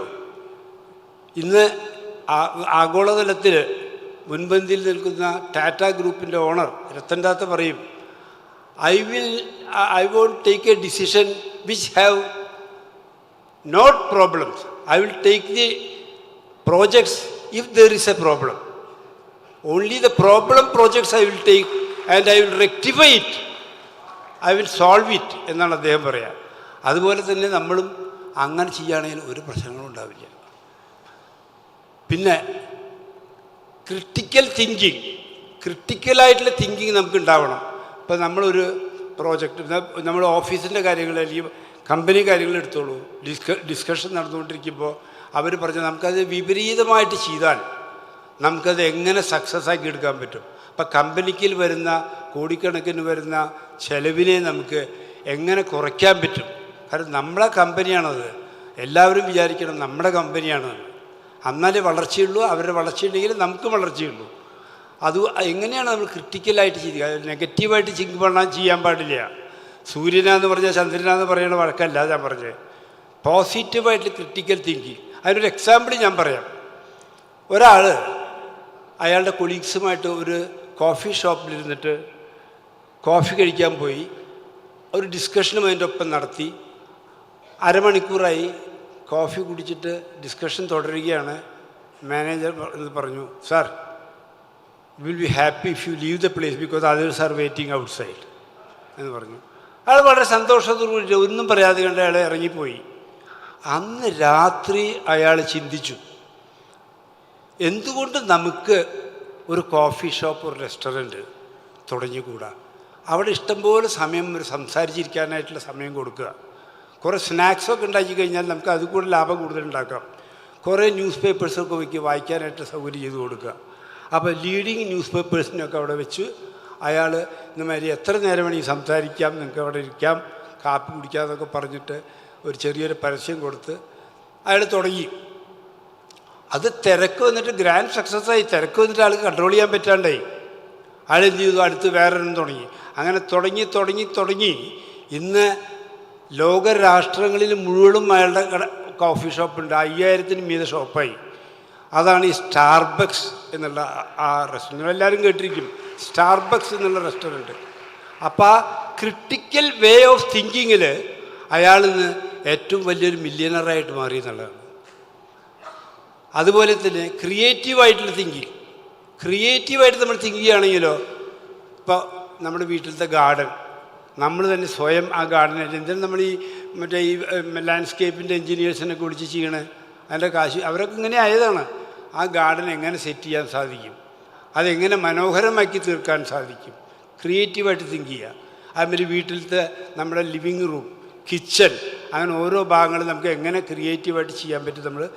ഇന്ന് നമ്മൾ തിങ്ക് ചെയ്യാത്തത് കൊണ്ടാണ് നമുക്കത് അറിയാത്തത്. നമ്മൾ ഒരു സോഫ സെറ്റ് മേടിച്ച് അവിടെ ഇട്ടു, ഒരു ഫ്ലവർ പോട്ട് വെച്ച് അവിടെ വെച്ചു. അത് നമ്മൾ ആലോചിക്കണം. നമ്മളത് ആലോചിക്കാൻ സമയം കൊടുത്തില്ല. നമ്മളതിൻ്റെ ഇമ്പോർട്ടൻസ് അറിയുന്നില്ല. വരുന്ന ഗസ്റ്റ് വരുമ്പോഴേ അതിനെപ്പറ്റി അറിയുള്ളൂ. ഇപ്പം ഞാനിവിടെ കയറി വരുമ്പോൾ തന്നെ എത്ര മനോഹരമായിട്ടുള്ള ആ ബാനറൊക്കെ വെച്ചിട്ട് ഈ ഒരു വേദി എത്ര നന്നായിട്ട് ഒരുക്കിയിട്ടുള്ളത്. അതൊക്കെ ആ ക്രിയേറ്റീവ് തിങ്കിങ്ങിൻ്റെ ഗുണമാണത്.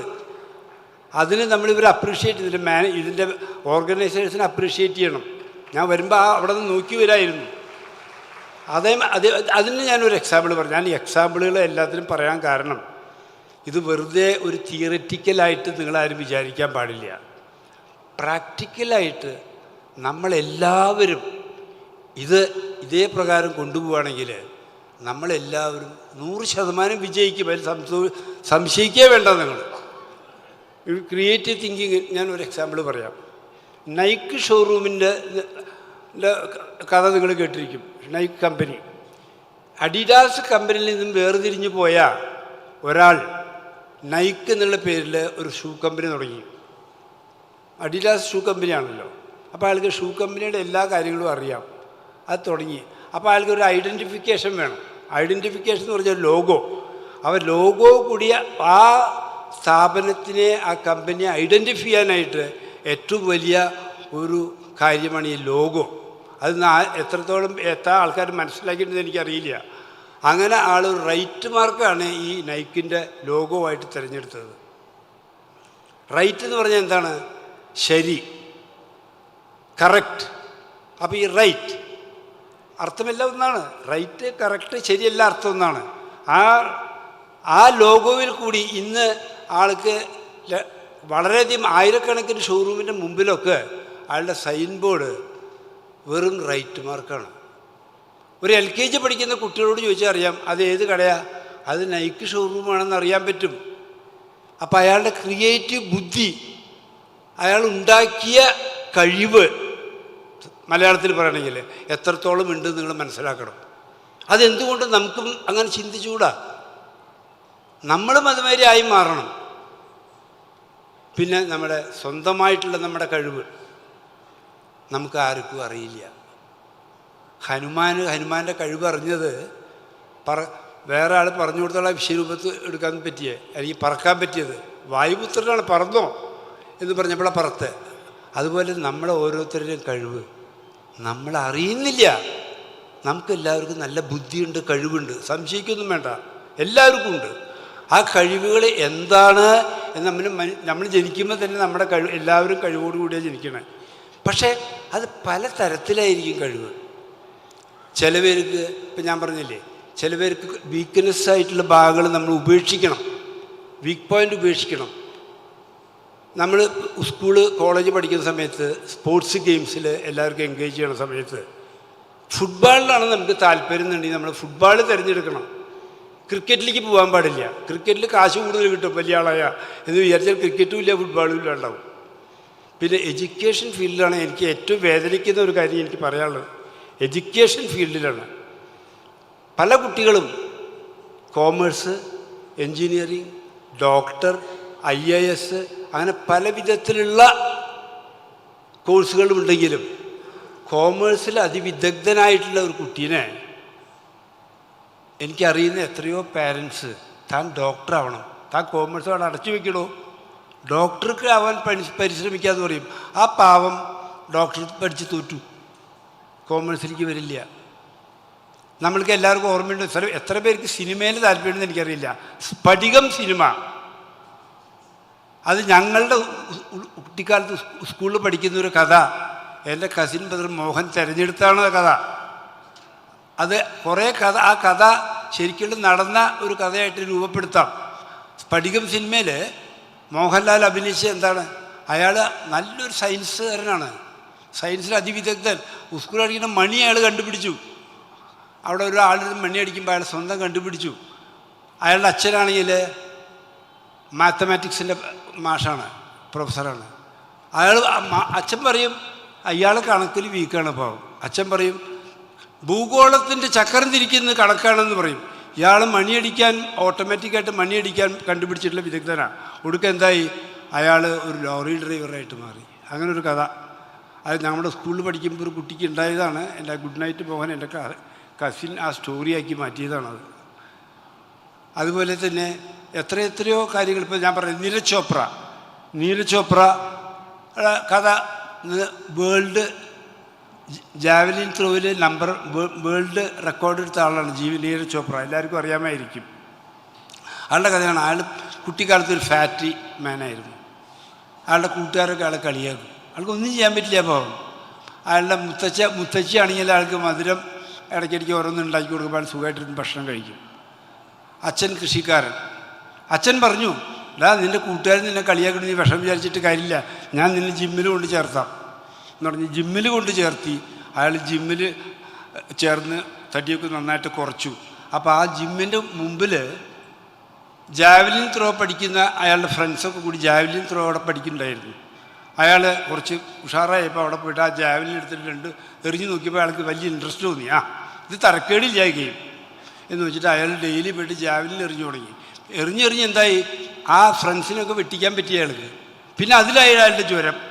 അപ്പം അച്ഛൻ പറഞ്ഞു, നീ ഇതിൻ്റെ പിന്നിൽ നടന്ന കാര്യമില്ല കേട്ടോ, നീ പഠിച്ച് എടുക്കാനാവാൻ നോക്ക്, ഇതിൽ നടന്നിട്ട് ഒരു കാര്യമില്ലെന്ന് പറഞ്ഞു. പക്ഷേ അവരുടെ ബാക്കിയുള്ള റിലേഷൻസും മറ്റുള്ളവരൊക്കെ കൂടി അതിൽ താല്പര്യം കാണിച്ച് അയാളെ പഠിപ്പിക്കുന്ന കോച്ച് അച്ഛനെ ചെന്ന് പറഞ്ഞ് മനസ്സിലാക്കി. ഇന്ന് അയാൾ വേൾഡ് ചാമ്പ്യനായിട്ട് മാറി. നമുക്കറിയാം, ഇന്നൊരു വേൾഡ് ചാമ്പ്യനോ ഒരു വലിയൊരു ക്രിക്കറ്റ് പ്ലെയറോ അല്ലെങ്കിൽ ഒരു ഫുട്ബോൾ പ്ലെയറൊക്കെ അവർക്ക് കിട്ടുന്ന സമ്പാദ്യമൊന്നും നമുക്ക് ഉണ്ടാക്കാൻ സാധിക്കില്ല. അത്രയും സമ്പാദ്യമായി. ഇപ്പം നമ്മുടെ ശ്രേയസ് അയ്യരുടെ റിലേറ്റഡ് ആരെങ്കിലും ഉണ്ടെന്ന് എനിക്കറിയില്ല. ആ പയ്യന് 100 കോടിക്ക് മീതെ സ്വത്തായി അയാൾ, ലിക്വിഡ് ക്യാഷ് അയാളുടെ കയ്യിലുണ്ടെന്ന്. ആ ശ്രേയസ് അയ്യർ എന്ന പയ്യൻ്റെ അടുത്ത് മൂർത്തി ഒരു സ്വീകരണം കൊടുത്തപ്പോൾ എനിക്ക് ആ വേദിയിലിരിക്കാൻ ഒരവസരം കിട്ടി. അതാണ് ഞാൻ പറഞ്ഞത്, നമ്മൾ ഏതിലാണ് നമുക്ക് ജ്വരം അതിലേക്ക് പാരൻസ് ദയവ് ചെയ്ത് എൻ്റെ ഒരു റിക്വസ്റ്റാണ്, കുട്ടികളെ നമ്മൾ നിർബന്ധിപ്പിക്കരുത്. അവർക്ക് താല്പര്യമുള്ള കേസിലേക്ക് അവരെ നമ്മൾ വിടണം. ഞാൻ എൻ്റെ പേരക്കുട്ടികളെ എൻ്റെ മക്കളോടൊക്കെ പറയും, മക്കളോട് എൻ്റെ അച്ഛൻ എന്നെ പഠിപ്പിച്ചു സ്കൂളിൽ എത്രാം ക്ലാസ്സിലാണ് ഞാൻ പഠിക്കണമെന്ന് പോലും എൻ്റെ അച്ഛനറിയില്ല. ആരെങ്കിലും എൻ്റെ ബന്ധുക്കൾ വരുമ്പോൾ എത്രയുള്ള പഠിക്കണ ചൊല്ലിടാ എന്ന് പറയും. കാരണം ഞാൻ 5ാം ക്ലാസ് 6ാം ക്ലാസ് 7ാം ക്ലാസ് പഠിക്കുമ്പോൾ അച്ഛൻ്റെ കൂടെ കടയിലേക്ക് പോയി തുടങ്ങി. അച്ഛൻ വരിക നിനക്കൊരു മസാല ദോശ മേടിച്ചാൽ വരും, അങ്ങനെ അച്ഛൻ്റെ കൂടെ കടയിലേക്ക് പോവും. അങ്ങനെ എൻ്റെ ജ്വരം മുഴുവൻ കടയിലായി പോയി, പഠിക്കാൻ ശ്രദ്ധ കുറഞ്ഞു. പക്ഷെ ഭാഗ്യത്തിൽ ഞാനൊരു BCom ഡിഗ്രിക്കാരനാണ്. ആരും ഞാൻ തീരെ പഠിപ്പില്ല എന്ന് വിചാരിക്കണ്ട. എൻ്റെ മക്കളൊക്കെ MBA പാസ്സായി, അവരൊക്കെ നന്നായിട്ട് പഠിക്കുന്നുണ്ട്. പേരക്കുട്ടികളോട് ഞാൻ പറയും, എൻ്റെ മക്കളോട് പറയും, പേരക്കുട്ടികൾ നിങ്ങൾ പഠിക്കൂ നിർബന്ധിക്കാതിരിക്കും. ഒരിക്കലും ഇപ്പോൾ പരീക്ഷ നടക്കണ്ടേ, എൻ്റെ പേരക്കുട്ടീനെ അവർ ഇന്നലെ കണക്ക് പഠിച്ചുകൊണ്ടിരിക്കുക, കാലത്തോട്ട് പഠിപ്പിക്കാൻ. ഞാൻ പറഞ്ഞു, അതൊക്കെ വലിച്ചെറിഞ്ഞു ഞാൻ. ആരും ഇഷ്ടംപോലെ മാർക്ക് എന്ത് ചെയ്യും, മാർക്ക് 100-ൽ 100 മാർക്ക് മേടിച്ചിട്ട് എന്താ കാര്യം? എനിക്ക് ഓർമ്മയുണ്ട്, എന്താ കാര്യം ഞാൻ ചോദിക്കട്ടെ. ഞാൻ നടന്നൊരു സംഭവം പറയാം. ഇതൊക്കെ പ്രാക്ടിക്കലായിട്ട് നിങ്ങൾ ഫോളോ ചെയ്യണം കേട്ടോ. ഞാൻ വെറുതെ സംസാരിച്ച് പോകാൻ വേണ്ടി പറയണതല്ല. പ്രത്യേകിച്ച് parents, please, I kindly request all the parents to leave the children whatever they are interested, in whichever subject they are interested. ദയവ് ചെയ്ത്. ഇപ്പോൾ ഞാൻ എൻ്റെ പേരെക്കൂടി അത് പറഞ്ഞ് വലിച്ചെറിഞ്ഞു, അത് കഴിഞ്ഞു. അപ്പോൾ എനിക്ക് പെട്ടെന്ന് അടുത്ത ആൾക്ക് ഡോക്ടർ രമണി 47 കൊല്ലമായിട്ട് ഐ ഹോസ്പിറ്റലിൽ വർക്ക് ചെയ്യുന്ന ഡോക്ടർക്ക് ഞാൻ സംസാരിക്കാൻ സമയം കൊടുത്തില്ലെങ്കിൽ ഞാൻ വലിയൊരു പാപിയായിട്ട് മാറും. അതുകൊണ്ട് ഞാൻ പെട്ടെന്ന് അവസാനിപ്പിക്കാം. എനിക്ക് എന്നാലും നിങ്ങളൊക്കെ കാണുമ്പോൾ കുറേ കാര്യങ്ങൾ പറയണമെന്നുണ്ട്, പക്ഷേ സമയക്കുറവുണ്ട്. അടുത്തതായിട്ട് പറയുകയാണെങ്കിൽ സെൽഫായിട്ടുള്ള കാര്യങ്ങൾ ഞാൻ പറഞ്ഞു, സ്വയം നമ്മൾ കാര്യങ്ങൾ ചെയ്യണം. കമ്മ്യൂണിക്കേഷൻ സ്കിൽ വളരെ പ്രധാനപ്പെട്ട ഒരു സബ്ജക്റ്റാണ് കമ്മ്യൂണിക്കേഷൻ സ്കിൽ. ഈ കമ്മ്യൂണിക്കേഷൻ്റെ കാര്യത്തിൽ നമ്മൾ സംസാരിക്കുന്ന രീതി അത് വളരെ ഇമ്പോർട്ടൻസ് ഉണ്ട്. നമ്മൾ കേട്ടിട്ടില്ലേ, അവൻ മഹാബോറനാണ്, അവനോട് സംസാരിച്ച മഹാബോറൻ. പിന്നെ ഒരാൾ പറയും അവൻ നോണയല്ലാണ്ട് പറയില്ല എന്ന് പറയും. പിന്നെ ഒരാൾ പറയും അവൻ എന്ത് സ്വീറ്റായിട്ടാണ് സംസാരിക്കണേ, കേട്ടിരിക്കാൻ എന്ത് രസമാണ് എന്ന് പറയും. ഞാൻ ഇപ്പോൾ രാഷ്ട്രീയത്തിലേക്ക് കിടക്കേണ്ട പ്രധാനമന്ത്രിയുടെ ആ കമ്മ്യൂണിക്കേഷൻ സ്കില്ല് എന്താണെന്നുള്ളത് ഞാൻ പറയേണ്ട, രാഷ്ട്രീയത്തിലേക്ക് ഞാൻ കിടക്കുന്നില്ല. ഞാൻ രാഷ്ട്രീയം പറയുന്നത് ശരിയല്ല, അത് ഓരോരുത്തരുടെ കഴിവുകളാണ്. അങ്ങനെ എല്ലാ പാർട്ടികളിലും ഉണ്ട് ഇങ്ങനെ കഴിവുള്ളവർ, പക്ഷേ പേരുകൾ എടുത്ത് പറഞ്ഞ സമയമില്ല. ഇപ്പം നമ്മുടെ പ്രസിഡൻ്റ് അവർ തന്നെ സംസാരിക്കുമ്പോൾ കണ്ടിട്ടില്ലേ, ആ കമ്മിറ്റി എല്ലാ പ്രധാനപ്പെട്ട വ്യക്തികളുടെ അടുത്തും പോയിട്ട് അവരൊക്കെ പോക്കറ്റിലാക്കി. അതെന്തുകൊണ്ടാണ്? ആ കമ്മ്യൂണിക്കേഷൻ സ്കിൽ അല്ലേ, അല്ലാന്ന് പറയാൻ പറ്റും. മന്ത്രിമാരുടെ അടുത്ത് പോയാലും ആൾക്ക് ഒരു റെസ്പെക്റ്റ് കൊടുക്കുന്നുണ്ട്. കാരണം അതാണ്. ഇവിടെ എത്രയോ പ്രമുഖ വ്യക്തികൾ വന്നിരിക്കുന്നുണ്ട്, ഒക്കെ മറ്റേ രാമനും മറ്റുള്ള ശിവരാമൻ കൃഷ്ണനും മറ്റുള്ളവരൊക്കെ പോയിട്ട് സംസാരിച്ചിട്ട് ബലല്ലേ. കമ്മ്യൂണിക്കേഷൻ സ്കില്ല് ഞാൻ പറഞ്ഞുതരാം. സ്വാമി വിവേകാനന്ദൻ, പ്രാക്ടിക്കലായിട്ടുള്ള കാര്യങ്ങൾ ഞാൻ പറയണേ നിങ്ങൾക്ക് മനസ്സിലാവാൻ വേണ്ടിയിട്ട്. സ്വാമി വിവേകാനന്ദൻ ആദ്യമായിട്ട് ചിക്കാഗോയിൽ പാർലമെൻറ്റ് ഓഫ് റിലീജിയൻസിൽ റിലീജിയനിൽ പങ്കെടുക്കാൻ പോയപ്പോൾ ഒരു കാവ്യവസ്ത്രം, മറ്റുള്ളവർ സൂട്ടും കോട്ടും ടൈയൊക്കെ കെട്ടി ടാറ്റ എന്ന് പറഞ്ഞ് നടക്കുന്ന സമയത്ത് ഒരു കാവ്യവസ്ത്രം ഒരു കാവ്യ തുപ്പിയിട്ടിട്ട് ഒരു തലപ്പാവും കിട്ടിയിട്ട് അവിടെ പോയപ്പോൾ നോട്ടില്ല ആൾ. സംബടി ആരോ പറഞ്ഞു I think he's A beggar എന്ന് പറഞ്ഞ ആൾക്കാർ പോലും ആ ഹാളിലുണ്ടായിരുന്നു. അത് കഴിഞ്ഞിട്ട് അദ്ദേഹത്തിൻ്റെ ആ സമയം വന്നപ്പോൾ അദ്ദേഹം വേദിയിൽ കയറി ആദ്യമായിട്ട് എന്താ പറഞ്ഞേ, my dear brothers and sisters എന്ന് അഭിസംബോധന ചെയ്തപ്പോൾ തന്നെ കയ്യടി നിർത്തിയില്ല ആൾക്കാർ. എല്ലാവരും ഏറ്റു നിന്നിട്ടാണ് കയ്യടിക്കണേ. അത്രത്തോളം ആ കമ്മ്യൂണിക്കേഷൻ, ആ തുടക്കത്തിലുള്ള കമ്മ്യൂണിക്കേഷൻ തന്നെ ആൾക്കാരെ വശീകരിച്ചു പോയി. പിന്നെ പിൻ ഡ്രോപ്പ് സൈലൻ്റ് ആയിരുന്നു. അവസാനിക്കുന്നവരെ സ്വാമി വിവേകാനന്ദൻ്റെ സംസാരം മാത്രമേ കേട്ടിട്ടുള്ളവർ. ബാക്കി എല്ലാ പ്രസംഗങ്ങളും ആർക്കും ശ്രദ്ധ കേന്ദ്രീകരിച്ചില്ല. അതുപോലെ തന്നെ ഈ കമ്മ്യൂണിക്കേഷൻ പറഞ്ഞാൽ എത്ര പറഞ്ഞാലും മതിയാവില്ല. കാരണം ചില ആൾക്കാർ പ്രസംഗിക്കാൻ മൈക്കെടുത്താൽ എന്നെ പോലുള്ള ആൾക്കാർ സംസാരിച്ചുകൊണ്ടേയിരിക്കും. അത് കാര്യമില്ല. എത്രത്തോളം ചെറുതായിട്ട് സബ്ജക്റ്റ് മാത്രം പോയിൻ്റ് ഔട്ട് ചെയ്ത് പറയുന്നു അതേ നമുക്ക് ഓർമ്മയുണ്ടാവുള്ളൂ. കുറേ ഇങ്ങനെ പറയുമ്പോൾ എല്ലാം നല്ലതും മറക്കും, പൊട്ട പറഞ്ഞതും എല്ലാം മറക്കും, ഒന്നും മൈൻഡിലുണ്ടാവില്ല.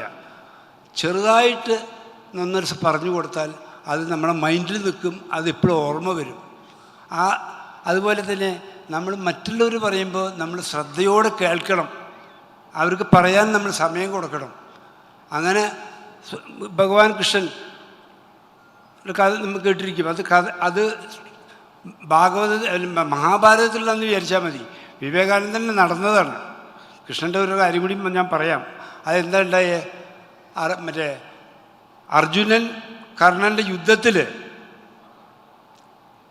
തേരിൻ്റെ ചക്രം താന്നപ്പോൾ, ചളിയിൽ താന്നപ്പോൾ കർണൻ അത് പൊന്തിക്കാൻ വേണ്ടി എടുത്ത സമയത്ത് അർജുനനോട് പറഞ്ഞു, now it is a right time for you to take your arrow എന്ന് പറഞ്ഞു.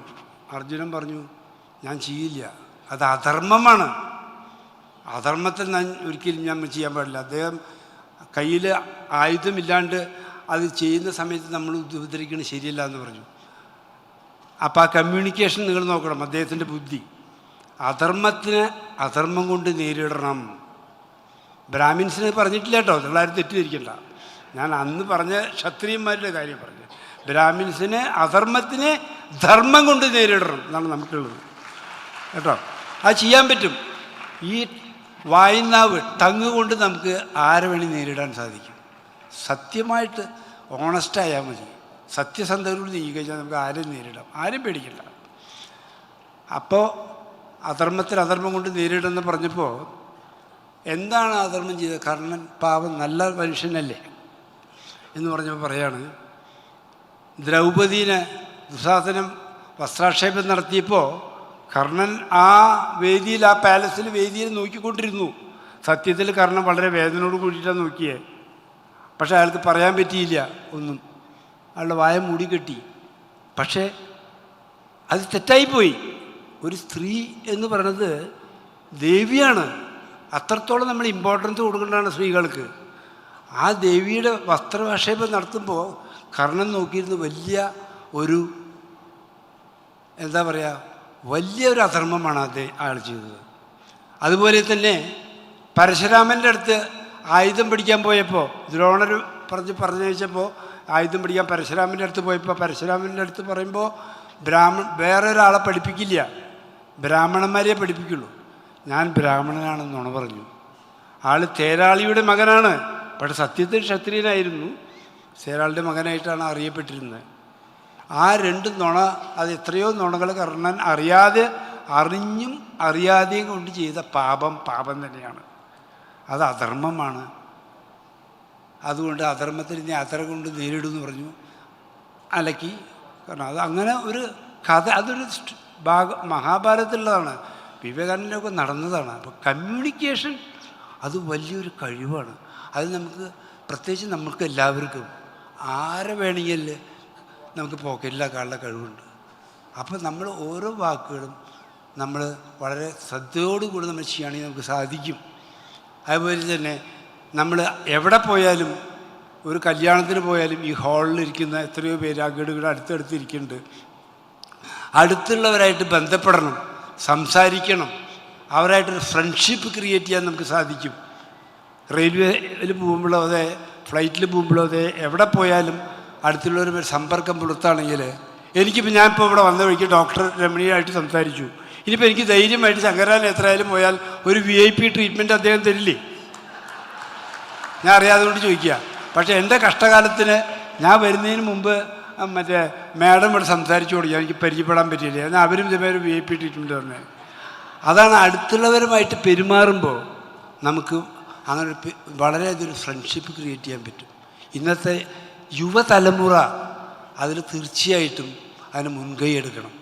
അപ്പം തന്നെ നമ്മുടെ കമ്മ്യൂണിറ്റിയുടെ ഒരു കെട്ടുറപ്പിന് ബലം കൂടും. എല്ലാവരുമായിട്ട് സഹകരിക്കണം, നമ്മുടെ ആൾക്കാർ മാത്രമല്ല.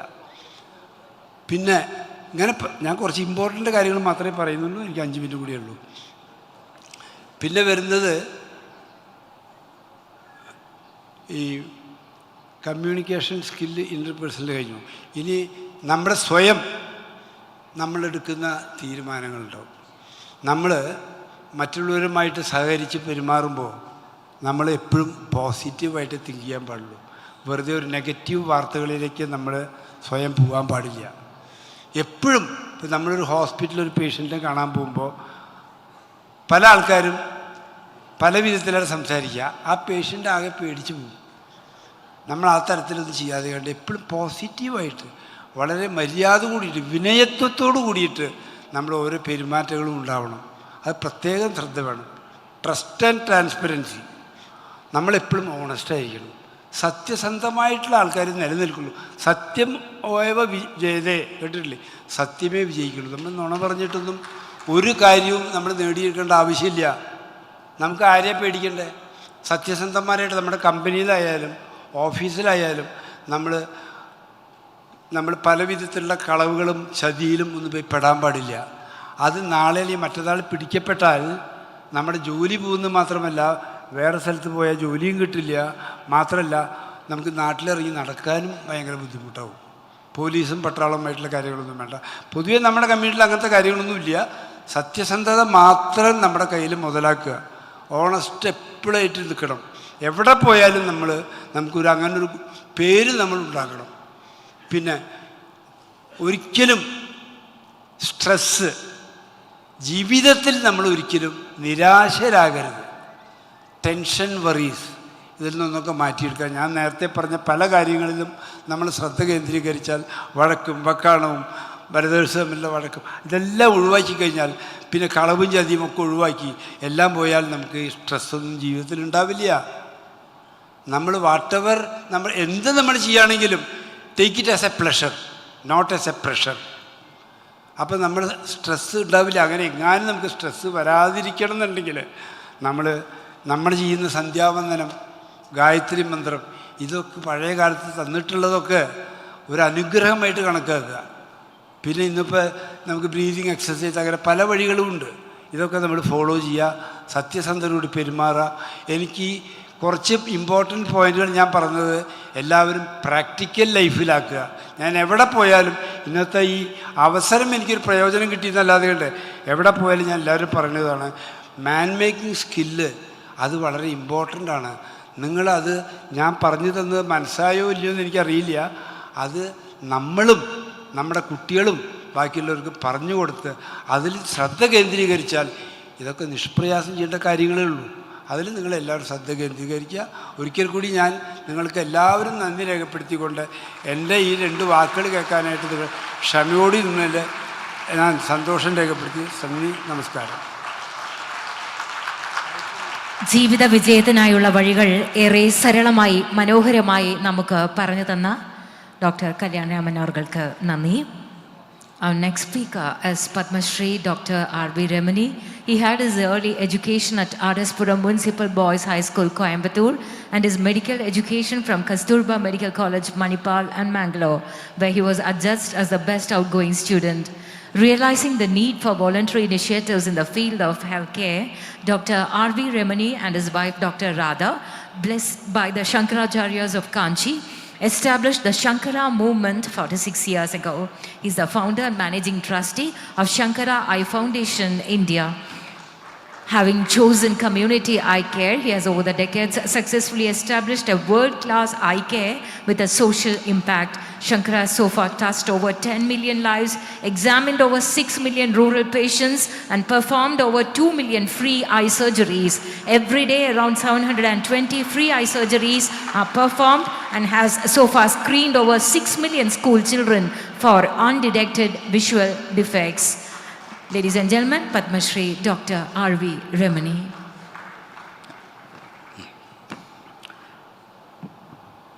Guru Brahma, Guru Vishnu, Guru Devo Maheshwara, Guru Sakshat Parabrahma, Tasmai Shri Gurave Namaha. President of this wonderful convention, Mr. Raman, Dr. Pattabhiraman, Dr. Ananda Shankar, Dr. Kalyan Raman, Dr. Ananda Shankar, ladies and gentlemen. This kind of a platform is a very rare one. The primary beneficiaries of such a congregation should be the younger generation. Because I see all of you who have achieved a lot, much more than what we have. You all have achieved a lot. But this kind of an experience and expertise should go to the next generation in our Brahmin community. I have a suggestion, humble suggestion to Mr. Raman for the next meet. If there can be multiple circles, each circle having X number of seniors who have achieved in their life, and then X number of youngsters who are going to achieve. And this kind of a molding, if it can happen, that would be the greatest thing that can happen to our Brahmin community. When our families get the strength, the community gets the strength, the society and the nation gets the strength. My whatever little information or my own thoughts I would like to share this evening, primarily it is directed towards the younger generation. For you, it is something which is not at all new. You all have practiced it day in and day out. Nevertheless, sometimes it is worth recollecting. As much as I can understand the Malayalam of Dr. Kalyanaraman, I am sure most of you can also understand Tamil. Man-making skills and values. Nallador Veenai Seide, Adai Nalambada Urdil Erivadundo, Solladi Sivasakti, Yanai Sudamigum Arivudan En Padaitai, Vallamai Tarayo. That's what Bharatiyar, the national poet, said. Nallador Veenai Seide, Adai Nalam Geda Purudil Erivadundo. He compares this human system to a beautiful veena. Out of all the instruments, musical instruments which you all know, veena is a beautiful instrument. He says, Nallador Veenai, God-given human system, is a wonderful concept. But because of our ignorance and negligence, we don't take care of that. So the man-making is so important for us to see that whatever we've been gifted by the God is put to the best use. Nation is because of the citizens. If there are strong, cultured citizens, the nation becomes a strong nation. Individual development, the man-making, starts with the self, the individual. He quoted Swami Vivekananda. Swami Vivekananda said, take up one idea. Make that one idea your life. Think of it. Dream of it. Live on it. Let every part of your body, your brain, your muscles, your bone and nerves, reverberate with that thought. Leave all other thoughts aside, and that is the way to succeed. So focus on something which is dear to you and take it forward, he says. Dr. Kalam says, a dream, small dream is a crime. Dr. Kalyanaraman, we all heard him, how he has built the empire. For all of us, the dream has to be big. Small dream is a crime, says Dr. Kalam. He says a dream which will not allow you to sleep. It will disturb you. That kind of a dream everyone should have. Steve Jobs, when he started the company, I believe he didn't say that I'm going to start a company which makes, say, cell phones and computers. He said, I want to put a ding in the universe. He said, I want to put a ding in the universe. That's what we see in that monogram, that ding which he did it. That is the kind of a dream which every youngster should foster. Dream alone will not help. There should be a lot of belief in ourselves. We need to believe and have very, very clear goals. No ambiguity at all. To succeed in life, the first and foremost, after the dream, after taking up an idea, is the passion. We have to be passionate. Whatever we do, it has to be a passionate work. When our passion and profession becomes the same, sky is the limit. With passion, if we can put in hard work, passion and hard work, nothing happens without hard work. We were told that Sachin Tendulkar, the little master, after he had announced his retirement, just before the retirement, he played a match in Mumbai, one of those suburban clubs. It was not a recognized match at all. It was one of those suburban matches. And for that match, by then Sachin had proved himself to be a little master for the globally. But for that match, 2 days, I believe, every day before the match, he practiced for 4 hours. That is passion. That is hard work. So all of us, whatever we do, we have to be passionate about it. And hard work cannot be substituted at all. When we love our work, there is no stress. No stress. You do a work which you love so much. You do a work which you don't like, even for about 15 minutes, you feel so stressed. But a work which we love, you do for 15 hours, there is no stress at all. People confuse stress and hard work. Nobody has died of hard work, but people have died of stress. It is the way we have to look at things. And in our life, there cannot be shortcuts at all. Life is like a Paramapadam, the game, snake and ladder. We need to be careful. Catch only the ladder and not the snake by the tail. So no short. Anyone who has approached life unethically, through shortcuts, they might get something within, say, the few years, but that will not be a long-lasting one. So this is what we need to tell our younger generation: ethics, ethical values, no shortcuts, and that will pay them in the long run. Ego. Once we start getting something, that big I, hey, I'm so-and-so. Friends, nature is the best teacher. Whatever all of us have learned as human beings, we have learned from the nature. Again, I go back to Tamil, but I can translate as well. ஏறுவோர் அனைவரையும் குனிந்து வரச் சொல்கின்றது, இறங்குவோர் அனைவரையும் நிமிர்ந்து செல்லச் செய்கின்றது. மலை சொன்னது, பணிந்து வாழ்ந்தால் உயர்ந்து போவாய், நிமிர்ந்து திரிந்தால் இறங்கி போவாய். Mountain says, you want to climb me? Bend yourself. Humility and simplicity is the essence of life. When that big I, that ego, if it is not there, again people can succeed. Mahapariva Paramacharya used to say that you're walking towards the sun. That's your goal. You're walking towards the sun. Keep walking. Your shadow will religiously follow you. The shadow is our recognition, the wealth, status, whatnot. It will religiously follow us. The moment we think, I want to catch my shadow faster, turn back and walk towards the shadow, never. You can never catch your shadow.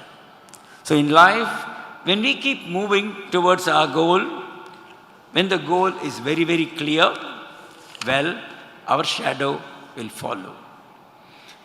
Again, as we keep acquiring certain level of expertise and experience, the next level is pursuit of excellence.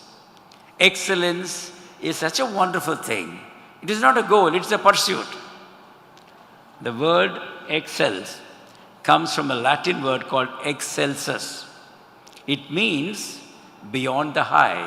We are sitting in this auditorium, there is a roof. That is the top one. But when you go to a floor on top, there is yet another roof. So there is, excellence is not at all a goal, it is a pursuit. Whatever we achieve today should be a shade better than yesterday, and tomorrow we have to excel beyond that. I would like to quote an experience. One of my friends, Mr. Gopal, he was heading the Unilever, then he joined the Tata Sons. He quoted, I believe in the early 90s in London, Taj had their own hotel, but the people always clamored for the Japanese restaurant and the Chinese restaurant. Nobody knew about the Indian restaurant at all. They always thought of Japanese and the Chinese restaurant. Somewhere in early 90s, Taj started a restaurant and named it as Taj Koilon. All of you in Kerala will know about Koilon. It was named as Taj Koilon. Within 6 months of starting this restaurant, it became a runaway hit. People started queuing up in the evening at 5 o'clock in front of this Taj Koilon. They forgot their Japanese and the Chinese cuisine. It was a runaway success. All of them were surprised. Gopal went there, called the chef, the head chef, one Mr. Sriram Ailur, and asked him, Sriram, tell me, how did you make this magic happen? It was a real magic. He said, how did you make it happen? And Sriram said, sir, I work for 10 months. I don't take leave. At the end of 10 months, I take 2 months leave, go back home to Kerala. Spend a couple of weeks in my house, 15 days. And the balance, 4 to 6 weeks, I go to coastal Kerala. I stay with the fishermen families in those coastal Kerala. Every night, when the women folks start cooking, I go and watch. I take down notes. This happens religiously for about 4 to 6 weeks. At the end of it, I get about 10 to 20 out-of-the-world recipes. Nobody has ever tasted it. I come back and introduce here in Taj Koilon, it becomes a runaway success. Friends, this is pursuit of excellence. Someone who has proved himself to be a top chef in a top hotel, he says, I want to keep on improving myself. To the next generation, we have to teach them, pursue excellence. Keep pursuing excellence. Friends, a quality like compassion. We have to be compassionate. Not everyone is born lucky. There are people who are aspiring, but they have to come back. So compassion is yet another quality, a value. Melnoki eriyum thee, Melnoki muttum vidai, Melnoki nagarum mugil, Melnoki valarum manidan, Yellam Melnokiye. கீழ்நோக்கி பொழியும் மழை மட்டும் பொய்த்து விடின் மேல் நோக்கி வளர்வன பூமியில் ஏது. மழை சொன்னது கருணை உள்ளவனே உயிர்களுக்கு தலைமை தாங்குகிறான். We use this, some of you would have heard of Siruduli, an organization in Coimbatore. I am a founder trustee. It was started in Shankara Eye Hospital. So when we went to the slums, when we went to the ponds, which has been usurped by various unauthorized constructions, we just spoke to them and told about this. Compassion. Opportunities. Opportunities can come anytime. And we need to be watching for that. Because unless and until we are able to grasp the opportunity, we cannot come up in life. முகவரி இல்லாமல் பூமிக்கு வருகின்றது. எங்கே சிப்பி விழித்திருக்கின்றதோ அங்கே விழுந்து முத்தாகிறது. மழைத்துளி சொன்னது முத்துக்கான with எப்பொழுதும் விழலாம், விழித்திரு மனிதா விழித்திரு. Keep watching. Anytime you can get that drop which can become a pearl in life. So opportunities one has to really watch for in life. Yet another value is about hope. Sometimes things don't happen the way we want it to happen. So we get depressed. No. Hope is the essence of life. He said about optimism. Optimism is the essence of life. எரிமலை தும்மியது 50 கிலோமீட்டருக்கு அக்னி குழம்பு. எந்த ஒரு குடிமகனும் இடம்பெயரவில்லை. அக்னி குழம்பின் ஆரிய சாம்பலில் உழுது பயிரிட்டதில் 6 மடங்கு அமோக விளைச்சல். எந்த ஒரு தீமையிலும் அங்கே ஒரு நன்மை உண்டு. So there is hope in life, optimism in life. Even negative things can be forefinger of something which is going to happen beautifully later. Friends, as we face a work-life balance, all of us are busy professionals, businessmen, various areas, but there has to be a work-life balance as well. The family bondage, which is going away, has to be strengthened. That is where such platforms, attracting more and more youngsters in future, will be extremely beneficial to our own Brahmin community. The joy of giving. All of us enjoy the joy of giving. That is again essence of life. Without giving, there is no joy at all. In the last century, history teaches us a lot of things. It's not a history, it's not a story, it is really a history. In the last century in Europe, I believe, once there was a poor farmer. He was plowing his field. Suddenly he heard a young boy crying for help, screaming. He went around and saw a young boy who was caught in a quicksand. Once you get into a quicksand, it's very difficult to come out. So this farmer used a long bamboo stick and struggled for about an hour or two and brought the boy out. The boy thanked him, went back home.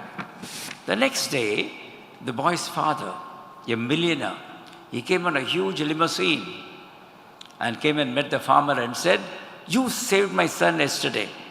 I would like to give you something." The farmer said, "No, sir. I didn't save your son expecting something in return from you. I will not accept this. If I take your money, whatever I had done yesterday would become meaningless." He said, "No." The rich man appreciated the conviction of the farmer and said, "Okay, at least allow me." The farmer had a young boy. "At least allow me to educate your son." The farmer agreed. The rich man took the farmer's son and put him into the education and subsequently to the medical school. And that boy later became Sir Alexander Fleming, the inventor of penicillin, the first antibiotic in human history. After a few years, the rich man's son was in a deathbed with pneumonia. Those days you get a pneumonia, finished. At that time, Sir Alexander Fleming treated the rich man's son with his penicillin and saved him. And who was the rich man's son? Sir Winston Churchill. So there is always, when we help somebody in whatever capacity, it is not the quantum at all. That joy of giving, we need to practice. Before I conclude, I would like to also share with you a wonderful poetry. Some of you would have read it, written by Dr. Abdul Kalam. He was so fond of our Shankaraya hospital. He had visited us in Coimbatore 6 times. His 80th birthday was celebrated in our hospital, where he handed over 80 glasses to the children and the intraocular lenses to 80 patients waiting for surgery. The Life Tree was a poem that was conceptualized when Dr. Kalam was flying between the cities of Hyderabad and Delhi. As he looked down from the skies, all he saw were the pristine white clouds covering all of human habitat. All he had for company were his friend Vidyasagar and the majestic moonlight. It prodded him into asking some very pertinent questions. The Life Tree. "O my human race, how we were born in the universe of near infinity. Are we alone? There was a divine echo in the full moonlight. From my Creator, shaken, bewildered, and wondered, the echo engulfed me and my race. You, the human race, is the best of my creation. You will live and live. You give and give till you are united in human happiness and pain. My bliss will be born in you. Love is the mission of humanity. You will see every day in Life Tree." Wonderfully put forth how people have to love each other and foster the community. Friends, we in Rotary always say that, is it the truth? Will it be beneficial to everyone? So that is the kind of an approach which will be value-based for developing the human development per se. When the personal values, the family values, the societal values, the national values and the global values go up, well, that is what all of us are looking for. We are the one race which said, Mata Pita Guru Devam, started with that and also said, Vasudhaiva Kudumbakam. Today, our community is in the forefront in every field, everywhere globally. We can be proud of. At the same time, we have a responsibility to bring back this glory and history to the next generation and keep them aware of that. Friends, As I conclude, on a humorous note, one important quality which we all have to develop. I am sure Mr. Raman and his team organizing such a wonderful program would have also developed that quality, and that is patience. Patience is a very important quality. Porumai, Tamil.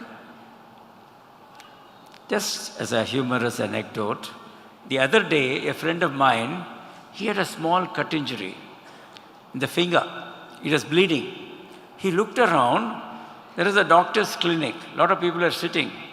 So this guy went there for a dressing. The moment he stepped in, a nurse came and pushed him onto the bench. He showed his finger. That lady is very busy. She went away. Within the next couple of minutes, the next nurse came and removed his shirt and banian. This fellow protested, "Look, I have a cut finger." No, she just removed his shirt and banian. Another few minutes, a third nurse came and kept a thermometer in his mouth. This fellow was fuming. He looked around, there were about 40 guys like him, all sitting with their shirt and banian out and a thermometer in the mouth. Then the fourth nurse came. She removed the thermometer from the first person, religiously entered the temperature, came up to him and removed the thermometer. He could not hold himself. He looked at the fellow sitting next to him and said, "What is this? Is it a mental asylum? I came for a cut injury and this is what all these sisters did for me. I'm going to complain to the chief doctor." And that man said, "Patience. Be patient. Look at me. I am the postman for this region for the past 25 years. Every day I will come, they will remove a shirt and banian, they will keep a thermometer, and at the end I will give my post and go away." Friends, patience is very important. I hope I have not tested your patience.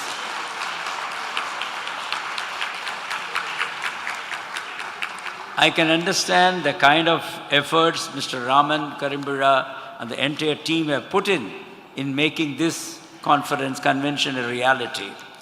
I conclude, for our community, the flagship community of the Brahmins across the globe, what really befits, how can the whole approach of our community can be just portrayed? I just take the help of Rabindranath Tagore. Tagore in Gitanjali says those golden words, "Where the head is held high, where the mind is without fear, where the knowledge is free, where the words come from the depth of truth, where the world is not broken down by narrow domestic walls, into that heaven of freedom, my Father, let my country awake." Jai Hind. Passion, hard work, strong ethical values, compassion, pursuit of excellence, open to opportunities, work-life balance, and fostering the community essence of life. Words from a great humanitarian and a great physician. Thank you, sir. The floor is now open for questions. Please ask relevant questions. Make it short.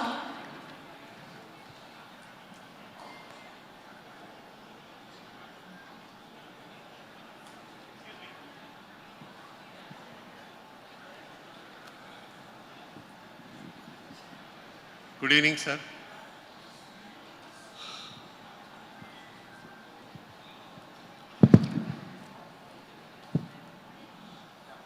Yeah, good evening, sir. ചോദ്യം Kalyanaraman സാറോടാണ്. Sir ഇത്ര ഒരു business ഒരു എംപയറിനകത്ത് 14,000 crores ഒരു Empire പറഞ്ഞു. ഞാനൊരു സാധാരണ company എക്സിക്യൂട്ടീവാണ്. 3-4 ജോലി വരുമ്പോൾ തന്നെ അല്ലെങ്കിൽ ആ പ്രഷർ തന്നെ ചില സമയത്ത് ഒട്ടും നമുക്ക് താങ്ങാൻ പറ്റുന്നില്ല. മീൻസ് ആ ഒരു ജോലിയുടെ ചിലപ്പോൾ അതിനൊരു സ്കില്ലില്ലാതെ കൊണ്ടായിരിക്കാം. അപ്പോൾ സാർ ഇത്രയും വലിയൊരു ബിസിനസ് എംപയർ 14,000 crores ഇങ്ങനെ ഒരു ബിസിനസ് വരുമ്പോൾ how do you handle the pressure? What skills do you have developed to handle such a kind of pressure? We should not, I never used to take business as a pressure. I will take it only a pleasure. നമ്മളെല്ലാം ഒരു hobby ആയിട്ട് എടുക്കണം.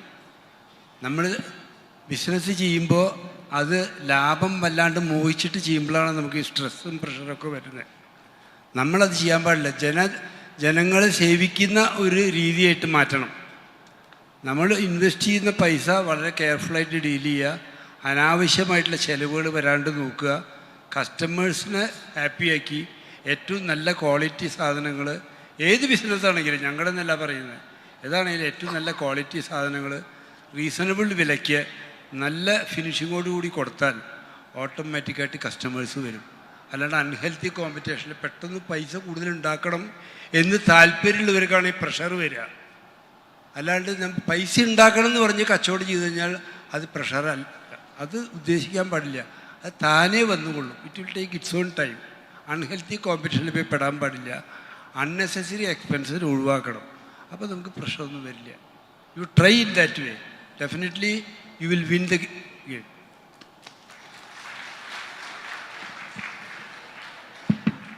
So, my question is to Kalyan Raman sir. So, we know that your family is from sales or trader clothing business. My question is to you that how do you think that jewelry business will succeed? Or if it did not succeed, what was your second plan?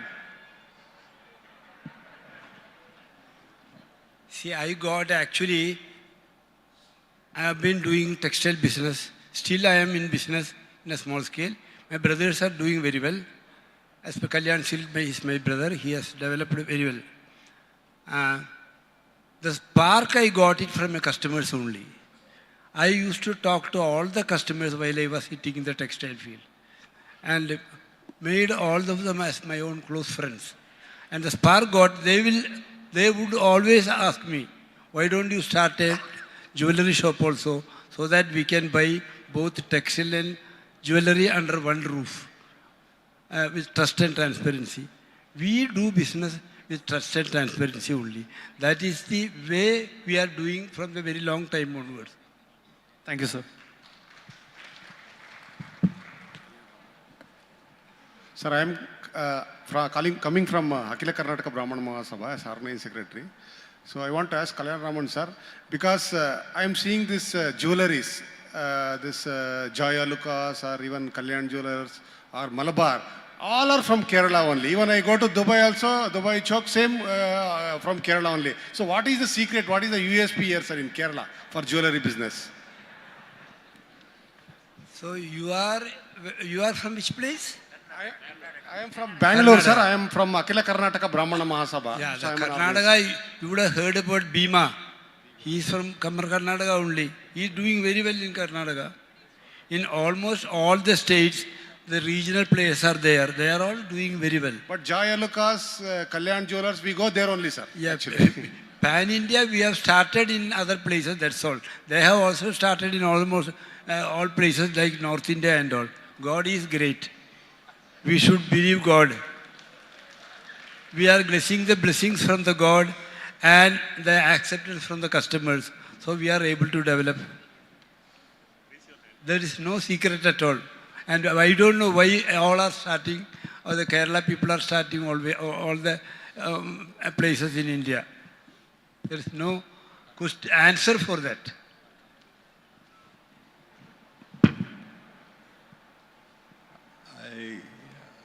My question is to Dr.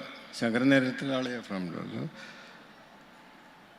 Sir, how could you be so composed when you touch the God's eye, Paramacharya's eye, sir?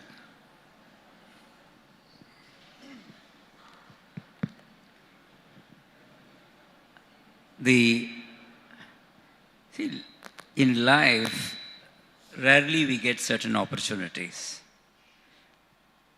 Me and my wife, Dr. Radha, we were fortunate to take up such an effort. And I still remember when we went the plan of the Coimbatore Hospital to show it to Mahapariva, Paramacharya, and take his blessings. Some of you would know in his 80s, after the 80th year and all that, throughout the day he'll be in Maunavrata. Only early in the morning he used to speak. So we kept the plan. It was 5:30 in the morning. We were in the queue, kept the plan of the Coimbatore Hospital. which is our mission headquarters. He said, tell me, I explained. Then he asked me, hospital, Aspatriya, Kannaspatriya, Emperlia, that is his name, Emperlia. I said, yes. Then he closed his eyes and opened and said, Kalangatala, Nalla Visheta, Kadala Pota, Manasuku Edama iruk.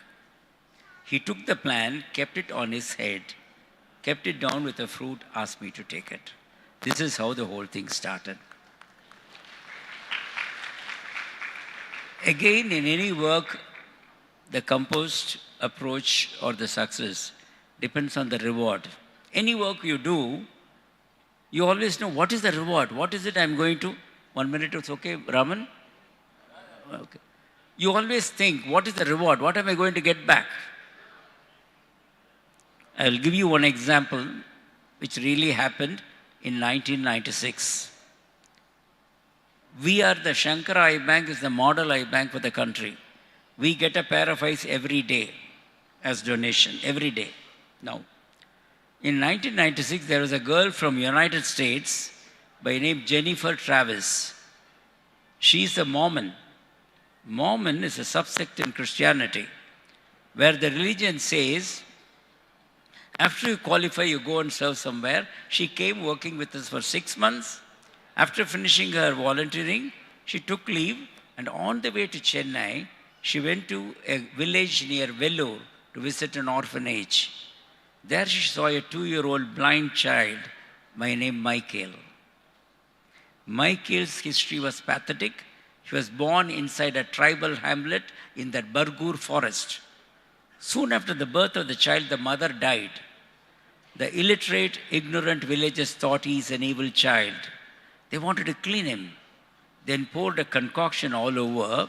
Some of them went into the eye. The boy was blinded. Jennifer brought Michael back to Coimbatore, waited for 3 months for a good donor cornea, did the transplant. Third day, after the bandages were removed, the child was inside the room. We just opened the door to see what the kid is doing. Believe me, my dear friends, the child was sitting on the cot. He was keeping his hand in front of his operated eye and moving it up and down. First time the child is seeing light and movement. What would I been feeling at that time? Millions will not give you that satisfaction. One of the priests from Kanchipuram was sent at that time for surgery, cataract surgery. When we were about to remove the bandage for Michael, he came and sat on the floor and said, Michael, you should get good vision. And I will chant. He was chanting Aditya Hridayam. We were all in tears on that day. Today, Michael has been adopted by one of our partners in service in Mumbai. So this is what can do. When we give vision to a child, we give next 80 to 90 years of productive life. When we give vision to an adult, we make him or her the breadwinner of the family. When we give vision to an elderly couple, they become independent for their day-to-day activities. They don't have to strain other breadwinners in the family. So that is a reward that makes us very happy and ongoing in this mission.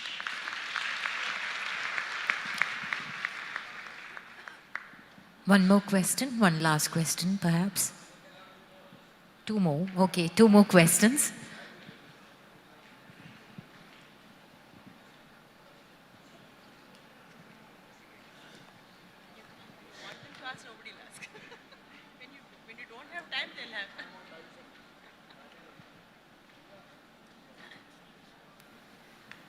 What a wonderful session we had. So before we wind up the session, let's present mementos to our speakers. I would request Dr. Deepa Raman, the First Lady of KBS, to be on the stage.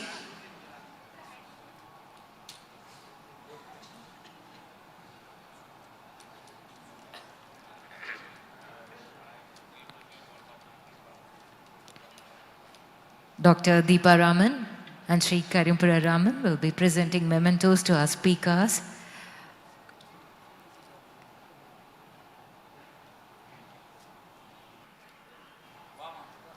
First to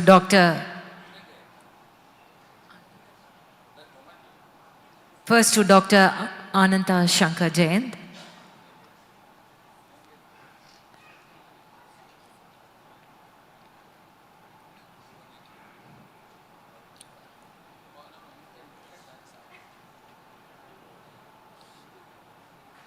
A big round of applause.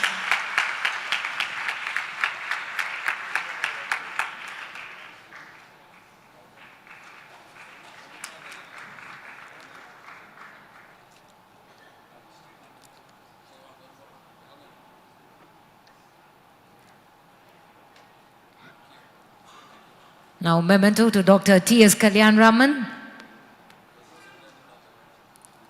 ശരിയായ തീരുമാനങ്ങൾ എടുക്കുക, തെറ്റ് കണ്ടാൽ തിരുത്തുക, വ്യക്തിബന്ധങ്ങൾ നന്നായി സൂക്ഷിക്കുക, സ്വന്തം കഴിവുകൾ തിരിച്ചറിയുക, ആശയവിനിമയം നടത്തുക, ലളിതമായി പറയുക, ശ്രദ്ധയോടെ കേൾക്കുക, സത്യസന്ധമായി ജീവിക്കുക, ജീവിത വിജയത്തിനുള്ള ലളിതമാർഗങ്ങൾ. നന്ദി sir. Let's now present the memento to Dr. R.B. Remani, the Padma Shri Awardee and the founder and managing trustee of Shankara Eye Foundation, India.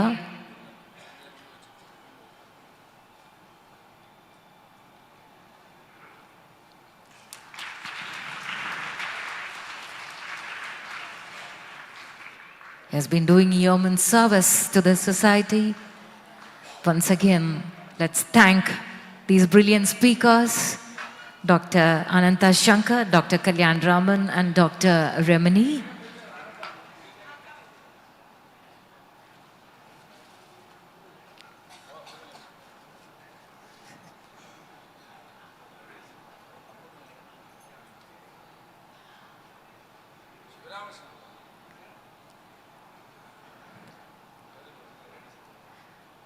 So, ladies and gentlemen,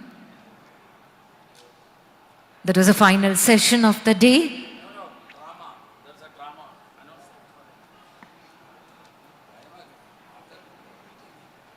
Ladies and gentlemen, in a short while from now, we have a social play presented by Kovai Kalalayam. We need to come back by 7:30.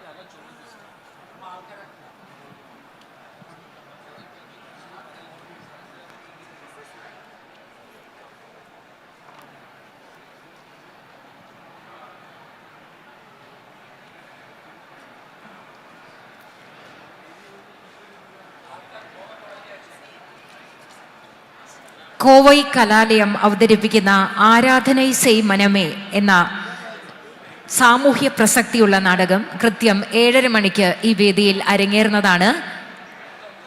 പ്രശസ്ത കോവൈ കലാലയത്തിൻ്റെ ആരാധനൈ സെയ് മനമേ എന്ന സാമൂഹ്യ പ്രസക്തിയുള്ള നാടകമാണ് ഈ വേദിയിൽ അല്പസമയത്തിനുള്ളിൽ അരങ്ങേറുന്നത്.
சேவித்த கரங்களுக்கு இல்லை பயமே, சித்தமெல்லாம் எனக்கு சிவமயமே.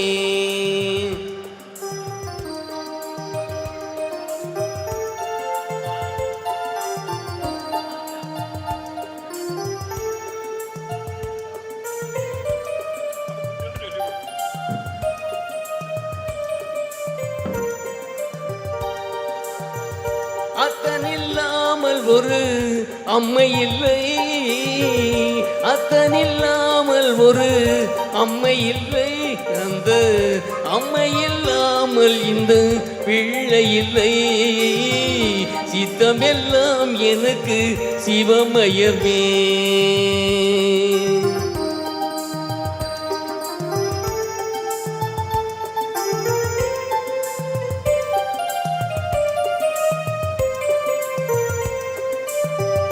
பக்தி பெருக்கில் எந்த ஊன்புருக அந்த பரவசத்தின் உள்ளே உயிர் உருக.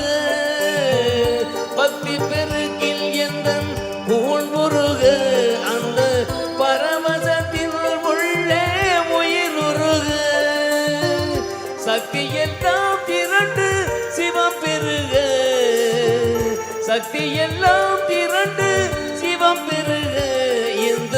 சாந்ததியே உந்தனுக்கு அடிப்பணிய இறைவா, சித்தமெல்லாம் எனக்கு சிவமயமே.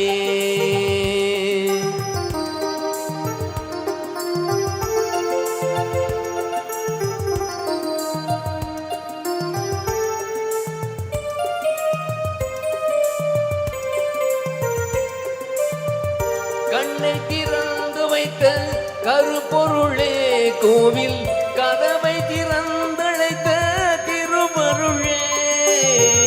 கண்ணை திறந்து வைத்த கருப்பொருளே கோவில் கதவை திறந்தழைத்த திருவருளே. பெண்ணை நல்லூர் உறையும் அருள் கடலே, பெண்ணை நல்லூர் உறையும் அருள் கடலே. வந்து என்னை என்றும் ஆளுகின்ற பரம்பொருளே இறைவா, சித்தமெல்லாம் எனக்கு சிவமயமே. உன்னை சேவித்த கரங்களுக்கு இல்லை பயமே, சித்தமெல்லாம் எனக்கு சிவமயமே இறைவா.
ஹலோ ஹலோ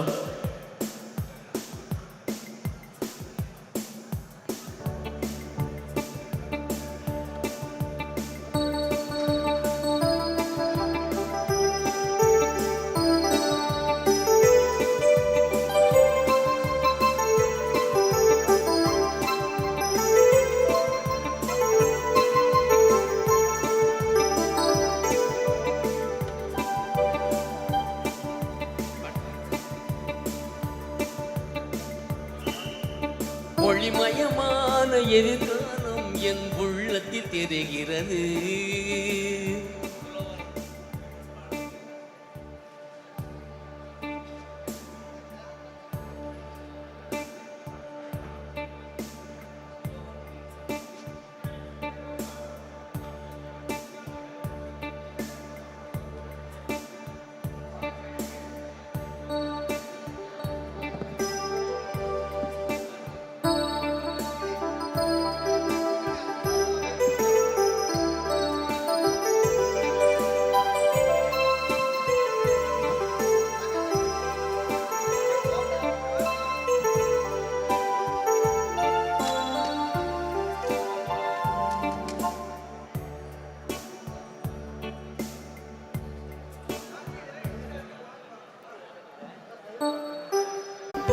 இந்த உலகம் பாடும் பாடல் ஓசை காதில் விழுகிறது.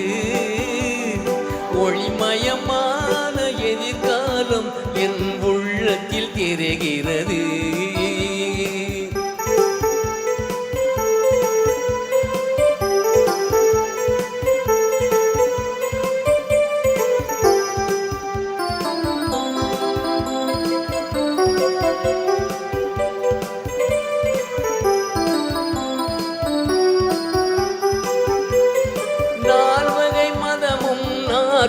கோடி மாந்தரும் வருகின்றார்.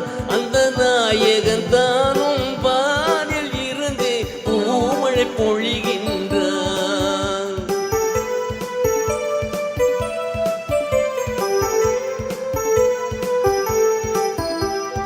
நால்வகை மதமும் 40 கோடி மாந்தரும் வருகின்றார். அந்த நாயகன் தானும் பூமழை பொழிகின்றார்.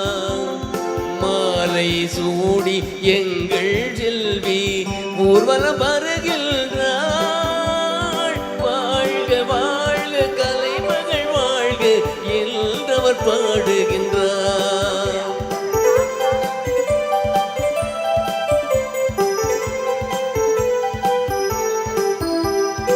ஒளிமயமான எதிர்காலம் என் உள்ளத்தில் தெரிகிறது.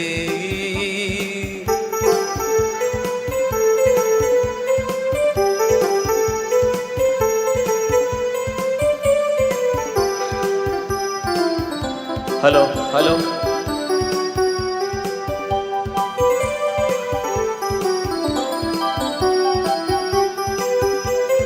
குங்குமச்சிலையே குடும்பத்து விளக்கே குலமகளே வருக எங்கள் கோவிலில் வாழும் காவல் தெய்வம் கண்ணகியே வருக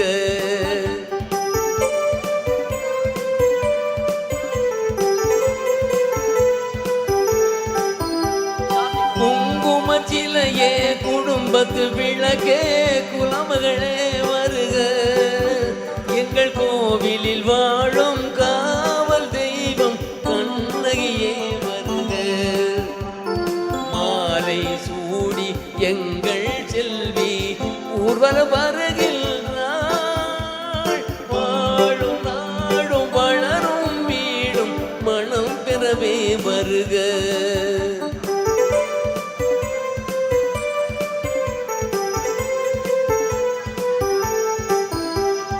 ஒளிமயமான எதிர்காலம் என் உள்ளத்தில் தெரிகிறது இந்த உலகம் பாடும் பாடல் ஓசை காதில் விழுகிறது ஒளிமயமான எதிர்காலம் என் உள்ளத்தில் தெரிகிறது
பேரன்புக்கும் பெருமதிப்புக்கும் உரிய குளோபல் பிராமின்ஸ் மீட்டுக்கு வந்திருக்கும் அன்பு ரசிகர்கள் பெருகளுக்கும் அனைவருக்கும் கோவை கலாலயம் சார்பாக இன்று நடக்க இருக்கக்கூடிய ஆராதனை செய் மனமே என்ற நாடகத்தை கோவை கலாலயம் மூலம் உங்களுக்கு சமர்ப்பிக்க இருக்கின்றோம். இன்னும் சில நிமிடங்களில் இந்த நாடகம் ஆரம்பமாகி இருக்கின்றது. அனைவரும் எல்லோரும் உணவருந்திவிட்டு இந்த அரங்கத்தில் வந்து அமருமாறு கேட்டுக்கொள்கின்றோம். எல்லாருக்கும் நமஸ்காரம். கோவை கலாலயம் வழங்கும் இந்த ஆராதனை செய்மனமே அப்படிங்கிற நாடகம் ஒரு சமூக நாடகம். நம்ம ஆற்றுல ஒவ்வொரு ஆற்றுலையும் நடக்கக்கூடிய ஒரு உண்மையான சம்பவத்தை பின்னணியில் வச்சு இந்த நாடகத்தை எங்களுடைய அமரர் கல்யாண்ஜி அவர்கள் எழுதியிருக்கிறார். மிகவும் அற்புதமான இந்த நாடகத்தை குடும்பத்துடன் எல்லோரும் கண்டுகளித்து எங்களை ஊக்குவிக்குமாறு பணிவன்புடன் கேட்டுக்கொள்கின்றோம். வருகின்ற காலங்களில் இந்த மாதிரி ஒரு கூட்டு குடும்பம் இருக்குமா என்பதை நாம் அனைவரும் சிந்திக்கக்கூடிய இந்த தருணத்தில் கூட்டு குடும்பத்தினால் எவ்வளவு சந்தோஷம் ஏற்படும், வயதான அப்பாவையும் அம்மாவையும் எப்படி எல்லாரும் காப்பாற்றணும் அப்படிங்கிற ஒரு கருவை வச்சு தான் இந்த நாடகம் அரங்கேறிக்கிறது. எல்லாரும் வயசான அப்பா அம்மா எடுத்துனா ஒவ்வொருத்தரும் வேலை நிமித்தமாக அவளை கொண்டு போய் அனாதை இஸ்ரமத்தையோ அல்லது நம்ம ஹோம்லேயோ கொண்டு போய் விட்டுறா. அந்த மாதிரி ஒரு கதையை பின்னணியில் வச்சு தான் இந்த கதை உருவாகி இருக்கிறது. நம்ம வாழ்க்கையில் அன்றாடம் நடக்கக்கூடிய ஒரு இனிய சம்பவத்தை வச்சு தான் இந்த ட்ராமா நாங்கள் உருவாக்கிறோம். அதனால் எல்லாரும் இந்த ட்ராமாவை குடும்பத்தோடு வந்திருந்து கண்டு கழிக்குமாறு கோவை கலாலயம் சார்பாக உங்கள் அனைவரையும் வருக வருக வருக என்று வரவேற்கின்றோம். இன்னும் சில நிமிடங்களில் நாடகம் அரங்கேற இருக்கின்றது. நன்றி.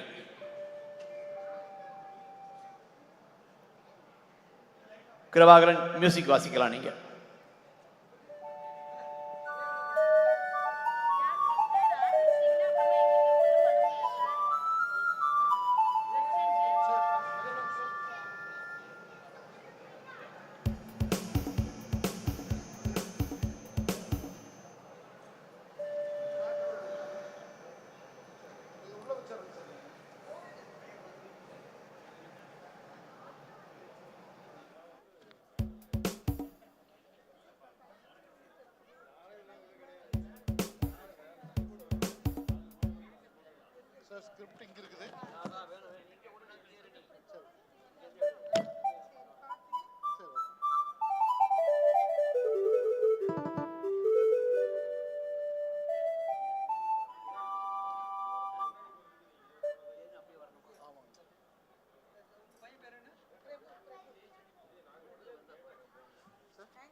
உள்ளாங்குழல் கொடுத்த மூங்கில்களே,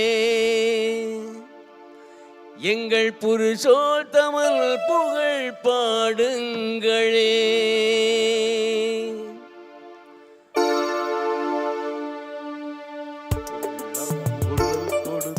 உள்ளாங்குழல் கொடுத்த மூங்கில்களே, எங்கள் புருஷோத்தமன் புகழ் பாடுங்களே.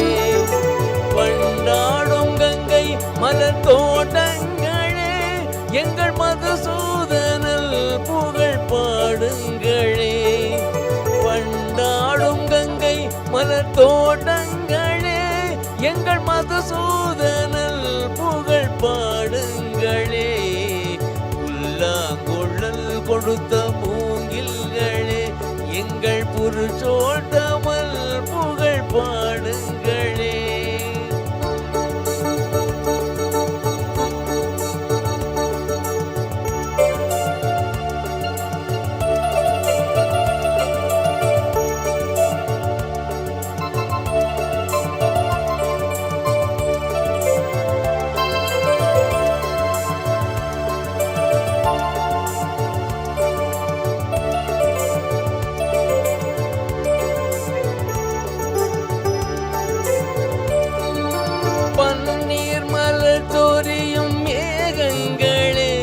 எங்கள் பரந்தாமன் அழகை பாடுங்களே. பன்னீர் மலர் சொரியும் மேகங்களே, எங்கள் பரந்தாமன் அழகை பாடுங்களே.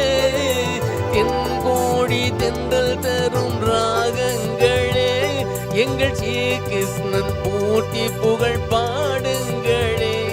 எங்கள் ஸ்ரீ கிருஷ்ணன் மூர்த்தி புகழ் பாடுங்களே. உள்ளாங்குழல் கொடுத்த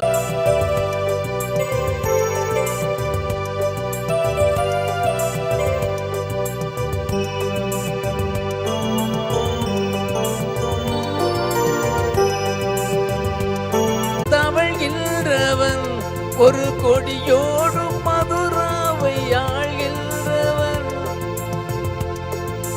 குருவாயு தன்னில் அவன் தவழ்கின்றவன் ஒரு கொடியோடும் மதுராவை ஸ்ரீரங்கத்தில் அவன் அருள்கின்றவன், அந்த ஸ்ரீரங்கத்தில் பள்ளி கொள்கின்றவன், அந்த ஸ்ரீரங்கத்தில் பள்ளி கொள்கின்றவன். புல்லாங்குழல் கொடுத்த மூங்கில்களே, எங்கள் புரிசோல் தமிழ் புகழ் பாடுங்களே.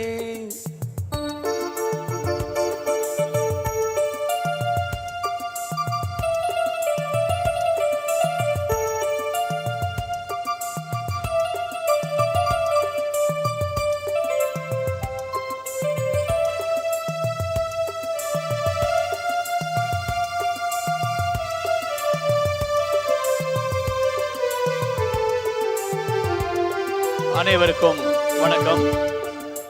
இன்னும் சில நொடிகளில் கோவை கலாலயம் வழங்கும் ஆராதனை செய் மனமே என்ற அற்புதமான சமூக நாடகம் ஆரம்பமாக இருக்கின்றது. இந்த கதையை எழுதியவர் எங்களது டைரக்டர் அமரர் கல்யாண்ஜி அவர்கள், இயக்கம் திரு சிவகணேஷ் அவர்கள். ஆராதனை செய் மனமே இந்த நாடகத்தின் பற்றி ஒரு சிறிய பரிமாற்றம். கலா ரசிக பெருமக்களுக்கு கோவை கலாலயத்தின் சார்பாக நன்றி கலந்த வணக்கத்தை காணிக்கையாக்குகின்றோம்.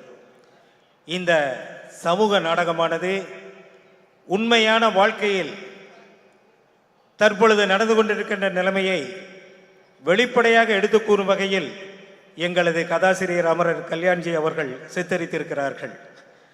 அன்பான தம்பதியர்கள் வைத்தி மங்களம் 5 குழந்தைகளை சீராட்டி பாராட்டி வளர்த்தி அவர்களை நல்வழிப்படுத்தி இருக்கிறார்கள்.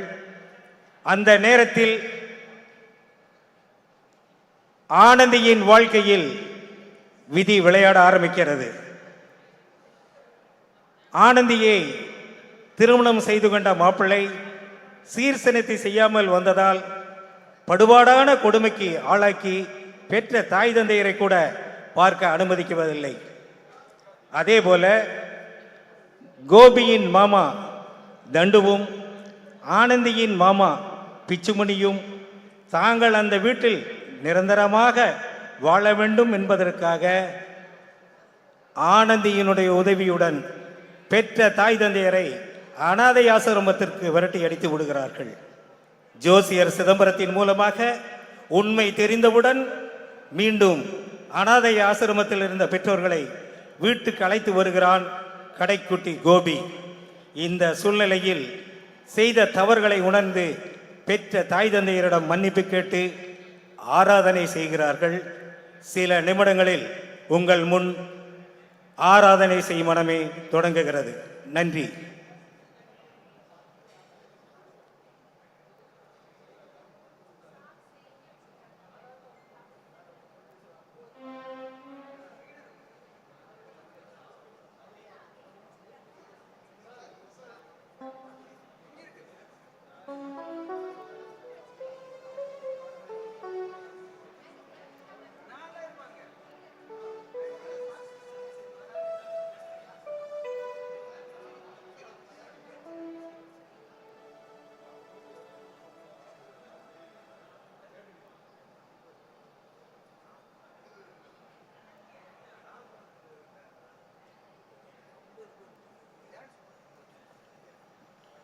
வணக்கம். கரிம்புழா ராமன் அண்ணா அவர்களை மேடைக்கு அன்புடன் அழைக்கின்றோம். இந்த நாடகத்தை துவங்கி வைக்க கரிம்புழா ராமன் அண்ணா அவர்களை மேடைக்கு அழைக்கின்றோம்.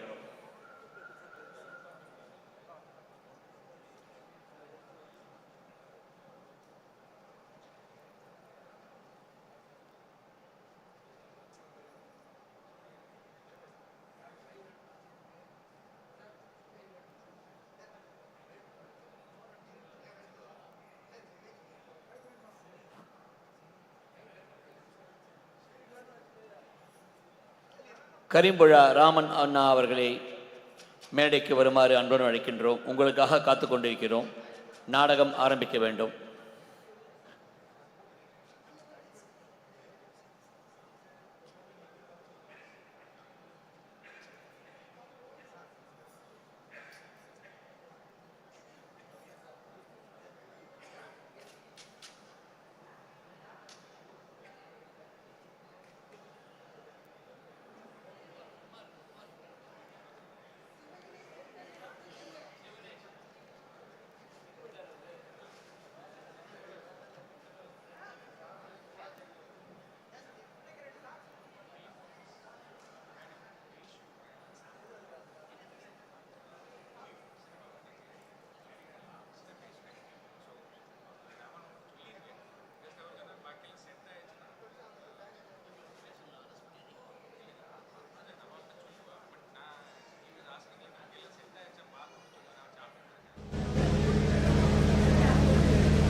இசை கேட்டால் புவி அசைந்தாடும் அது இறைவன் அருளாகும்.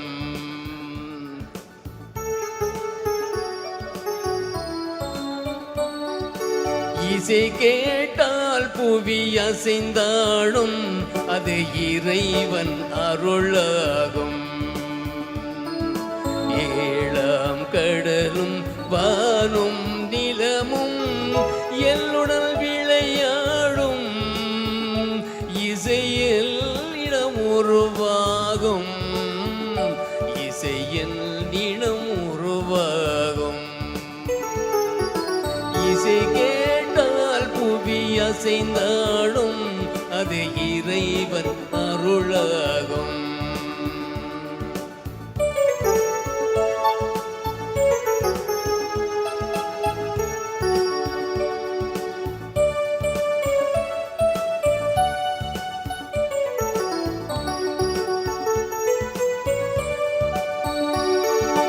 என் பாடல் கேட்கும் விருந்தாகலாம், என் பாடல் நோய் தீர்க்கும் மருந்தாகலாம். என் பாடல் கேட்கும் விருந்தாகலாம், என் பாடல் நோய் தீர்க்கும் மருந்தாகலாம். என் மேன்மை இறைவாவும் அருளாதலாம்.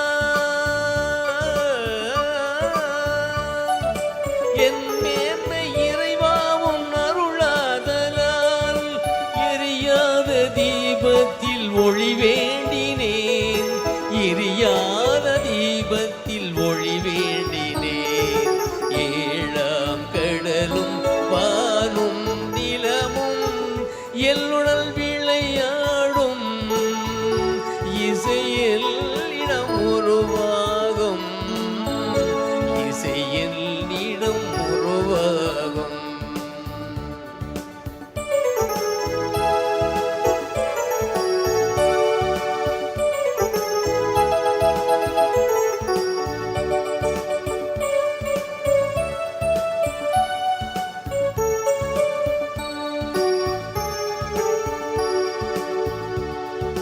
விதியோடு விளையாடும் ராகங்களே, விளக்கேற்றி உயிர் காக்க வாருங்களே.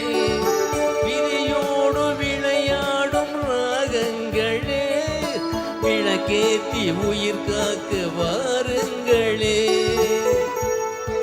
கலரேந்தி வாருங்கள் தீபங்களே. கலரேந்தி வாருங்கள் தீபங்களே. கரைந்தோடும் நோய் என்னும் பாவங்களே. கரைந்தோடும் நோய் என்னும் பாவங்களே.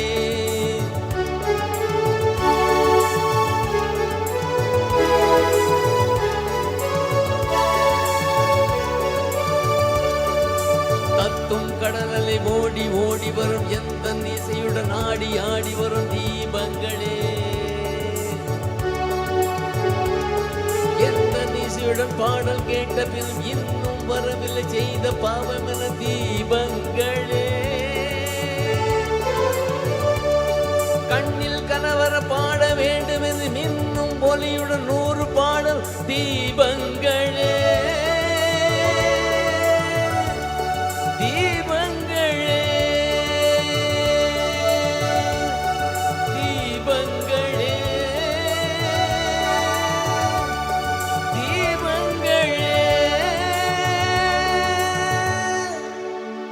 இசை கேட்டால் புவி அசைந்தாடும் அது இறைவன் அருளாகும்.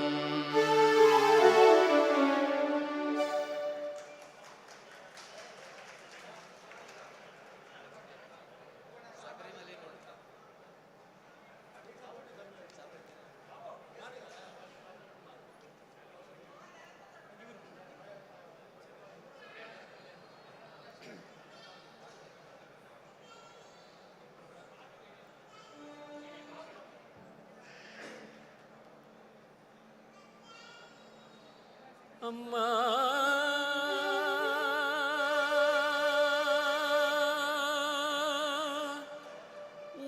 மூகாம்பிகை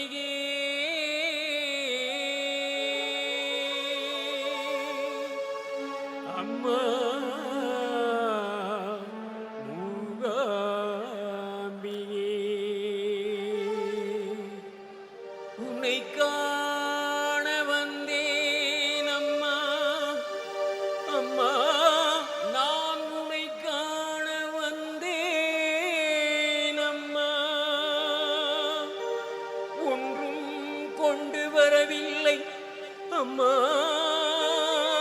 நான் ஒன்றும் கொண்டு வரவில்லை, கற்பூரம் கொண்டு வரவில்லை, மலர் கொண்டு வரவில்லை, கனி கொண்டு வரவில்லை அம்மா.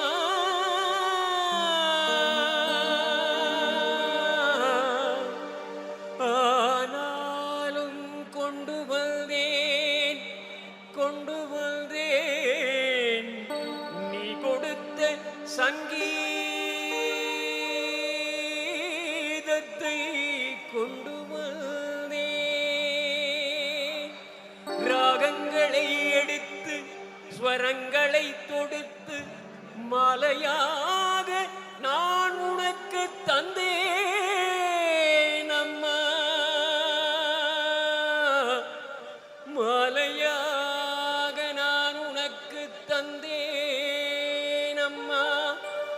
இம்மாலையை ஏற்று மனமுமே குளிர்ந்து, இம்மாலையை ஏற்று மனமுமே குளிர்ந்து, இந்த பாடலை கேட்கும் இங்குள்ளவர் குடும்ப நலசேமத்தை காத்திடுவாயம்மா.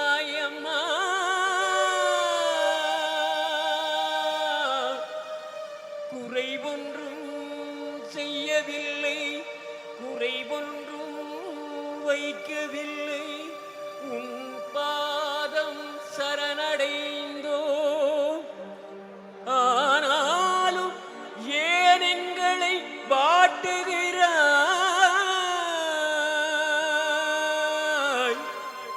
ஏன் எங்களை நீ வாட்டுகிறாய், ஏன் எங்களை நீ வாட்டுகிறாய். உன் காற்றோடு காற்றாக நான் கலக்க வேண்டும், மூச்சோடு மூச்சாக நான் கலக்க வேண்டும், விதி முடியும் முன்பே நற்கதியடைய வேண்டும் என்று சொல்லி உன்னை காண வந்தேன் அம்மா. அம்மா நான் உன்னை காண வந்தேன் அம்மா. அம்மா அம்மா. ஹலோ, அம்மா அம்மா அம்மா. நமஸ்காரம். இன்னைக்கு கோவை கலா நிலையம் பிரசன்ஸ் ஆராதனை செய் மனமே social play by one of our Brahmin enthusiasts, Jagan. Jagan is very close to Kerala Brahmins Sabha and Tamras. He supports us all the time. Let us cheer Jagan by giving a big hand and welcome Jagan and his team. Okay, Jagan, now its floor is for you to do the show. Thank you.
Vinayaka, முருகா, பகவதி, அம்பா, ராஜராஜேஸ்வரி எல்லாரும் நன்னா இருக்கணும். இன்னைக்கு எடுக்க போற காரியமெல்லாம் நல்லபடியாக நீ தான் நடத்தி வைக்கணும். மங்களா,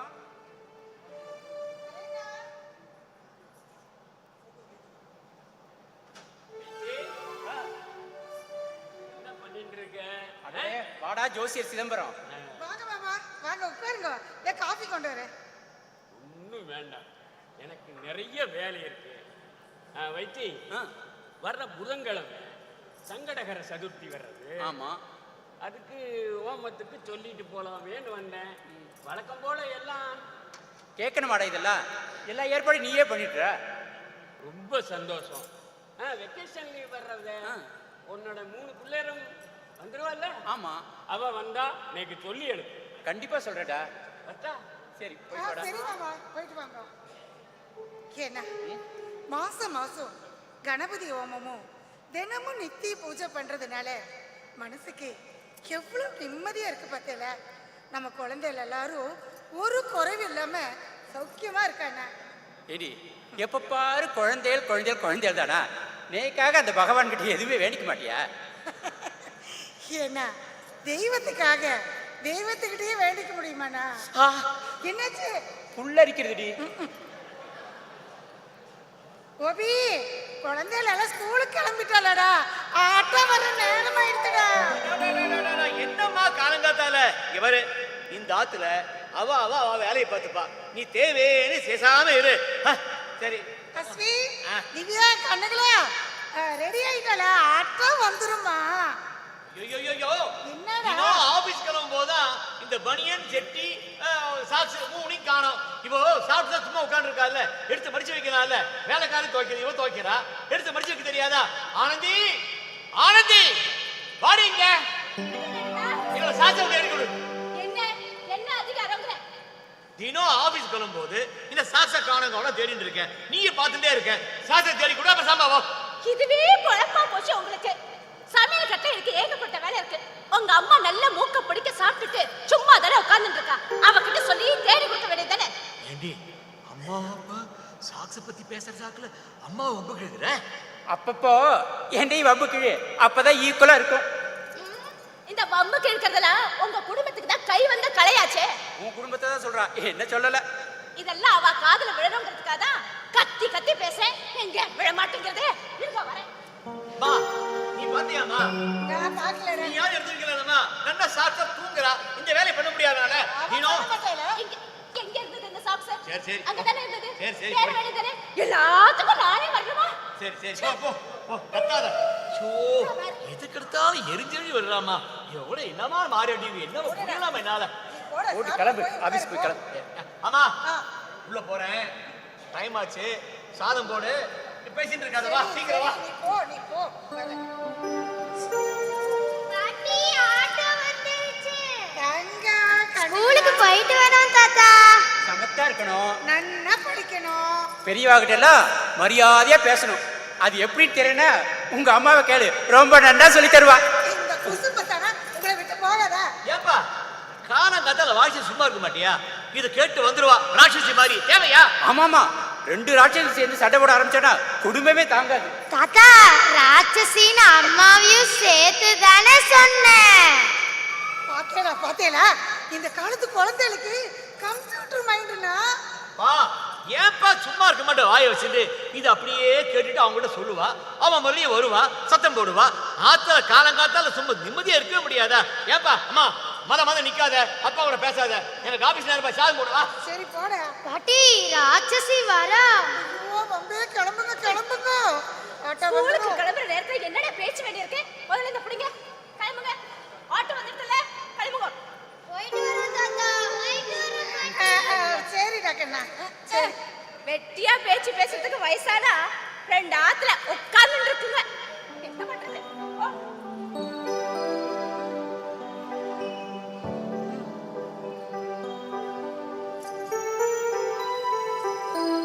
தேவையா? குழந்தைகள் ஸ்கூலுக்கு போற தேவைதானடி, அப்பதான் நாலேஜ் இம்ப்ரூவ் ஆகும். ஐயோ அது இல்ல. எது நாலேஜா? இப்ப வருத்தப்பட்டு என்னடியே பிரயோஜனம்? நீ படிக்கிற காலத்துல ஒழுங்கா படிச்சிருக்கணும். இத பாருங்க, நாம 2 பேரும் வெட்டி பேச்சு பேசிட்டு இருக்கோமா. சொல்லாம சொல்லிட்டு போறா. நீங்க வாயை மூடிட்டு பேசாம இருந்தா இந்த பேச்செல்லாம் வருமா? போங்க, கோபி சாப்பிட உட்காந்துட்டான். நீங்களும் போய் உட்காருங்க, சாதம் போடுறேன். இப்பவே சொல்லிட்டேன், சாப்பிடுறச்ச வாயை திறக்கப்படாது. வாயை திறக்கப்படாதா? வாயை திறக்காம எப்படி சாப்பிடுறது? ஆரம்பிச்சுட்டானா? இதை பாருங்க, சாப்பிடுறச்ச யாரையும் வம்புக்கு இருக்கப்படாது. என்ன முயற்சி பண்றேன். ரத்தத்தோட ஊறி போன விஷயம் திடீர்னு மாத்திர முடியுமா? I will try my level best.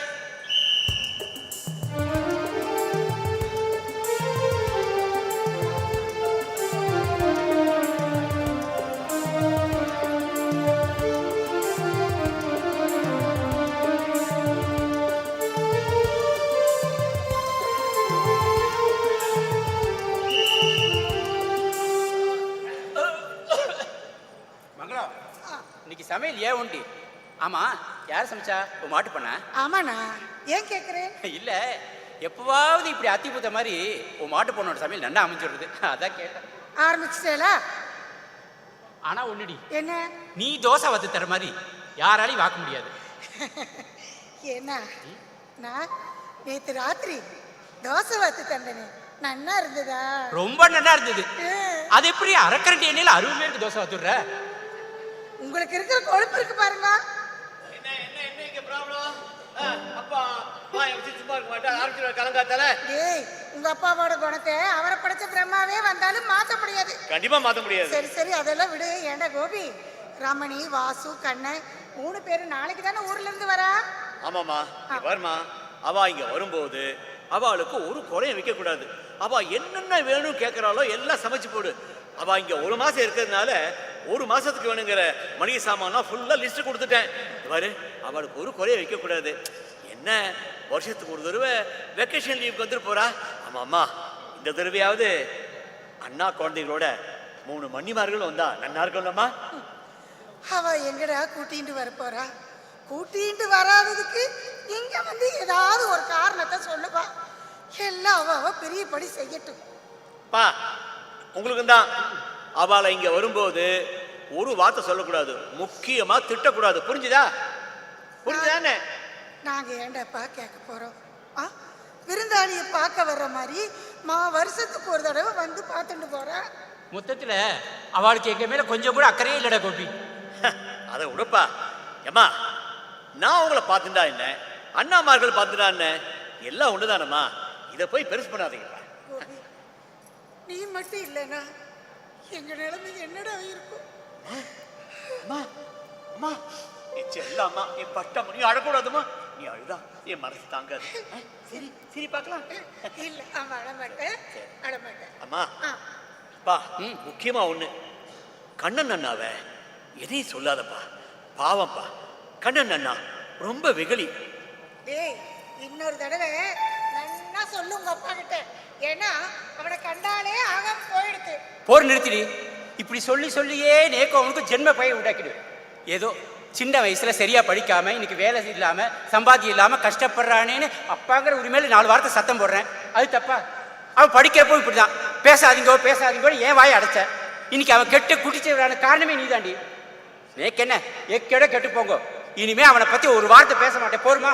ஐயோ, ஏன்பா எல்லாத்துக்கும் வள்ளு விழற? காலங்காத்தால வந்து ஆபீஸ் போகும்போது சிரிச்சு சொல்ல மாட்டியா?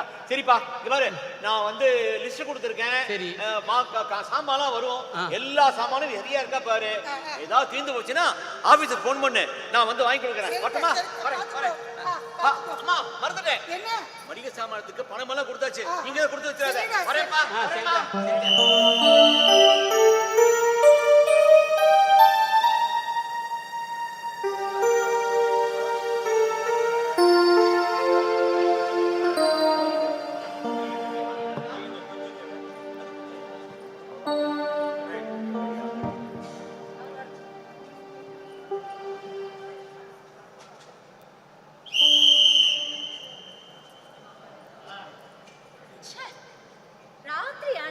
கிளம்ப வேண்டியது, அப்படி எங்கதான் போறாரு தெரியலையே. அப்படி வெளியில என்னதான் ஆடிட்டு இருக்கு. ஒரு நாள் போகாம இருந்தா குடியா மொழிகிட போறது. வாங்க, எங்க கிளம்பிட்டேன். ஒண்ணும் இல்ல, என் ஃப்ரெண்ட் ஆனந்த் இருக்கான், அவனை போய் கொஞ்சம் அப்படி இப்படி பேசிட்டு வரலாம் வரேன். அப்படியா? எப்ப வருவேன்? சீக்கிரம் வந்துருவேன். சீக்கிரம்னா எப்படி? ராத்திரி 12 மணிக்கு? நீ சும்மா சொல்லக்கூடாது. கோபத்தை கூட ஜிவு ஜிவுன்னு அழகா இருக்குடி. போறோம் ஆரம்பிச்சாதீங்க.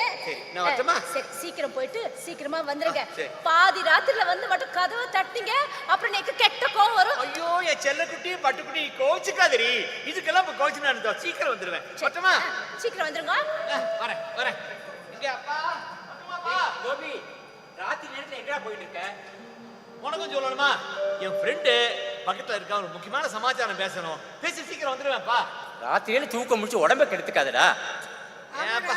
அப்பா சொல்றது கேட்டுக்கோ. இந்தாங்க பாக்குறேன். மெதுவா சாப்பிடுங்க.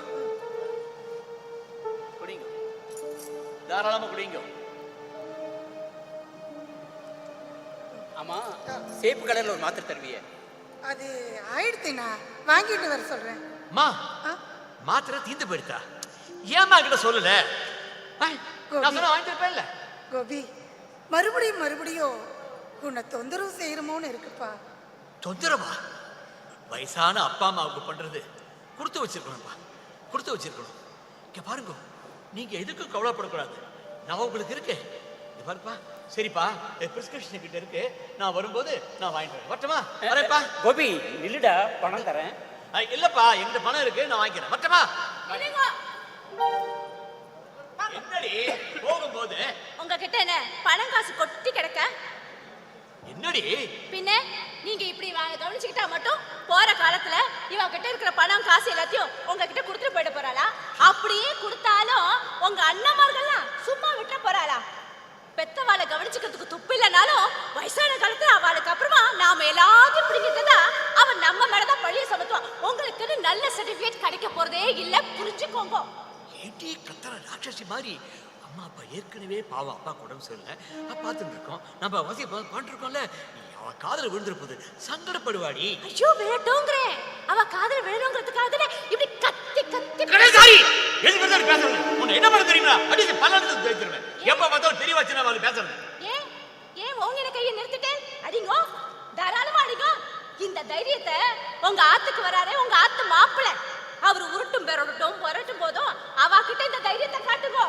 அவருக்கு பயந்துகிட்டு இவ அப்பப்ப பணம் கொடுத்து அனுப்புறாளே, அந்த செலவாவது மிச்சமாகும். சரி, நான் பேசுறதுக்கு நேரம் இல்ல. இதுக்கெல்லாம் வந்து வச்சுக்கிறேன். போங்க, நல்லா போங்க. எல்லாரும் உங்க உழைப்புல குளிர் காஞ்சிட்டு இருக்கா. இதெல்லாம் கடைசியில தெரிஞ்சதுக்கு அப்புறமா நீங்க நடுத்தரவுல தான் நிக்க போறேன். அப்போ உங்களுக்கு என் கழுத்துல நீங்க தாலி கட்டுறீங்கல்ல, அந்த பாவத்துக்காக நானும் நம்ம குழந்தைங்க தான் உங்க பின்னாடி வரணும். இருக்கா பாரு.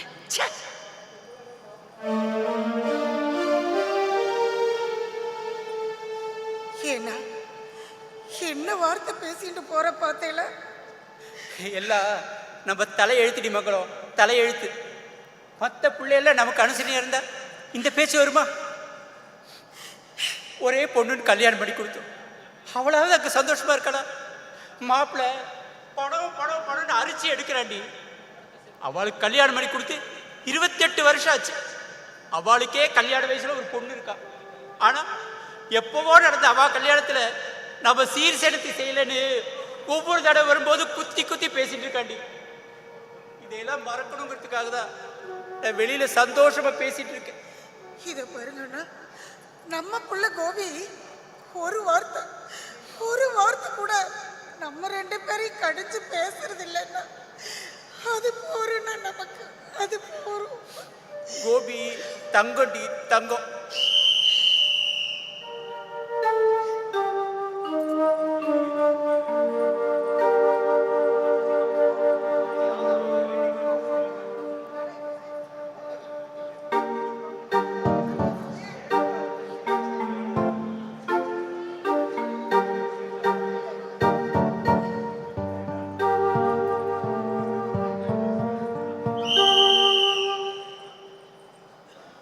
கண்ணா வாடா இங்க. இல்லை, நான் இங்கே இருக்கேன். அப்பா கூப்பிடுறேன், போடா. என்னடா, நானும் 2-3 நாளா பார்த்துட்டு இருக்கேன். ஒரே துணிமணி போட்டுருக்கேன், வேற எதுவும் இல்லையா? என்ன வேணுமோ அப்பாட்ட கேளுடா. நான் பணம் தரேன், நாளைக்கு கோபியோட போய் 2-3 செட் ட்ரெஸ் எடுத்துக்கண்ணே. வேணாம்ப்பா, நேக்கு இதுவே போரும். ஆமாம், மாதம் எவ்வளோட சம்பளம்? 10,000. ஆ, காதில் விழல, பலமா பேசு. 10,000? 10,000.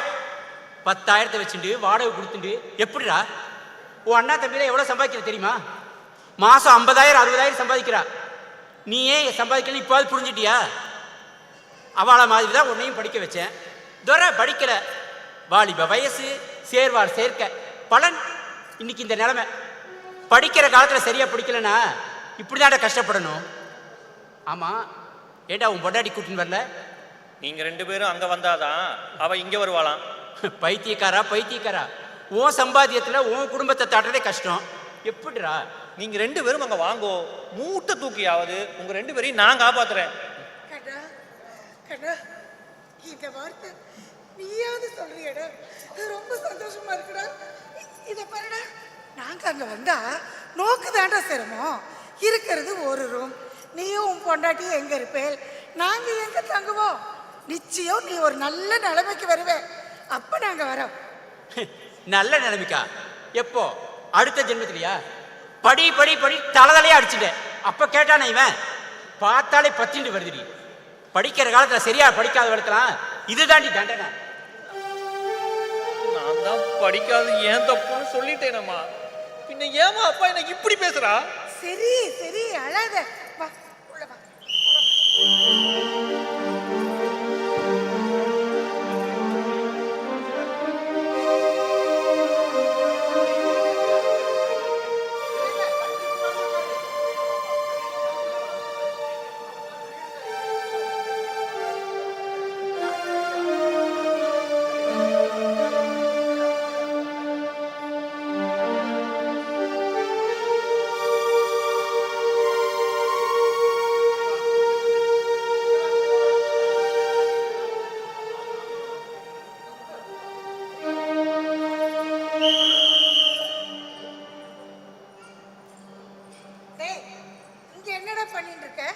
ஒன்றும் இல்லை.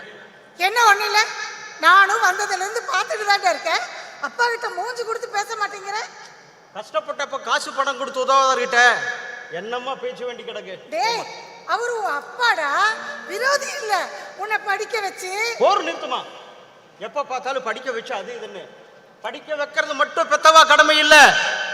நான் கஷ்டப்பட்ட காலத்துல ஜோசியர் மாமா நேக்கு 30,000 ரூபாய் கொடுத்து உதவி பண்ணியிருக்கார் தெரியுமா? நோக்கு பாருடா, நீ எதையோ மனசுல வச்சுட்டதா இப்படி எல்லாம் பேசிட்டு இருக்க. இங்க பாரு, அப்பாவோட மனசை சங்கடப்படுத்தாத. வாடா, வந்து அப்பா கிட்ட பேசுவா. கை விடுமா, நீ போன. இங்க பாரு, அம்மா போற பின்னாடி சீக்கிரம் நீ வரணும், இல்ல அம்மா உன் கூட பேச மாட்டேன். சீக்கிரம் வா.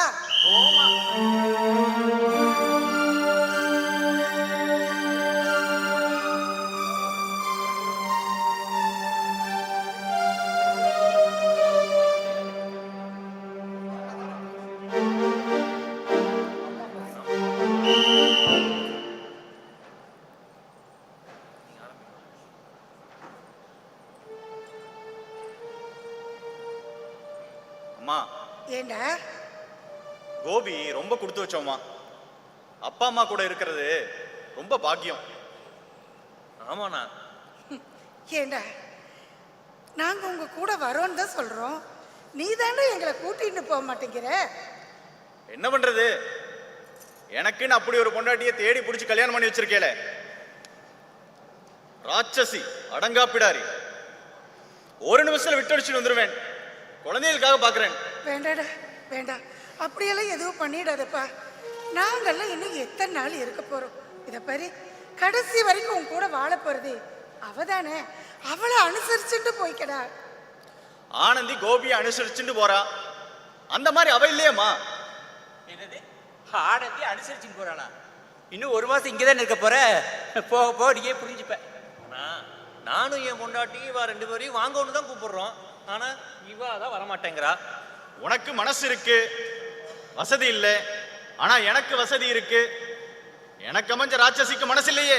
ஏண்டா, உங்களை மாதிரியே கோபியும் பொண்டாட்டி தான் பெருசுன்னு நினைச்சிருந்தானா எங்க நிலைமை என்னடா ஆயிருக்கோம்? நடு தெருவில் தான் நாங்கள் இருந்திருப்போம். சும்மா எங்க பொண்டாட்டியே குத்த சொல்லாதே. வயசான காலத்துல 2 பேரும் வாயை அடைக்கிண்டு அவளை அனுசரிச்சுட்டு போனா எங்க வீட்லயும் நீங்க இருக்கலாம், தெரிஞ்சுக்கோங்க. பாத்தியாடி, பாத்தியா? அனுசரிச்சுட்டு போகணுமா? என்னடா மொட, என்ன மொட? பெத்த அப்பா அம்மாவோட நேற்று வந்து பொண்டாட்டி ஒரு பெருசா போயிட்டாளா? நாளைக்கு இந்த குடும்பத்தில் எந்த நல்லது கெட்டது நடந்தாலும் நீயும் பொண்டாட்டியும் தானே வந்து முன்னாடி நிற்கணும். நாங்கள் உசுரோடு இருக்கிறப்பவே இப்படி எதுலையும் கலந்துக்க மாட்டேங்கிறாளே. எங்க காலத்துக்கு அப்புறம் வரவா போறா? சரிடா, உங்க பொண்டாட்டிங்களுக்கு தான் எங்களை கண்டா ஆகல. அந்த குழந்தைங்க என்னடா பாவம் பண்ணுது, அதுக்குள்ள கூட்டிட்டு வரக்கூடாதா? அண்ணா, நேக்கு தான் குழந்தைகள் இல்லை, நீங்களாச்சும் அவளை கூட்டிட்டு வந்திருக்கலாமேண்ணா. கூட்டிட்டு வரேன், கூட்டிட்டு வந்து காட்டுறேன். இங்க பாருமா, எங்க குழந்தைகள் மேல எனக்கு உண்மையிலேயே பாசம் இருந்ததுன்னா நாங்க செய்யறதெல்லாம் பொறுத்துண்டு நீங்க அங்க வந்து தாராளமா இருக்கலாம், யாரும் மறுப்பு சொல்ல போறது இல்லை. பாத்தியாடி, பாத்தியா இப்படி பேசுற? பாத்தியா? அப்படி என்ன இவன் பொண்டாடி இவனுக்கு சொக்குப்படி போட்டிருக்கா? நாளைக்கே என்ன இல்லாம போயிட்டா கூட பொண்டாடி போக வேண்டாம்னு சொன்னா எனக்கு கொல்லி போட கூட இவன் வரமாட்டாடி. பாத்தியாடா வாசு, பாத்தியா? இதனாலதான் நான் வரமாட்டேன்னு சொன்னேன். உன் பேச்ச கேட்டு வந்ததுக்கு நல்ல அவமாண்டா. என்னம்மா பாரு, அவன் கோச்சிட்டு போறான். ஏமா வேண்டாததெல்லாம் பேசுறேன். பாத்தியாடா வாசு, பாத்தியா எப்படி தூக்கி எறிஞ்சு பேசிட்டு போறேன்? பாத்தியா, இத்தனை தடவை வரானே, ஒரு தடவையாவது எங்க 2 பேருக்கும் ஏதாவது துணிமணி எடுத்துட்டு வந்திருப்பானாடா? சரி விடுடி, பாசமத்த பிள்ளைகளை பெத்துட்டோம், எல்லாம் சும கடன் சுமந்துதான் ஆகணும்.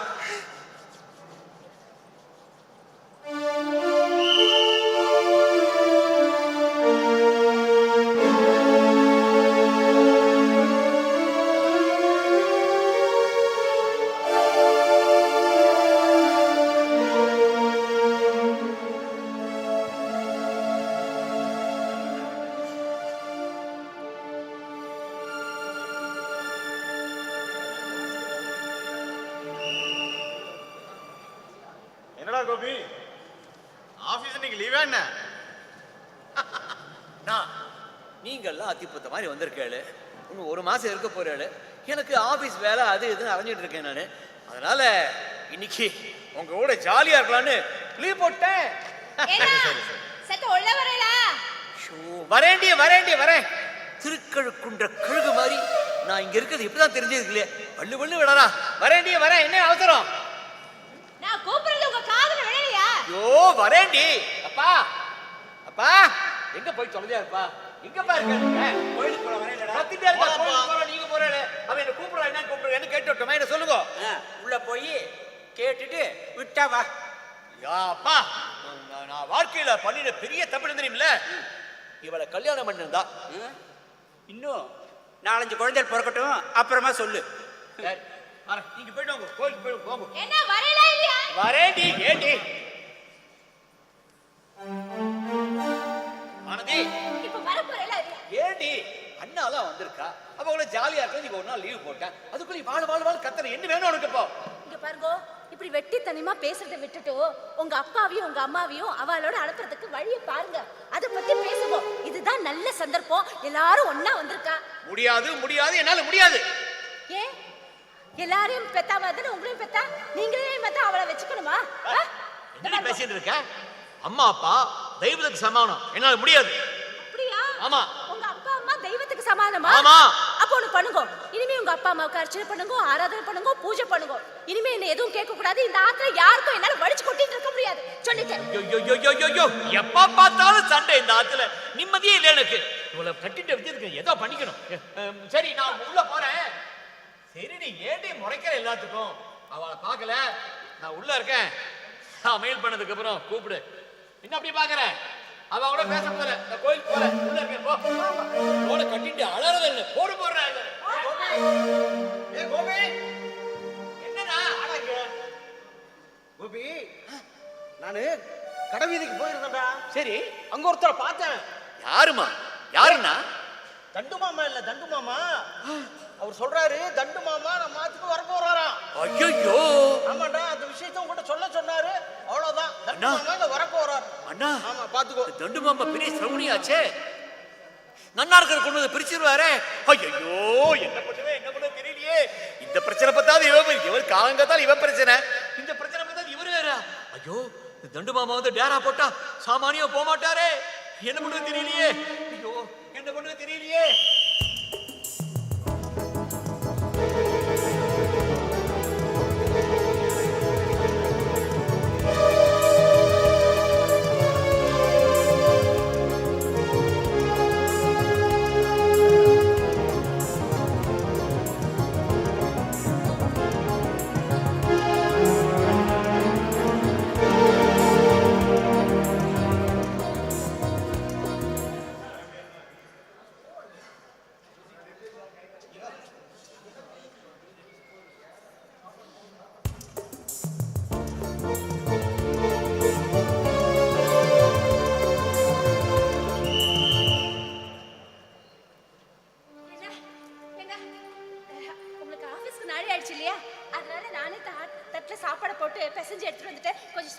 சாதம் வேண்டாம், ஒண்ணு வேண்டாம். ஆபீஸ்க்கு நேரமா தெரியுது இல்ல. எனக்கு சாதம் வேண்டாம், போற வழி சாப்பிடுங்க போ. இத சாப்பிடுறதுக்கு அப்படி என்ன நாளி ஆகப்படுது? முதல்ல சாப்பிட்டு போங்க. ஏண்டி நான் தெரியாம சேர்க்கிறேன். அவ்வளவு அக்கறை இருக்கிறவோ வெடிகாலம் இருந்து சமைக்க வேண்டியதானே. அதோட ஒண்ணு கேடு உனக்கு. நானும் மனுஷன் தானே. என் உடம்பு மட்டும் என்ன இருமாலியா செஞ்சிருக்கு? ஏதோ செத்த நேரம் தூங்கிட்டேன். எழுந்துக்கிறதுக்கு கொஞ்சம் லேட் ஆயிடுது. நாளையில இருந்து சீக்கிரமா எழுந்து உங்களுக்காக சீக்கிரமா சமைச்சு வச்சிடறேன். முதல்ல கிழிச்ச நீ கிழிச்ச. எப்ப பார்த்தாலும் போடி. எனக்கு சாதம் வேண்டாம், ஒண்ணு வேண்டாம், நான் போற வழி சாப்பிடுறேன். இப்போ நீங்க சாப்பிட மாட்டேன். சாப்பிட மாட்டேன். முடியாதா? ஏன் சீக்கிரம் செஞ்சிக்க வேண்டியதானே. சரி, இதை இங்க வச்சுட்டு நீங்க சாப்பிட்டாலும் சரி, இல்ல சாப்பிடாம இருந்தாலும் சரி, இல்ல தூக்கி எறிஞ்சாலும் சரி, அத பத்தி எனக்கு எந்த கவலையும் இல்ல. எனக்கு சமையல் கட்டுல நிறைய வேலை இருக்கு. போறேன். கட்டி நான் படுற பாடு பத்தாதப்பா. ஐயோ அம்மா, நான் ஆபீஸ் போயிட்டேன்மா.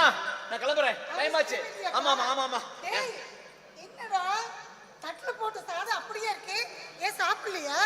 ஐயோ, உனக்கு இந்த கதை சொல்லுமா. அம்மா, தினம் ஆபீஸுக்கு லேட்டா போயிட்டு இருக்கேன். புது மேனேஜர் வந்திருக்கான். நான் போனா அப்புறம் இன்கிரிமெண்ட்ல கை பண்ணிடுவான், ப்ரொமோஷனை கை வச்சிருவாமா. ஆமா, நான் போற வழி சாப்பிட்டுக்கிறேன். வரேம்மா. நன்னா இருக்கு, ரொம்ப நன்னா இருக்கு. வெளியில எல்லாம் சாப்பிட்டு உடம்புக்கு எடுத்துக்க கூடாது. சாப்பிட எத்தனை நாளி ஆகும்? இங்கே சாப்பிடுக்கணும். ஓமாடி சும்மா இருமா. நேரமாச்சு. எனக்கு சொல்ல புரியாம பேசுற நீ. ஆபீஸ்ல ஏகப்பட்ட பிரச்சனை, இங்க ஆத்துல அதோட பிரச்சனை. இவனுடைய ஐச்சாக்கியம் தாண்டலப்பா. நான் வரேன். கோபி, என்னம்மா? அம்மா கையால பிசைஞ்சு கொடுக்குறேன், சாப்பிடுறியா? உன் கையால பிசைஞ்சு எனக்கு கொடுக்குறியா? ஆமா. அப்பா, அம்மா, உன் கையால பிசைஞ்சு போட்டு அதை நான் சாப்பிட்டு எத்தனை நாள் ஆச்சு. அம்மா போடுமா.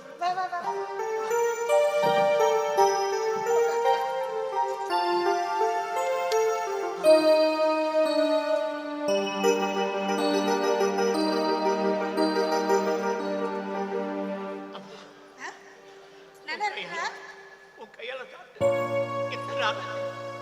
அம்மா, உனக்கு ஞாபகம் இருக்கா? நாங்க சின்ன குழந்தையா இருக்கும்போது சூப்பரா இருக்குமா. உன் கையால சாப்பிடறதுக்கு கொடுத்து வச்சிருக்கணும். போடுமா. சூப்பர்மா. வா, இன்னும் அந்த ஆனந்தி சமையல் பண்ணி சாப்பிடறதுக்குள்ள எனக்கு போரும் ஆயிடும். சாப்பிடுறதே கையால சாப்பிடுறது தேவாமிர்த மாதிரி இருக்கு. அப்பா, ஏன் கையால வாங்கி சாப்பிட்டா விஷம் சாப்பிட்ட மாதிரி இருக்கா? இத முன்னாடியே சொல்லி தொலைக்க வேண்டியதானே. எதுக்கு ஆபீஸ்க்கு டைம் ஆகுது அது இதுன்னு பொய்ய சொல்லிட்டு தெரியவானே. பொடி பொடி, அம்மா கையா சாப்பிட்டு பாரு, அதோட தனி. நீ போடுமா. அப்படியா? இனிமே என்கிட்ட எதையும் கேட்காதீங்க. எல்லாம் இதோ நிக்கிறாளே உங்க அம்மா, அவகிட்டே கேளுங்க. அந்த எலுமிச்சை ஒரு போடு. உனக்கு ஞாபகம் இருக்கா?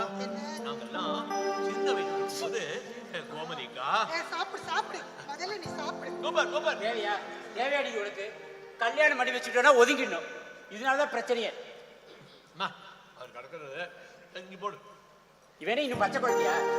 ஃபீடிங் பாட்டில் போட்டு ஊட்டு அவனுக்கு. ஏன்னா இப்ப நான் என்ன தப்பு பண்ணிட்டேன் இப்படி பேசுறேன்? அதான் நம்ம இந்த விஷயத்துல தலையினாலதான் பிரச்சனையே. என்னமோ பண்ணுங்க. ஞாபகம் இருக்கா? சின்ன வயசுல கோமதி அக்கா, பாத்தும்னா, ரமணின்னா, கண்ணண்ணா எல்லாரையும் உட்கார வச்சு ஒரு அலுமினி ஆண்டா நிறையா வெண்ணெய் கட்டி மாதிரி கைதாட்டை பிணைச்சு பக்கத்துல இந்த கச்சட்டியில பண்ணுவி பச்சை குழம்பு அதை வச்சு எல்லாருக்கும் ஒன்று நான் ஊட்டுவேன். நாங்க அப்படியே சாப்பிடுவோம் வாங்கி வாங்கி. அந்த அண்டா நிறைய சாதம் காணாம போயிடும். ஆஹா அம்மா, இந்த காலத்துல அம்மா கையால யார் சாப்பிட்றா? எல்லாருக்கும் டைம் ஆயிடுறது. ஆபீஸ் வேலை அது இதுன்னு போயிடுறாங்க. ஆனா இந்த பாசம் உங்ககிட்ட தாமா கிடைக்கும். என்ன இருந்தாலும் அம்மான்னு அம்மா தான். ஆனா காலம் மாறிட்டு இருக்குப்பா. நான் ஏதோ ஒரு நாள் நீங்க சாப்பிட்றேன், தினம் தினம் இந்த மாதிரி சாதம் போட்டா எவ்வளவு நல்லா இருக்கும். இதே மாதிரி நம்ம அண்ணா கூட உட்காந்து சாப்பிடணும்னு எனக்கு ஆசை.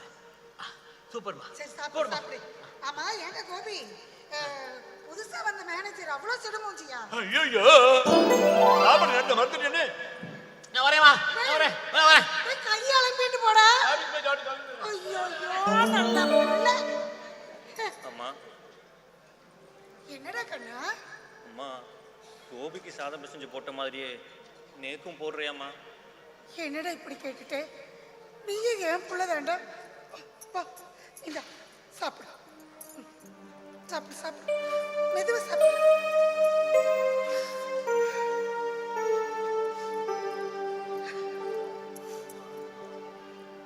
போருமா கண்ணா? போதும்மா போதும். இந்த சந்தோஷத்தை இத்தனை நாளா அனுபவிக்காம விட்டுட்டோமா, அனுபவிக்காம விட்டுட்டோம். சரி சரி, வா சாப்பிட்டு வாமா.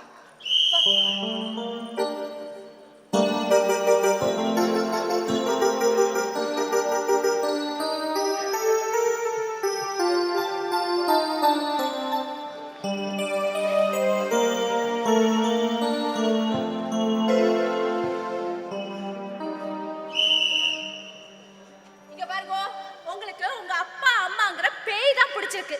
இத வேப்பில இல்ல, வேப்ப மரத்தையே பிடிங்க அடிச்சாலும் உங்களுக்கு ஓட போறது இல்ல. என்ன பிடிச்சிட்டு பேய ஓட்டணும்னா முதல்ல உன்னை தாண்டி ஓட்டணும். நல்லா வந்துரும்.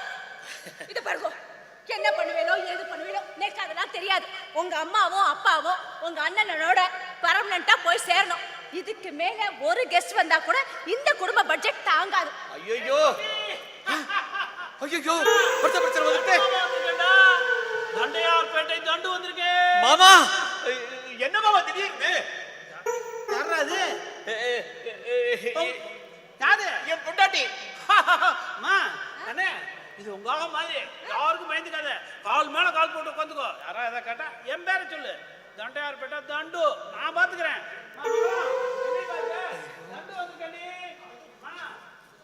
ஆமா, யாரு இந்த ஆளு?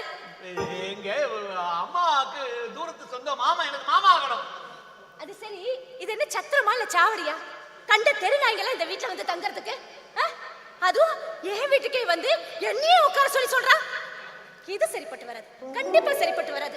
நான் போடுற போட்ல அவன் துண்ட காணும் துணிய காணும் ஓட போறான். ஆமா, இனிமே நான் யாருன்னு எல்லாருக்கும் காட்டுறேன் பாருங்க. காலங்காத்தால பிரச்சனை பிரச்சனை பிரச்சனையா ஓடிட்டு இருக்கு. இந்த பிரச்சனைக்கு முன்னாடி இந்த மாமா வந்துட்டாரே, தொண்டு மாமா லேசா போக மாட்டாரே, சகுனி இந்த குடும்பத்தையே பிரிச்சிருவாரு, மூஞ்சியில் எட்டி வச்சாலும் போக மாட்டாரு. என்ன பண்ணுவேன் தெரியலையே, என்ன பண்ணுவேன் தெரியலையே, இது எப்படி ஓட்டுறது தெரியலையே. என்ன கோபி, என்ன மாமா? அம்மா என்ன மாமா திடீர்னு வந்திருக்கேள்? என்னடா, நம்ம சேலம் சித்தபாத்துல ஒரு 6 மாசம் இருந்தேன், தஞ்சாவூர் அக்காத்துல ஒரு 3 மாசம் இருந்தேன். அங்க தாண்டா நியூஸ் கிடைச்சது. என்னன்னு? மங்களம் இங்க இருக்கான்னு. உங்க கல்யாணத்துக்கு நான் வரல பத்தியா? அதான் வந்து உங்களை எல்லாம் பார்த்துட்டு ஒரு 2-3 வருஷம் ஒன்னா உங்களோட இருந்து போலான்னு வந்தேன். 2-3 வருஷம் மாமா? மாமா என்ன மாமா சொல்றேன்? என்னடா உன் ஆசை எனக்கு நல்லா புரிஞ்சிருத்து. உன் ஆசை எனக்கு நல்லா புரிஞ்சிருத்துறா. என்ன நீங்க பர்மனண்டா வச்சுக்கணும்னு ஆசைப்படுறேன் தானே? அண்ணா முடியாதுடா. ஏன்னா மொத்த வாழத்துக்கெல்லாம் போகணும் பத்தியா? அப்பதான் இந்த பிசினஸ் டச் விடாம இருக்கும். ஓ, இது பிசினஸாவே ஆக்கிட்டேல? ஏய், என்னடா வளவளன்னு பேசிட்டு இருக்க? வேற டயத்தை வேஸ்ட் பண்றவங்க கேட்டா எனக்கு பிடிக்காது. வெட்டு ஒன்று துண்டு 2 இருக்கணும். Time is gold. அத நீ சொல்றியா? எனக்கு வேணும், எனக்கு வேணும். என்னடா ஒண்ணு இல்ல. போட்டாட்டி எங்கடா உன் போட்டாட்டி? அவட்ட நிறைய பேச வேண்டியிருக்கு. அவ பேர் என்ன சொன்ன? பாசந்தியா? ஏய் ஆனந்தி மாமா, ஆனந்தி. ஏதோ ஒருத்தி. ஏமா ஆனந்தி? ஓ மாமா, அங்கோ அவளை பத்தி முதல்லயே சொல்லிடுறேன். ஒரு மாதிரி மாமா, ஒரு மாதிரி. ஒரு மாதிரியா? ஆமா மாமா. ஆத்துக்குள்ள வரச்சே பார்த்தேன்டா. பேய் இறந்த மாதிரி வெறிக்க என்ன பார்த்தாடா. நல்ல டாக்டர்கிட்ட கூட்டு போயிடுறா, இல்லைன்னா பின்னாடி முத்திடும்டா. ஐயோ அது இல்ல மாமா. அவ பெரியவா சின்னவாளுக்கு மதிப்பு கொடுக்க மாட்டா, மூஞ்சிக்கு பேசிடுவா. இப்போ நீங்க எனக்கு என்ன ஆகணும்? மாமா. மாமா ஆகணும். நீங்க இந்த மாமான்னு கூட பார்க்காம உங்க மூஞ்சி எதிர்க்கியே உங்களுக்கு வெக்கம், மானம், சூடு சொரணை இதெல்லாம் இல்லையான்னு கேட்டுருவா. அவ்வளவுதானே, வேற கௌரவ குறைச்சல எதுவும் பேசிட மாட்டாளே. அட பாவி, இதை விட கௌரவ குறைச்சு என்ன சொல்றது? மாமா இங்க வருங்கோ, சொல்லி சொல்லி பாப்பா, நீங்க சொல்றபடி கேட்கலன்னா நீங்க சாப்பிட்டு சாப்பிட தட்டு பிடி போயிடுவா. புடிங்கிற என்ன சமையல் ரூமுக்கு என்ன பஸ் முடிச்சு போனோமா? நேரம் உள்ள போறேன், வேணுங்கிறத அள்ளி கொட்டிக்கிறேன். இந்த விஷயத்துல தண்டு கௌரவமே பார்க்க மாட்டான்டா. மானங்கட்ட ஜென்மம்.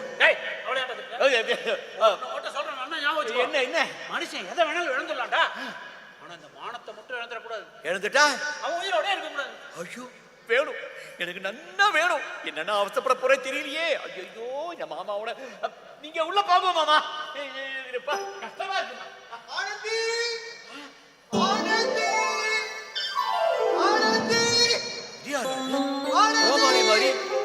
கோமாளி மாதிரி இருக்கா. ஐயோ இவன் ஆனந்தியோட மாமா வச்சே, இவனுக்கு இங்க வந்திருக்கான்.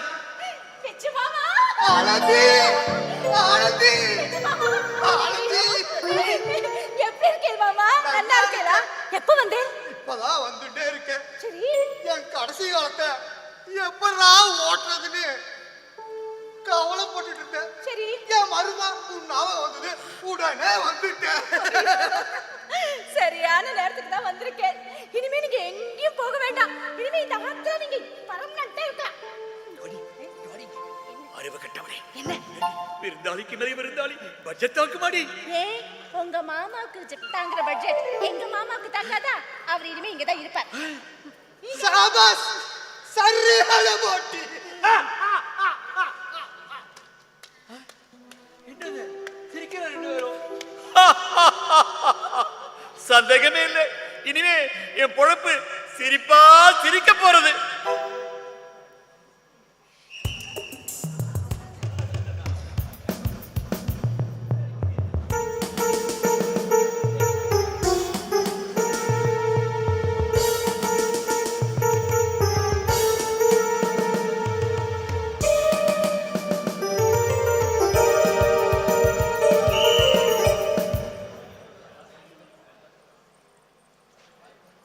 என்னமோ தெல்லடி மங்களம், காத்தாலேருந்து கை காலெல்லாம் அடிச்சு போட்ட மாதிரி வலிக்கிறது.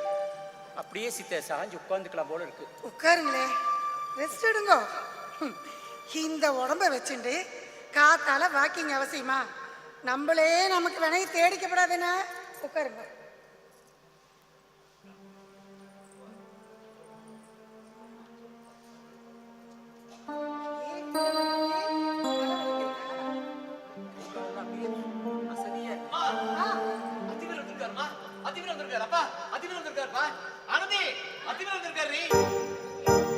வரட்டுமே, அவர் வந்தா அவருக்கு நீங்க பயப்படுங்க, அவருக்கு பயப்பட வேண்டிய அவசியம் எனக்கு இல்ல.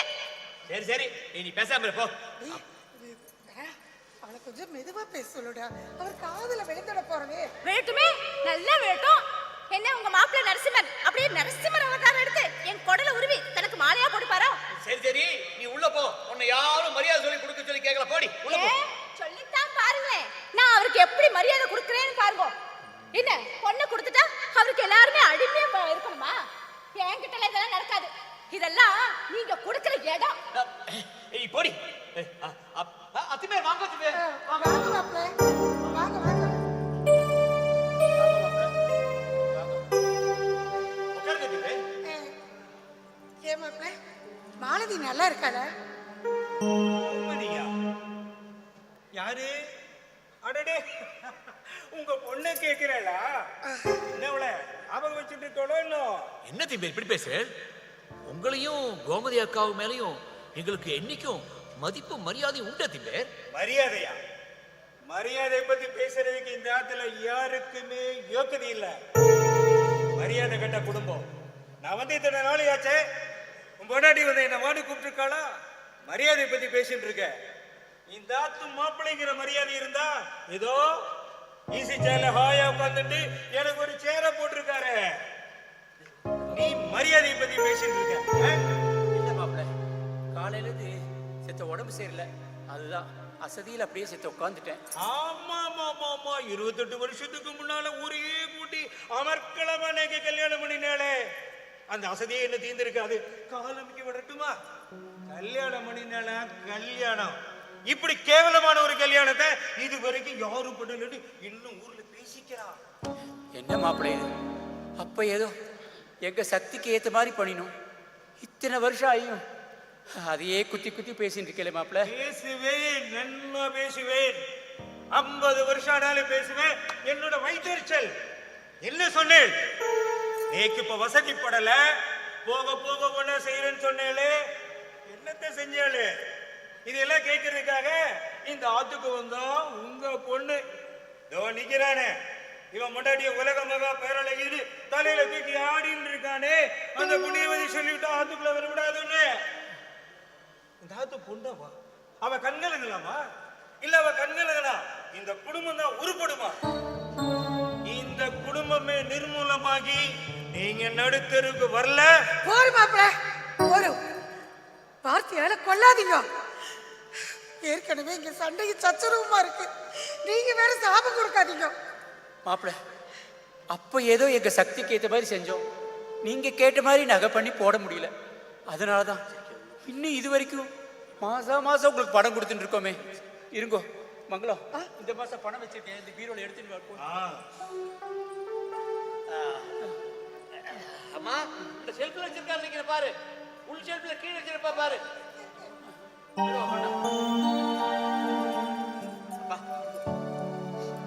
இந்தாங்க இந்த மாசம் பணம். மிச்ச காசு யாருக்கு வேணும்? சரி உள்ள வச்சிருக்கேன். கொண்டாங்க. நேற்றுக்கு கோவிலுக்கு போயிருந்தேன், மாலதிய கோயில பார்த்தேன். உங்ககிட்ட சொன்னாளா? சொன்னா மாப்பிள்ள, மாலதியோட படிப்பு முடிஞ்சதோ சட்டு புட்டுன்னு ஒரு நல்ல இடமா பார்த்து கல்யாணத்தை பண்ணிடுங்க. அட்வைஸா? என் பொண்ணுக்கு நல்ல இடமா பார்த்து ஜாம்னு கல்யாணத்தை நடத்தி வைப்பேன். மத்தவாள மாதிரி சீர்சனிதி எல்லாம் செய்யாம என் பொண்ணு நான் ஏமாத்த மாட்டேன். வந்து பாருங்க அண்ணா, கல்யாணம்னா மாப்பிள்ளைக்கு என்னென்ன சீர்சனிதி செய்யணும்னு அப்பவாது தெரிஞ்சுக்கோங்க. வாங்க பேர். அக்கா சௌக்கியமா? யாரு யாரு நீங்க? 2 பேரும் கோமதிக்கு தம்பிங்கிற தூரத்து சொந்தம் இல்லை, நீக்கு மறந்தே போயிடுச்சு. அவளை என்ன ஞாபகம் வச்சுருக்கோம்னா? என்ன பேர் இப்படி பேசுறேன்? 1000 தான் சொன்னாலும் அக்காங்கிற ஒரு அவனு விட்டு போயிடுமா என்ன? சரியா சொன்னல. அதுதான் 2 பேரும் ஊர்ல இருந்து வந்தோடனே ஓடி வந்து விட்டாளே. தம்பிங்க 2 பேருமா 10 பவுன்ல நகை பண்ணி போட்டாளே. அதை போட்டுக்க உங்க அக்கா கழுத்துல இடம் இல்லாம பொக்காட்ட தலையை நீட்டிட்டு வாசலையே பார்த்துட்டு இருக்கா. தம்பி வருவான். டேய், அக்கான்னு சொல்றதுக்கு உங்களுக்கு என்ன யோகிதை இருக்கு? சும்மா அனாவசியமா மரியாதை எல்லாம் பேசாதீங்க. இங்க பாருமா, தேவையெல்லாம் பேசிட்டு இருக்காரு. இங்க பாருங்க, மச்சனன் நீங்க எங்களுக்கு என்ன செஞ்சிருக்கேன்? இல்ல எங்க அக்கா தான் தம்பி கண்ணு எங்களுக்கு என்ன செஞ்சிருக்கா சொல்லுங்க முதல்ல. டேய் ரமணி, என்னடா அத்தின் பேருன்னு மரியாதை இல்லாம பேசிட்டு, அவர் வயசு என்ன உன் வயசு என்ன? அதே ஏதாம்மா நானும் திருப்பி கேட்கிறேன். உங்க வயசு என்ன அவர் வயசு என்ன? உங்களோட அத்தின் பேர் வயசுல சின்னவரா பெரியவரா? கொஞ்சம் கூட மரியாதை இல்லாம துச்சமா கேவலமா பேசுறாரு. முதல்ல அவரை மரியாதையா பேச சொல்லு, அப்புறம் நான் பேசுறேன். ஏய், உன் பொண்டாட்டி உன்னை நாயோட கேவலமா நடத்திட்டு இருக்கான். நோக்கிட்ட கொழு படங்கள மரியாதை பத்தி பேசிட்டு இருக்காளே. எங்க ஆகமா இருந்தா நேரம் 10 காஃபி வந்திருக்கும். ஒரு காஃபி ஏதோ பேசுறதுல மறந்துச்சேன். இருங்க, மத்தியானம் இருந்து சாப்பிட்டு போலாம். இருந்து சாப்பிட்டு போங்க. அத்திபேல், மனசுல ஒண்ணு நினைச்சுக்காதீங்க. நிறுத்துங்க. என்னைக்கு இந்த ஆத்து மாட்டு பொண்ணு வந்து என்னை வான்னு கூப்பிட்டு பேசுறாளோ அன்னைக்குதான் நாத்துல கை நினைப்பேன். வர்றேன். பிரியம் இருந்தா யாரா இருந்தாலும் எங்க ஆத்துக்கு வரலாம். எங்க ஆத்து நாய்க்குட்டி முதல் கொண்டு வாலாட்டின்னு வான்னு கூப்பிடும். அந்த அளவுக்கு மரியாதையை கத்து கொடுத்துருக்கேன். வர்றேன்.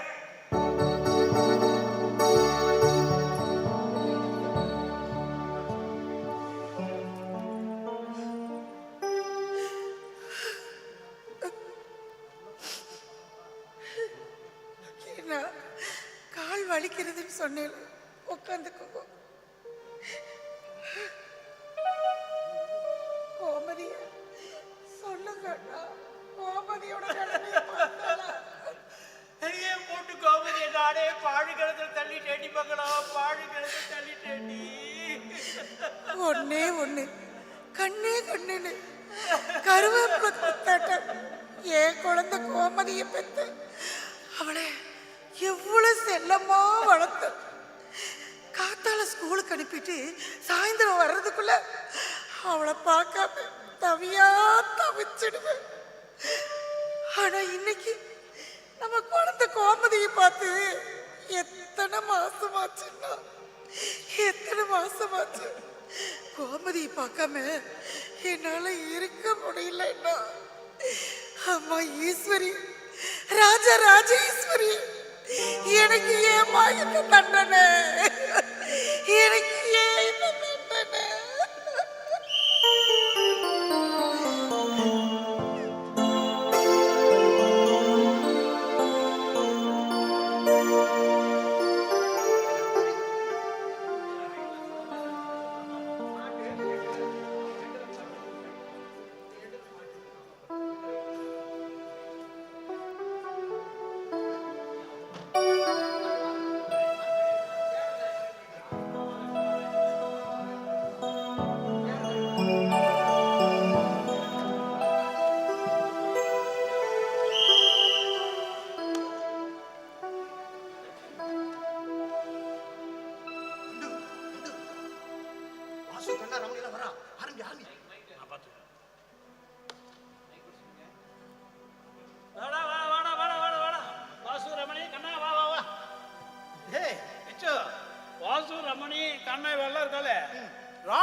ராமா மாதிரி அவ்வளவு ஒத்துமையான பார்த்துக்கேன்.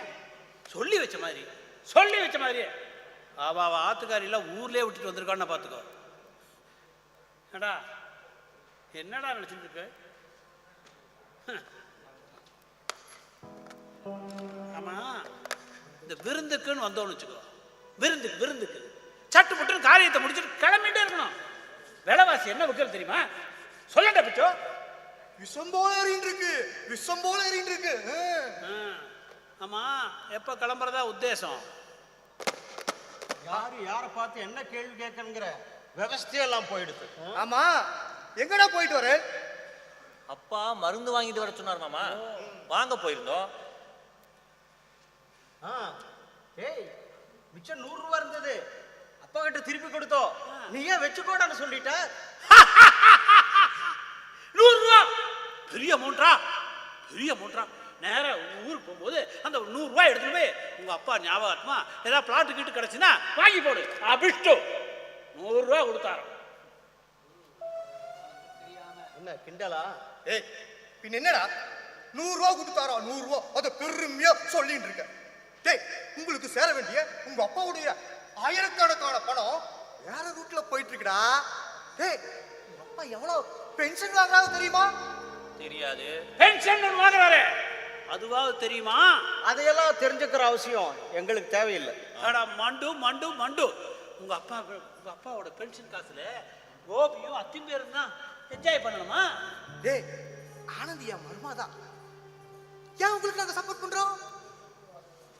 அவர்லாம் உங்களை இப்படி ஏமாத்துறாங்கடா. ஏண்டா, உங்க அப்பாவோட காசுல கோபியோட குழந்தைய மட்டும்தான் படிக்கணுமா? ஏன் உன் குழந்தைய படிச்சா படிப்பு வராதா? இல்ல அந்த காசுதான் செல்லாதா? அதனால தான் நான் சொல்றது நன்னா கேட்டுக்கோ.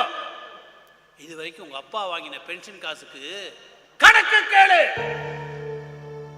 கொட்டு தானா வெளியில வரும். என்ன யோசிக்கிற? எப்படி துரத்தலாம்னு யோசிக்கிறேன். யாரு? உங்க 2 பேரையும் தான். எவ்வளவு தைரியம் இருந்தா எங்க தம்பியை பத்தி எங்க கிட்டே பேசுவேன். உங்க 2 பேரையும் உட்கார வச்சு சாதம் போடுறான்ல, அந்த நன்றி விசுவாசம் வேண்டாம்? பாவம் கோபி எத்தனை ப்ராப்ளத்துக்கு நடுவுல அம்மாவையும் அப்பாவையும் வச்சு காப்பாத்திட்டு இருக்கான். அவனை வரட்டும், கோயில்ல வச்சுதான் கும்பிடணும். வரட்டும் கோபி, வரட்டும். உங்க 2 பேருக்கு ஒரு முடிவை கட்டுறோம். என்னடா என்னங்க ப்ராப்ளம்? ஏ கோபி அண்ணா, செல்லடா நீ. இந்த மாதிரி அண்ணா எல்லாம் கிடைக்கிறதுக்கு நீ கொடுத்து வச்சிருக்கணும். நீ வரதுக்கு செத்த முன்னாடி இவெல்லாம் உன்னை பத்தி மனசுல என்ன நினைச்சிட்டு இருக்கான்னு தெரிஞ்சுக்கிறதுக்காக என்ன பண்ண? உன்னை பத்தி இல்லாத பொல்லாத எடுத்து அவள்கிட்ட விட்டோம். தாறு மாற வினியில அரைஞ்ச மாதிரி பதில் சொல்லிட்டாடோ. அரைஞ்ச மாதிரி தானா? அப்ப அரையலையா? அண்ணா, போகிறச்ச மறக்காமல் உங்கள் 3 பேரோட அட்ரஸையும் எங்கிட்ட எழுதி கொடுத்துட்டு போங்க. ஏன்னா எங்களோட அடுத்த விசிட் அங்கே தான். ஏன் எங்க குடும்பம் நல்லா இருக்கிறது உங்களுக்கு பிடிக்கலையா? என் பொண்டாட்டி கோபி பொண்டாட்டி ஆணிக்கு மாதிரி இல்ல, மாறுகால் மாறுவேன். அங்கிட்டு வா, ஜாக்கிரதை. வாங்க, அப்படியாவது வாங்க. உங்களால மத்த வாழ்க்கை ஏற்படுற பிரச்சனைக்காவது ஒரு முடிவு கிடைக்கட்டும். வாங்க. ஆனந்தி, ஆனந்தி கூப்பிடுறதா இருக்கு. ஆனந்தி வந்துட்டேன்டி, வந்துட்டேன்.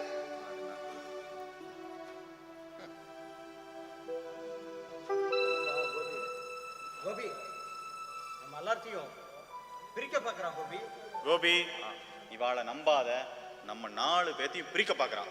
அண்ணா, எனக்கு எல்லாம் தெரியுண்ணா. நம்ம அப்பா படிக்கும்போது ரொம்ப கஷ்டப்பட்டார்.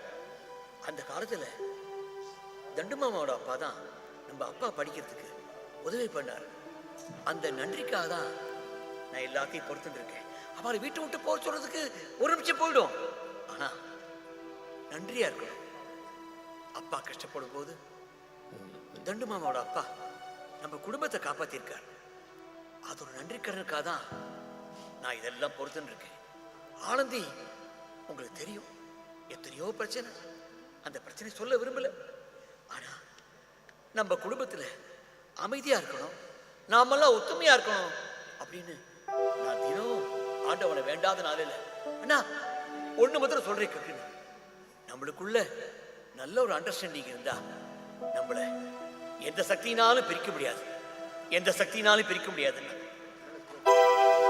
முத்துக்கு முத்தாக சொத்துக்கு சொத்தாக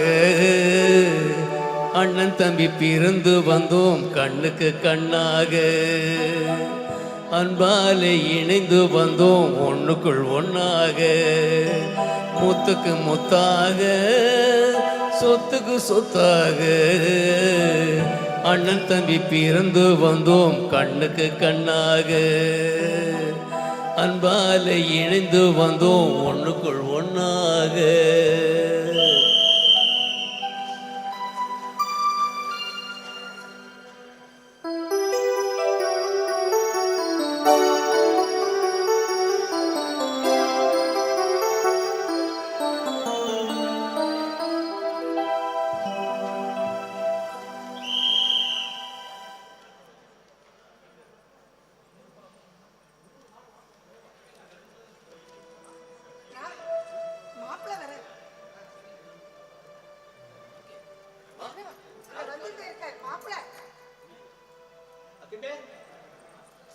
இருடா, அவர் யாரு கூடயும் பேசிட்டு இருக்கார். கொஞ்சம் இரு. ஆமாடா, அவர் யாரு கூட பேசிட்டு இருக்காரு. என்ன அவர் என்கிட்ட பேசினார்னா கொஞ்சம் பேசாம இருக்கியா? வரார், பேசுங்க நீங்களே.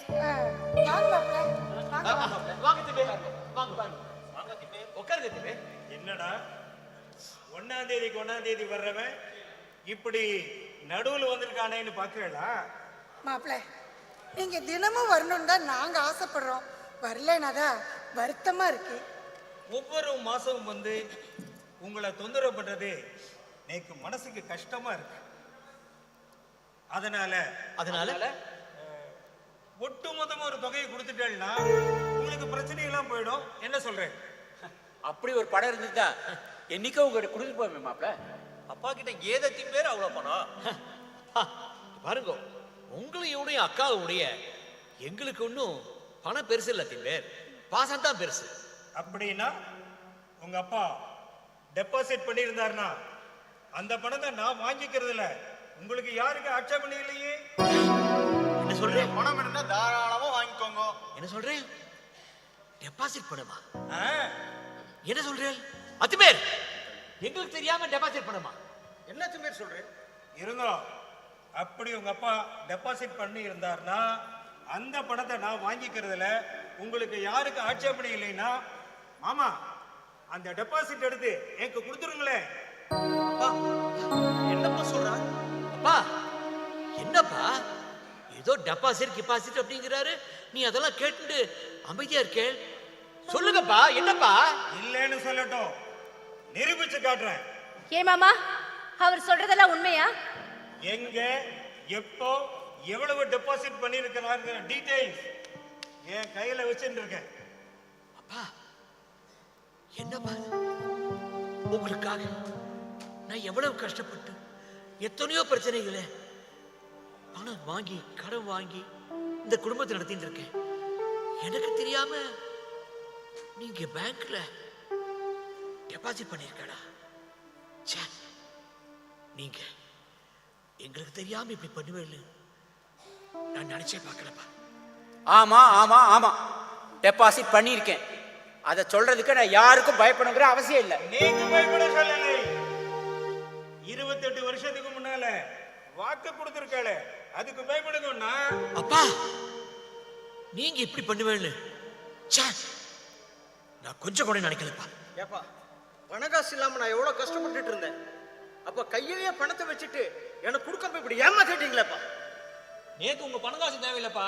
நீங்க சீட் செய்யல அது செய்யல இது செய்யல தானே அத்தனை பேர் அக்காவை இந்த ஆத்துக்கே அனுப்புறது இல்ல. அது அவளுக்கு கொடுத்துருந்தா நம்ம அக்காவோட எவ்வளவு சந்தோஷமா இருந்திருக்கலாம். பெத்த பொண்ணை விட அப்படி என்னப்பா உங்களுக்கு காசு பணம் முக்கியமா போச்சு? முதல்ல அந்த பணத்தை எடுத்து அத்திம்பர் கிட்ட கொடுங்க.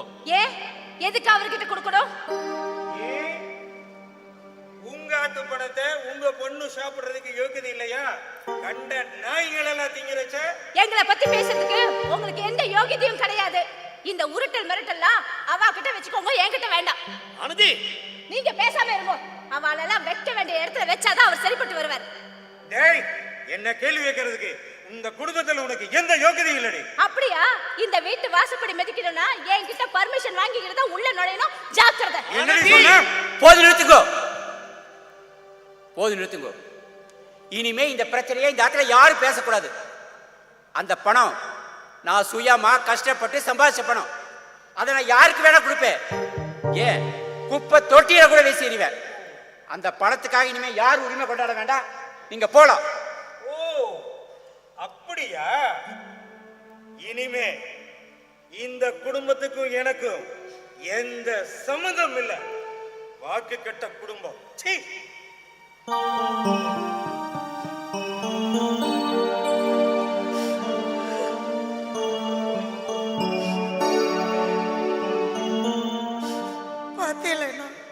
பார்த்தேல இந்த பணம் படுத்துற பாட்டை பார்த்தேல. பணம் காசு இல்லாம இருந்தாலாவது நிம்மதியா இருந்திருக்கலாம்னா. பைத்தியக்காரி பைத்தியக்காரி. பணம் காசு இல்லைன்னா பெத்த பிள்ளைய கூட மதிக்க மாட்டாடி. நம்ம பேங்க்ல போட்டிருக்க டெபாசிட் அன்னைக்கே சொல்லியிருந்தேன்னா இதோ இப்ப சண்டை போட்டாலே நாய் சண்டை போட்ட மாதிரி அந்த மாதிரி அடிச்சுட்டு உங்ககிட்ட நம்ம கிட்ட இருக்கிற காசு பணத்தை பிடிங்கிட்டு உன்னையும் என்னையும் நடுத்தெருவை பிச்சை எடுக்க விட்டுருப்பாடி. பிச்சை எடுக்க விட்டுருப்பா. பெத்தவா மனசை நோகடிக்கிறாளே இவெல்லாம். உங்க வாயால சாபம் கொடுக்காதீங்க. என்ன இருந்தாலும் அவளை நம்ம குழந்தைதான். அவ நன்னா இருக்கணும். அவளுக்கு தான் நாம செய்ய போறோங்கிறத அவ புரிஞ்சுக்கலையே, நான் புரிஞ்சுக்கலையே.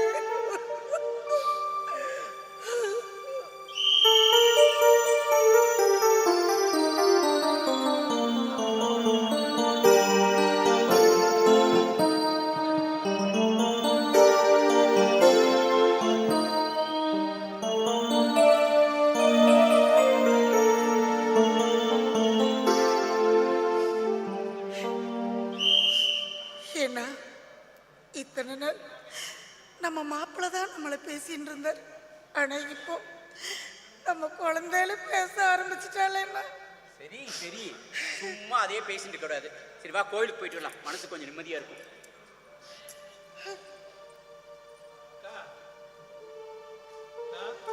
சொல்லுடா. கோயிலுக்கு போயிட்டு வரப்பா.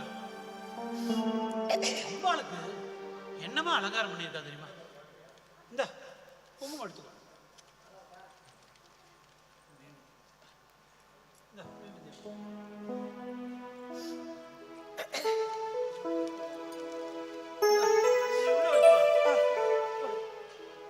கோயிலுக்கு போயிட்டு வரச்சேன் நம்ம ராஜாமணியை பார்த்தேன். அதான் அந்த கோண்டு. அவன் என்ன பார்த்து என்ன கேட்கறான் தெரியுமா? என்ன கேட்டான்? ஏடா தண்டு, நாடோடி ஆட்டம் திருவிழா செஞ்சாரி ஆட்டம் ஊர் ஊரா சுத்தின்னு இருக்கியே, நாளைக்கே நோக்கு உடம்புக்கு பெருசா ஏதாவது வந்துருச்சுன்னா பணம் காசுக்கு என்னடா பண்ணுவேன்னு என்ன பார்த்து கேட்கறான். ஓஹோ அதுக்கு நான் சொன்னேன், நான் என்ன வெறும்பயலா போக்கத்த பையன் நினச்சிருக்கியா? எனக்கு எங்கள் அக்கா மங்களாக்கா இருக்கா, அத்தின் பேர் இருக்கா, என்னை ஒன்றும் கைவிட மாட்டான்னு சொன்னேன். நான் சொன்னது சரிதானே? அதுக்கு அவன் சொல்றாண்டி மங்களம். அப்படியா? நேரம் உங்க அக்காவுக்கு போ. அக்கா அக்கா நாளைக்கே எனக்கு உடம்புக்கு ஏதாவது பெருசா வந்துருச்சுன்னா பணம் காசு நான் என்ன பண்ணுவேன் அக்கா? ஒரு 10,000 கொடுத்து வைக்கான்னு கேட்டுப்பார். பணமும் இல்லை வெளியில, பணமும் இல்லை காசு இல்லை வெளியில விட நாயன்னு உங்க அக்கா உங்க அத்தி பேர் உன்னை ஆத்த விட்டு துரத்தல. என் பேரை நான் மாத்திக்கிறேன். சரியா தானே சொல்லியிருக்கான் மங்களம். ஏண்டா என்னடி சொல்ற? பணம் காசு வேணுங்கிறதுக்காக இப்படி எல்லாம் இந்த வழியில கேட்குறியா? எந்த வழியில நீ கேட்டாலும் சல்லி காசு பேராது. போன போகிறது என் சித்தி பிள்ளையாச்சு, உக்கு கல்யாணம் காய்ச்சி குழந்தை குட்டின்னு எதுவும் இல்லைன்னு தங்கிறதுக்கு இடம் கொடுத்தா தலைக்கு மேலே ஏறி உட்கார்ந்துட்டு இருக்கிய. ஆமா, உன் மனசுல நீ என்னடா நினைச்சிட்டு இருக்க? நான் நினைச்சிட்டு இருக்கிறது இருக்கட்டும், நீ பழசெல்லாம் கொஞ்சம் நினைச்சு பாரு. மங்களம், நீ பேசாம இரு. தண்டு, பேர் உங்க அப்பா அந்த காலத்துல நான் படிக்கிறதுக்கு உதவி பண்ணி என்னோட வளர்ச்சிக்கு காரணமா இருந்திருக்காரு. அதை நான் மறுக்கல. மறந்துட்டேன். அந்த நன்றி விசுவாசம் இருந்தா இன்னைக்கு எனக்கு உதவி பண்றேன் கண்டிப்பா சொல்லியிருப்பேன். உங்க அப்பாவே இப்ப உசுரோட இருந்திருந்தாருன்னா உனக்கு எந்த உதவியும் செய்யக்கூடாதுன்னு தான் சொல்லியிருப்பேன். நான் ஒன்னும் அந்த அளவுக்கு கேவலமா போல. இதை விட என்னடா கேவலமா போனோம்? ஒருவேளை சோத்துக்கு மத்தவா கிட்ட கையேந்தி நிக்கிறியே, உனக்கு வெக்கமா இல்ல? உனக்கு என்னடா உரிமை இருக்கு இந்த ஆத்துல உட்கார்ந்து அதிகாரம் பண்ணிட்டு தெரியறதுக்கு? டேய், உங்க அப்பா தினமும் 10 பேருக்கு அன்னதானம் பண்ணி பழக்கப்பட்டவர். அவருக்கு கொடுத்துதான் பழக்கமே இருக்கு தவிர கேட்டு பழக்கம் இல்லை. அப்பேற்பட்ட நல்ல மனுஷனோட பேரை கெடுக்கிறதுக்குன்னு ஒரு பிள்ளைய வந்து பிறந்திருக்கேன். நல்ல வேலை நோக்கி கல்யாணம் ஒண்ணு நடக்காம போயிடுச்சு. அந்த விபரீதம் நடந்திருந்தா அவளையும் 4 பேத்துக்கிட்ட கையேந்த வச்சிருப்பேன். புள்ள குட்டின்னு இருந்திருந்தா அதுங்களையும் நடு தெருவில் நிக்க வச்சிருப்பேன். வாங்க போல.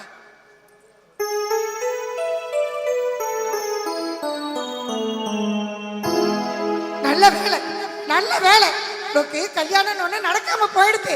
அந்த விபரீதம் நடந்திருந்தா அவளையும் 4 பேத்துக்கிட்ட கையேந்த வச்சிருப்பேன். புள்ள குட்டின்னு பிறந்திருந்தா அதுங்களையும் நடு தெருவில் நிக்க வச்சிருப்பேன்.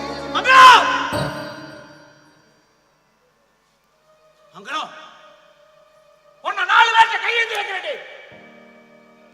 உன் புள்ள குட்டியில வச்சு உன்னை நடு தெருவுக்கு கொண்டு வரேன்.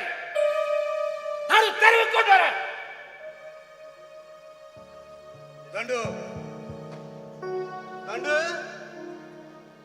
இங்க நடந்ததெல்லாம் பார்த்துட்டு தான் நான் குமரன் பண்ணணும். அது அவ கடமை. அதை விட்டுட்டு எப்படி மூஞ்சி அடிச்சா மாதிரி பேசிட்டு போறா பத்தியா? இவள விடவே கூடாது. இவனால யாருக்குமே எந்த ஒரு பிரயோஜனமும் கிடையாது. இவா மட்டும் பணத்தை சேர்த்து வச்சுக்கணும், நான் மட்டும் கடனாளி ஆகணும். நல்ல சாமர்த்தியம். இதுக்கு மேலே அவளெல்லாம் இந்த ஆத்துல வச்சு நீ கொண்டாடிட்டு இருந்த, நீயும் நடு தெருவுல தான் இருக்கணும். ஜாக்கிரதை. ஆனந்தி, கோபி பிரியமா இருக்கிறதுனாலதான் அவ இந்த ஆட்டம் ஆடுறான். முதல்ல கோபி இவங்களை வெறுக்கிற மாதிரி செய்யணும். இவளை ஆத்த விட்டு கோபி வச்சு துரத்தணும். இதானே இது இந்த ஜென்மத்துல நடக்க போறது கிடையாது. குழந்தை, இந்த பிச்சுமணியை பத்தி நோக்கு தெரியாதுடி. நடத்தி காட்டுற, இந்த குடும்பத்தை பிரிச்சு காட்டுற.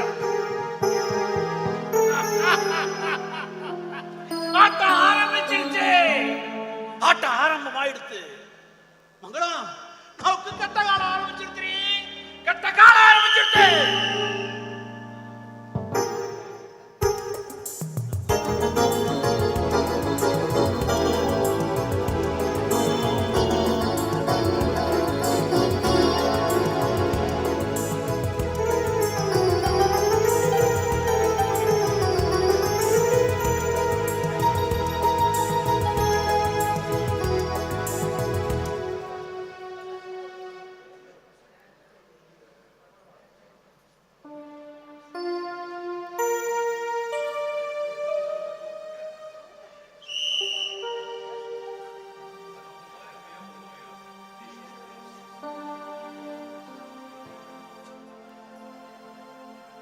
தண்டு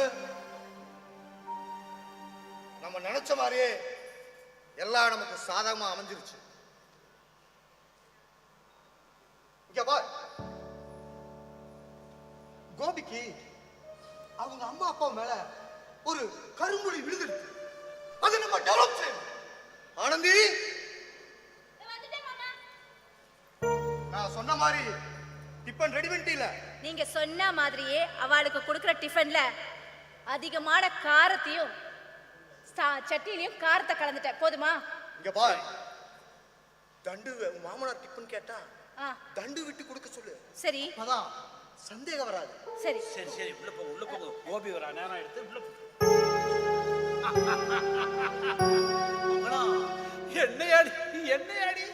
என்னையாடி பேசுறேன். இன்னைக்கு எல்லாரும் வந்து உன்னை வீட்டை விட்டு துரத்திட்டே இருக்கடி. கண்டிப்பா உன்னை துரத்திடும். இந்த வீட்டை விட்டு துரத்தி உன் புள்ள குட்டியில வச்சு துரத்துறடி.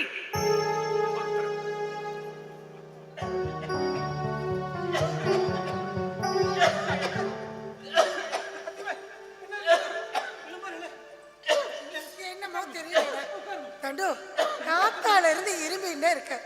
ஆகாரம் சாப்பிட்டதுக்கு அப்புறம் தான் மாத்திரை சாப்பிடுவேன். ஏன்னா நான் போய் டிஃபன் எடுத்துட்டு வரட்டுமா? நான் எதுக்கு இருக்கேன் அக்கா? நான் எதுக்கு இருக்கேன்? நான் போய் டிஃபன் எடுத்துட்டு வரேன். தண்டு, நீ சாப்பிட்டியாடா? இல்லக்கா, நான் ஒண்ணு கேட்பேன், நீ கோவிச்சுக்க மாட்டியே? என்னடா கேளு. நானும் நீயும் ஒன்னா உட்காந்து சாப்பிட்டு எத்தனை வருஷம் ஆச்சு. இன்னைக்கு நம்ம 2 பேரும் ஒன்னா உட்காந்து சாப்பிடலாமா? என்னடா கேள்வி இது? ஓ, தாராளமா சாப்பிடலாம். போய் எடுத்துட்டு வரேன். என்ன பாத்தீங்களா, அன்னைக்கு சத்தம் போட்டதுல இருந்து தண்டு எப்படி மாறிட்டான் பாத்தீங்களா? நம்ம 2 பேர் மேலதான் எவ்வளவு பாசமா இருக்கான். சரிண்ணா, இருங்க, நான் போய் மாத்திரை எடுத்துட்டு வரேன்.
காரெல்லாம் எதுவுமே போடல, நல்லா தான் இருக்கு. அவ சாப்பிட்டு வச்ச மாதிரியே. நான் பாத்துக்கிறேன்.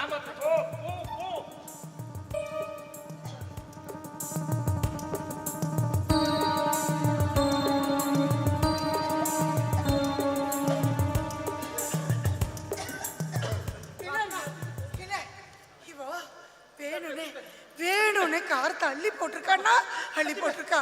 இவளை இப்படியே விடக்கூடாது. இன்னைக்கு 2ல 1 பார்க்கணும். இவளை சும்மா விடவே கூடாதுண்ணா, விடவே கூடாது. என்ன இங்க பிரச்சனை? எதுக்காக இந்த கத்துறேன்? இத பரிடிமா, எங்களை ஆத்து விட்டு துரத்துறதுன்னு முடிவு பண்ணிட்டேன். அதனால தானே நீ இப்படி எல்லாம் நடந்துக்கிற. பாருங்க, உங்களுக்கு அந்த தீசை என்ன? உங்களை எல்லாம் பெத்த அம்மா மாதிரி உட்கார வச்சு பாத்துட்டாலே, அதுக்கு நல்ல சர்டிபிகேட் கொடுத்துட்டேன்.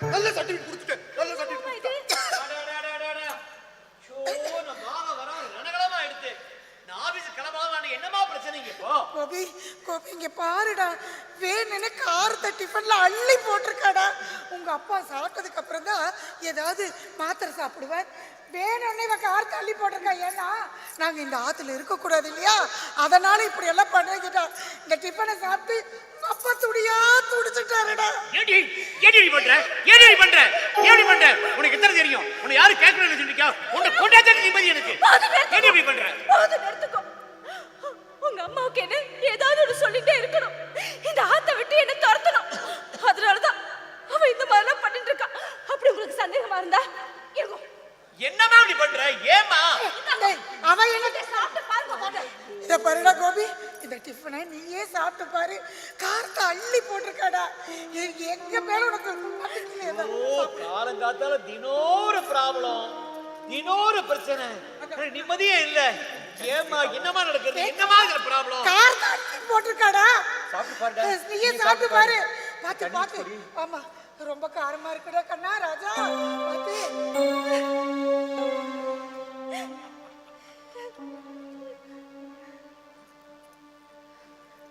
கோபி என்ன காரம் போட்டு அள்ளி போட்டிருக்காடா.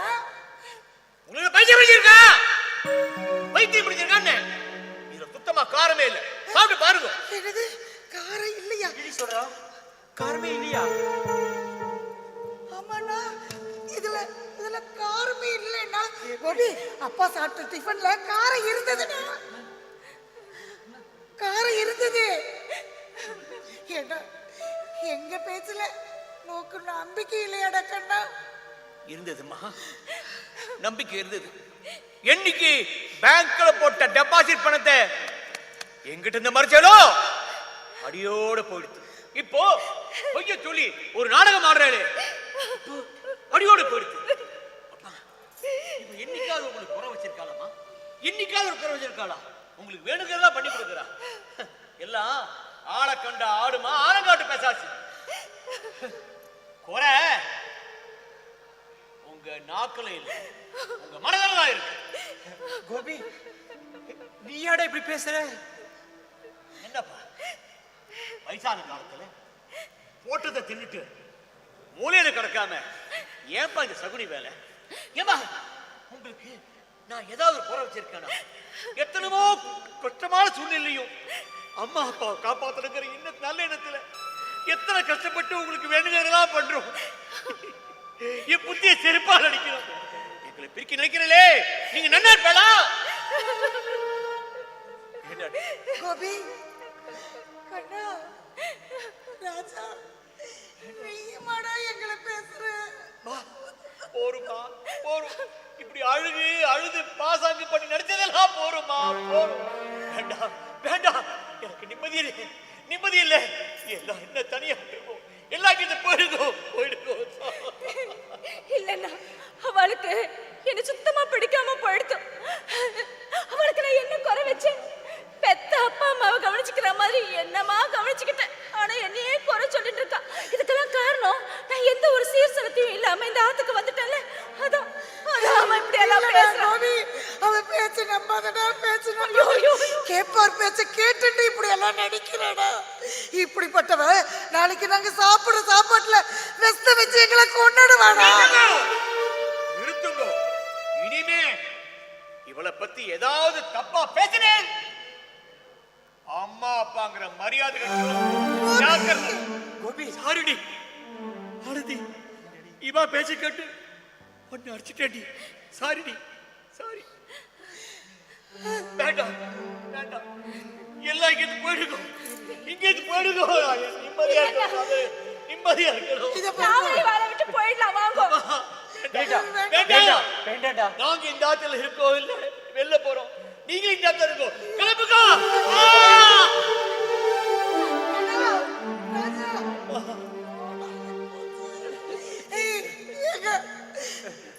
மகளா, இனிமே இந்த ஆத்துல ஒரு பிடி சாதம் சாப்பிட்டாலும் அது விஷத்தை சாப்பிடுற மாதிரி. குழந்தைகள் இல்லாதவாதான் அனாதன் இல்ல. எல்லாரும் இருந்து கை விட்டுட்டாலும் அவளும் அனாததாடி. வரப்படி போயிடலாம். இத பிறகு நம்மள மாதிரி இருக்கிறவளுக்குன்னு தான் எத்தனையோ முதியோர் இல்லங்கள் இருக்கு. நம்ம கடைசி காலத்துல யாருக்கும் தொந்தரவு இல்லாம அங்கேயே காலத்தை கழிச்சிடலன்னா துணிமணி எல்லாம் எடுத்துட்டு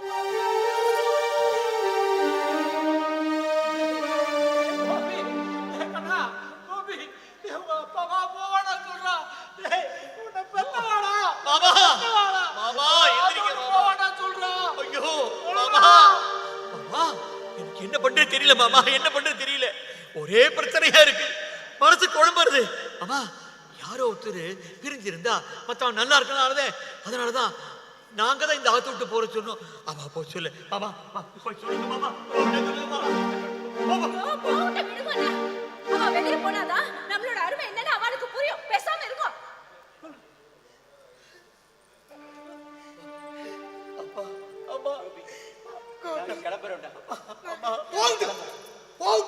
பெத்த பிள்ளையாத்துல உட்கார்ந்து கௌரவமா சாப்பிடுறத விட 10 வேலைக்கு போய் பிச்சை எடுக்கிற கௌரவம் எடுக்கிறோம்.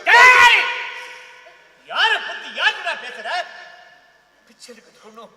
எங்க அம்மா அப்பா அனாதை இல்லடா, அனாதை இல்ல. ஐயோ ஐயோ கடவுளே கடவுளே, ஏங்க ஒரு வாரமா ப்ராப்ளம் வந்துட்டு இருக்கு. நிம்மதி இல்லையே, நிம்மதி இல்லையே.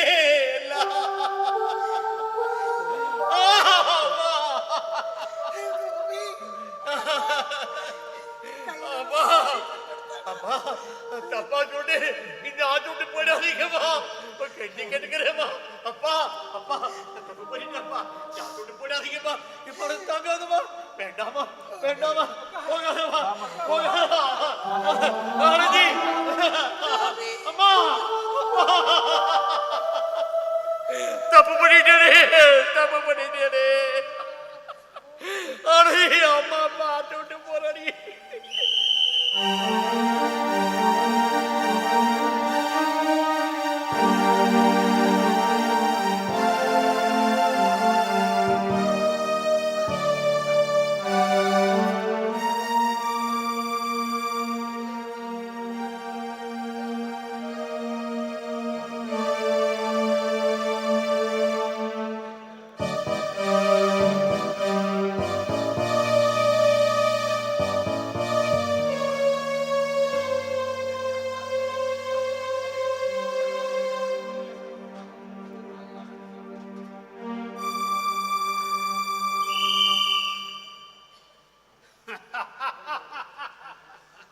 மங்களம், என்னையாடி அனாதைன்னு சொன்னேன்?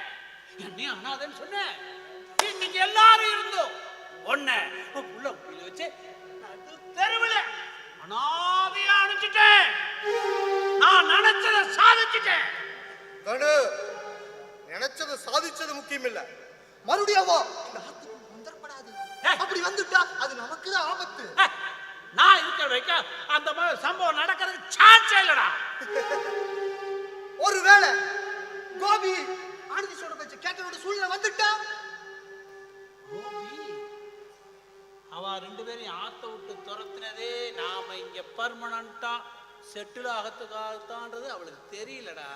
பாவம் குழந்தை, பாவம் ஆனந்தி பாவம். அவ மாமனாரையும் மாமியாரையும் இந்த வீட்டு விட்டு துரத்துருக்கு நாம தான் உதவி பண்றோம்னு நினைச்சிட்டு இருக்கா. புத்தி மாறினால் மாறிடுவாள். சொந்த மாமனார் மாமியாரே வீட்டை விட்டு துரத்தினவளுக்கு நாமெல்லாம் ஏமாத்தணும்டா. ஆமா தண்டு, ஆமா. முடிஞ்ச வர ஆனந்தியை ஏமாத்தி பணங்காசு சம்பாதிக்கணும். தண்டு, கோபிக்கு இன்னும் அவன் அம்மா அப்பா மேல இருக்கிற பாசம் குறையலடா, குறையல. அன்னைக்கு பாத்தியா அவன் வீட்டை விட்டு போறப்போ எப்படி கலர்தான் பாத்தியா. அதனால ஒருவேளை அவன் மனசு மாறி மறுபடியும் ஆட்டுக்குள்ள கூப்பிட்டு வந்துட்டா நமக்கு ஆபத்து சொல்லிட்ட. அப்படி ஒண்ணு நடக்கணும்னா அதுக்கு ஆனந்தி ஒத்துக்கிட்டா தாண்டா நடக்கும்.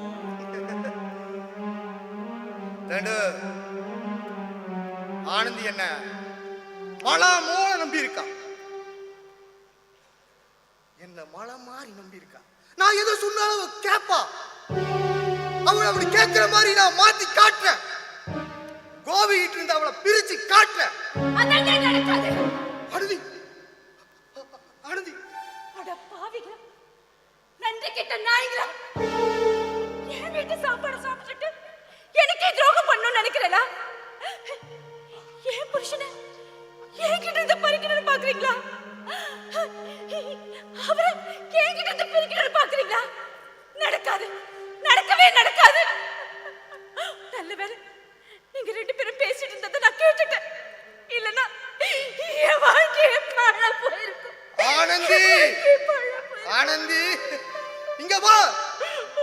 எங்க கூட சேர்ந்துதான் அவன் அம்மா அப்பாவை இந்த வீட்டு விட்டு துரத்தணுங்கிற உண்மைய அவங்கிட்ட சொல்லுவோம். எங்களையாவது இந்த ஆத்த விட்டு தான் துரத்துவா. ஆனா உன் நிலமடா கண்ணு. என்ன மிரட்டி சொல்லடா. என்ன மிரட்டி பாக்குறீங்களா? பாலா வெட்டியா நடுத்தருல நிக்கணும். ஜாக்கிரதை ஜாக்கிரதை. ஐயோ, தப்பு பண்ணிட்டேன், பெரிய தப்பு பண்ணிட்டேன். மூணாவது மனுஷால என் குடும்ப விஷயத்துல நான் தலையிட வச்சது என்னோட தப்புதான். அதுக்காக நீங்க சொல்றதெல்லாம் கேட்டுக்கிட்டு நான் இந்த வீட்டுல உங்களுக்கு அடிமையா இருக்க மாட்டேன்.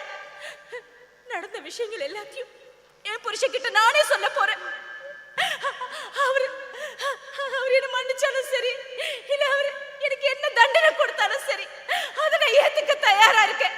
ஆனா இனிமேலும் இந்த குடும்பம் ஏமாறுறதுக்கு நான் விட மாட்டேன். வாங்கடா வெளியே, வாங்கடா.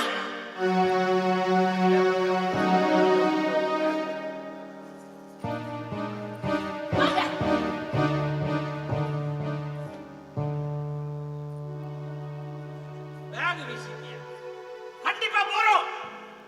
ஆனா உன்னை விட மாட்டோம். ஒண்ணு தெரியாம நினைச்சிருக்கியா? உன்னை விட மாட்டோம். ஜாக்கிரதை.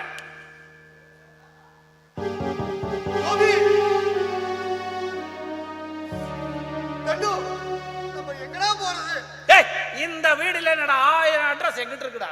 இந்த மடம் இல்லைன்னா சந்த மடம். பாப்போம். தப்பு பண்ணிட்டேன், பெரிய தப்பு பண்ணிட்டேன்.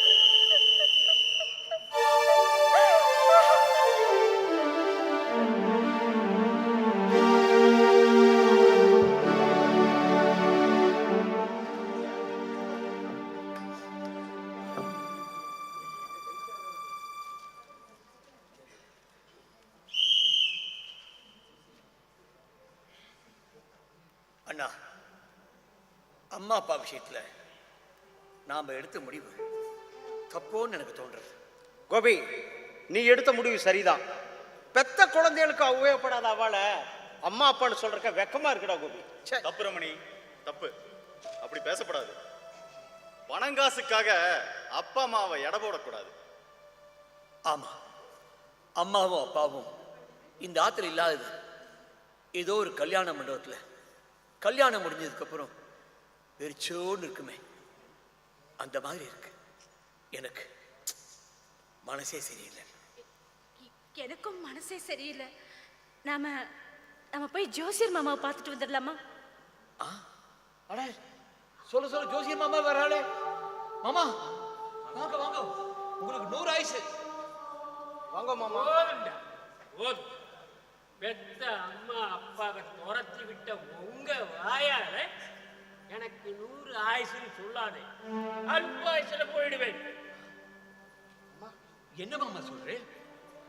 ஏண்டா, இத்தனை பிள்ளைகளும் அனாத மாதிரி முதியோர் உள்ளத்துல அவ கஷ்டப்பட்டு இருக்கா. அவ உங்களுக்கு என்னடா துரோகம் பண்ணா? உங்களை எல்லாம் படிக்க வச்சு கல்யாணம் பண்ணி கொடுத்து இன்னைக்கு எதிர்த்தாப்புல நின்று பேசுற அளவு பெரிய ஆளாக்கி இருக்காளே, அதுக்கு செய்யற பிரதி உபகாரமாடா இது? மாமா, நடந்த விஷயம் உங்களுக்கு தெரியாது மாமா. என்னடா நடந்தது தெரியும்? நடந்த விஷயம் இங்க பார். அவ தப்பு பண்ண மாட்டா. அப்படியே தப்பு பண்ணி இருந்தாலும் ஆத்த விட்டாடா வெளியே துரத்துறது? நீங்க எல்லாம் குழந்தைகளா இருக்கச்சே 1000 தப்பு பண்ணி இருக்க. அந்த தப்புக்கெல்லாம் உங்களை வெளியே துரத்தி இருந்தா என்னைக்கோ துரத்தி இருக்கணும். படிப்பு வாசனை கூட இல்லாம தெரு தெருவா பிச்சை எடுத்துட்டு இருப்பேன். ஏதோ உங்களை சின்ன வயசுல தூக்கி வளர்த்தனங்கிற முறையிலையும் உரிமையிலும் பேசுறேன். அதோ அவளுக்கு அம்மா அப்பா கிடையாது. தோப்பனார் ஸ்தானத்துல இருந்து கன்னிகாதானம் செஞ்சு கொடுத்தவங்கிற உரிமையில பேசுறேன். தப்பா இருந்தா மன்னிச்சுடுங்கப்பா. மாமா என்ன மாமா சொல்றேன்? எங்களை கண்டிக்கிறதுக்கும் தண்டிக்கிறதுக்கும் உங்களுக்கு உங்களோட உரிமை இருக்கு. மாமா, நடந்தது என்னன்னு கேட்டேன்னா நீங்க எங்களை தப்பாவே நினைக்க மாட்டேன். ஏய், நடந்த விஷயம் எல்லாம் எனக்கு தெரியும்டா. முதியோர் இல்லத்துல போய் உங்க அம்மா அப்பாவையும் பார்த்துட்டு தான் இங்க வர்றேன். மாமா, என் நிலைமை பத்தி எனக்கு நல்லா தெரியும் இல்லையா? நான் எவ்வளவு கஷ்டப்பட்டு இருக்கேன்னு தெரியும். அப்படி இருந்து கூட என் பொண்டாட்டிக்கு தினம் ஒரு வியாதி மாமா. நானும் காசெல்லாம் செலவழிஞ்சு ஜோஞ்சு போயிட்டேன். நேக்கு கடன் கொடுக்கறக்கும் யாரும் இல்லை. அப்போ அவ கையில காசை வச்சுட்டு பேங்க்ல டெபாசிட் பணத்தை வச்சுட்டு எவ்வளவு நெஞ்செழுத்து இருந்தா காசு இல்லைன்னு கையை விரிச்சிருப்பான். சொல்லுங்க மாமா, சொல்லுங்க, நேக்கு எப்படி இருக்கும்? அந்த சமயத்தில் கூட அவளுக்கு ஆபரேஷன் செலவு கூட 30,000 ரூபாய் நீங்க கொடுத்து உதவி பண்ணேன் மாமா, நீங்க கொடுத்து உதவி பண்ணேன். அப்ப கூட என்ன சொன்னேன்? வட்டியெல்லாம் வேண்டாண்டா, அசலை மட்டும் திருப்பி கொடுன்னு சொன்னாலே. அந்த நன்றி விசுவாசம் கூட அவளுக்கு வேண்டாம். சரி, அந்த பணத்தை நான் இதுவரைக்கும் உங்களுக்கு திருப்பி தரலை. அவ என்ன பண்ணிருக்கணும்? அந்த பணத்தையாவது உங்களுக்கு கொடுத்துருக்கணுமா இல்லையா? அவளை பத்தி பேசாதீங்க. நேக்கு பத்துண்டு வர்றது. இதனாலதான் என் ஆத்துக்காரி இந்த வீட்டு வாசப்படி கூட மிதிக்க மாட்டேங்கிறா, குழந்தை இங்க கூட்டிட்டு வர மாட்டேங்கிறா மாமா. அவளை பத்தி பேசாதீங்க மாமா எங்ககிட்ட. உங்களுக்கு பணங்காசு கொடுத்து உதவி பண்ணினாத்தான் பெத்தவ தேவையா? அவகிட்ட பணங்காசு இல்லைன்னா கடைசி வரை வச்சு காப்பாத்து வேலை. ஏய், உங்களுக்கு அதுதான்டா தெரியும். மாமா, கோபி அம்மா அப்பா 2 பேரையும் ரொம்ப நாளா வச்சு காப்பாத்திட்டு இருக்கான். அவனுக்கு ஒரு கஷ்ட காலத்துக்கு அம்மா அப்பா உதவி பண்ணிருக்கலாமா கூடாதா? நீங்களே சொல்லுங்க. மாமா, பணத்துக்காக நான் அம்மா அப்பா காப்பாத்தல, அதுக்காக ஆசைப்படவும் இல்லை. போன வாரம் மாலதிக்கு கல்யாணம். இவா பண்ண கூத்துல நாங்க யாருமே கல்யாணத்துக்கு போக முடியாம போயிடுது. அதை விடுங்க மாமா, என்னையும் ஆனந்தியும் பிரிக்கிறதுக்கு என்னென்ன வேலை பண்ண தெரியுமா? உங்களுக்கு தெரியுமா? அது இந்த ஆத்து மாட்டு பொண்ணுங்கன்னு என் மேல அவருக்கு கொஞ்சம் கூட பாசமே இல்லை. என் மேலேயே என்னென்னமோ குறை சொன்னா.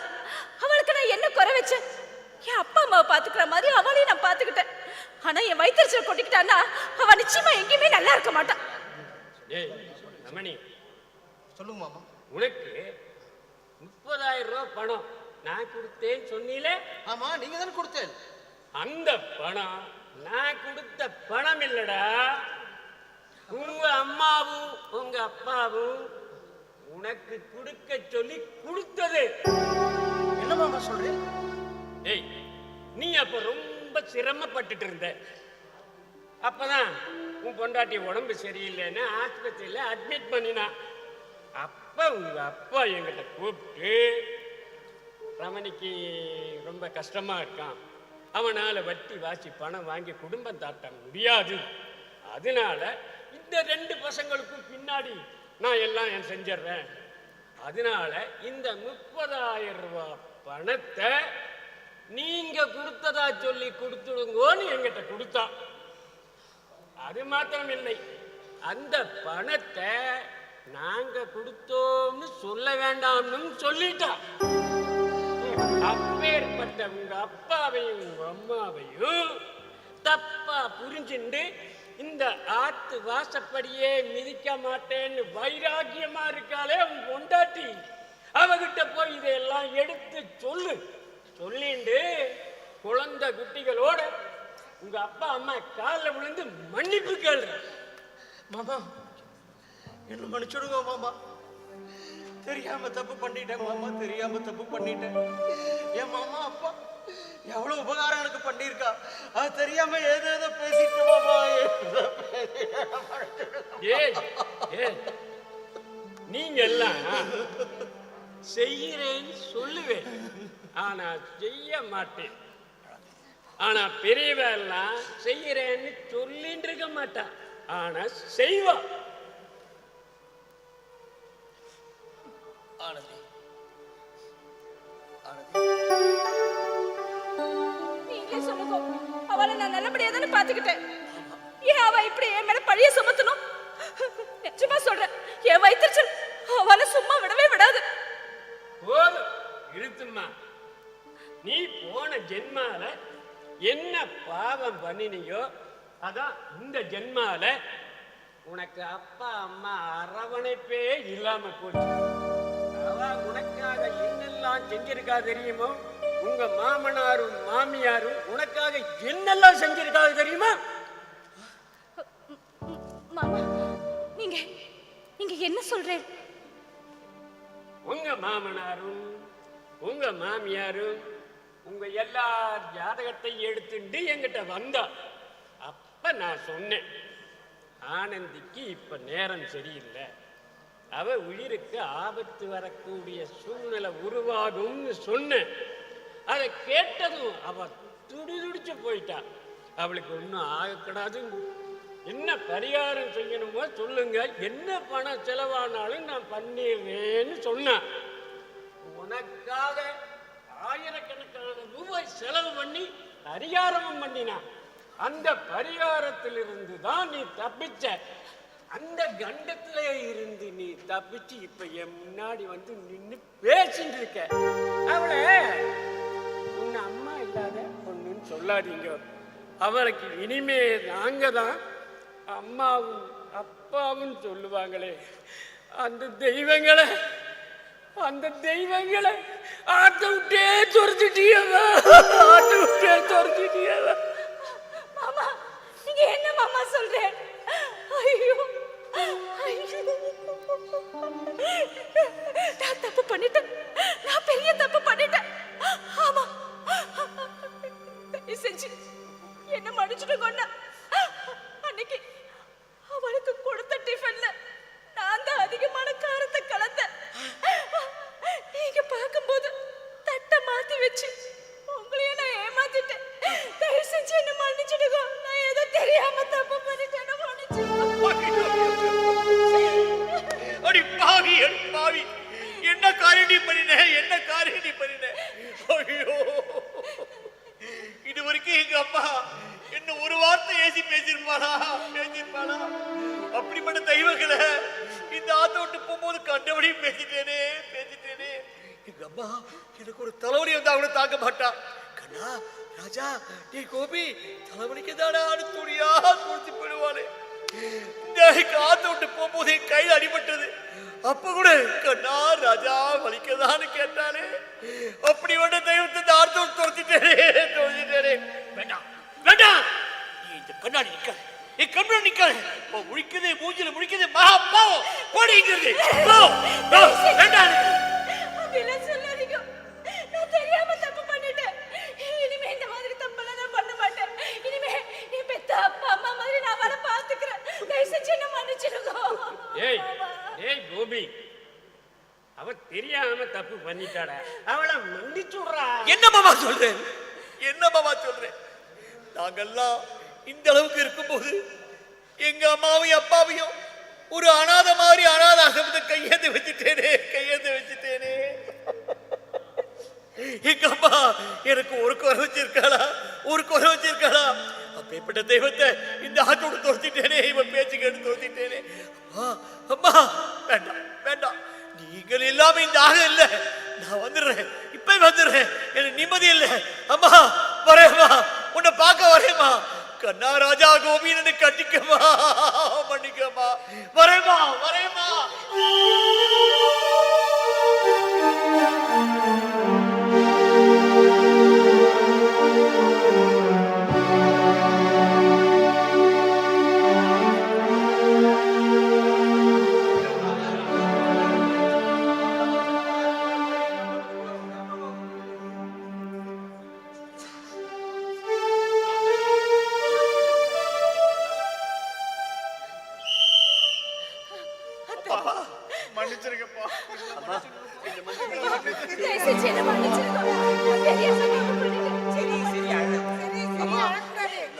ஏதோ தெரியாதனமா ஏதேதோ பேசிட்டேன், என்ன மன்னிக்க.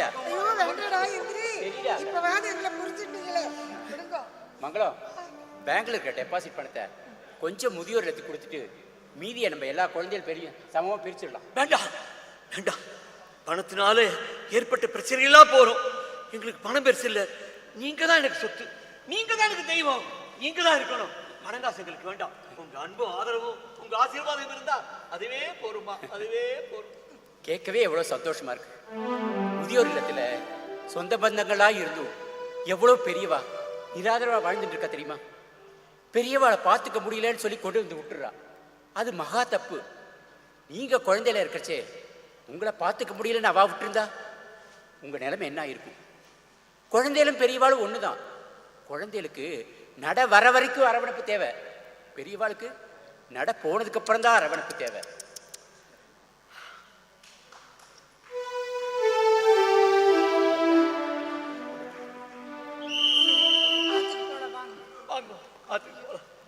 எங்க ஜோசியர் காணோம்? தெரியலையே.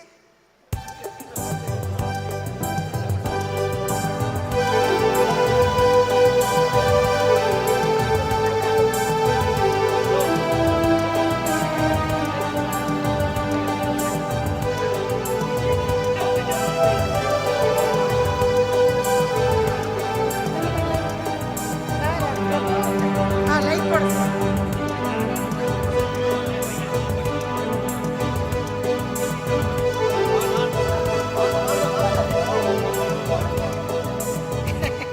ஆமா, குழந்தைல எல்லாம் வந்துட்டா. ஏன்னா எவ்வளவு பெரியவளா வளர்ந்துட்டா பாத்தீங்களா? எங்கடா குழந்தைய? மாமா, இவன் பையன் ராஜு. ஓ ராஜுவா. ஏய், நீ என்ன படிச்சுட்டு இருக்க? மேற்கொண்டு என்ன செய்ய போற? உன்னோட ஃபியூச்சர் எய்ம் தான் என்ன? தாத்தா, நான் +2 படிக்கிறேன். மெக்கானிக்கல் இன்ஜினியர் படிக்க போறேன். நல்ல வேலை கிடைச்சதும் கல்யாணம் பண்ணி செட்டில் ஆயிடுவேன். நார்த் இந்தியா போய் செட்டில் ஆயிடுவேன். ஒரு வீடியோ கேம் விளையாட போகணும் தாத்தா. நான் வட்டா? Okay okay. அவன் யாரு? மனோஜ். நம்ம பையன் மனோஜ். ஓ மனோஜ் தான். எங்கிட்ட அவன் பேசிட்டானடா. அதாவது என்ன தெரியுமா, அவன் நான் மெக்கானிக்கல் இன்ஜினியரிங் படிக்க போறேன், ஆனா ஃபாரின்ல தான் போவேன், அங்கதான் கல்யாணம் பண்ணுவேன், அங்கதான் செட்டில் ஆயிடுவேன்னு சொன்னான். இது உங்களுக்கு தெரியாதா? மாமா, என் பையன் அஸ்வின் திவ்யா. ஓ கோபி பையன் சொல்லணுமா என்ன? டேய், நீங்கெல்லாம் என்ன பண்ண போற? தாத்தா, எங்க அப்பா ரொம்ப கஷ்டப்படுறாரு தாத்தா. எங்க அப்பா என்னை எது வரைக்கும் படிக்க வைக்கிறாரோ அது வரைக்கும் நன்னா படிப்பேன் தாத்தா. படிச்சு முடிச்சிட்டு எங்க அம்மாவையும் அப்பாவையும் வச்சு காப்பாத்துவேன் தாத்தா. ஏய், தாத்தா பாட்டியும் காப்பாத்தணும்னு சொல்றா. சமத்து பையன்டா. ஓடு ஓடு, விளையாடு விளையாடு. கோபி பிள்ளை என்ன சொன்ன கேட்டேல? அந்த நல்ல வார்த்தை உங்க பிள்ளைகள் வாயிலிருந்து ஏன்டா வரல? நீங்க அப்பா அம்மாவை காப்பாத்தல, அதனால அந்த வார்த்தை உங்க குழந்தைகள் வாயிலிருந்து வரல. குழந்தைகள் மனசுல நம்ம என்ன விதைக்கிறோமோ அதுதான்டா விதைக்கும். நாம நம்ம அப்பா அம்மாவை காப்பாத்தினாதான் நம்ம குழந்தைகள் நம்மளை காப்பாத்தும். டேய் வாசு, இந்த சைக்கிள் கடை முன்னால ஓடி ஓடி தேஞ்சு போன டயர்களை தொங்க விட்டுட்டு இருப்பா, பார்த்திருக்கியா? பார்த்திருக்கோம் மாமா. அந்த டயர்னால அந்த கடைக்கு பிரயோஜனம் கொஞ்சமா இருந்தாலும் அது சைக்கிள் கடை தானே மற்றவாளுக்கு தெரியறதுக்கு அந்த கிழிஞ்சு போன டயர் தாண்டா அடையாளம். கிழிஞ்சு போன டியூப்பை ஒட்ட வச்சு அதை அப்படியே சைக்கிளா ஓட வைக்கிறா. அது மாதிரி தாண்டா பெரியவாளு. உங்களுக்காக ஓடி ஓடி தேஞ்ச பெரியவா ஆத்துல இருந்தா குடும்பத்துக்கே அழகு. ஏய், நீங்க எல்லாம் இப்ப விளைஞ்ச நெல், ஆனா பெரியவா எல்லாம் விதை நெல். அந்த விதை நெல்ல எந்த அளவுக்கு பாகுபடுத்தி பக்குவப்படுத்தி வைக்கிறோமோ அந்த அளவுக்கு வாழ்க்கையில சந்தோஷங்கிற விளைச்சலை கொடுத்துட்டே இருப்பாடா, கொடுத்துட்டே இருப்பாடா. பெரியவாளை காப்பாத்துக்கு நாங்க ரெடி. நீங்க ரெடியா? பெரியவாளை ஆதரிக்க நாங்க ரெடி. நீங்க ரெடியா? தேங்க்யூ.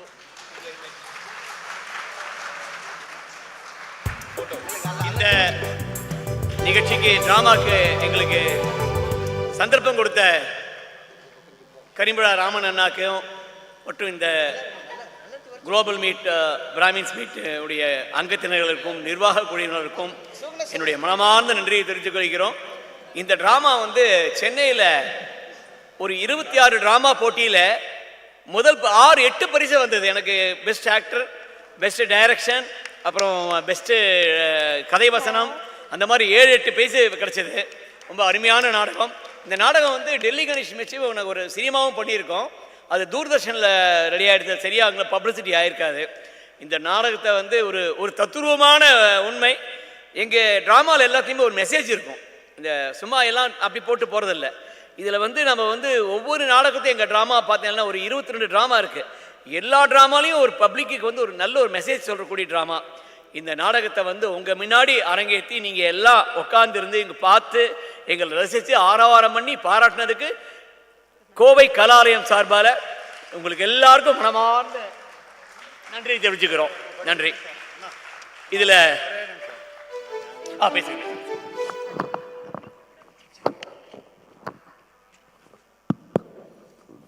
ஹலோ.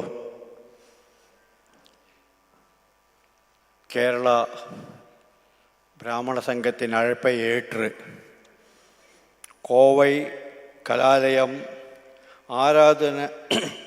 ஆராதனை மனமே அப்படிங்கிற நாடகத்தை இங்கே மிக சிறப்பாக காட்டினார்கள். எங்களுடைய அழைப்பை இங்கே ஏற்று இங்கே வந்து இதை நடத்தி தந்த உங்களுக்கு எல்லாருக்கும் கேரளா பிராமண சபையுடைய சார்பிலையும் சொந்தம் சார்பிலையும் நன்றியை தெரிவித்துக் கொள்கிறோம். இன்னும் அமோகமாக உங்களுக்கு இது மாதிரி நிறையா வாய்ப்பு கிடைத்து இன்னும் மீண்டும் மீண்டும் மேலே வளரும் அப்படிங்கிற ஆசையையும் கொடுத்து கொண்டு நிறுத்துகிறேன். நன்றி, வணக்கம். ரொம்ப சந்தோஷம் மாமா. இந்த நாடகத்தில் நடித்த கதாபாத்திரங்கள் உங்களுக்கு அறிமுகப்படுத்துகிறேன். வைத்தியா எங்கள் அப்பாவா நடித்தது சீதாராமன். ரமணி என்னுடைய அண்ணாவை நடித்தது அப்பா ரவி. வாசு அண்ணாவை நடித்தது பிரபுராஜ். கண்ணன் நடித்தது வினோத். தண்டு மாமாவா நடித்தவங்களெல்லாம் ஆரவாரப்படுத்தின எங்களுக்கு சீனிவாசரங்கன். இவர் வந்து ஃபெடரல் பேங்க்லேருந்து ஒர்க் பண்ணி ரிட்டையர்ட் ஆகி இப்போ எங்களுடைய கிளப்பில் ஒரு முக்கியமான ஒரு தூண். இவர் பிச்சுமணியா நடித்த எங்களுடைய அறிவை தோழர் பூங்குயில் பாபு அவர்கள். பாபுங்க பாபு அவர்கள். நரசிம்மன் நடித்த எங்கள் அத்திமேர் நடித்த சிவகணேஷ். ஜோசியரா நடித்த கோபினா.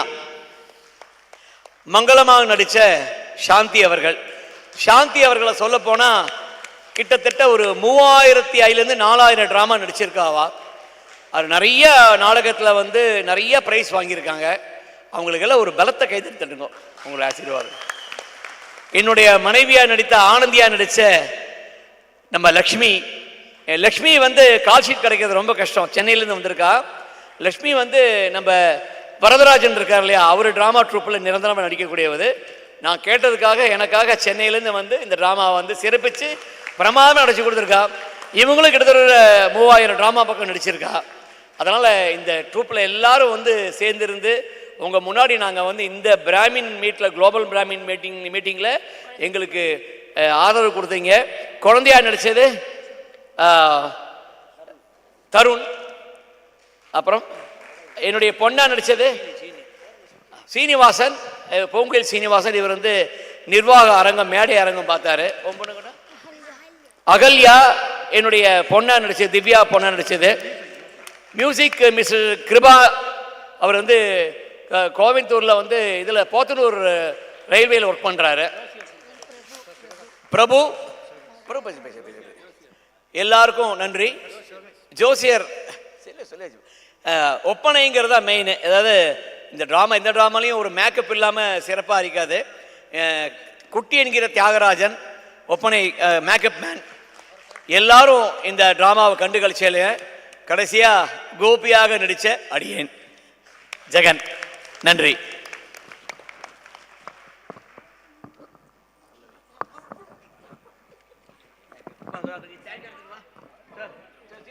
Thank you so much.